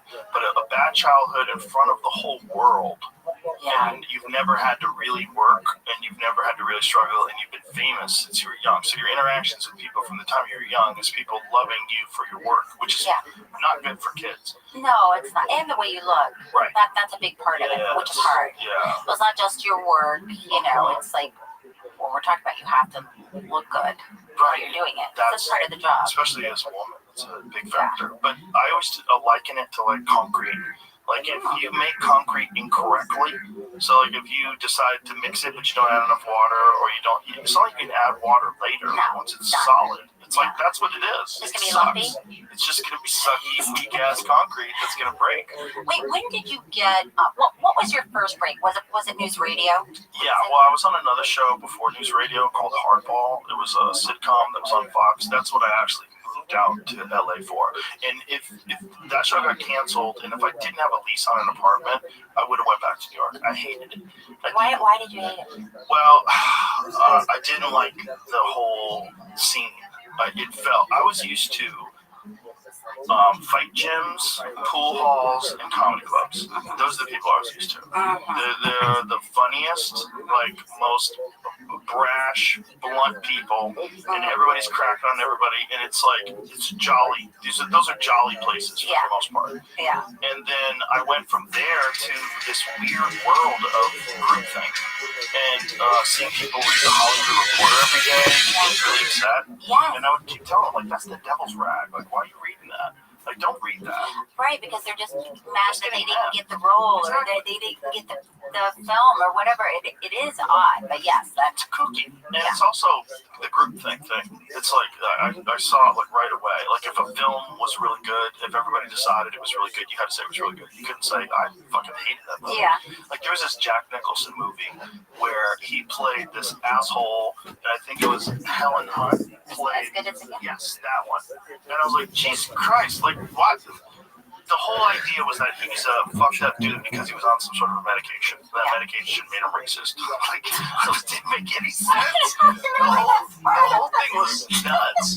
And I remember everybody saying, what an amazing movie. I'm like, God, I felt bad for her. Like, get the fuck out of that relationship. Find someone who's nice to you. This is crazy. Yeah. This is crazy. Like, you know, it didn't make any sense. And I remember, like, arguing with people on a set about it. Like, they were all like, oh, I thought it was an amazing film. Like, they had to say it. Right. It was Jack Nicholson. And, right. Oh, it was an amazing movie. And I was like, right. That movie was fucking depressing, man. Like, that was all that poor lady had. Yeah. This fucking asshole, this old asshole. It was like the movie Precious. I didn't see that. Yeah, I heard that was It's rough. just, you're just watching it, you're like, oh, nothing else bad could happen. And then it just gets worse. And by the end of it, you're just feeling like, why are we alive? I don't like those kind of movies. I don't want to feel depressed. No. Okay, so then you got News Radio. News Radio. So that I stayed in LA just because I had a lease. That was it. I'm not kidding. I was so ready to go. You were not going to break that lease. I was trying to save. I didn't have the money. Yeah. I was like, okay, I have some money because I did the sitcom for 6 episodes, so I had some money. So I was like, how much money would it cost me to just fucking pay this lease off and just jet?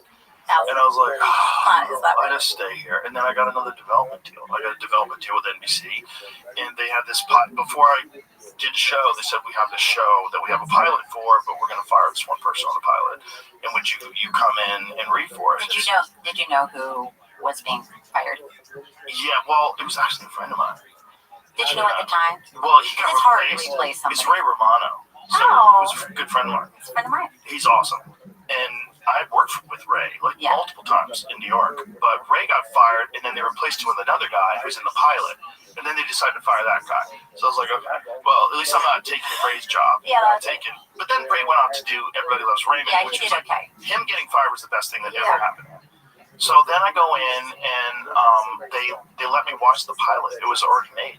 And so I got to see it's Phil Hartman and Dave Foley and Candy Alexander and Maura Tierney and Andy Dick and Stephen Root. I'm like, holy shit. Yeah. Like, I can be on this show. This show is amazing. So I did that. Then I did Fear Factor. Well, how long was News Radio? 5 years. Wow. Yeah. But it really wasn't popular. It was only popular on reruns. Once it got into syndication. Because we moved around, like, over the course of 5 years, we moved 9 times, I believe. When you were doing News Radio, that's right. I don't know what years. It was 94 to 99. Okay. So I got Curb Your Enthusiasm in 99. So before that, I was working for Rob and Michelle Reiner as a personal assistant. And I was also doing like catering at night sometimes just to make ends meet. And one of my jobs and I never knew what the job would be, they'd say show up here at whatever, 5 o'clock. One of my jobs one time was news radio. There was a little green room where, agents and people. Oh, right. Yeah. And I was in charge of making sure the food on the table looked good. That's hilarious. I just stood there for hours. I think Phil Hartman came in and was like, "Hey," I didn't know him at the time. I met him, and he said, "Oh, who are you here to see?" I said, "Oh, I'm just in charge of this table." Well, that was my big job for the night. My friend Joey Diaz, who is at that time, he had just recently gotten out of jail. He came to visit me on the set, and he realized that the good food was all in the VIP green room. So, and he got overweight for a while, but back then he wasn't. Back then he just looked like a big football player. He was like a big, scary-looking Cuban guy. And he was in there eating a shrimp cocktail, and they were like, "Who is the scary guy that's eating? And is he supposed to be in here?" They all freaked out because Joey went into the super secret room. I was wondering, I wonder if he went in there when you were in there. Oh, can you imagine? I was like, "Excuse me, sir, you What can up, only have Zoe? 6 shrimp. I have to watch the table." Well, he wasn't supposed to be in there. He just went in. He was just my friend hanging out. He just went in there. He's like, "This is where the good food is." And he went in there and started challenging them. They were all freaking What out. up, It was dog? very funny. How are you? It was very funny. But did you like it? I'm sorry LA that better when you were You're okay, big man. It happens. news? You just gotta understand some shit's not funny. I always felt like All right. What's new in your neck of the woods, big dog? Look, the weather's great. I was out watching the open mic last night. I didn't get to the phone, but I was just watching. How did anybody say anything? Like, was anybody really good?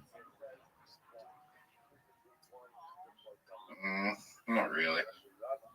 Okay. It's just a little practicing. Do you think next week is gonna be your week?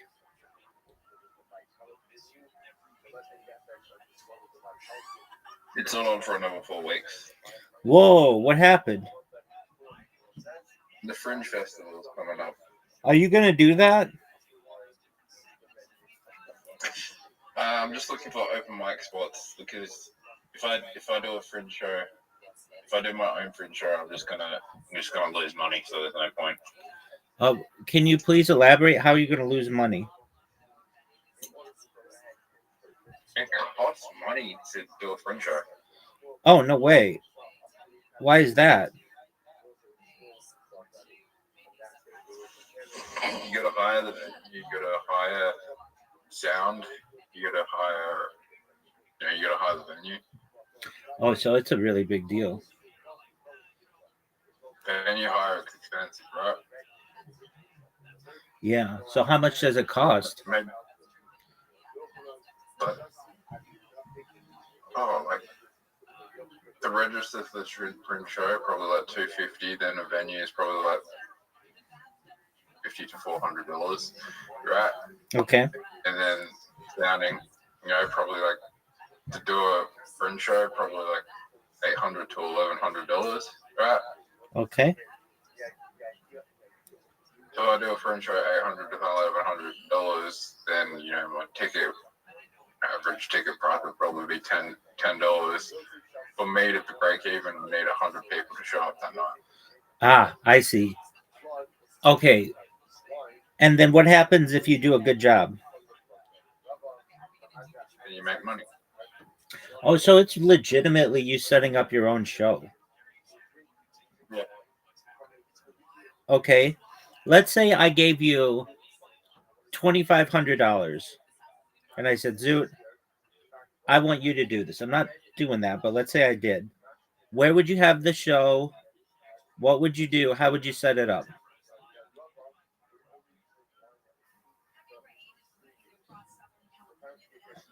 I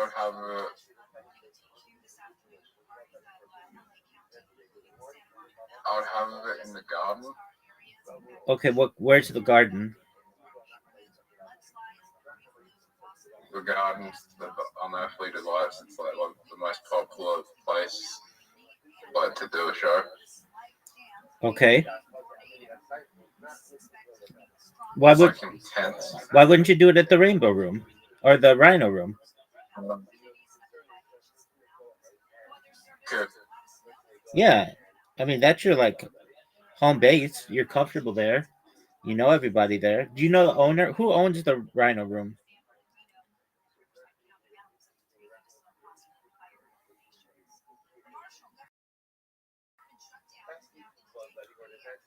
Who owns the Rhino Room?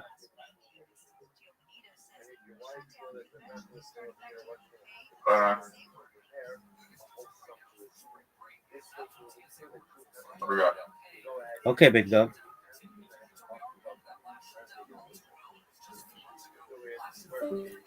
Well, that was nice of you for apologizing.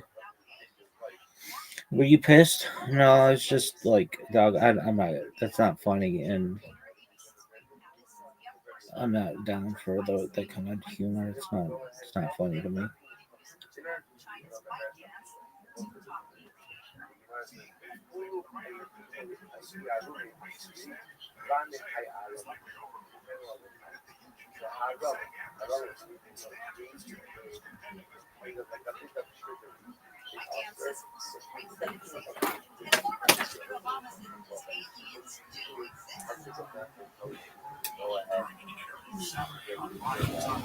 Comedy Store was amazing. It was great to have that place, but there's too many people. When there's that many people, I think you devalue people. I don't think people are worthwhile to you. I think people are way better off living in a small town or a small city.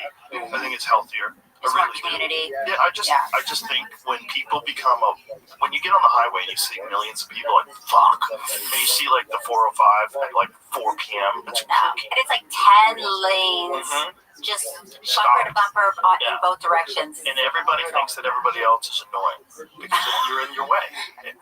You mean on the road? Yeah. I thought you meant in general. Like you're not going anywhere, and someone just has to get in front of you. Like, this fucking guy. It's true. Everybody gets crazy. It is true. It's not healthy. No. I felt like that wasn't healthy, and I really hated the whole mentality behind the group think that was part of Hollywood, because everybody's trying to get cast in something. In order to get cast in something, you have to ingratiate yourself with the producers and the casting directors. Everybody has to like you, so you have to have the same opinions as they do. And if you don't, you have to fake it. I was like, this is gross. Like, this is gross. The way they behave is gross. Like the casting people would treat you was gross. I didn't like it at all. Well, you mean just going in and auditioning? Yeah. No, it was hard. Well, there's a lot of it where there was like this arrogance. This they're giving you this chance, so they're like really arrogant. I was like, hey, I don't even care about this. Like, that's why you got fired. Probably I got some of the things. Yeah. That's why I got Fear Factor, because I was the only one who made fun of it.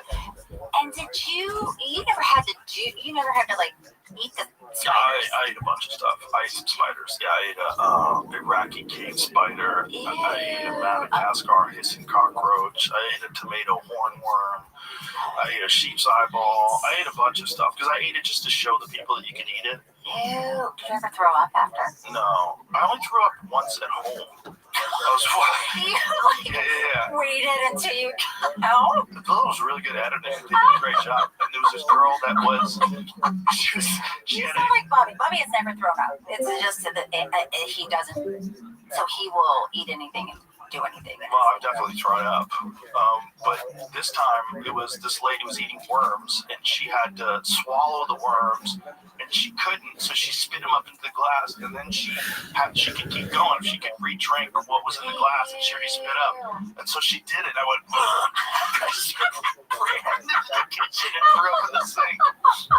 And I was like, I kept thinking, how odd. Like, what a great job they did of like the editing and the music, that it got me so wrapped up in it. Even though I was at home, I was like 5 feet away from that lady while she was doing that. I didn't throw up. It did bother you.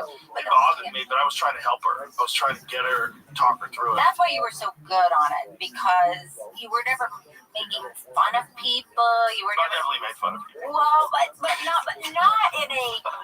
You're so crazy to be on this show, and why are you crying? You're the one who wanted to come on. You were very I wanted to help them. Yeah. Right? And I wanted to help them at the very least do their best. And there was a lot of it that I said, look, I know this sounds crazy, but if you just force yourself to chew this and swallow it, you can do it. You got to just take your mind out of this place. It's not that bad. And sometimes I would eat things just to show them. Ew. Like I ate a roach just to show them, I'll eat this. No. Like, I wish you eat this roach. It's not that big a deal. Ew. Did you chew it? Yeah. You can't swallow it. It'll Do you remember what it tasted like? Not much. Yeah. Ew. They don't. Yeah, I know. But it's in your head. It Was it doesn't. crunchy? Sure. Real crunchy. Yeah. But the actual taste itself was not bad. I mean, it wasn't good. It wasn't like I look forward to roaches. And what about rats? Did you do a lot of rat work? We did work with rats where people had to like lie in a thing in a coffin covered with rats, and the rats would nibble on them. Yeah, that's not good. But they were pet rats. I mean, they were fed a healthy diet. They were like raised rats. They weren't like dangerous street rats that have been eating each other. Did anything? I mean, you probably can't talk about it, but did anything ever go horribly wrong? No. Really? No. We got lucky though. It's just luck. I really believe that because we made them ride bulls once. And you can't control a bull. I told the people, don't do it. When all the contestants, I said, I wouldn't do this. I'll tell you right now, I don't think you should do it because it's not worth it. I go, the kind of catastrophic injury that you get from a bull stomping on your face, it's like, you don't come back from that. Yeah. Okay, you have to understand, there's not a 0% possibility that this bull will stomp you or kick you while you're in the air being launched off its body and get kicked in the face. Like, that's possible. Don't do it. I wouldn't do it. Some people would back out, right? They all did it. They all did it. They all did it. I think. I'm pretty sure. Then they got thrown from the bull. How do you? I mean, they flew. This one lady weighed like 98 pounds, and she got bucked, and she went flying and landed right on her back and was like knocked out. Yeah, it was horrible. I would have never done that. I mean, and look, I've had bull riders on the podcast. I've talked to multiple. We have bull riders on Fear Factory. Doesn't it? You might know. Is that you? Did you see it? What a cute Bobby. ringtone. Hey, Awkward. put him on speakerphone. Seriously? Yeah, what not? Honey, you're on speaker. I'm here with Joe. We're on the podcast. You're on the podcast, so don't swear. Hello? Can you hear me, honey? You're on. We're talking to Joe right now. You're live. Yeah, I'm looking forward to seeing you too. You probably shouldn't have told people that, because then they'll start attacking you. Is there anything you need to tell me, or? I was just gonna ask Joe to be nice to my wife. Why didn't you call me? I'm in tears over here, honey. It's going hard right now. Bring me back some of that Alpha brain. Yeah, will do. Okay, baby. I love you. Take care. Bye, Bobby. Love you too. That's hilarious. What was what were you showing me? The Mexican OT did bull stuff. No, Mexican OT did it. No. He got up and ran away. No. Oh my God. This is a guest that was on my podcast. He's awesome. He's a brilliant rapper. Oh my goodness, dude. Oh my goodness, dude. That's so terrible. Oh my goodness, dude. Don't do that no more. I mean, can I ask a question to the men? I mean, do you wear special equipment down there? Yes. I assume they do. They might not while they're doing that, because I saw one guy get a horn right up his butt. Yeah, but there's no special equipment that's going to protect you there. What about your... Yeah. You should wear a cup, for sure. You should wear something. Yeah. Yeah. Because that doesn't seem like that's healthy. No, definitely not healthy. I don't think there's anything healthy about it, right? No, definitely not healthy. I mean, it's just like a lot of pressure on your balls. For sure. Yeah. Yeah. Have you ever done it? What? Bull riding? Yeah. No. I would never do that. Oh, I thought you were just telling the other people not to do it. No, I would no. I have a healthy respect for animals. Yeah. Especially big ones. I think people get super delusional. We also get super delusional when we compare size. Like if you say, "Oh, a monkey's smaller than me," that thing will fucking kill you. I like, know. Don't be crazy. It'll pick your eyes out, right? Oh, they're ripping your face apart. Yeah. There's a crazy video of this guy in India. who's sitting down, and he lets this monkey like sit on his lap, and he's like being all calm with the monkey, and then the monkey just decides to tear a giant chunk off his scalp. And the way it does it, it just bites his head and just yanks like a football-sized piece of meat off this guy's head. And you're like, there's no stopping it. There's no stopping it once it starts happening. You don't know how strong they are. Like, yeah. Imagine being so strong you can just rip someone's skin clean off their head. And it's like a little thing, little 30-pound. It looks monkey. adorable. Yeah, and he thought he was being cute. He's like, I'm going to be baseball. Oh yeah, no, I can't watch it. But you want to watch it? No, I don't. Do you want to? You can watch it. Yeah, I'll look away. So he lets this thing sit on his lap, and then it just decides to bite his head. Look at that real quick. Oh my gosh. He's missing a giant. Oh my god. Yeah. So he's scarred for life. It was a dumb decision. He let that thing dominate you. He didn't understand what he was doing. No. He let that thing get on top of him, and the thing just decided for no reason to just bite his head. So we used to have a pet emu. Yeah. Dumbest birds, by the way. They are so dumb. Their heads are tiny, so their brain must be, and the rest of them is big. So you just have this emu like coming at you every day. Wow. It wasn't relaxing. I got to the point where I had to walk outside with a shovel.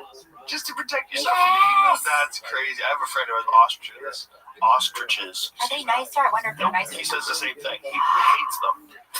He has this big ranch in Texas, and he got ostriches. He's like, dude, I hate these things. Yeah. Look at that face. No, it's terrible. They're mean, and They tried to bite us on Fear Factor too. We had an episode where they had to drink a whole ostrich egg. Ew. A raw ostrich egg. Ew. But we had ostriches in the background. They started just fucking with people, like biting their heads. Yeah.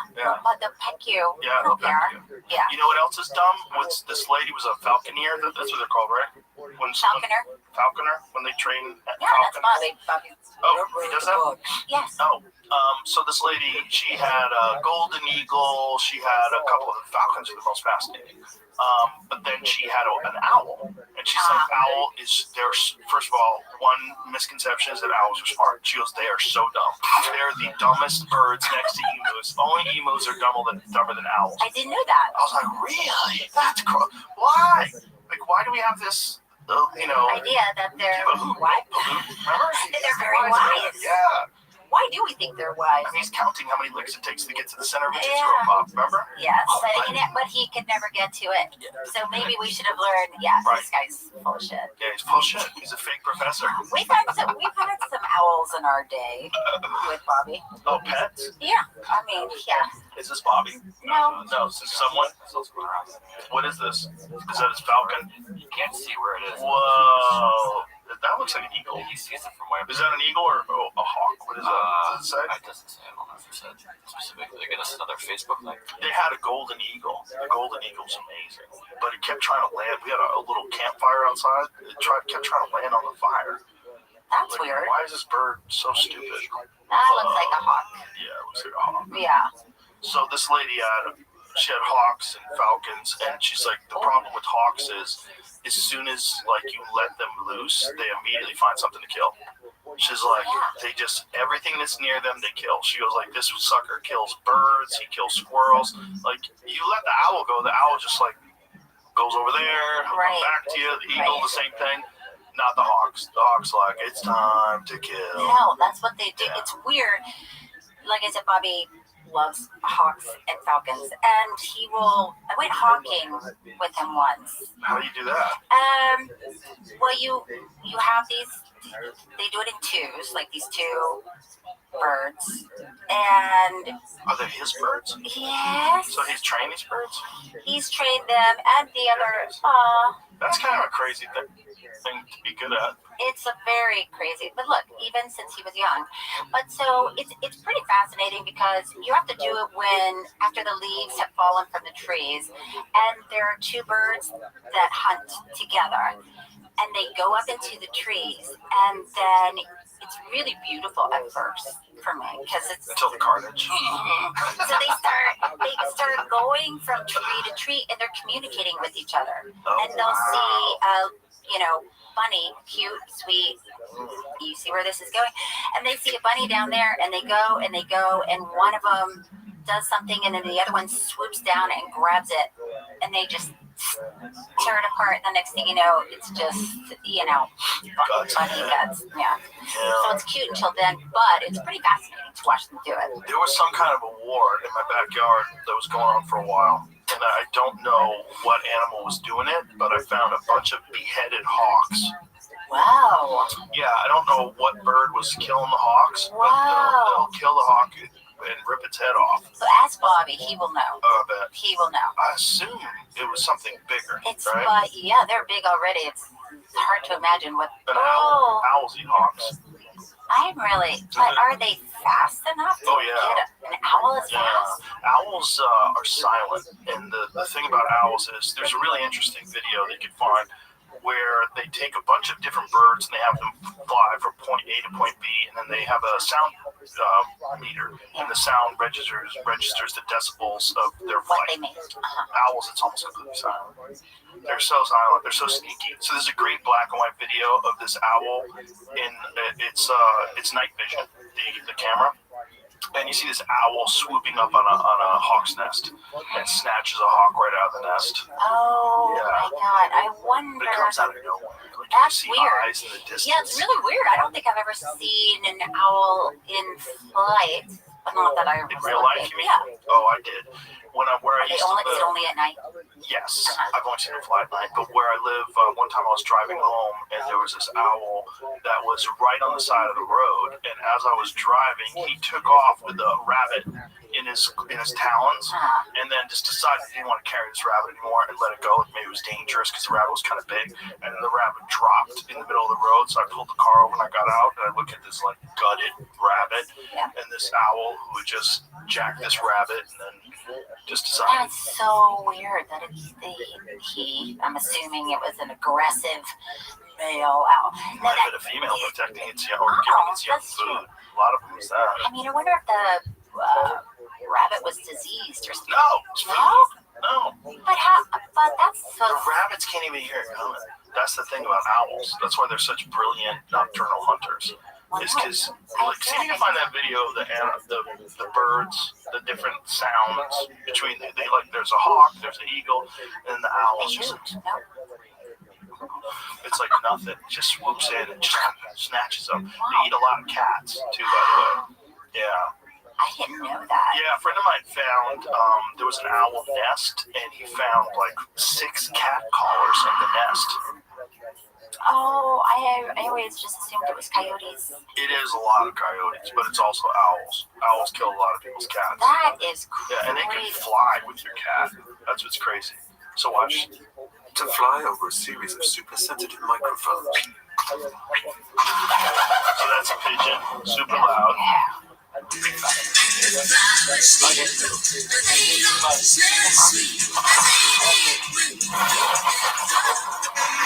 Pretty loud. Yeah, watch the owl.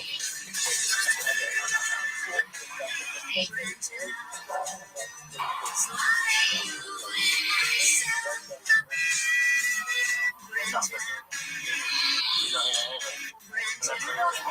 And those are super sensitive microphones. Yeah. Wow. It's like a video of the owl snatching a hawk out of the nest. That's so crazy. I didn't know this. Yeah, owls are super predators. Yeah.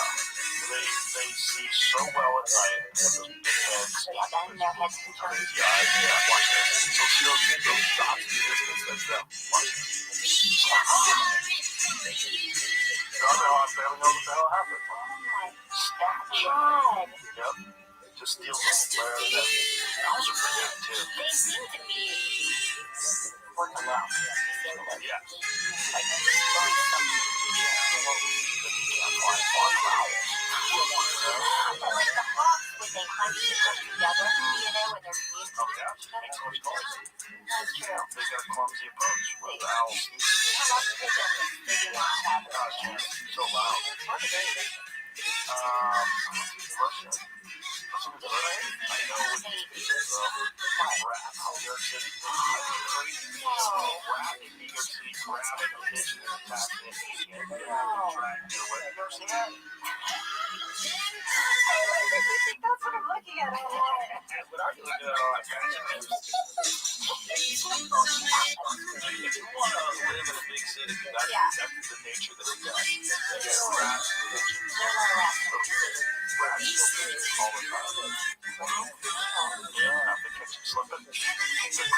when they grab them.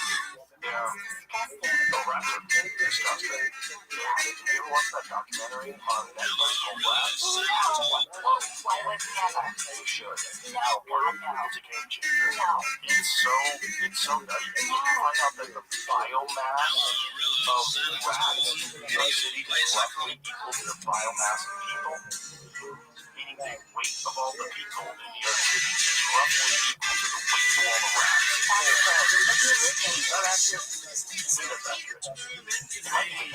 Like the same number of people as there are rats. You didn't have a problem when you lived there? I didn't live there. I lived in New Rochelle, which is a suburb. Yeah, Westchester. I was a road comedian and I used to have parking spots. I couldn't afford to park in New York City. It was hard. You know, whatever it was for a parking spot was like half my rent because I didn't afford that. Also, I didn't park staff.com, but people were all my friends who lived there, they're like, yeah, I don't know my neighbors, but this cat went across the street, you know what you did? Fucking know them? That's kind of crazy. No, people upstairs, Banging around. maybe furniture. Not so here it is. Because 8.3 million humans and 7 children each are about 508,000 metric tons of human. So rats are roughly 0.10% of human biomass here. So even though they're extremely visible. Oh, so it's only like less than 1%? Well, they're tiny. I mean, compared to. So the number of rats, is the number of rats the same? Is that where I'm getting wrong? An estimated about 3 million rats in New York City, but there's like 10 million people. That's disgusting. But I don't think 3 million rats. I don't think they really know. This is. How I think they're probably underestimating it because underneath the city is where all the rats live. There's no way they're doing an accurate count of all the rats. I feel like LA. Oh, I know what I screwed up on. This is what I screwed up on. Yeah. It's actually ants with the biomass of ants on Earth. I think that's true. I think the biomass of ants on Earth is roughly equal to the biomass of people. The things that are going on inside your head are insane.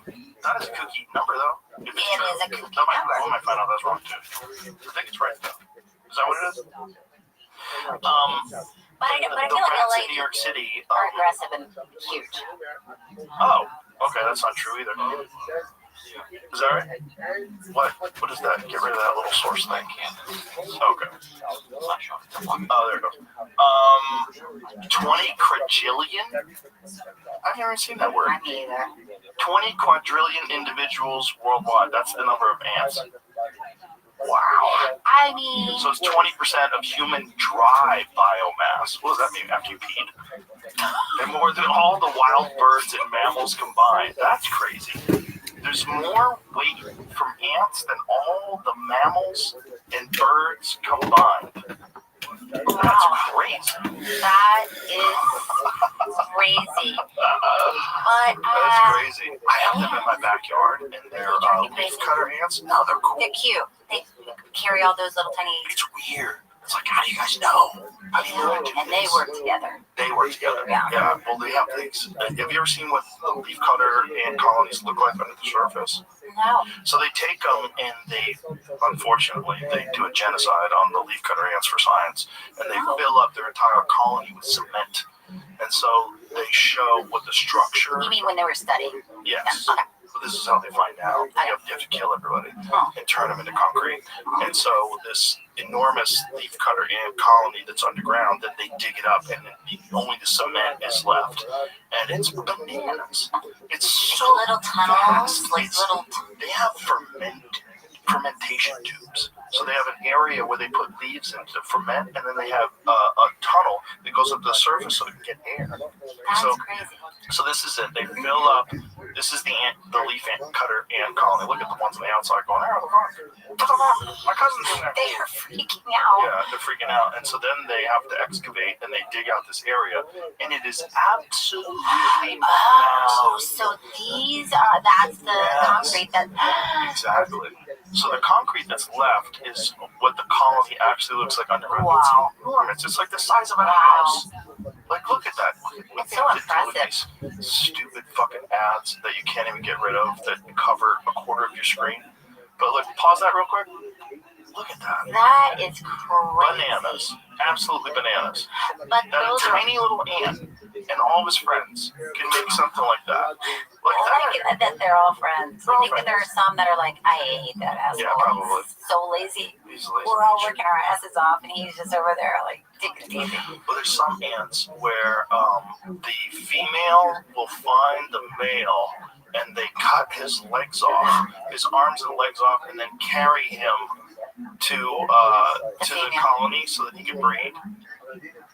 Find out which ant is that. Yeah, they find him and they cut his arms and legs off so he can't go anywhere. And it does the one thing. Wow. Yeah, like you think he thinks it's an honor? I don't think he thinks. Right? How can he? I don't know. I think they're almost like little robots. But little biological robots. It seems like they are working together and coming up with plans and landscapes and. But the thing is, this is a universal thing. This is what's really weird. Like here we are in Texas, but there's probably leafcutter ants right now in Florida. There's probably leafcutter ants right now all over the world, and they're all doing a similar thing underground. But leafcutter, so they're completely different than say red ants. Yeah, I mean, there's a bunch of different kind of ants, but the thing that differentiates leafcutter ants is that they go to trees, they chop off their leaves, they take these little pieces of it, and then they carry it back into their leafcutter ant colony. And then they have all these places. So they store the leaves, and the leaves ferment, and they kind of rot, and then they have air pipes that go up to the surface. It's super, super complex. And it just makes you think, like, how do they know to make this chamber and then a passageway to the chamber? Right. And how do they all know? Right. All over the world. Right. It's very weird. It's a very weird thing they do, but I have them in my yard, and I just sit there and watch them. I can only find stuff about them amputating the limbs for like saving their lives, not breeding. It was a specific kind of. I typed it in 4 different times. So all I could get was that queen ants will amputate their wings afterwards, but I didn't see anything about cutting off a male's limbs and dragging them for breeding. It says they'll do it to address wounds. I wish I could remember what it was. It was a specific kind of ant. I'm gonna it's just a down on that. ruthless world of insects. We're lucky they're little, you know? Because they're smart. Well, you don't think they think. You think they've got some sort of activity. I think they have activity, but I think they're operating on a program. They don't have feelings. I don't think they have any feelings. No, I definitely don't think they have feelings. I mean, if like a praying mantis was the size of a German Shepherd, we'd have a real problem.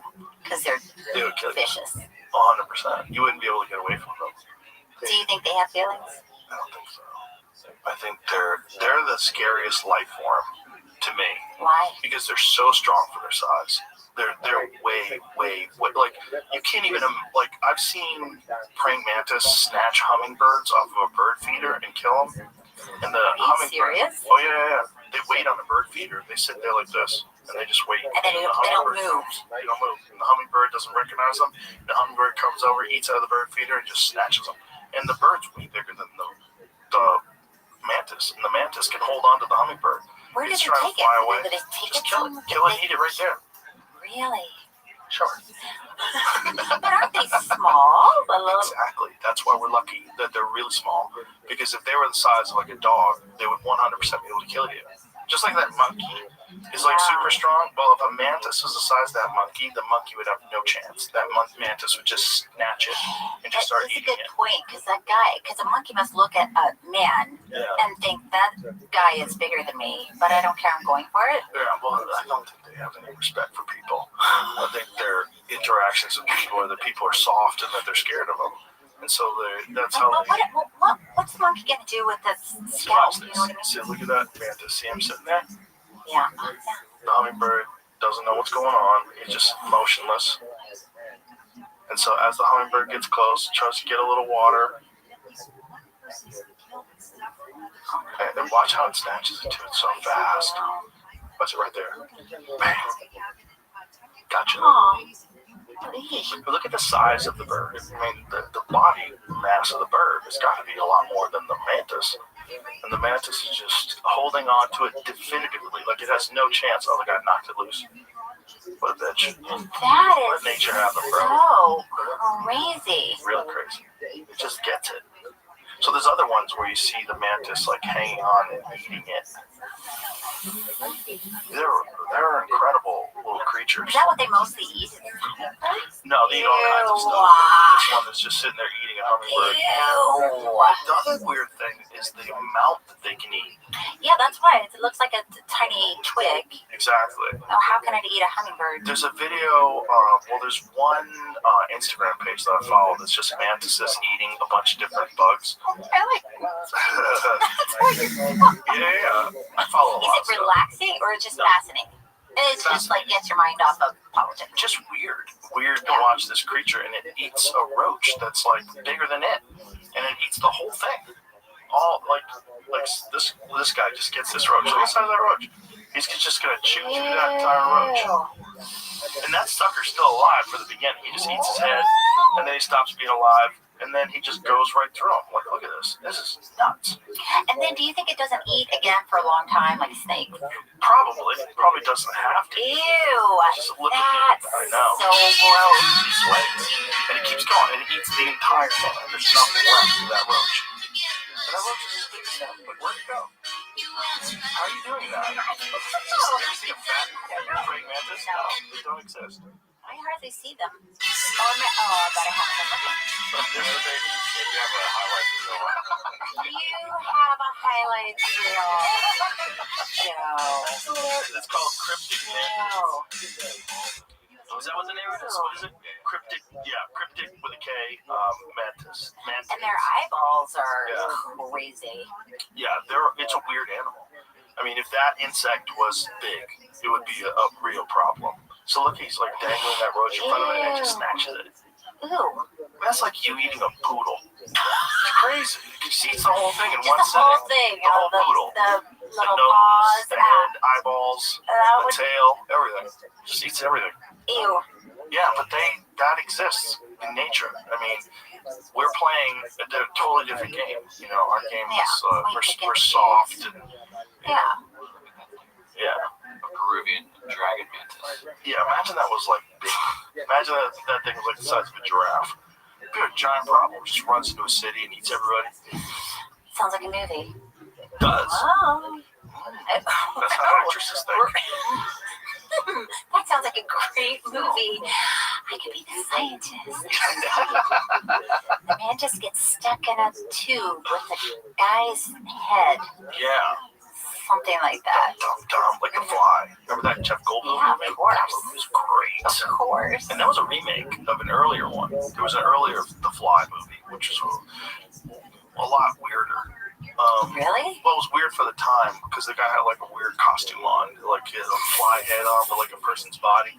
But The Fly was cool because you see Jeff Goldblum, like that's the original Fly. Oh. See, like one human hand, one fly hand. But the Goldblum one was great. No, I love Jeff 58. Goldblum. So this guy just had like a mask on. He's like a regular dude with a mask. I'm the Fly. You know? But I got a hand, so you know that the Goldblum one was cool because you see like him start to slowly turn bad. Yes, and his mannerisms And you get weird. The spikes start poking out of his skin. It's like, what is this? Mm-hmm. He didn't realize that a fly got in there with him. They matched DNA. Jeff Goldblum's great. Oh, he's great. He's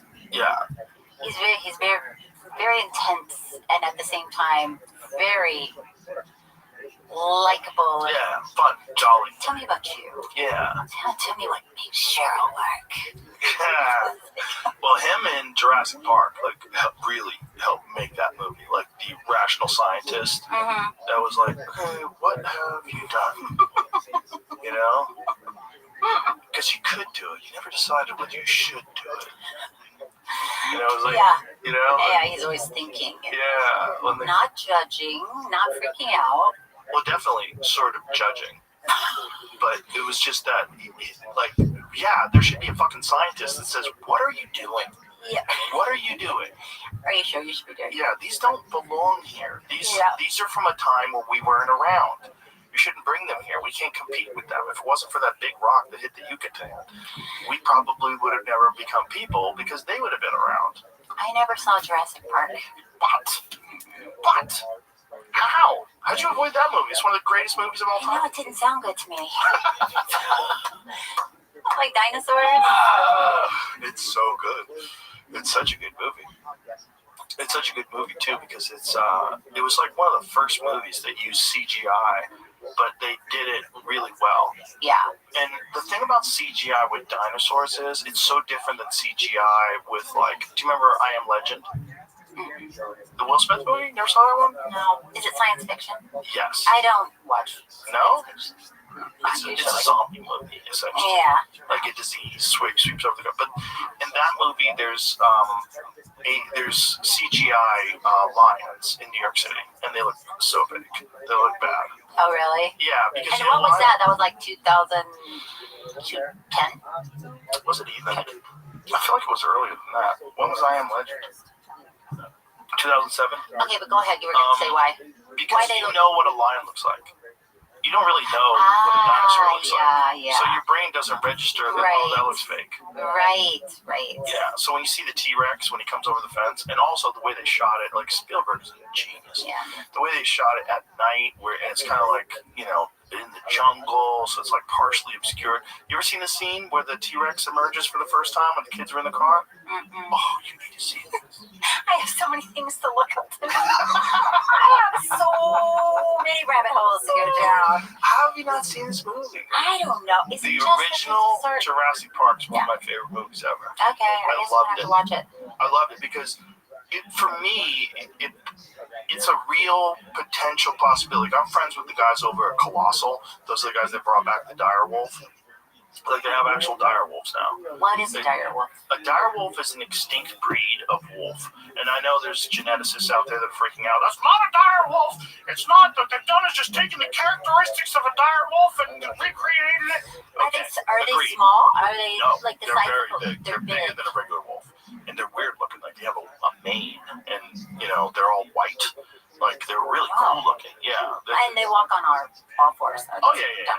Of course. Well, now I'm thinking about your werewolf in London. Oh, he walks on all fours, too. Does he? But That's he from can American walk. Werewolf in London. But he can't. No, that's a dire wolf. So Oh, that's they're really the Colossal guys. Yeah, they're really interesting. It's really interesting because you see them. Wow, it's really pretty. And when I saw them, it was in the summertime, and they apparently they were about 6 months old, and they're going to get a lot larger. Wait, so they came back from extinction? Yeah, they brought them back from extinction through genetic engineering. They have dire wolf DNA. They have dire wolf DNA. They mixed it with gray wolf DNA. I don't know how they did it. They could tell me. I'll forget 5 minutes later. But whatever it is, that's a different thing that ever existed before since the dire wolves went extinct. Wow. Yeah, so my fear is that these assholes, not these guys, but that some scientific asshole will make a Jurassic Park.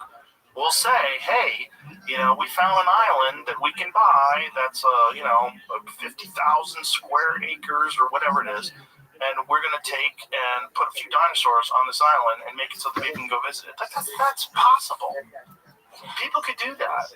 Well, it sounds possible, but it doesn't sound worse than like AI things that can be done on your computer and to our brains. Like you're more afraid of AI than you are of dinosaurs. That's rational because AI is more likely. Yeah, because if somebody said, "Hey, you could go visit this island that has dinosaurs," at least I'd have a choice, and I'd be like, no thanks. But like, I will sometimes. If you're just talking about a poncho. A poncho. Yeah. Like a poncho that like a little blanket that has a hole. And got it. It's a word that doesn't come up much, but when it came up, I'm just talking to my friend about a poncho, and then all of a sudden on my phone they're like lots of ads. Yeah, so it's that to me. I wonder if I'm gonna get some now. You are. Poncho ads. You're gonna get some poncho ads. I've never had a poncho ad. If I get one right now, I'll know. Oh yeah, I know. You are. We're all dialed in somehow. Well, that's for sure. So I would rather be running away from I would rather die from being squashed by a dinosaur than just go crazy from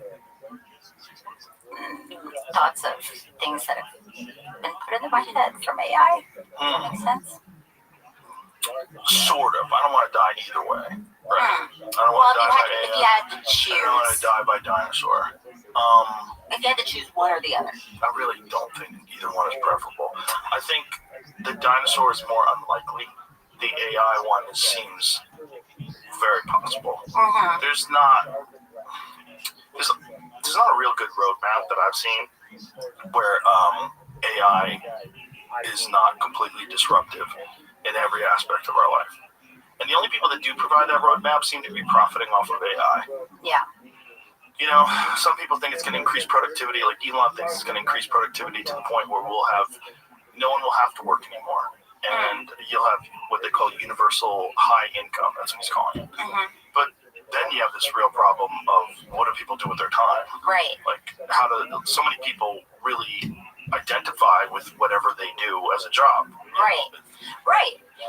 And it gives you a sense of purpose, right? Most people need a sense of purpose to feel happy. They also like providing for themselves. Like, people like the fact that you work all week, you come home, you get your paycheck, and, you know, now you can go to the restaurant, you go and it's all your money. Yeah. You bought it, you worked hard, and now, you know, you bought whatever you bought. You paid for it, a month. You paid for it with your labor. People like being good at something, right? Yeah. If you're the guy that, you know, if there's something going on, you need something fixed, and you go to Henry, like Henry loves the fact that Cheryl calls him up because she knows that he knows how to fix things. And what do we do with Henry? When Henry loses his, like, we say, your job's useless. You're basically like a guy who owns Blockbuster Video. Well, is that like very, very wealthy people that are born into money that don't have to work, that don't have to? That's even worse, right? Because that's like very wealthy people that are born into money have never had to prove themselves. They've always been more special than everybody else. If everybody has universal high income, that won't be a unique thing. It'll be basic. So optimistically, I would say the optimistic take on it is, if that was the case, what the real positive aspect is, you wouldn't have to work for your basic needs. And what you could decide to do instead is pursue something you're really interested in. Like maybe become an expert in something. Yeah, or study a bunch of different languages all day. But will people? Some people will. Yeah.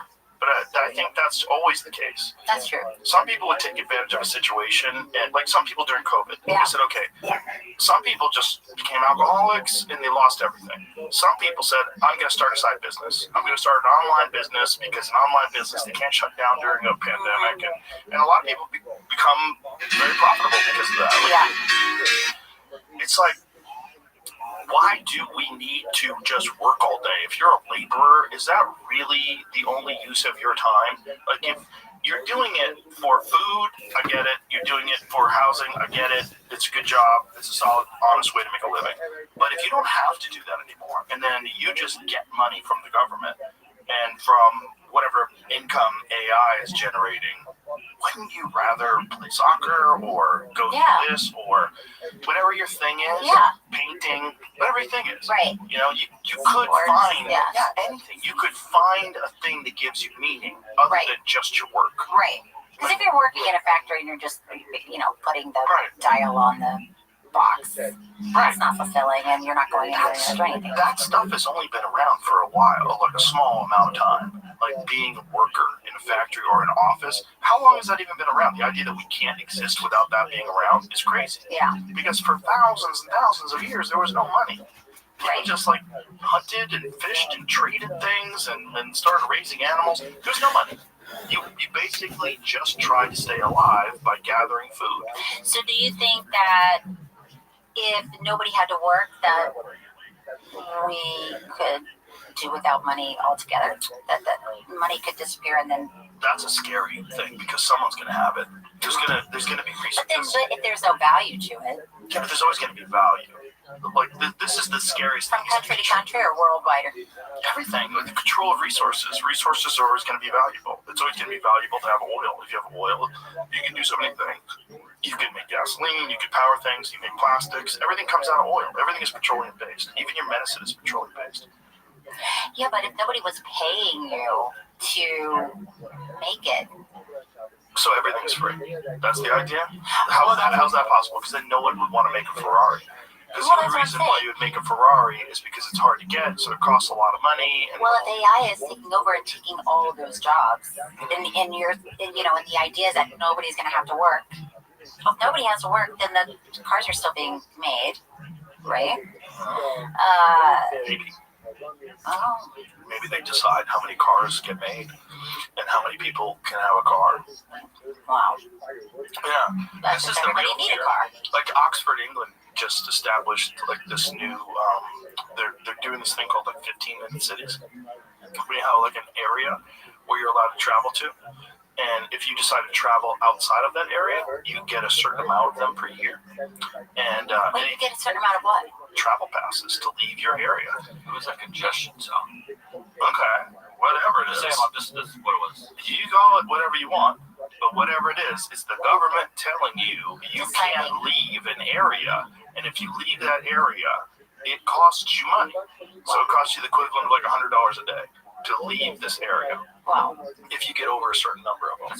It's similar to what they did in New York City, however, it stopped at New York number. Yeah, well, it's crazy. That's why they stopped it, because this is the beginning of a terrible trend.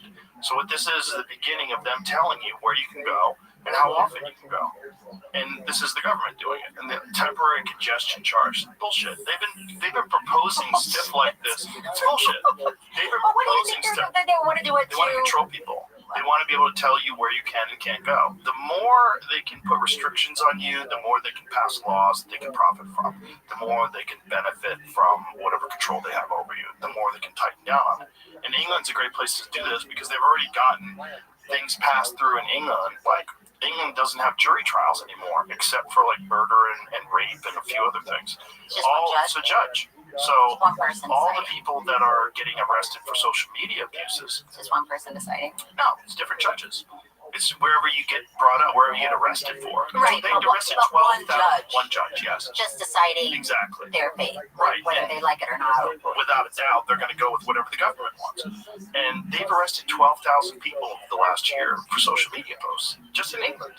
I know, that's intense. So that's the place where it's a congestion zone. Fuck off. I asked They're control last week. What we don't know because we're not there. People will get bussed into that area already because it's already congested as fuck. I don't care. I don't care what's going on. That's Bangladesh, okay? That's New York City. That's a lot of places. That's LA. Yeah. But you don't get to control whether or not people can leave an area. Period. It doesn't matter what you call it. This was because they closed. I don't care. They closed the road temporarily, and so they had to put up some. It's a terrible precedent.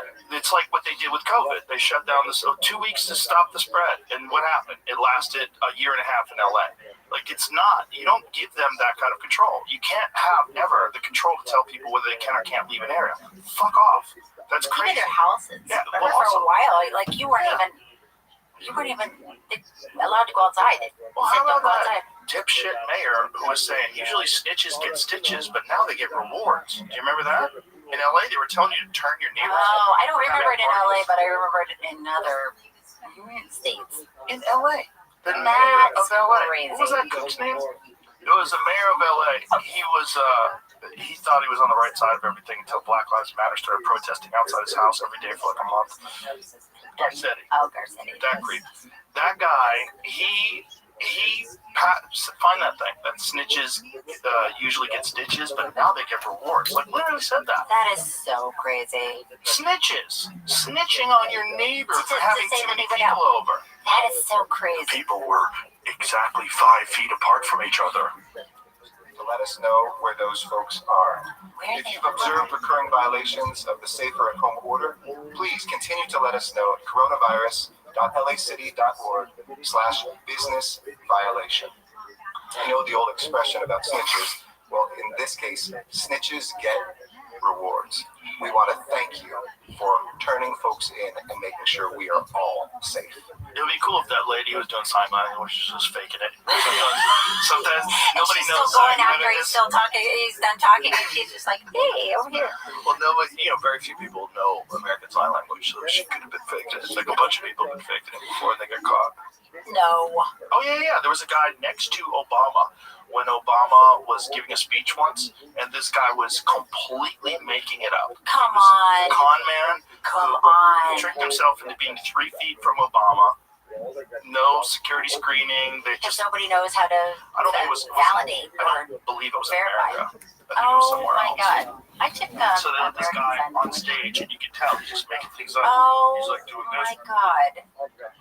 He's like fake sign language. You never seen this? No. Find the guy's fake sign language with Obama. How did he get busted during the speech? Well, sign language people. This guy right here. So this guy on the right, that guy, he's completely making shit up. So wait for Obama to get. So this is the Mandela Memorial. When does Obama come out? There's one with Obama next to the guy. So that was what it was. So that's the guy. So right next to him. My God. That guy was like completely faking sign language. He was just a kook. He was like, I can do it. Yeah, I'm good at it. Let me up there. That is crazy. People are nuts. People are nuts. You should know that. Listen, I've learned it over and over again. And they're even nuttier at a level that I didn't know. What was the big turning point for you? Was it just being attached to Bobby and watching all that, or? It was Bobby running for president. It's so crazy. I mean, I really got a crash course in elections, and it is the craziest shit goes on, and everybody that's all they think about, the people that are involved. They get up in the morning, how can I put this guy over? I'm going to say, and they have these people that their only job is to start a rumor, is to say something, put something in the press that doesn't matter if it's true or not. If somebody else picks it up, they celebrate for the whole day, and it's like that story, whatever it was, the thing that they said gets picked up. That is like a day of celebration. It's a celebration from the other camps, and then it's like your camp is now trying to figure out what to do about that, or what kind of damage it's going to do, and is it worth even fighting, or is it better to just let it wither on the vine? It's just all day, every day, people are trying to find the craziest. It doesn't matter if it's about politics or not. It's more exciting if it's something personal. Oh, he's wearing lips in his boots. Oh, and it's just. But that is an important thing. Someone's wearing lips in their boots. Like, hey, how are you going to govern this country? How did you get so tall? Out of nowhere. It is absurd. It's so weird. It's absurd. But you don't like that. Well, who gives a shit? Wear heels. Right. But if a man does it and he's lying about it, I think that as a short man. Ask? I think they did. I think they asked. You're talking about a homeboy from Florida. Yeah, I think they asked and he denied it. But it was pretty clear. There was like one podcast or one talk show, one of those late night shows where he walked out. And I was like, why? You're walking like a horse. Like, you're clearly on your tippy toes. This is crazy. You've added like 5 inches to your height. This is bananas, and it's all inside your boots. And then that's what everybody's talking about. Don't do that. Don't do that. No one's going to you. That's like a self-inflicted wound. But then it's like, oh, well, he's too short to govern the country. That's crazy. If people think that, that's on them. Well, people are crazy. Yeah, but they're not going to think you're taller than you really are. Like, they've seen you for fucking decades. He's been in the public eye forever, and then all of a sudden he gains 4 inches. Everybody's like, what's going on? Like, people know. You can't, they're scrutinizing everything. You can't pull the wool over their eyes that hard. Yeah. And also it shows like this weird thing where you're so worried about what people think about you that you're willing to wear lifts in your shoes. And again, I say this as a short man. You know, it's like it's important. Like you, Like just being that's authentic. that's Because who if you you're not being are. authentic. That's who you are. Yeah. You're not gonna change people's opinion of you if you wear a fucking stilt. But what does it matter? Like if a guy had a toupee and he was running for president, would you be like, nah, no? Because it might make him feel better to. Fuck your feelings. Take that fucking wig off. You should run a campaign. Especially if you're wearing a wig and then all of a sudden you put it on and you expect me to ignore it. That's crazy. That's crazy. If you're like bald forever and then all of a sudden you and wear then the one. day that you start wearing it. Yeah. There must be a day in somebody's life when it's like, I'm just going to go for it and hope nobody. Well, there's a bunch of like really smart people who have them on, which is really weird. It's like, how can you be so smart and you don't know that that thing on your head is ridiculous? Like you were bald and now you're not, and I'm supposed to just go, hey, congratulations on growing all your hair back. This is fucking nuts. So you find it so distracting? No, I just find it a character flaw. I see. Right? Okay. It's like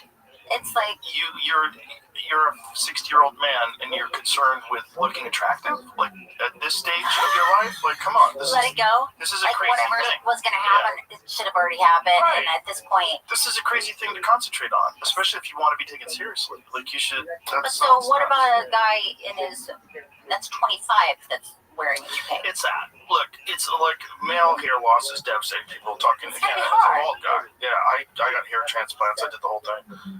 I tried minoxidil and all the other different things. It's like you don't have any control over it. And apparently now, like supposedly UCLA has a new remedy that just grows your hair back, and it's in tests right now, and they're going to be able to put it on you. It's probably going to make $1 trillion.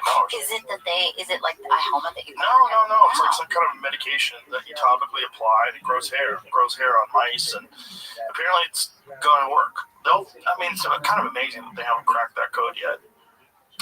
But one day they will, and if the UCLA thing, then the wig business goes out of business. Then would you take it? No. Even if I did, I would shave my head. Why? 100%. I love it. I love having a shaved head. I love not having to talk to a barber. I don't give a shit what I look like. You would rather shave your head than have a meaningless conversation for 10 minutes. 100%. Yeah. Do you shave it every day? No, I shave it every couple. I shaved it this morning, but I shave it every couple days.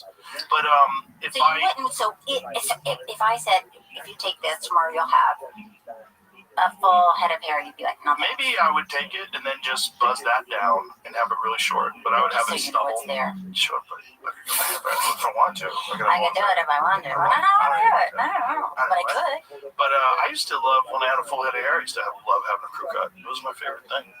Wow, interesting. Yeah. I just love, I love the feeling of it, like when you rub it and you get a little stubble up there, like that. I just I don't want to think about it. Texture. That's it. But when I was in television, I thought about it. I was like, God, I can't lose my hair. That's why I got a hair transplant. I was like, I'm starting to make money. But that didn't work, or you didn't like it? It works for a little while. But the way I describe it, I was like, it's like you take people from a neighborhood where everybody's really healthy and you move them to a neighborhood where everyone's dying. So all your neighbors die. So all the other hair that was supposed to fall out, that falls out.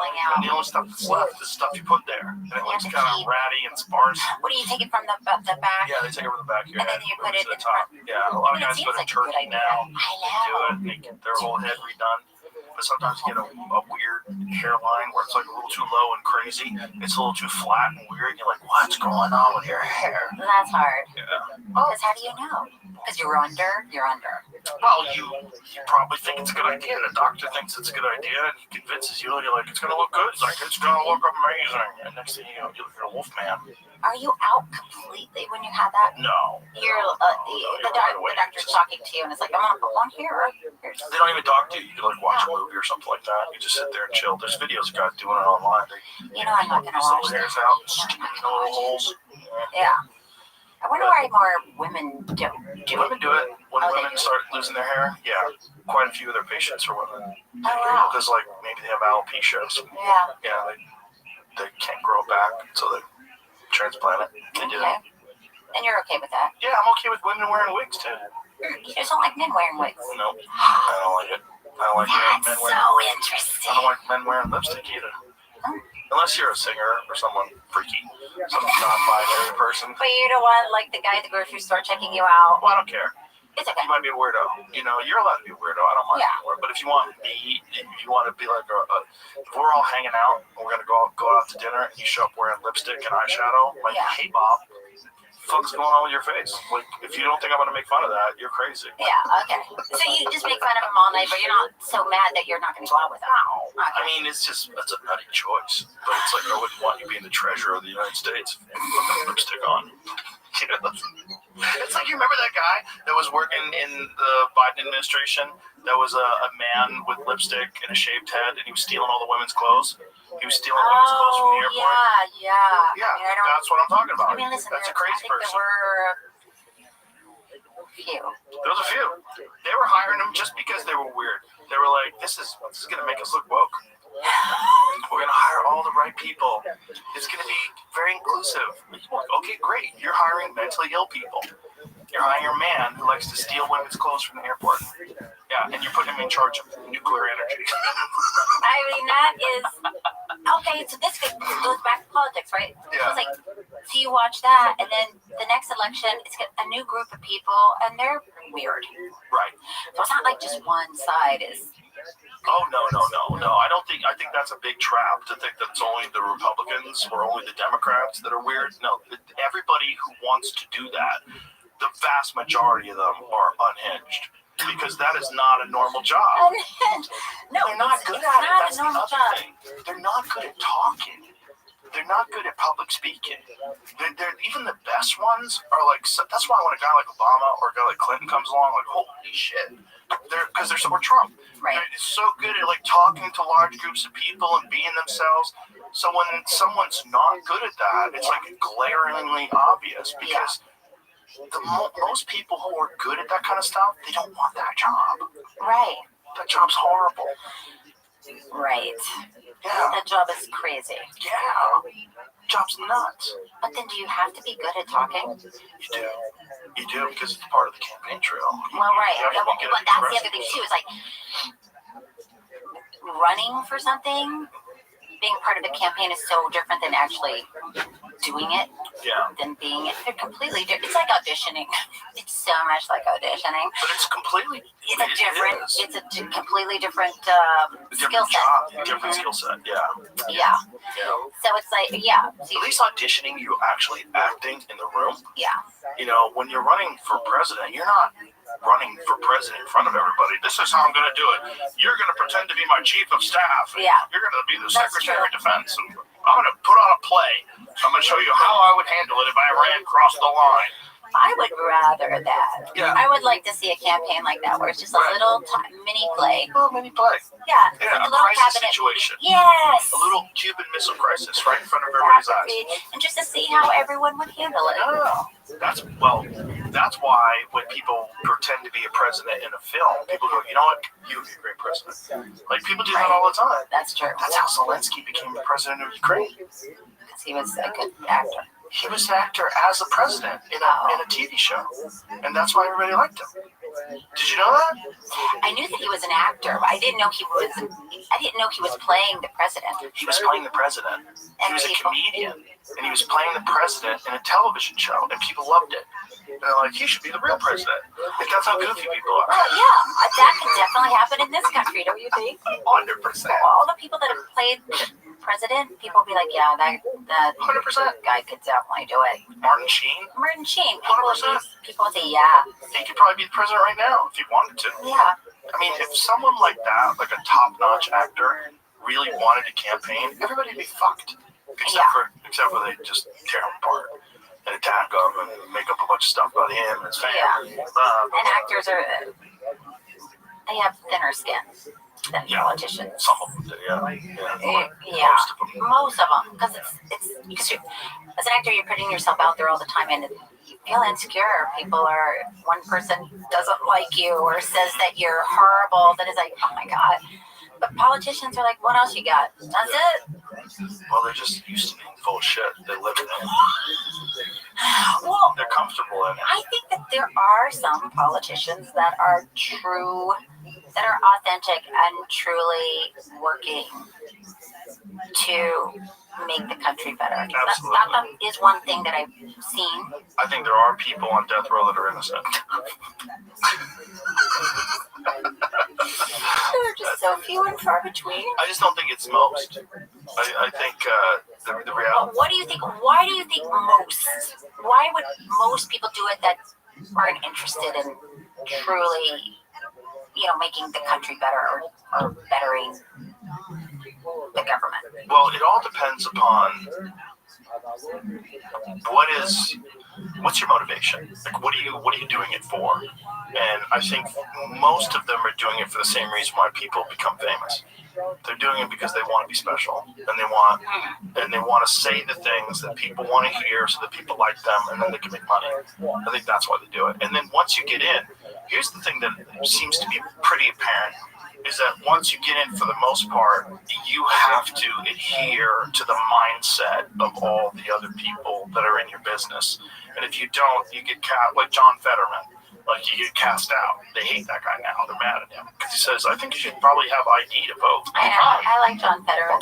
He's great. Yeah. He's a sweet guy. And he says, he's authentic. And he says, well, that guy genuinely worked in charities for his whole life. Like, he genuinely worked in doing philanthropy work and, like, real stuff. Like, he's not a greedy guy. He walks around in a Carhartt hoodie and shorts. He went to the fucking inauguration in shorts and a Carhartt hoodie. And I talked to him when he was there. He's, like, genuinely sweet, like, in real life. Yeah. He's a nice guy. He is who he is. Big teddy bear. A good, nice guy. Yeah. And unfortunately, he had that stroke, and so it messes with his ability to recall things. So when you talk to him, like on a show, he'll have like a little an iPad that translates stuff. Yeah. Just so he can recall the question and do it again. But he's a smart guy. Yeah. He just has a weird problem. Yeah. But the thing is, like, you have to adhere, and if you don't, you're not allowed to have a deviating opinion. If you do, you get cast out. Like Thomas Massey. You see the same thing in the Republicans. Like, anybody that has an opinion that doesn't deviate with the groupthink, you get cast out. They'll call you a traitor. There's some terrible things about you. There's a lot of theatrics. There's a lot of that. And I think there's a lot of people that are in that business that start off with really good intentions. Yeah. And then you see them slowly give in. They slowly succumb to the weight of what that position is. It's not like they're making a lot of money. Oh, Congress. Anything there? Well, the way they make money is inside of trading, Cheryl. Oh, God, it's so ubiquitous. That's the darker secret. That's not even a secret. Is that why they never leave? Well, that's why Nancy Pelosi's 1,000 years old. She's worth $400 million, and she makes $170 grand a year. Makes sense out of that? Yeah, it is a little. Makes sense out of that. First of all, if you had $400 million in the bank, would you keep showing up for work if you're 85 fucking years old and you're in a job that pays $170 grand a year? I'd look at that paycheck every week. I'd be like, I'm good. I'm gonna get out of here. This is I'm gonna go relax on an island somewhere. I'm going fishing. Yeah. I'm gonna go to Mexico and go fishing. This is nuts. Yeah. I'd be enjoying this money. Why would you still be working? Because her net worth keeps going up and up and up. You've seen PelosiTracker.com. You ever seen that? Yeah, my boys talk about it. Yeah. Yeah. She's better at the stock market than Warren Buffett. She's better at the stock market than George Soros. But is it possible that she thinks she is moving the needle in politics in the right way? It's possible. Sure.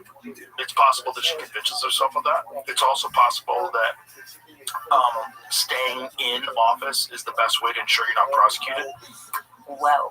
Yeah, because if somebody goes after you, if that's not legal, and if you really did have insider information and you bought a bunch of stock on something that you knew that, I think there's a real good case that shouldn't be legal. It seems like it is legal now, but if you're involved... I don't know. Is it legal? I think it's a very gray area because the Congress people are allowed to trade and buy stocks, and they most certainly have bought stocks when they knew that a certain market is going to be affected by a decision that only they knew was going to be made. Yeah.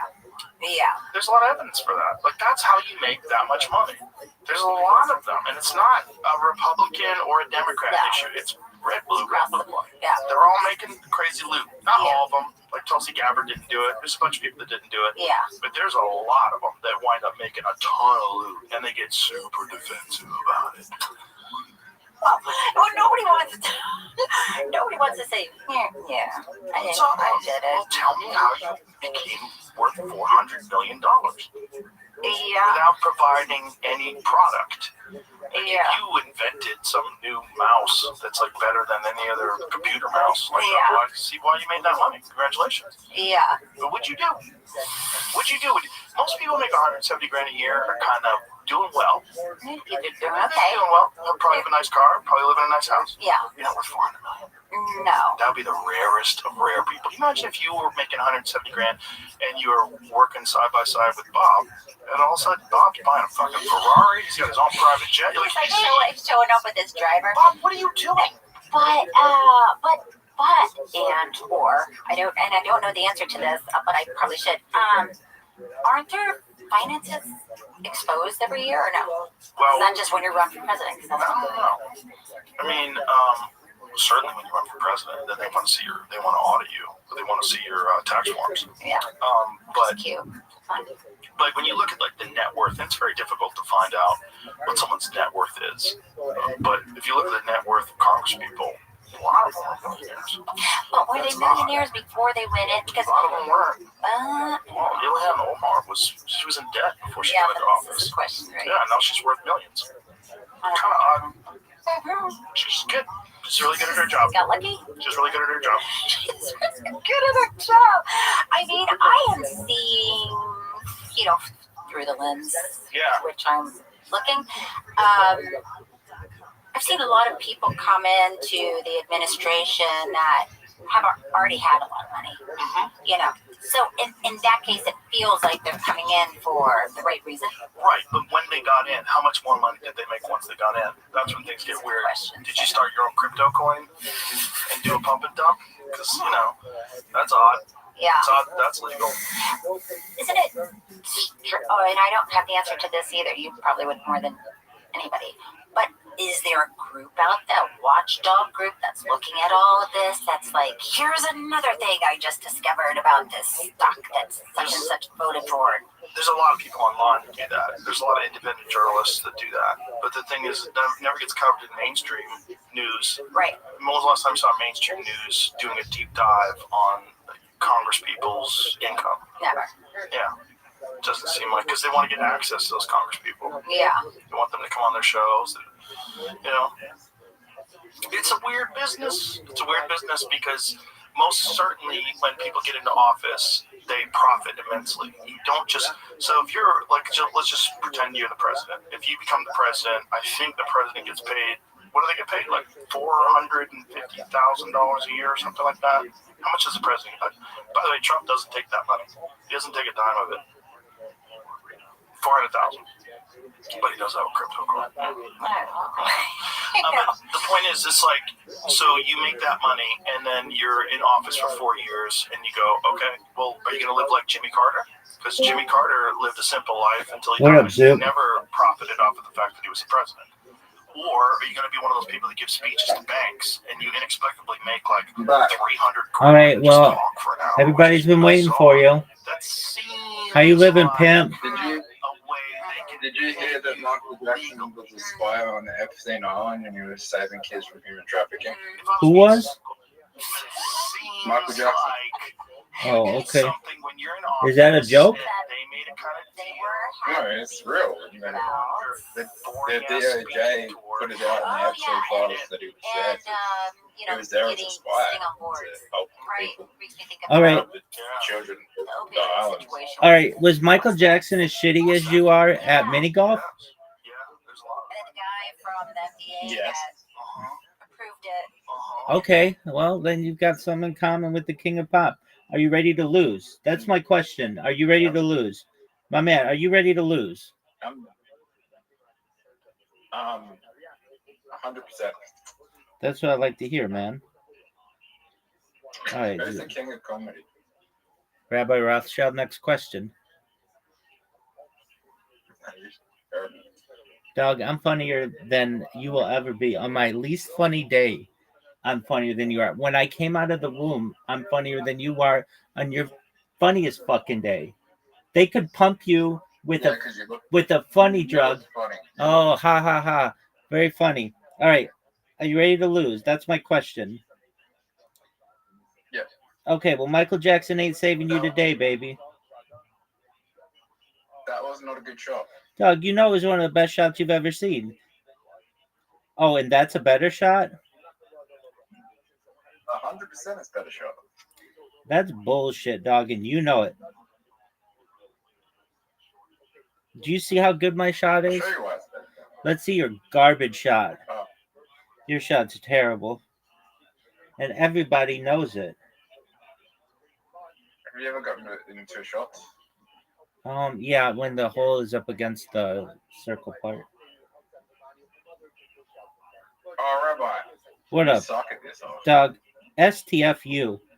Oh, fuck you, man. I knew that wasn't going to be good.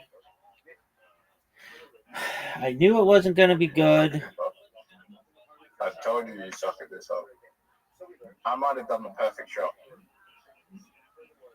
Dog. Do you know why I did the perfect shot? Why did you do the perfect shot, Zoot? Because you have to hit my ball. Not necessarily. I could sneak this bad boy in just like this. Oh, that was terrible.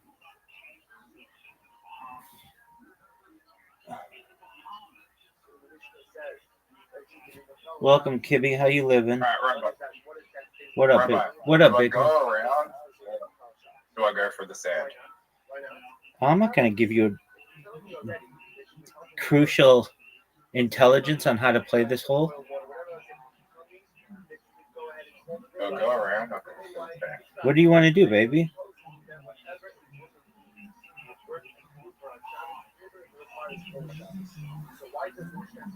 Oh, you fucked up.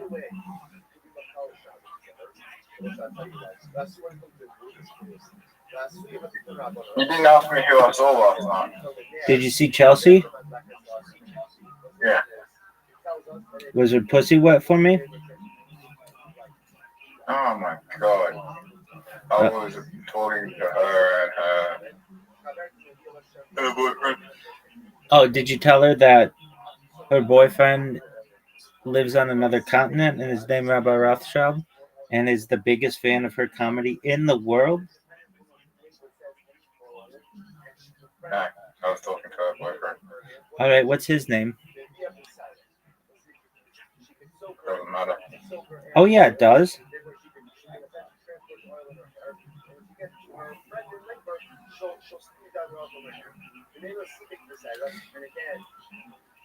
Oh, shoot. Oh, shoot.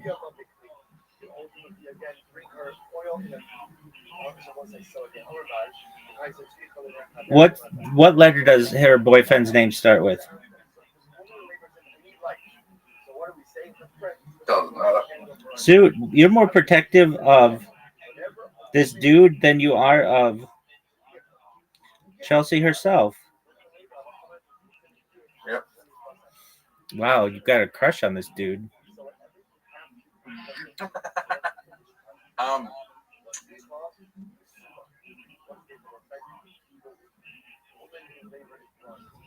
Zoot, let's see your shot. That was terrible. The Moodang was there. Did you suck his dick? Yeah, sure. All right. Zoot, did Moodang think that was a good shot? Yep. Moodang's the blackest man alive. Isn't he Asian? No, black. Oh. Why do you say he's the blackest man alive? He's the blackest man alive. He lives in Australia. He lives in Salisbury. Is that like a black area? Yeah. All right, let's just be honest. The blackest man alive lives somewhere on the African continent.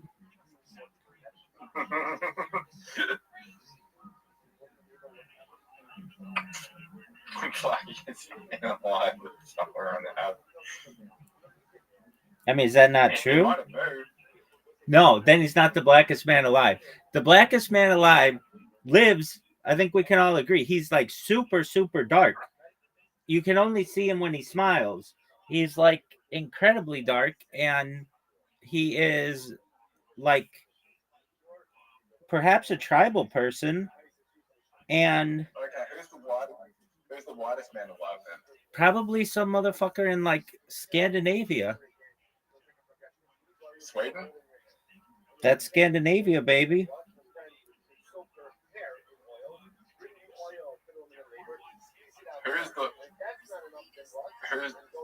Who's the most Asian man alive? This motherfucker lives in China. He's one of the billion people who live there, and it's not anybody in Japan. That's not Asian enough.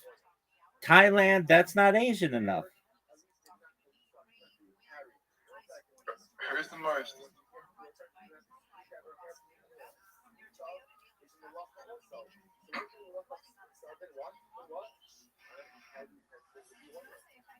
Who's the most?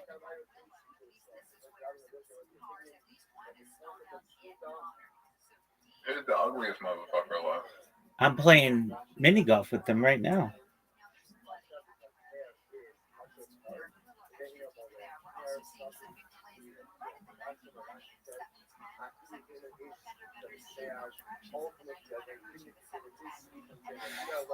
Zoot, you lost.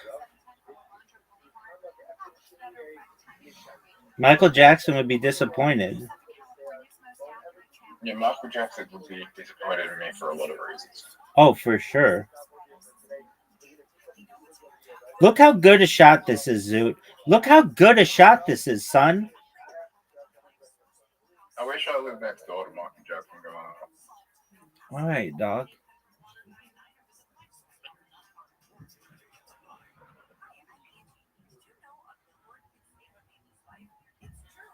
Dog, you know that's a bad shot. And everyone knows it's a bad shot. Maybe one of the worst shots in the history of the game. Fucking hell. It's like when they developed this game, they knew people were going to try that bullshit, and they were like, just make it just a hair like short of that. Let's see your shot. Are you proud of that shot?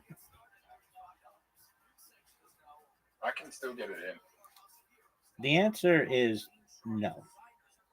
You're done. Michael Jackson's disappointed in you. Fucking hell. Brett, that's straight out of 10, man. 0. Are you fucking serious? I'll give your shot you just did a 0. Dude, mine's negative.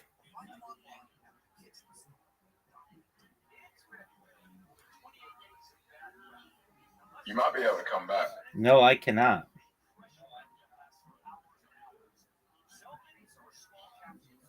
If I miss this, you got a chance. No, you're not missing that shot.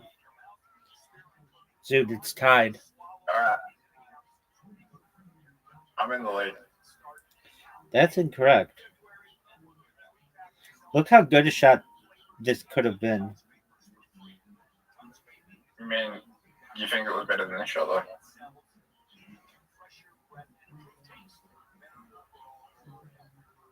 I don't think you have that bad of a shot there.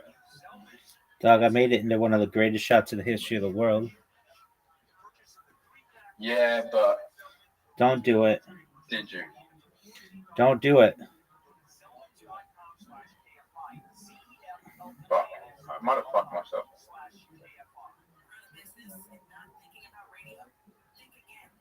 Rabbi. What up, baby? I think we're equal right now. You think we're equal? Yep. That's incorrect. Who's in a better position, me or you? I am, because I'm making this shot easily. Do you think I'm not going to make it? I think your shot is garbage. Fucking hell. Zoot, you're down a hole, baby. I'll come back. I hate this hole. You're good at this hole. Oh, dude, that might be the way to do it. You're stealing my fucking strategy. Yeah, but I did a worse shot than you. Look how sick this shot is, Zoot. Look how sick it is.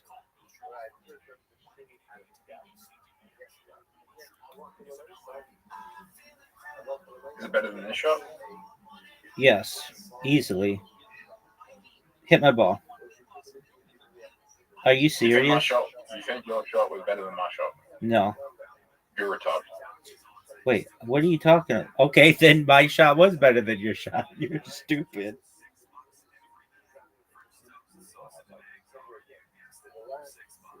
My shot was better than your shot. Look where my ball is.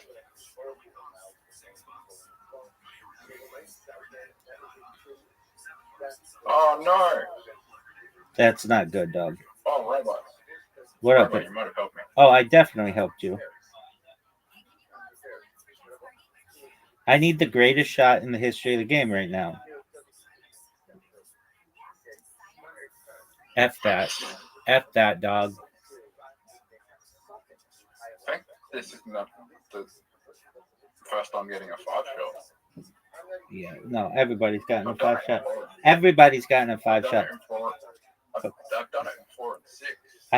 I hate this hole. I'm gonna give your shot right here at 0. Would you agree that was a bad shot? Hit my ball.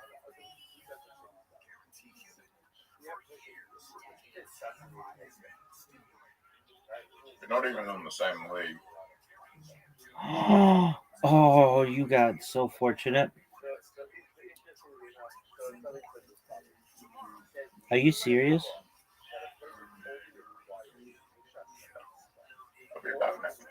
Oh, no. Bad move. Brother, bad move or good move? Garbage. Scoop my ball over.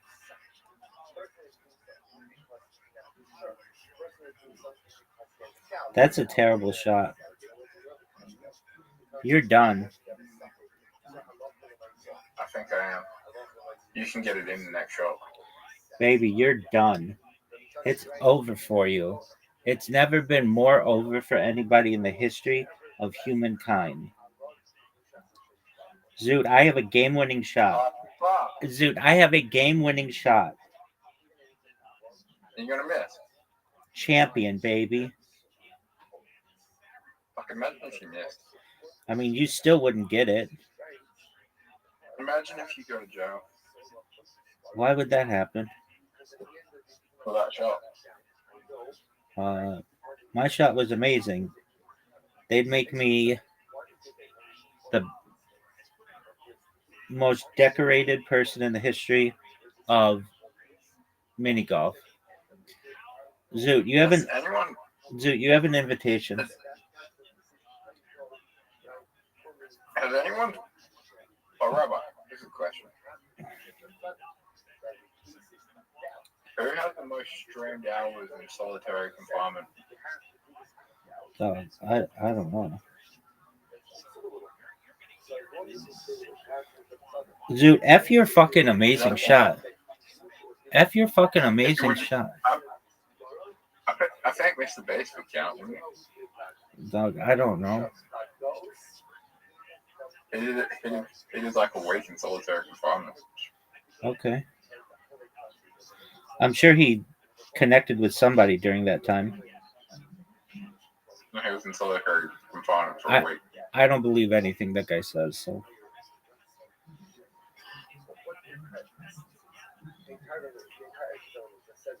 Zoot, are you proud of your shot? Do you think he just edited the video to just say that he was in solitary confinement for a week? I bet he could have, but I bet he had a team of people who were running cameras and shit and talking to him on an intercom or something. Yes, that's what was happening. All right. Well, I mean, that's not really being all alone then. Zoot, look at this shot. I want to know your opinion on this shot right here. Do you think it's the best shot you've ever seen on this hole?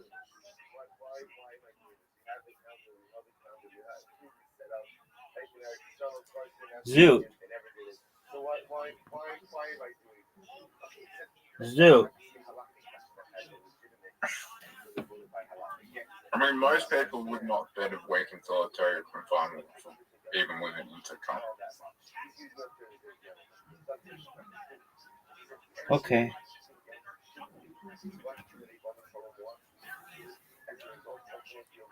Rabbi, you're going to miss.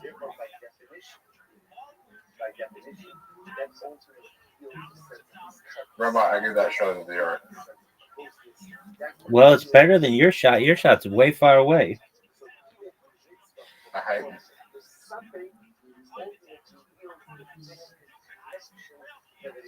Zoot. Zoot, you have like one of the most difficult shots in the history of the game right here. All I have to do is just boom. Zoot, you're done. It's over for you, son. Rabbi. Yeah, baby. Have you ever thought about? That was a great miss. Never thought about losing to me? No, dog. I don't think about impossible things.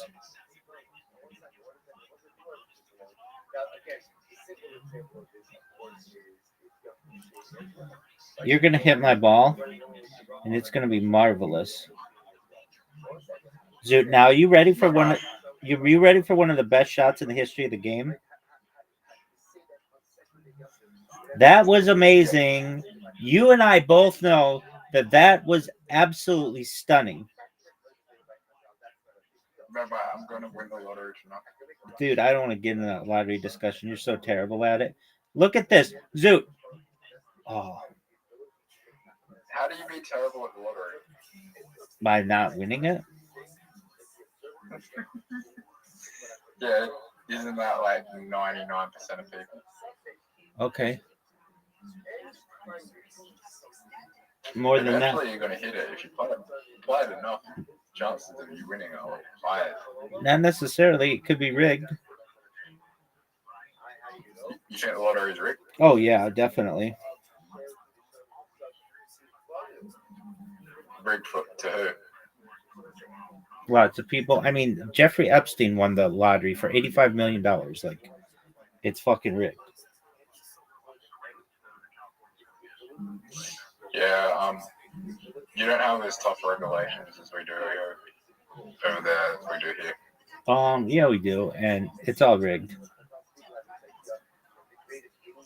You have regulation policies and investigations into all that stuff. Yep, and they just say nothing happened. There was a fucking guy who, I think, oh fuck, there was a guy in Pennsylvania, I think, who won, and he was like, I forget the story. He won. He was like the gaming commissioner or something, and he won. And there was and I think he went to jail, but then he was pardoned by Donald Trump or something. It was something like that.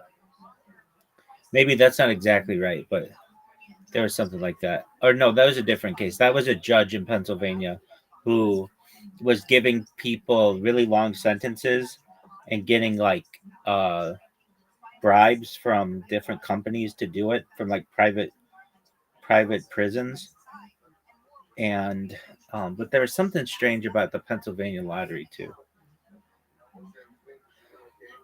And there are all kinds of like, I don't know, like investigation shows where that show like that you're terrible at this game, but they'll also show things like the balls. Some of them are filled with like helium, and other ones are filled with air, so that they go higher, or they'll be like a little bit smaller than the other balls, so they go in that little tube faster. There's like all kinds of ways to do it. Zoot, are you gonna accept? Are you gonna accept your invitation? This is my last game, though. Okay, then it's your last game. Dude, you have an invitation.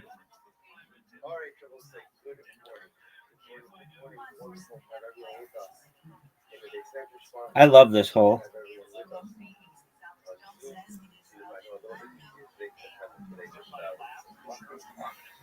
That's a terrible shot. Maybe one of the worst shots we've ever seen. I'm going to show you one of the greatest shots in the history of this hole and this game. Look at that shot, Suit.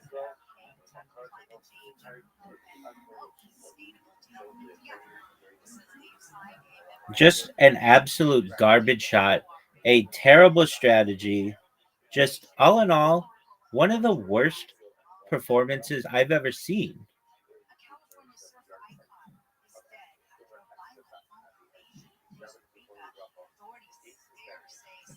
Rabbi, Yeah, baby.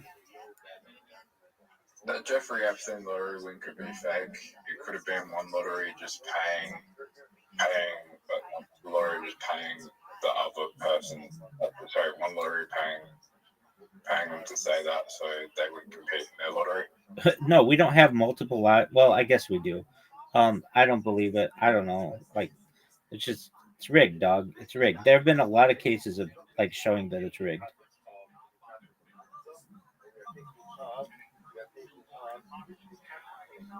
In Australia, we have like fucking 50 different lotteries. So. All right, and I bet they're all rigged. I bet they're all rigged. I mean, maybe not.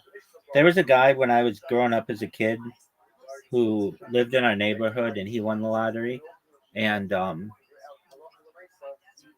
he seemed like he lived a nice life. So I don't know if that guy did it. Maybe some other people could do it. There's a guy who was there was a family that the lottery where in the country town where I grew up. Did he suck at mini golf as well?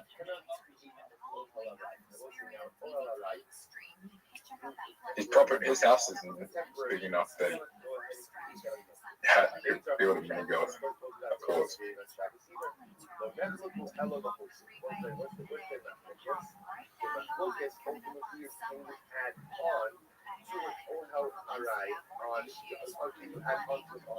Yeah, that'll move on. Why would you resign? You're tied.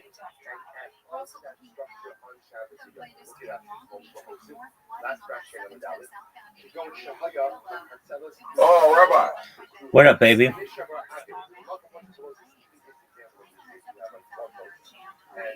I don't think either of us are going to get in. Baby, I just did. And you know it, and I know it, and everybody knows it. Like that, shut out 10. 0, because you didn't score. Did you just gas? No. What the fuck was that sound?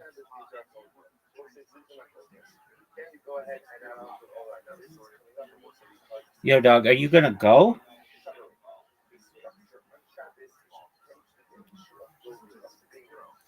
I'm gonna deliver a devastating shot to you.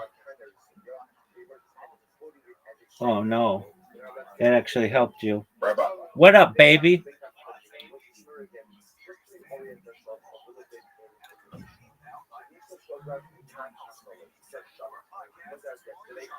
Look how good this shot is.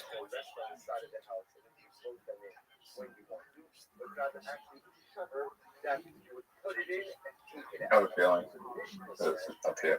Okay. All I have to do is just not help you.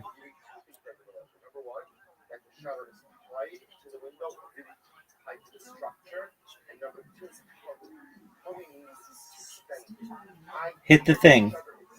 Hit the thing. Are you serious?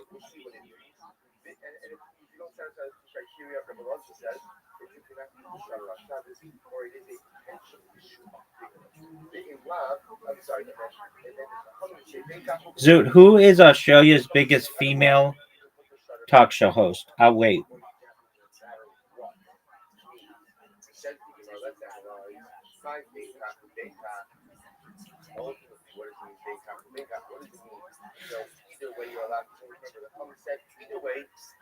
Zoot, who is Australia's biggest female talk show host?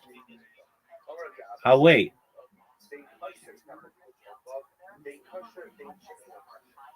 I'm thinking. All right, baby. Look at this shot, Zoot. It's over. What do you tell me the talk show? Like, it's an hour-long show where she interviews people, like Oprah or Ellen or something. We don't have those anymore. Why not?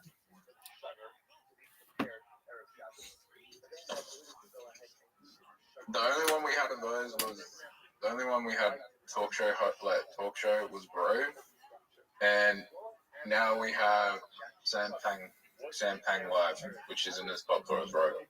Okay. Did Sam Pang suck dick at mini golf like you do?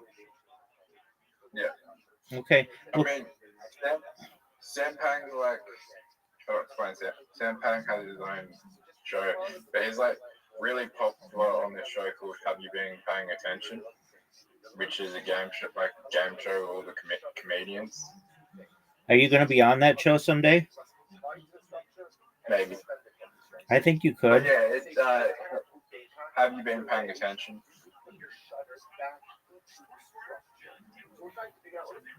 All right. Come back when you want to lose. Come back when you want to lose. Who's the biggest female talk show host in America? All time Oprah, by far. Not even close. Oprah was like a religious icon.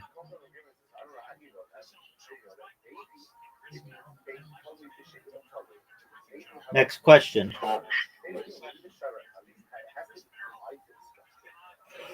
Oprah all time? Oh, it's not even close. Oprah got her own fucking channel out of it.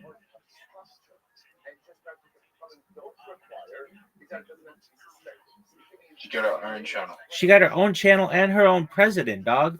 She said she wanted Barack Obama, and the fucking United States of America followed. She was giant.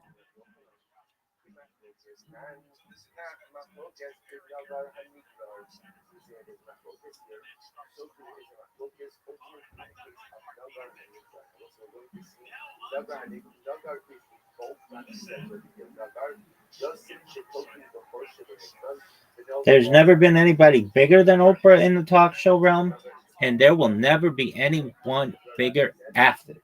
She's the biggest.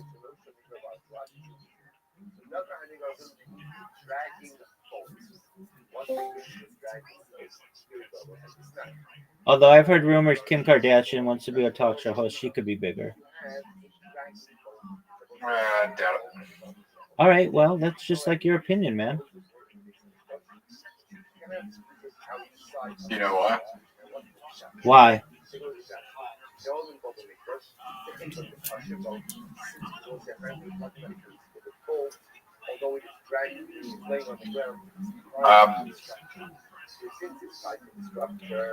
TV dying and streaming isn't as consistent as TV talk shows.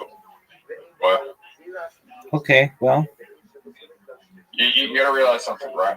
When people stream stuff, their brain is programmed to psychologically binge stuff. When people watch TV, they could miss an episode, right? And they wouldn't care. But there's something in the brain that's wired to when you're streaming where you just need to watch every episode. You know, that's not that dumb of a comment. Her sister's got a popular podcast, Chloe. It's called Chloe in Wonderland. Yeah. So maybe Chloe will be the talk. Maybe Chloe will be the big talk show host. Maybe.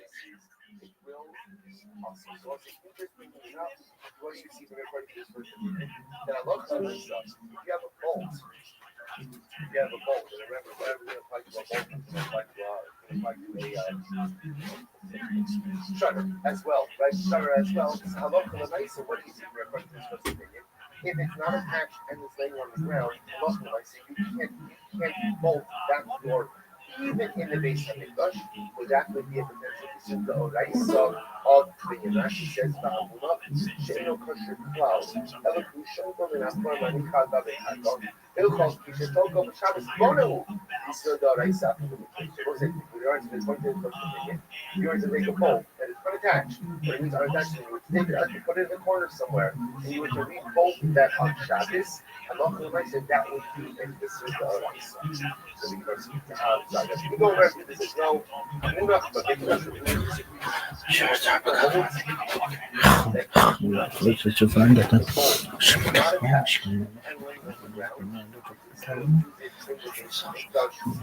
So. but ultimately, again, outside the base of the both does. That was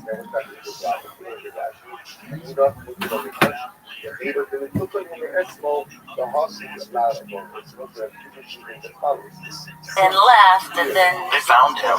really, Yeah, when that documentary Painkiller came out on Netflix, which is just so good. Peter Berg did that. It's so good. Yeah. Not documentary, documentary drama. Yeah. Matthew Broderick plays the secretary. It was really good. Really good. The guy who approved it, apparently he was saying no forever, and then they took him to a hotel for like 3 days, and then he, The Sackler family. Yeah. Took the FDA guy. I mean, what did they do in that hotel? What, did we have fly on the Close wall? the doors. Yeah, I don't know what happened. Suddenly. And then he got a nice job afterwards where he got paid really well. Mm-hmm. That's a gross thing that they do. Yeah. Where there's this revolving door between the FDA and all these other departments and then these other corporations. So you leave and then you get this amazing job working for the very corporation that you were regulating. Yeah. Like if you were doing a good job, wouldn't they want to have nothing to do with you? Yeah. Like this asshole kept us from making billions of dollars. Yeah. We're going to hire him and give him $2 million in a consulting job. Consulting. Yeah. Yeah. Yeah. It's kind of a way to pay people off. Seems like it. Someone like me on the outside, I'm just looking at it logically. Just looking at it from my point of view, yeah, of course. Yeah, seems like it. That's why. And it's legal somehow or another. That's a weird loophole that should be closed up. You should not be able to regulate an industry and then leave immediately and go work for said industry and make a shit ton of money. Well, right. This is awesome. Like, maybe you guys Somebody is doing something. Yeah. Somebody talked. That's why a lot of people don't like Bobby. Bobby's like, well, he calls people out on that stuff. Fucking around with this. Yeah, the Sackler family one is nuts because it doesn't seem like they're in trouble. It doesn't seem like there was a deal, a sweetheart deal, where they were going to give a certain amount of money, a small percentage of the amount that they profited. And then that would also make them immune to prosecution. But then a judge pulled that deal right after the documentary came out, or the docuseries came out. But then you never heard anything about it. So it was so nice for a little bit. So everybody shut the fuck up. Everybody shut the fuck up, and then it never made it in the news anymore. And it just kind of drifted away. But that family is responsible for the death of who knows how many people. Yeah. Ruined who knows how many lives. Yeah.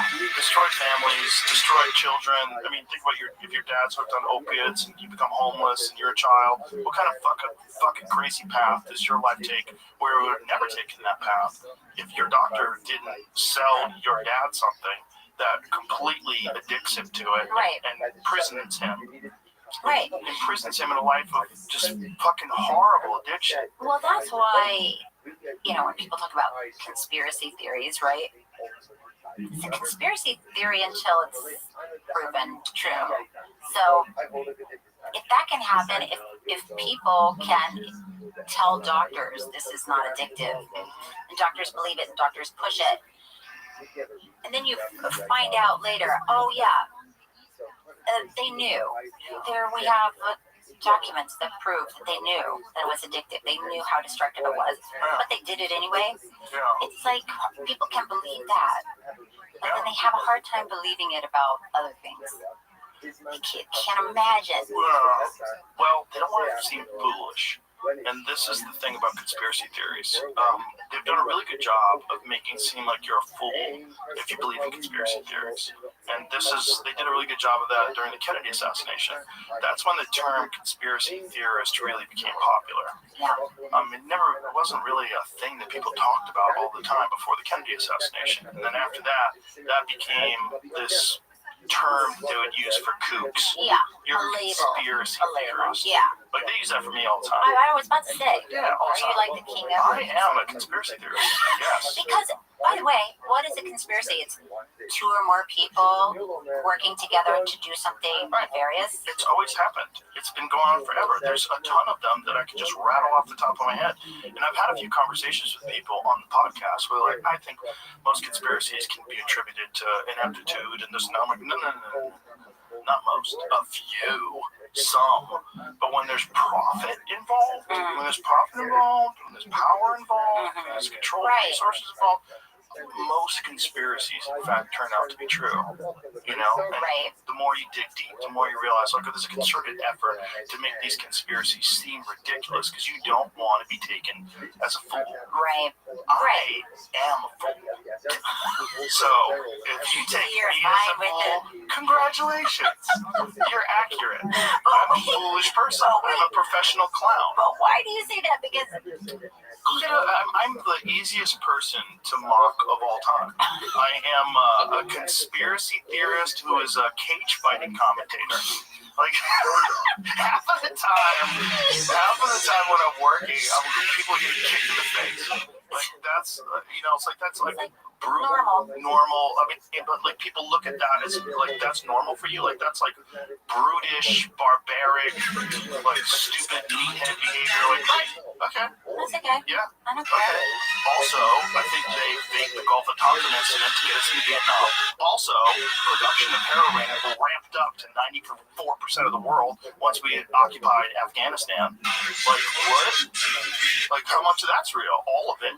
Plus, the United States, the CIA rather, sold heroin or sold cocaine in LA ghettos to pay for the Contras versus the Sandinistas in Nicaragua. That's all true too. That's real. Like there's conspiracy theories you can get into that are fucking real. And you don't mind people. You don't care what people say about you. Well, I mean, if they say no, he's foolish. I am foolish. I'm a foolish person. Well, I think that gives you superpower to just say I don't care what you think about me. Yes, it's like doing improv, right? Well, nobody wants people to think badly of them. Right, but you don't want people to feel badly of them. Does it affect your day to day? Yeah, you know. Pay attention to it. It's not good for you to pay attention. No. Just keep you go see yourself. Yo, what up? You don't have to check it. Never. That's so smart. It's not good for you. You don't have to change it. You don't have to change it. Yeah. You're just gonna keep 3 hours and hours!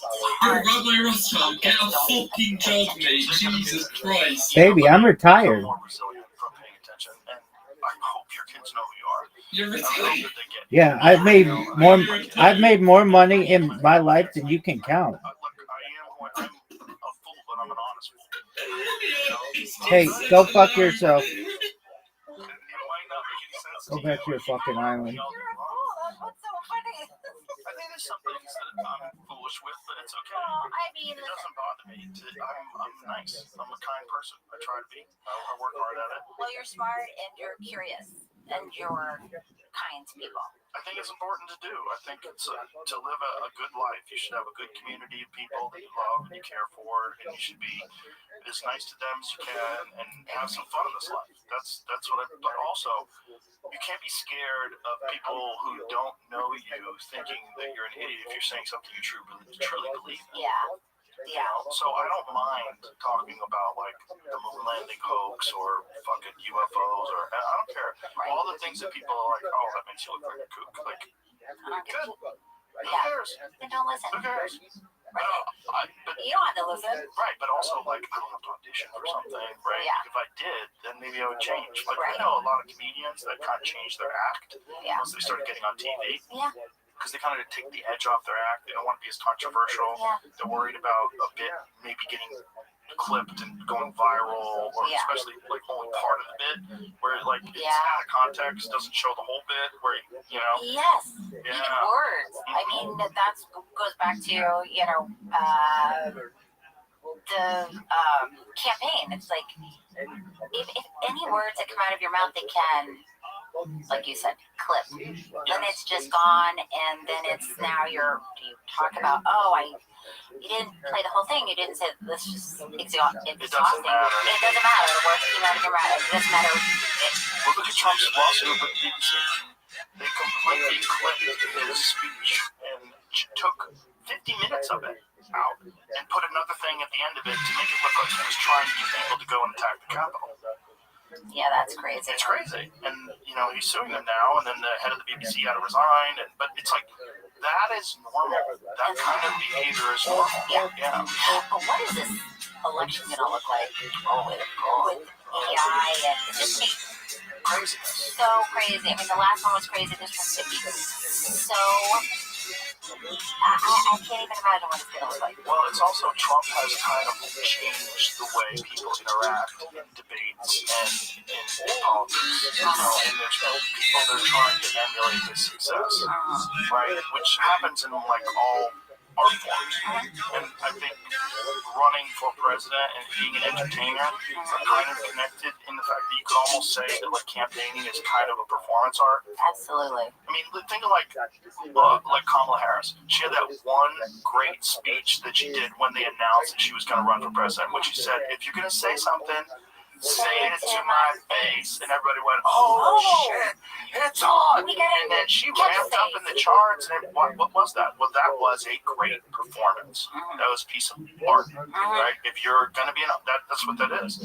So it's like, this is what these people are doing. And he's changed the art form in a lot of ways. Like, he is like, like when Elvis Presley came out and started shaking his hips, and everybody's like, what the fuck is going on? Are we allowed to do that? I'm going to do that. Or Jimi Hendrix lit his guitar on fire. Everybody's like, what the fuck? We can do that? Yeah. It's like someone sometimes comes along that changes the way people do the thing. Yeah. And he has unfortunately turned everyone into an insult artist.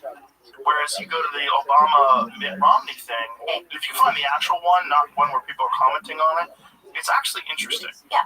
There's another one that's the really good one. I think the best one is Clinton when he was running for president. When Clinton was running for president, he was so good. He was so measured. How are you, Huge? Not only that, if you listen to what he's saying back then, it's what's really crazy is a lot of it are right-wing talking points of today. When they talk about immigration. What's good, Eugene? Good gang. Just living life, listening to Joe Rogan. What are you doing? Okay, is it good? Are you at least 18 years old? I know. When she was running for president in 2008, we played this clip a bunch You're of welcome. Feel free to play. Feel free to listen. First of all, you should have to pay a stiff fine. And if you've been arrested for any crime, you get kicked out of the country, no questions asked. Everybody's cheering. And you should learn to speak English. And everybody went nuts. Like, that's so MAGA. It's so MAGA. It's more MAGA than like GDP. It really is. It's crazy. It is crazy. It's crazy, but also like no self-awareness. How you living? Some of the Democrats that are watching what's happening, and also we're supporting that. There's no other than Gavin Newsom, right? Who's like the ultimate slick politician guy. And regardless of how the state goes in California, regardless of how the city of San Francisco goes, he keeps winning. Because he's really good at like being slick and like presenting and being personable. Well, he's articulate. Fucking politician. He's a good-looking guy. He's tall. He's got nice hair. People are dumb. And to be the president, he's my president. He could definitely play the president on TV. 100%. Right? So like that's all you have to do. Like you have to just be. Look the part. Say it the way we like a president to say it. And it's crazy because like they're the only people today that are allowed to talk like that and say things that we know aren't true in a way that is a way that a person talks when they're running for president that they never talk like in real life. Like, in fact, if someone's over your house and you start talking like that, you're like, Steve, this fucking crazy. We gotta get him out of the house. He's very presentational. So you're right. There's a lot of shouting and yelling. Now it's become insulting. Now it's a lot of insulting. And Newsom has tried to ape Trump's I behavior know. patterns. I hope the pendulum swings back to a You need a really good dignified. candidate from the I don't know left. who that's going to be. I don't see anybody. That James Tallarico guy is kind of interesting. He's pretty interesting. I've had him on the podcast before. He's a very religious guy and very opposed to them putting the 10 Commandments in schools, public schools in Texas. And, you know, his take on it is very measured as a religious person, very religious. You have to trust every guy. You have to do it. You have to go ahead.